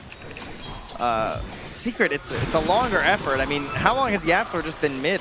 Like, shoving creep waves and everything, and hasn't resulted in that much tower push. Now, he does get the level 4 Acid Spray, so quite a bit of damage. 7 armor reduction as well, while you have a Burster back on your team is very good. And they do have the Siege Wagon of mid-one. So this is your tower pressure. But even that, look, it's slow and it's very dangerous. Even when you're this tanky, he's alone. Be careful, there's nobody else here, and all of Liquid shows up in numbers. Mid-one's just dead. And there it is. Still a 14-minute Radiance on Alchemist. And he TP's up there to clean up the second round of skeletons that were pushed out. So Weehaw completely alone to do whatever he wants. And Secret needing to come up with answers because right now they've only been able to take down that one top tier 1 tower. Yeah, not getting the mid lane down, not able to occupy that dire jungle, just feeling like they can't fight the heroes on the side of Liquid right now, apparently. And even holding your own towers is simply not enough. I mean, Liquid have no tower damage. Yeah. I mean, they're under like 300 total. You know, it's kind of nothing. But they don't need to cross the river. That's on you, Secret. Well, 15-minute mark's going to come in again, and Secret have done a good job of shutting down those bounty runes away from Weehaw. But we'll see if they can make it happen another time. It's that fickle timing, you know? Yeah. If you don't hit it for Secret, you just one misstep, and this Alchemist is completely out of control. 3,000 more skeletons. God, it's so much gold. Yeah, he's 3,000 gold ahead of the Wraith King now. He just keeps farming them. Still, though, only 1,000 gold lead in total. And as you can see, Bounty Rune's about even. But it is that slow, steady drop-off that you can see in experience and net worth. We're starting to find these contributors to the team fight picking up items, though. You have the Blink Dagger on Zai before he picked up the Vlads. He had the Vlads Q for a long time. You have the Rubik already up into his Aether Lens and now trying to go towards a Force Staff to try and break up some of this wombo combo that you see from like the Kunkka and the Darkseer, the Winter Wyvern, trying to spread things out a little bit with your clumped up melee team. Well, meanwhile, on the Dire side, you've got Winter Wyvern trying to get in towards that Aether. She's not too far away when she breaks apart her Arcane Boots, but that's an excellent tool for the team. And well, Crow's just going to get some bracers as the 5 life decrease. So good ward placement, though, as it is keeping it far enough away from that Dire Sentry. So they do see what Weeha's up to. And if there is another nice thing to say right now about Team Secret, it's they're identifying some of the issues in their draft. They're trying to get those team fight items online like you're talking about, but also they've gotten some pretty decent farm here on Rubik. About to hit level 10. Also, Aether Lens completely like you're talking about. And maybe that's going to be their goal, is have 4 heroes that all can fight when Liquid are mainly just playing around this Alk and see if they can possibly take down the big raid boss. Yeah, it's funny to see Yapstorm just like that's not a even TI9 shell. Not even using the wow, that is a nice shell. Not even using the acid spray, right? He's just like holding onto it because he doesn't want to push it anywhere away from that tower because he knows he's in the danger zone. Just trying to find one safe place for himself. Oh, here come the Skelly Bros. Out! Hurry! The skeletons. Now Weehaw thinks there's a move coming here. So maybe just trying to hide a little bit with his BKB, but okay, here we go. Hello, skeletons. Oh, 32, 32, 32. Just keeps on. Oh, more skeleton. Oh, more 32. Oh. They just keep on coming, man. That's great. That hero is so insane. But the smoke up coming out from Liquid, as it looks like they are ready to make a move themselves. They have the Spirit Vessel done for Miracle. It's the BKB on the Alk. It's very scary. They have to try and kite this, or they need to blow him up before it gets popped. And it is so hard if this Winter Wyvern's going to be there covering him. The only saving grace is that they don't have that Aether Lens yet, but Liquid have done it. They have become their water and passed the river. They've gone upstream, finally. And at the same time, Secret are occupying that territory you hope they would, right? Getting into that big farm zone for the Alchemist as he holds the mid tower. Mid one looking to trade a tier 1 bot for a tier 2 top here. Doing what they can. And as you can see, Weehaw holds onto that mid tower. They take down the bottom one. 18 minutes in. Still only 1,000 gold lead with the Alchemist draft. But it's starting to feel like maybe this group up is going to come very soon. Nisha already out there. They have the Torrent, going to connect onto the Wraith King, holding onto the boat for the moment. So they get the search forward. They find Nisha left completely alone, and Weehaw going to be nearby as well. They take him down one time. Can they get him a second time? Nobody from Secret is here to help. They just bailed. They're like, Nisha, you're on your own, buddy. I think they got him. And they're going for another round. Puppy, maybe in some trouble as Weehaw doesn't quite manage to get there in time.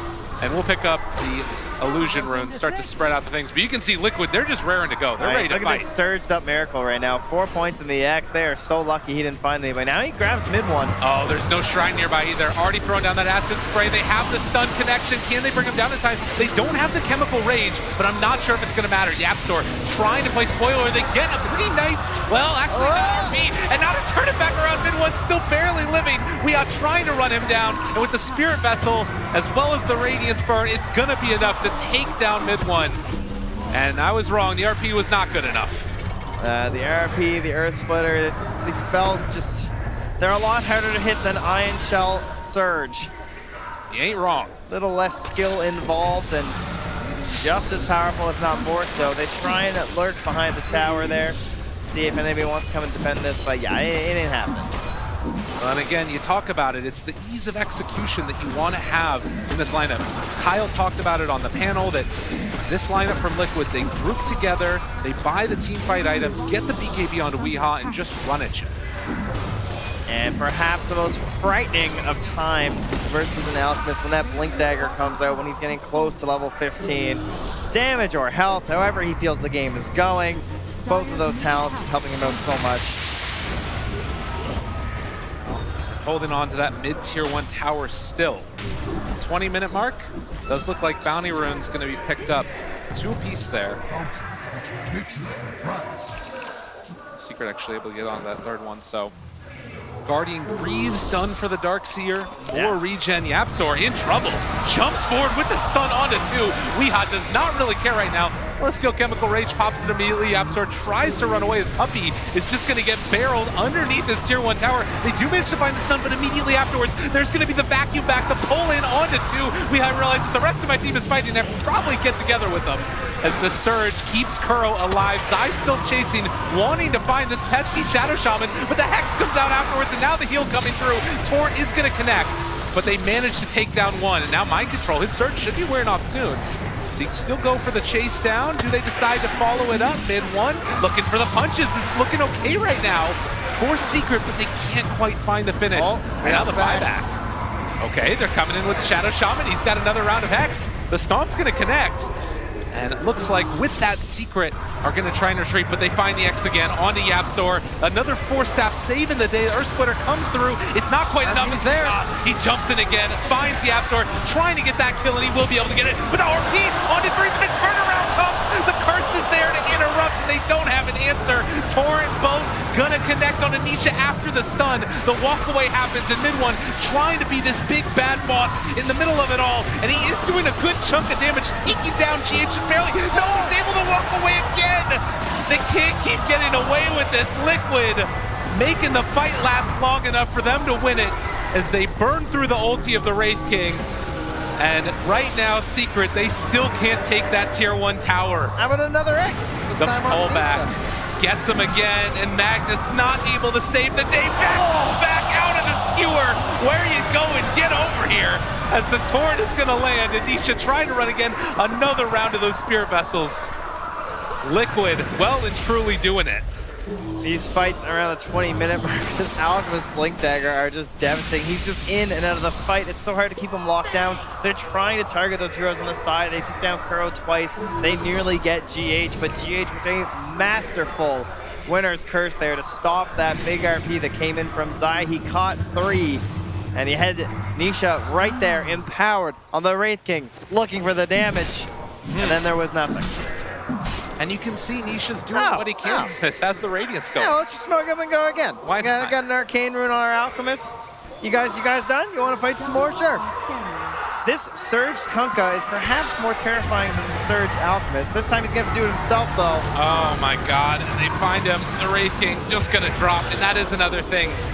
With Team Secret, you got to fight around your cooldowns. Liquid, they can just keep running. And keep running they will as they find Yapzor, get the stun. Weeha just pummeling him down into the ground. The 4-snap is no savior here, sir. No, and they're just going to keep the group up alive. Vlad's Greaves done for Mind Control. Wow. Darkseer. I mean, look at him. He just keeps popping the stun and running at him. Yeah, Weeha has no cares. This guy. It was, what, 5 minutes ago where it was just Weeha and a bunch of Radiant heroes on top, and now suddenly it's Weeha, Nisha, and now Dire heroes. They have eclipsed past those on Secret who were near the top of the net worth chart. Zai has his RP back. Mid 1 has finished the Solar Crest. As we talk about, you need those cooldowns, but in the meantime, when they are down, oh god, mid 1, kind of away from the rest of his team. They do have Magnus behind him. Chasing, Nisha wants to get a kill.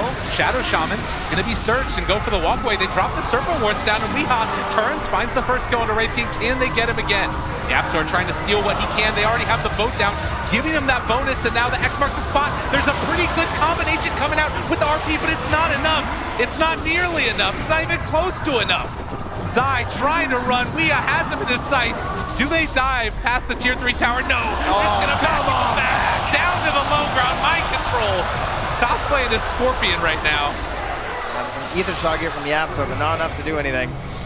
And you highlight these heroes in the team fights. You know, he's got the Crimson Guard, he's got the Greaves, he's got the Vlads. They just have so many heals working on their side of Liquid. Perfect 5-man Dota items. And just weaving in and out. They know exactly how to play these team fights. Well, and mid 1 right now is cutting creep waves, doing a good job of buying his team a little bit more time, as they do have to come back to escort their creep wave. Now you can see the swing. The swing back into the probability over the last couple of minutes. It's just been Liquid coming online, and well, now they have the shackles on the mid one, but they don't even feel confident trying to go at the Shadow Shaman. I mean, they know that if Shadow Shaman is shackling your Bristlback, there's probably more coming. You know? So Assault Cuirass done. So much gold into the coffers of Weehaw, this 25-minute mark. And for Secret, it's just, it feels like it's just a game of holding out, trying to keep all of this pressure off of their base. And to be fair, they are doing a decent job of it, but what is that wait for? What's the turning point for Secret? Yeah, the high ground defense is, you know, you got the Magnus, sure, but your empowered hero, it's not this like Ember or this hero that really feels like you can do something. It's Nisha on a Wraith King here, and maybe he can get that incredible damage into the Empower when they're RP'd. It's just, I don't know, I feel like you're waiting for mid one to get into those wild talents later on. Yeah, and you can see there on that graphic, just Weehaw completely out of control, 9-0-2. At this point in time, rocking 800 GPM, expecting that to go up unless there's some... Oh, it's going up. It might just. I would invest now. Give him an Aegis just in case they thought they could kill Weehaw. Don't want to hand over any big streaks, and GH is on the hunt here with his Blink Dagger and Invisor, and he wants to see if anyone is split pushing. And lo and behold, yeah, Zai's TP just came back. Now Yaps are out in the lane too. And oh, we realize, I mean, if anybody shows for a second there, they can go on him, but it looks like GH not wanting to. All right, we're making a kind of path here. Timbersaw will be pleased. And Zai, they're looking to set something up here. A two-hero play, bringing someone back and they're going for the big one, but now they see GH and say, abort, abort. I'll try strong, good catch, but the winner's curse is going to be enough. Yeah. I mean, how are you ever going to get a good RP off versus that? Well, maybe if it's down, they can take a fight around it. As Yapzor is going to get ran down here. He's doing his best to try and throw some damage on him. Meanwhile, at your base, there is an Alchemist who is charging his stun and contemplating some plays here. Oh, he's just going in, but going to get stunned underneath the tower. Maybe an opportunity is the Torrent. I mean, Weehaw, if you're getting hit by the tower, I might as well drop my wards down. That makes a lot of sense. That's value plays from Captain Kuro. He knows what to do. Captain Kuro, absolutely. Tier 3 he could have a cereal brand, I think. Goes down, another round of stuns. Nisha trying to hold on to this high ground, if at all possible. But Liquid, the engagement, they don't need to do it. They can just back out now, take down these shrines, and cool, calm, and collected. Yep, flowchart Dota. Making it happen. Coming out. They want the shrines. They already got the Aegis. They kind of did in reverse order, but that's fine. And Secret, this is your TI hopes. This is your season hope. This is everything you've worked for the past 365 days. I can't remember when they got eliminated.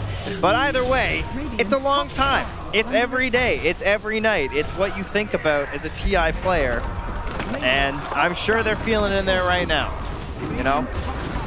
What do we have to do? They know they're at a disadvantage, there's no doubt. It's not the kill score. It's not just the Alchemist. It's the unrelenting pressure of Liquid overflowing onto the Radiant side of the map. And it's so hard to stop. Mid one doing the best that he possibly can for his team right now, just trying to clear through these creep waves and keep them off of their towers. They have the split push coming from the Wraith King as well, having a nice little bit of pressure onto this bottom tier 2 tower, even empowering the skeletons wherever they can. As Nisha throws out the stun, they have the Chemical Rage, another round of it, trying to lay into this Alchemist as he hits onto their tier 3 tower. The pressure is coming bottom, and they're going to have to go back and deal with it. But that also means a lot of gold going into the coffers of Weehaw. Yeah. And more skeletons. I don't know about this one, guys. It's so much gold. Yeah. Oh, wait, but back on the other side of the map, maybe a chance for a fight. I was a little surprised they didn't X him. He doesn't have bots, but it doesn't look like it's going to be punished here. If anything, Nisha's the one that's being targeted. Now, Spirit Vessel using the X after the Torrent. Missing on the Tidebringer. These things happen. Don't worry, guys. It's like you. Get the hell out of here. Obviously, Liquid not really looking to commit all too much there onto Nisha. Just toying with him, threatening, pushing him back into his base, and just saying, yeah, you know you're not supposed to be up here, right? And the ultimate win of this style of Dota right now is the map control that you get, getting 4 more bounty runes for Team Liquid. And as we've talked about time and again, Team Secret with their furthest advance so far in the history of this tournament. But the ultimate raid boss being Liquid, who have knocked them out time and again.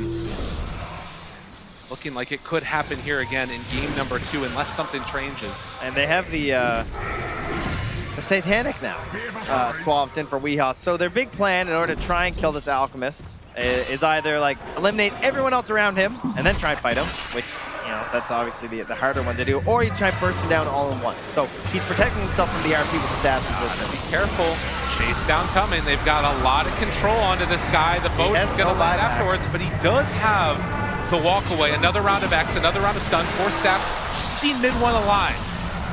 They won't be able to fully commit onto him, and actually instead, mid 1 getting a little bit fresh with Miracle there. That is some very scary stuff now with the Solar Crest on Miracle too, though. He can put the hurt into mid 1. Zai continues his presence in that bottom lane, though. Gonna see if he can draw them back once more. It's only 10 seconds left on that Aegis. Secret, they did get a win here, right? They have held out against the Aegis. Sure, they lost the Shrine, but they didn't lose a full lane of racks. And maybe that can get them to that next round of items. As Zai keeps up that pressure on the bottom tier 3 with the creep wave. Well played by Secret to hold on. A lot of other teams might have fallen apart. The problem is they have the Kunkka. And one of the reasons this hero's so powerful is they can just X back, deal with the wave. And so if Zai ever blinks and TP's back, that's what they're going to do. They're just going to X back mind control here. So they'll get down an Ion Shell. But Zai sees that X and says, oh, you're not hanging around? Okay. He can stay down on that side. So Weehaw, the full TP back. So he's probably going to buy his bots. And yeah, he's going to look for the kill there on the Zai if he wants to show himself again. He's waiting. But Zai, very wise to the fact that that could be coming, is going to back out now. He does have enough gold for Guardian Greaves if he wants to fully commit, but obviously at this stage in the game, you also have to be saving for buyback. Yeah. But that could be one of those big turning factors as well. A good chunk of this damage on Liquid comes from the physical. Yeah. Minus armor. Nisha is getting a AC picked up here. He's going to lose his buyback. Bottle up, bottle up, bottle up. Got to blink before the Radiant Stick. Jeez. Zai barely getting out of there. Yeah, that was very close. Caught sight of him for a moment. And meanwhile, on the high ground, looking for the chase. Liquid, they're thinking about it as they get the TP boots coming in from the out, looking for that X play as they already have 1 round of it. Force staff a little bit late now. The jump forward, Weehaw finding and killing off Yapzor. Mid 1. Protected for the moment by Nisha, but this is the problem, trying to run away from the X-Marks combination.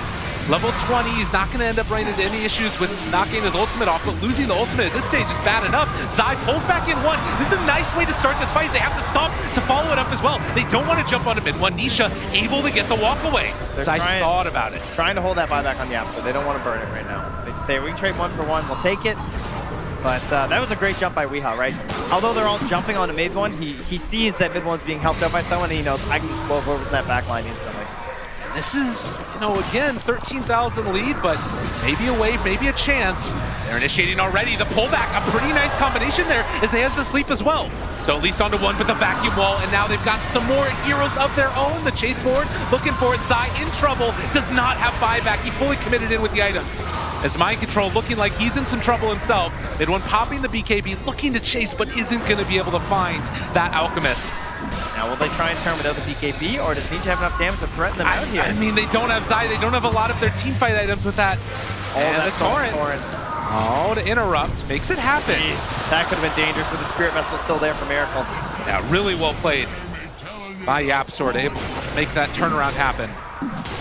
So Secret still hold. I think we've used a lot of David versus Goliath analogies in this one, but holding on to your high ground. Yeah, I don't think that was supposed to be this matchup, but it has felt that way. Starting to feel that way. Another round of X's. Secret done a good job of dodging away from it when it looks a little bit testy. They're trying to burn this BKB. Stun comes through. They have the stop afterwards. Wraith King and a lot of damage coming his way. They even dropped the wards. On the high ground, gonna pop the ultimate now. Weehaw looking to chase, follow forward with this stun.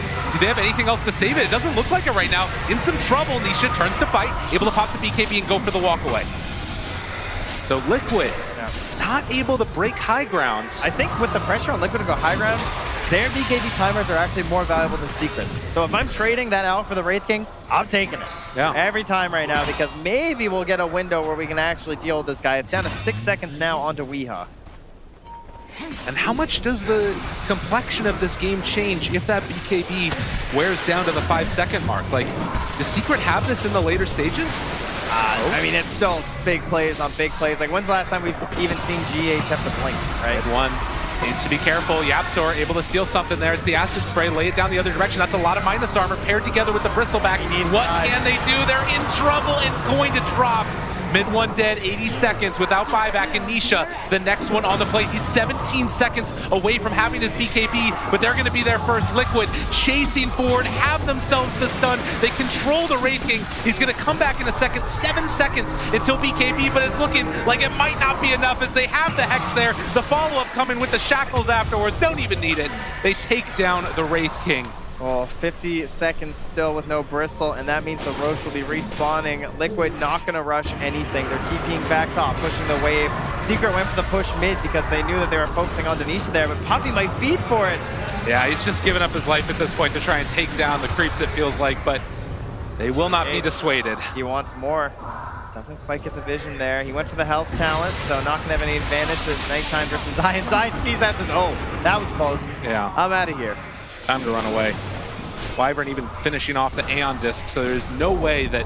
Kuro, he has wards. Yeah, they're forcing buybacks here. Double buyback. Coming through. Bristleback still 14 away. Nisha throws the stun to start. Zai pulls him in a little bit closer. They have the telekinesis afterwards, trying to control, but the Torrent is there for the interrupt, and it looks like the first melee backs is going to go down. Team Liquid able to take it, and Weehaw still cool as a cucumber, just hanging out in that mid lane.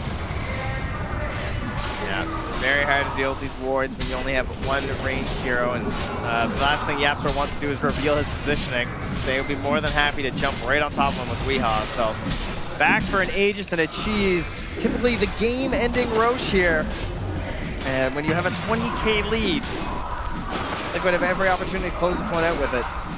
Yeah, this has just been such an uphill battle for Team Secret, even just trying to hold on to their structures. They need some crazy Earth Splitter into RP here. I mean, they're moving in.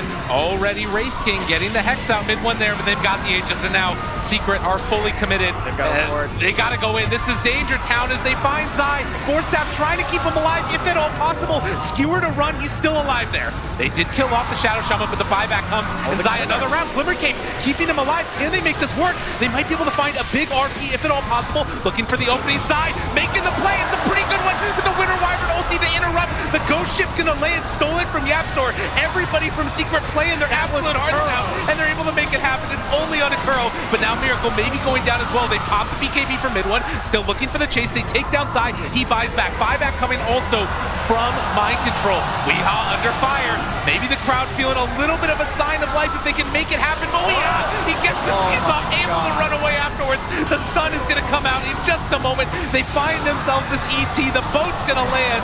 Now what more do you have left in the tank as the bristleback is gone. Secret needing to run, needing to hide. Where else can they go though? As Zai still controlled, Stomp in a way. Can they make it happen? The Skewer pull back onto the other side, but it just pulls him closer to Puppy. Nisha trying to stand tall in this fight. He still has his ultimate available as 21,000 net worth lead is going to continue to grow. They have Nisha under control as well.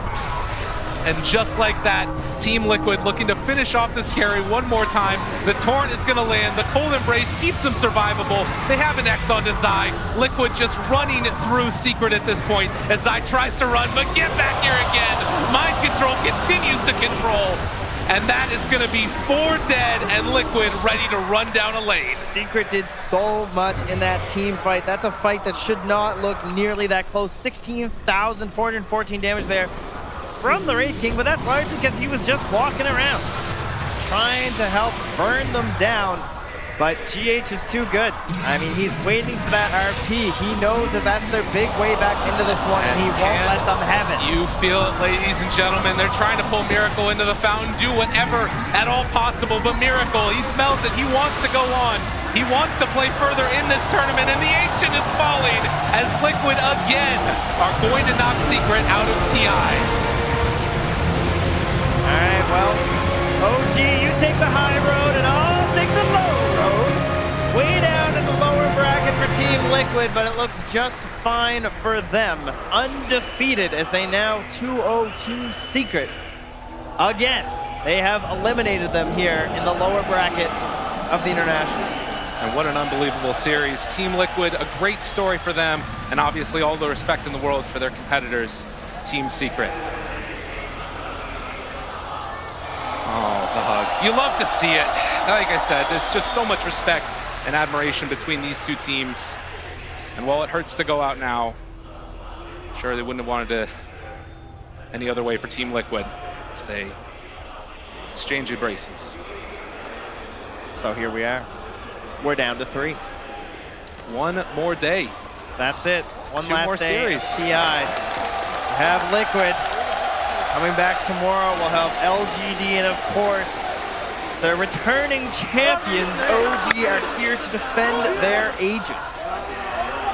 Ladies and gentlemen, we wouldn't have it any other way. An amazing top 4, top 3 right around the corner. Stay tuned. We'll head back to Shiver and the panel one last time for today. Thank you, indeed. That's the 3rd time in a row at an international where Liquid knocks out Team Secret. And you can see how much that means to them, the players. Look at those smiles. Kuro is normally a fairly stoic person, but that, it's pure happiness. It is. They know it's only one good day away from being the TI champion now. Yeah, and I mean, they've done it in the lower bracket before. Perhaps they can do it again, and we know what No-Tail said. He wants to face Liquid. He might just get the chance. Before we are going to talk about what this means for the tournament and for the players, we're going to hand it to the draft panel, who once again would like to break down this game.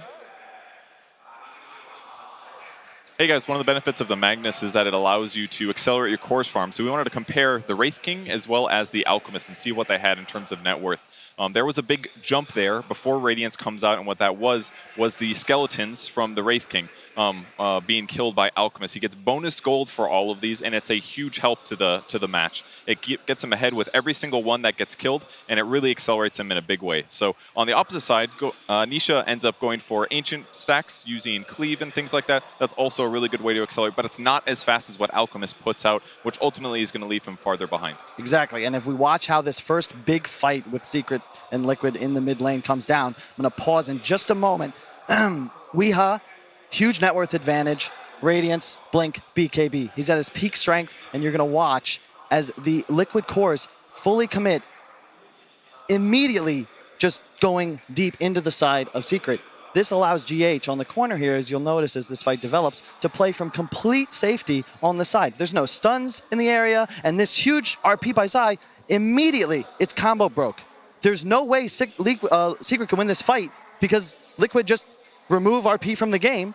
Sure, it plays out. Liquid, they don't lose this fight necessarily, but it's a sign of things to come. When you have aggressive core heroes that can go deep into the enemy side of the map, it makes it just impossible to mess up as a support player. All GH has to do is wait for RP, cast his ultimate. And they're able to do that because he was able to accelerate faster. He got a Blink Dagger, he got a BKB, and that allows him to teamfight earlier than what the Wraith King would. Wraith King just has Radiance as well, but he's not as strong of a carrier as Alchemist is when he's got backup. Yeah, it's a good match. Yeah, and I love it. Liquid, Tinker, Alchemist, Meepo. All of these heroes, what do they have in common, guys? You make gold out of nothing. If you're a Tinker and you buy an item, you're using it 4 times in a fight. Meepo, you get a stat item, it's times 4. Alchemist, you farm creeps, I get more gold. How do you beat it? Well, we're going to see if LGD can have an answer for that tomorrow. Thank you guys for that breakdown. I don't know. We don't know. I just don't know. Kyle's question stumped me. And apparently Secret didn't know either. Yeah? No. So Liquid victorious once again, and of course behind Liquid Mastermind, Kuroki, who's with Casey right now. Kuro, you actually have our panel a little flummoxed, at a loss for words. You guys are undefeated at TI main stage. Why do you think you've been able to be that successful so far here at TI9? To put it simple, I think we are blessed. Why do you think you're blessed? It's just how it is. Yeah? Do you feel like this is part of your destiny in some ways? Yeah, somewhat. That's my beliefs. But at the end of the day, we're just trying our best and just taking things step by step. And Thank God it's working. How much of facing Secret came down to how well you and Puppy know each other, do you think? I was definitely nervous because the whole year they kind of had our number. I think we didn't beat them a single time actually in a full series. So this was the series I was the second most nervous. The first was the Fnatic one, best of one. Oh, really? Yeah, first main stage game and best of one. So, and our team, like for me, it was important to just set our mentality straight. Because, like I said, we lost the whole year to Secret over and over again in all the majors. And we just tried to like reset our mindset. And yeah, I think it worked. How did you reset? I just give them some talks, basically, and that's it. Mm-hmm. I'm not going to say what No, I'm I don't want. I'm not asking you to reveal to me your entire. we need a strategy. true side for that, but Yes. I don't know if I get there. Fingers crossed. You're facing LGD tomorrow. How are you feeling about that before we send it back to the panel? I'm very excited. I mean, I'm very happy for OG to be in the finals again. I mean, that was an epic game, the OG LGD. And LGD, last time they beat us, like last time EG beat us, I'm happy to knock them out. And last time LGD beat us in the TI9. So I was really like looking forward to this game. And yeah. No Tail's ready for you in the grand final. He told us in his interview that Liquid is who he's been waiting to face. Yeah, but basically after the group stage, Note and I met in the balcony, and so he was in the upper bracket. I was like top 16. And I asked him to wait me in the finals. Like I'm gonna like try to go there all the way, and I mean I hope we can do it. Yeah. This is like a movie. Meet me in the finals. Congratulations, Kuro. Thank you very much. Some great Dota. Thank you for treating us all to it. It's just been fantastic. Back to you guys on the panel. Thank you so much. Indeed, Kuro already looking forward to facing Team Liquid. Secret, unfortunately, not in that position. That is the flip side of every match like this. And it's time to hear from Puppy, who is with Rich right now. Yeah, I'm here with Puppy, and the first thing that I really want to talk to you about is just, I mean, you guys ended up in the lower portion of the bracket, the loser side of the bracket, pretty early on. Does playing so many games, that grueling schedule, does that affect your performance at all? Well, overall, I think it made our performance better. We were not actually playing that well when we were in the upper bracket. I think we could have like pretty much convincingly maybe won EG with first and third game. Not the second one, I think. Second one was a tough one. But actually, we screwed up a lot. So we learned a lot from the screw-ups. We had a lot of time to figure things out. Took a game one by one, you know. None of the games that we played before that were like easy. So it was just like winning another grand final kind of after winning another grand final.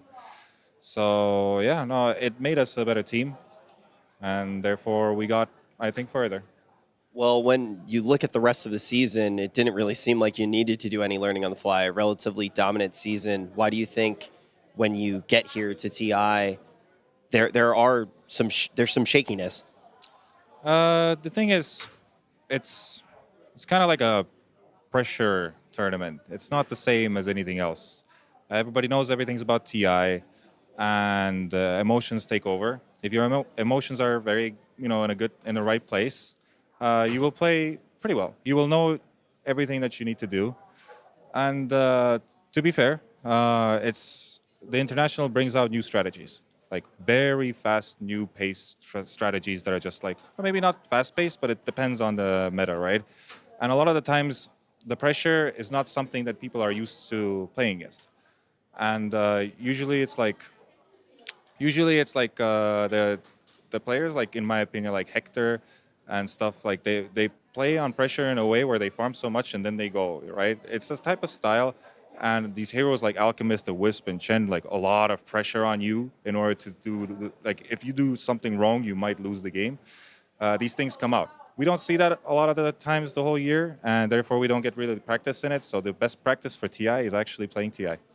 Yeah, and I mean, you know, you bring up a lot of the game elements like the Alchemist and things like that, and we see that, we hear the panel talk about that, but you also talk about the emotions. And I mean, you're relatively composed right now, but I want to know, kind of behind all that, when you were sitting in the seat, was anything going through your mind that made it harder to make the right calls at all, whether it is somebody actually being the first to win 2 TIs and the very real potential of that happening this time around?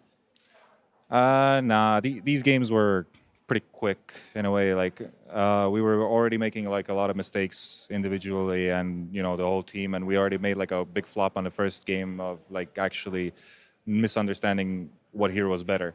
So in that way, like it was kind of a calm game. Even when we were losing, it was kind of a calm game. Nobody was really like mad or anything. Just nothing was really working out. And in this match in particular, just nothing was working out correctly. Therefore, it was kind of like, all right, it's very hard. We're prepared to not emotionally get mad at each other, because what's the point? If it didn't go our way, then we failed. It's not to really blame anyone.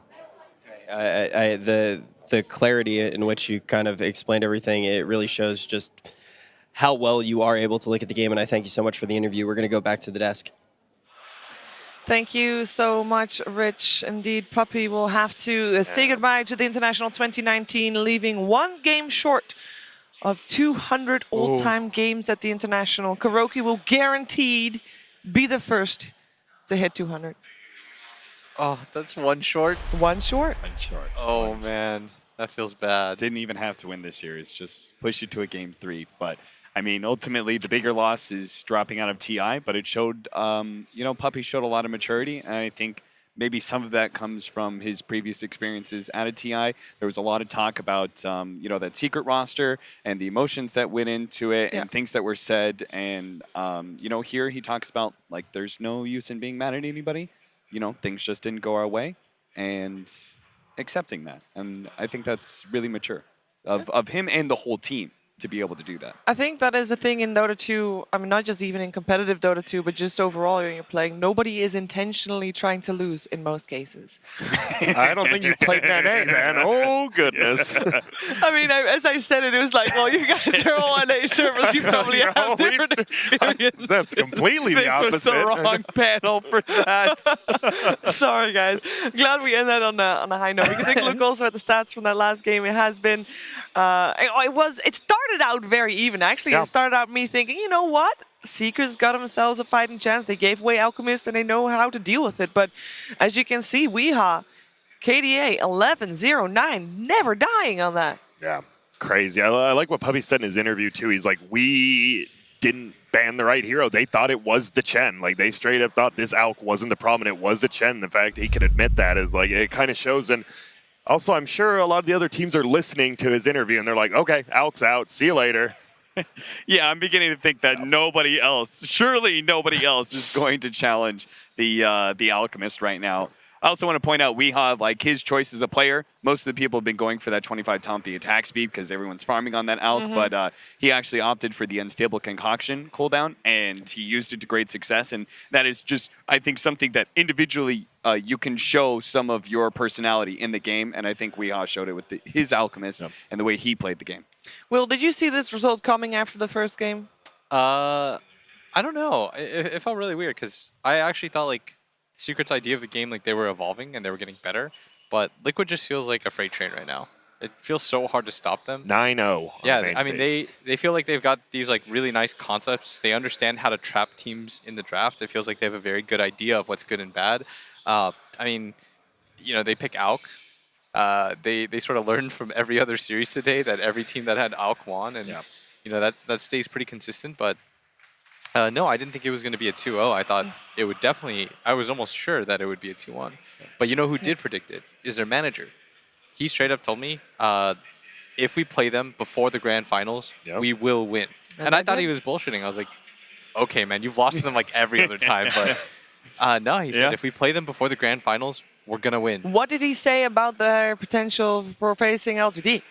I don't think he said anything. I'm not going to lie. I'm not going to put words in his mouth. So your job today is, to go back and to find out what his prediction is for that. And then, we just don't have to play the game. We just accept that. And I think that, that, like, adding into that, we heard Kuro's words about, like, he brought up the word destiny. We're hearing a lot of different ephemeral concepts that are outside of Dota, right?